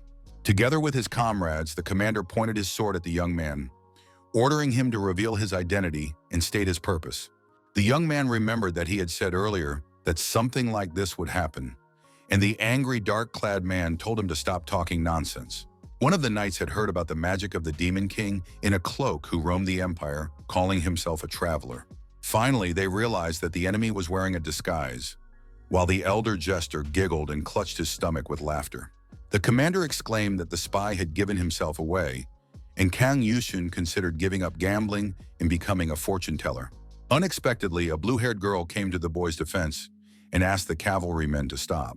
Looking closely, the smiling boy called it a wonderful meeting, as they hadn't seen each other in a long time. It was the charming Alicia, with whom they had previously worked together and established good relations. The lovely Celestina looked into the main character's eyes and said she was very happy to see him again. The tense girl asked the knights of the Draga Empire to listen to her words and said that this man was not their enemy. One of the fighters called her a witch and asked if she had forgotten how a stranger like him had become the king of demons and was now destroying the world. The people asked the dogs to watch their tongues, but they raised their swords in anger at the girl who had summoned the ruler of the devils with her own hands. The agitated saint begged them to calm down, but the fearless Kan Yuseon silently used his snow ability. The hero unexpectedly said that, as he had expected, the pathetic idiots were good at fighting each other, which attracted their attention. Remaining calm, he threatened that from now on, anyone who uttered a word against Alicia would lose their head. The warrior understood that the Demon King was drowning the world in blood, but he couldn't understand why the saint was being blamed for it. The sad girl explained that it was because only she could summon heroes from another world. A warrior like that had broken his oath, becoming a Dark Lord of Hellfire, and now posed a huge threat. Barely holding back tears, the beauty said that it was all her fault, while the people around her listened in silence. Deciding to put his arm around her, Kang Yuseon said that was why he had told her not to take on too much responsibility. Suddenly, he said they had to hurry, and the surprised Alicia asked where they needed to go. The fearless player replied that they had to get to the Demon King before he caused even more trouble. A horde of fighters silently watched the young people discussing their next moves. On a nearby hill stood one of the 4 floors of the Devil's Army, which ordered the hero to stop. Unyielding, Yusen summoned his icy sword, ready to give the scoundrel a fitting rebuff. A minute later, he received word that he had defeated the king's 4th guard, the weakest Baruka. Soon the young man captured the demon army's fortress, the Black Gate, which was already a source of pride. Less than 6 months later, the 3rd and 2nd guards of the army were killed because the determined Khan always went to the end. 2 weeks later, the elite boss, the demonic star General Orban, the strongest of the king's 4 guards, was killed. Finally, a path of despair opened up, leading to the castle of the Devil Emperor, which was exactly what the main character needed. The joyful knights began to raise their banner, and San Alicia looked at the great warrior with admiration. But there was no smile on the player's face at that moment, as if something inside him was deeply troubling him. The concerned girl immediately realized that something was wrong and decided to ask if everything was all right. Later that night, she sat on the ground praying for something, a smile on her face. The beauty apologized, saying she had been foolish, but Yushun, sitting next to her by the fire, did not quite understand her. When the saint realized that not all heroes were like Kang, she had to do everything in her power to prevent them from entering this world, but she couldn't. The girl thought she had no choice, since it was her father's order, but everything was completely different. The slightly confused young man asked why she had suddenly distanced herself, and the alarmed Alicia decided to explain the situation to him. She said that the closer they got to the castle, the gloomier the hero became, and he understood this himself in an instant. The warrior said it wasn't her fault, and the girl muttered that she wouldn't be surprised if he was disappointed in her. The lady added that she had always had a choice, but she had simply chickened out and couldn't deny it. Smirking, the boy said to himself that everyone who said such things ended up differently. The young man noted that Alicia's courage in challenging the authorities was remarkable, and he didn't think that she was afraid because she couldn't go against them. The young man added that even now she was taking responsibility for what had happened, and the lady who had shed a tear said that it was her sacred duty to protect the world. The late Ray Chan had also once said that a player is a hero, and that it is their duty to protect the planet and its people. Unexpectedly, Kang Yuseon asked if saints had pensions, which sounded a bit strange to his counterpart. Smiling, the girl said that even if she had the opportunity to give up everything, she would hardly be able to do so. With a flash of her beautiful blue eyes and a sweet smile, she added that everything had changed since they first met. Then the beauty told the warrior that he looked like a man born to save the world. Just looking at him gave her the strength not to give up, and she promised never to run away from danger again. The emotionless guy looked up at the starry sky and simply said that he understood everything. Late at night, a horde of fighters gathered at the entrance to the castle, where the fearless Khan began to shout for the Demon King. Without even thinking of stopping, he entered and began to take slow but confident steps forward. The devil, sitting on a huge throne, smiled and asked if the boy was alone and who he was. He found it amusing that there was someone else who dared to challenge the Dark Lord of Hellfire. The brave boy said that even though the name of the tower was scary, the king was just a pathetic child pretending to be God. Slowly pulling off his cloak, the stern warrior expressed uncertainty as to whether the apprentice would recognize him. The stunned young man did not expect to see heroes he had not seen in a long time in the king's castle. The brave man said that since he had recognized him, the conversation would go faster, and added that he felt uncomfortable with the demon's appearance. The warrior asked if the boy had not been taught at school that one should not enter into any contracts with the elder of the Devil Kings. Gritting his teeth and remembering the mockery of his classmates, the boy said that he did not believe everything they said at school. The hero asked if it was true that he had been tempted by the ruler of demons, who promised to free him from the terrible and vile world. The boy agreed that the outside world was terrible, and the angry young man shouted, asking what he knew about it to say such things. The cold-blooded Khan said he wasn't interested, but he knew perfectly well that the fool had signed the contract of his own free will. It was also known that he had brutally dealt with the players who had come to the castle earlier. The embittered Khan Yuseon emphasized that the scoundrel was fully aware of what kind of creature he had become. Once at school, a teacher said that wanting to be a hero was wonderful, but asked us to remember that there are monarchs with whom one cannot make agreements. Pieces of paper flew incessantly into the young man's head from his classmates as he wrote something in his notebook. The teacher said that a player who signed the contract would become part of the tower and be reborn as a demon king, an enemy of the world who must be destroyed. If such an emperor kills a fighter inside the tower, he effectively destroys him, but it works the other way around as well. Suddenly, during class, the boy received a notification that the elder devils were interested in him and offered him to kill everyone. The main character said that there was no turning back and that the fool would have to pay for his actions, but this only made him laugh. Using his demonic ability, the king said that the enemy would now be consumed by the flames of darkness. A powerful energy was directed at the brave man, but it did not scare him. The gloating prince said that this was his trump card and asked if his opponent liked it. Unexpectedly, the warrior made a high jump, swinging his sword, which looked very impressive. The hero warned that if his opponent was caught, he would lose his hand, and at that moment, the mark of death was inflicted.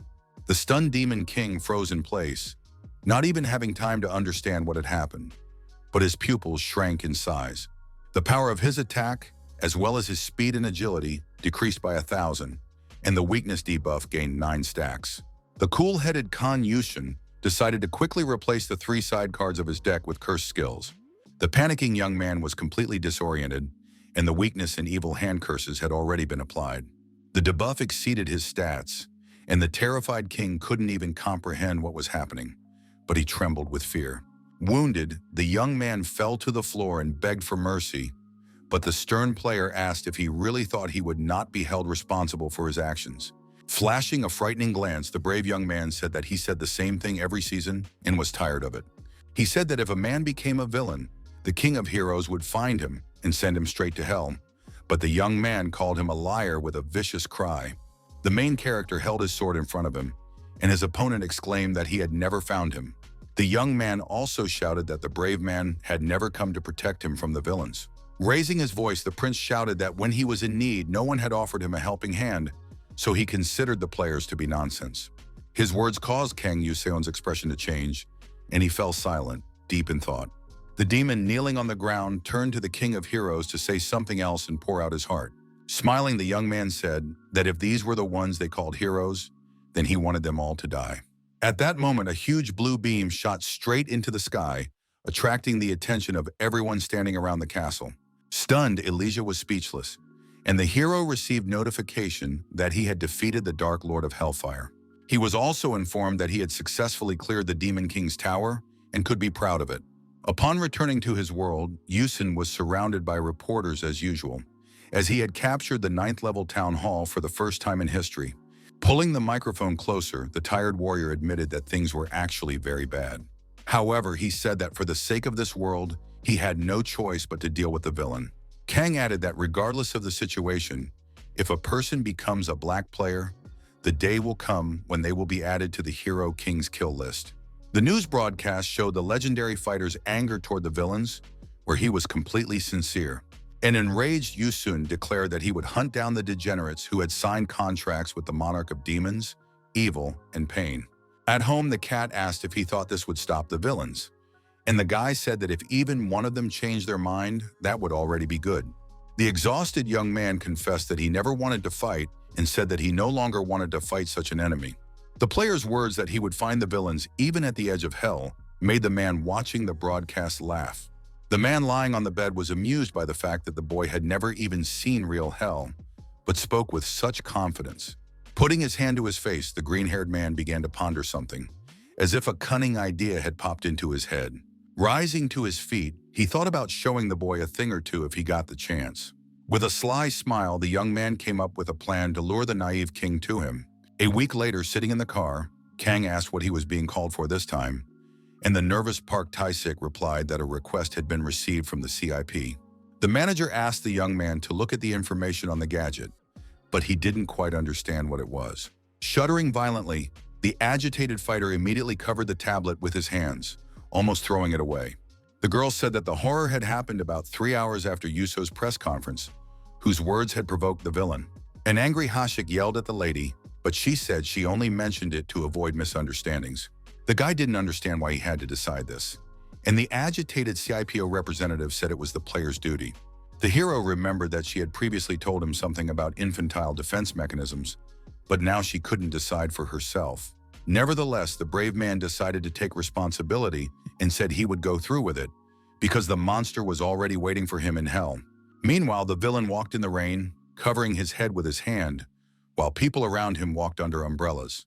In his mind, he wondered why the heroic king hadn't come if he had threatened to do so. The gentleman assumed that it was because this was not real hell, but he could not get into the real inferno now. Just the fact that the green-haired man had ended up in this fake place was so painful that he was close to losing his mind. The system wrote that the pain they inflicted only made them stronger, and it could be felt when the villain was naturally tempered by his torment. The elder and the steel-willed lord looked on with satisfaction at his waves and gave their blessing. The message brought a smile to the man's face, who expressed hope that this time Kang Yuseon would definitely come. Meanwhile, the man in black explained that there was another similar building in the alleys of the Black Dragon Fortress. This place, which had brought together slums from all over the world, was a labyrinth where many vagrants had been forcibly herded. A new rule had been introduced allowing players to create environments similar to the tower and plan their way through them. The hero said he had heard of the Lord of Mechanisms, who, if contracted, could build labyrinths anywhere, which was surprising as the rankers did not know about him. The fighter asked where the entrance was, as he had already seen the gate, but the gentleman asked him to follow him, saying that it was difficult to determine the coordinates in this area. It was said that the king would have to enter the Black Dragon's fortress alone, as the rules forbade ordinary people from entering. The man asked the young man to go to the 9th sector, where an old woman would be waiting for him, and then he grabbed the door handle. At that very moment, the main character found himself at the entrance to a fortress, where people were lying on mattresses on the stone floor. The door behind him began to rapidly dissolve into space, which looked a little strange. Keeping his composure, Kan Yushun felt as if he were in a desert where there was not a soul in sight. Slightly wary, he wondered what all these seemingly ordinary people were doing here. The young man turned to the bald man on the floor and asked how to get to the 9th sector, but the rude man asked him not to block the sun. Lifting his glasses, the angry man said that he had spent a lot of time getting this spot, but suddenly realized that he was standing before the King of Heroes. The old man immediately softened and exclaimed that if the young man went upstairs, he would find the 9th sector, thereby waking up the other people. Using his phone, the warrior identified the suspicious man who was hiding his face. The brave man read aloud that after 6 cases of robbery with murder for profit, the black player had fled. For this, the bald man was expelled from the labyrinth, and Kang Yuxian received the equipment that the villain had possessed. After a short time, the young man reached the desired sector, where there was not a soul in sight. The hero noted that the higher he climbed, the stronger the feeling that he was entering an underground world. Ahead of him was an old woman who had heard that an important person would be visiting their dump today. The fighter had heard that some kind of maniac was on the loose here, and the old woman said that the villain had struck again at dawn today. The elderly woman suggested that the King of Heroes take a look and showed him the large number of victims killed by the villain. The tense young man's face changed dramatically at the sight, as he had not encountered such cruelty in a long time. The warrior remembered that players couldn't kill their own kind in the tower, but the old woman explained that these were ordinary people who had been dragged from the slums. Keeping his composure, the hero asked if the woman knew anything about the maniac who had brought so much grief to the world. Holding out her open palm, the toothless old woman said that rats always brought her news in whispers. Taking several yellow bills in her hands, she grinned, preparing to tell the boy about the villain. The woman said that he was a ruler who had single-handedly captured this Black Dragon's fortress. They were talking about His Majesty, the King of the Sewer Kingdom. But when asked if he ruled this place, the old woman replied that he did not. The woman explained that the young lord only appeared from time to time to control the population density in the fortress. She then said she would introduce them to Kan Yuso and pleaded with him to release them.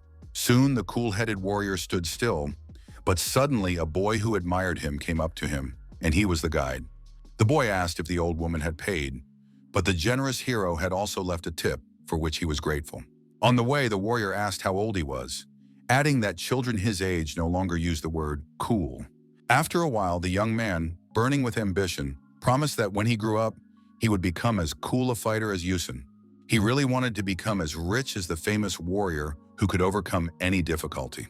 After that, the trickster said that the upper levels were confusing, so he asked the brave boy to follow him carefully.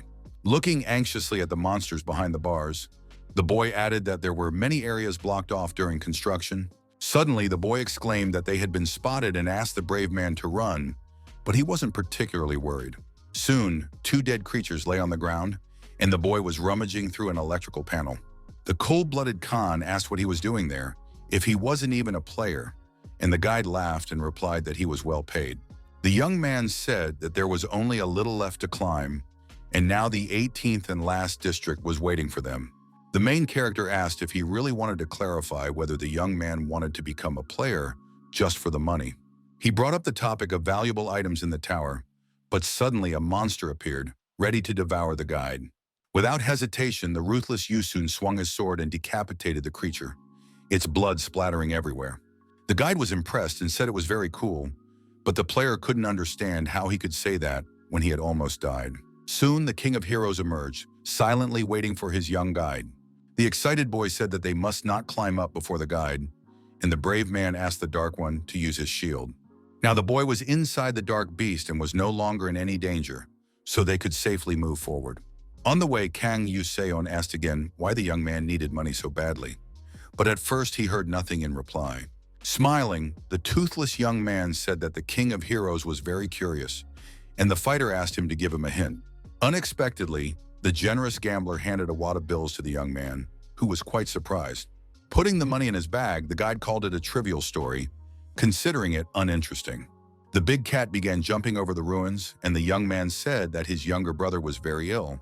For his sake, the brave young man promised himself that he would find a way out so that they could leave this hell together. Physically young, but already very mature, the young man firmly stated that he was ready to do anything to achieve this goal. He said that was why he needed money, but right now he barely had enough for his brother's medicine. The boy asked if everything would be okay if he became a player, but Kang Yuseon didn't say a word in response. For a few more seconds, the main character remained silent, thinking about what words of advice to give the conductor. Suddenly, he knocked off the cap that was covering the boy's eyes and told him to choose his job wisely. The wary guide said that at this rate, he would never be able to save enough money in his entire life. But the player interrupted him, saying that they had arrived.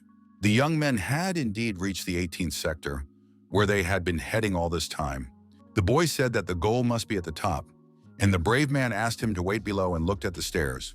The dark beast was also ordered to stay below and protect the boy, who was very worried about the king. Upon reaching the roof, Kang Yuseon immediately saw the gentleman contemplating the sunset, who asked if he had come. The king of the sewers asked what his impressions were of the player reaching the top of the tower built by humans. 2 reconnaissance drones were flying nearby, transmitting all the information from the cameras attached to them. The emotionless hero said that it had been hell, but he had managed to get through it. Smiling, his opponent summoned his sword, saying that he had been waiting for him all this time in such a terrible place. Without warning, the treacherous villain rushed into the attack, moving wildly and swinging his weapon. The brave warrior had no intention of surrendering and held his ground against his merciless opponent. Grinning in his opponent's face, the king of the sewers said that the pain the young man had caused him had only made him stronger. Activating the descent of the heavenly demon, the warrior learned that when swords clashed with a strong enemy, it was possible to absorb some of their experience and memories. Last time, he had been unable to read the memories of his opponent, who had become stronger in less than a month. Looking sternly at his opponent, the hero called him a mercenary, even though he knew that many called him Mummin. Hearing these words, the young man who had raised his sword to block was somewhat surprised, as he had not expected this. Nevertheless, the gentleman pushed the king of heroes away, saying that he thought he was late, but it turned out that he had been gathering information about him. The cool-headed player said that the enemy was quite well known as a supernova who had awakened in the 3rd season. All the information he provided was true, which was surprising, as not everyone knew about it. Yuseon also knew about the mercenary's past, which was how Moomin earned his living, and it was revealed, and he became a fallen hero. The brave man learned that the enemy had tried to become a normal fighter but failed, which is why he hated them.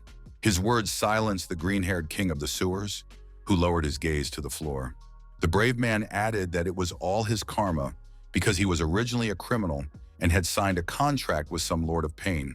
The emotionless Moomin suddenly raised his eyes and looked seriously at his opponent, whose mouth was still open. He asked coldly if the player really thought he could understand him from a couple of pathetic lines of information. The warrior asked if the mercenary was going to launch into a lengthy confession, since he had heard that Kang had also lost his family in the 1st season.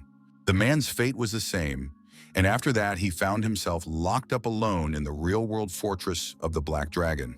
Originally, the criminal intended to show this place to his enemy, but even this fake version must have seemed like hell to him.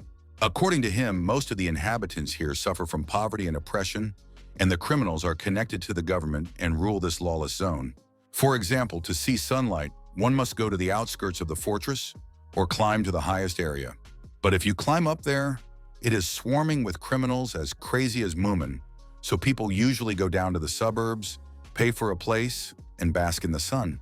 The young man added that if you don't have money for that, you have to hunt rats and eat them in places where no light penetrates. Smiling, the mercenary asked Yuseon if he believed that this hellish labyrinth was better than the real Black Dragon fortress he had been in. The young man said that he was ready to do anything to get out of that sewer.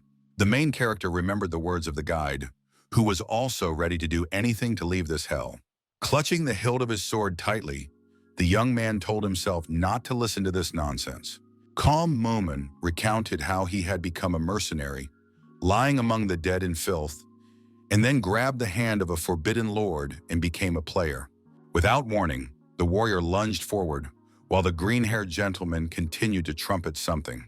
The smiling king said that when heroes refuse to escape from Sprite's grasp, he behaves differently. The mercenary willingly knelt before him, and at that moment swung at his opponent. At the last moment, the gentleman managed to thrust his blade forward and successfully blocked the nervous Yuso's attack. The young man remembered the moment when a vile dragon, eager to devour him, was killed before his eyes. At that time, the crying boy was completely confused because there was utter chaos all around him. People were trying their best to evacuate the survivors, and the young man saw a dead woman not far from him. At that time, Park's uncle was comforting Kang Yuso because he had lost his parents, and it was very difficult to come to terms with it. The hero was surrounded by care and attention, while Mumian was being mocked and beaten in every way possible. The angry king did not want to know the villain's backstory, as it could hinder him, but he heard it anyway. Remaining completely calm, the criminal blocked his attack, continuing to mutter something. After trying to strike, he said that the third verse was finished, and it sounded a bit suspicious. Dodging the blow once again, the villain asked if the king agreed that his story was not so boring after all.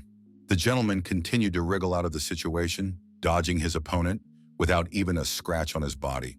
Finally, Moomin chose the right moment and swung his sword, aiming at his opponent. The warrior kept his cool and was focused, so there was no risk of him losing. At great speed, his opponent rushed into the attack, destroying the stone ground beneath him, but to no avail. The brave warrior was ready for his actions and used his double blades, remaining unperturbed. His opponent was instantly wounded, and his face was splattered with his own blood. Continuing to smile, he asked why Kan Yuson did not finish the blow and whether he had no intention of cutting off his head. Suddenly, his expression changed, and he looked at his opponent with a frightening look and asked if he really thought he looked pathetic. The fearless fighter simply replied firmly that the king of heroes had no mercy for pathetic villains. This was followed by a sharp upward swing of the sword, which resulted in a serious wound. A deep gash remained on Moomin's body, but he remained conscious, though he felt very heavy. The main character delivered a powerful blow, sending the enemy flying several meters backward and slamming his back against the wall. The criminal was no weakling, so he immediately got to his feet, pressing his sword into the stone floor to keep from collapsing. Smiling, he said that he would not surrender, asking what they had found in the well-known kana. Consumed by rage, the villain rushed into battle, shouting that the young man was just a clown reveling in heroism. Several clones appeared out of nowhere, their attacks aimed at the unperturbed young man. The focused warrior held his swords tightly in his hands, ready to fight back. Without showing even a hint of mercy, he coldly plunged his sword into the body of the villain Moomin, who did not expect it. Seeing the blood spattered everywhere, the merciless player's expression changed, and he even froze for a moment.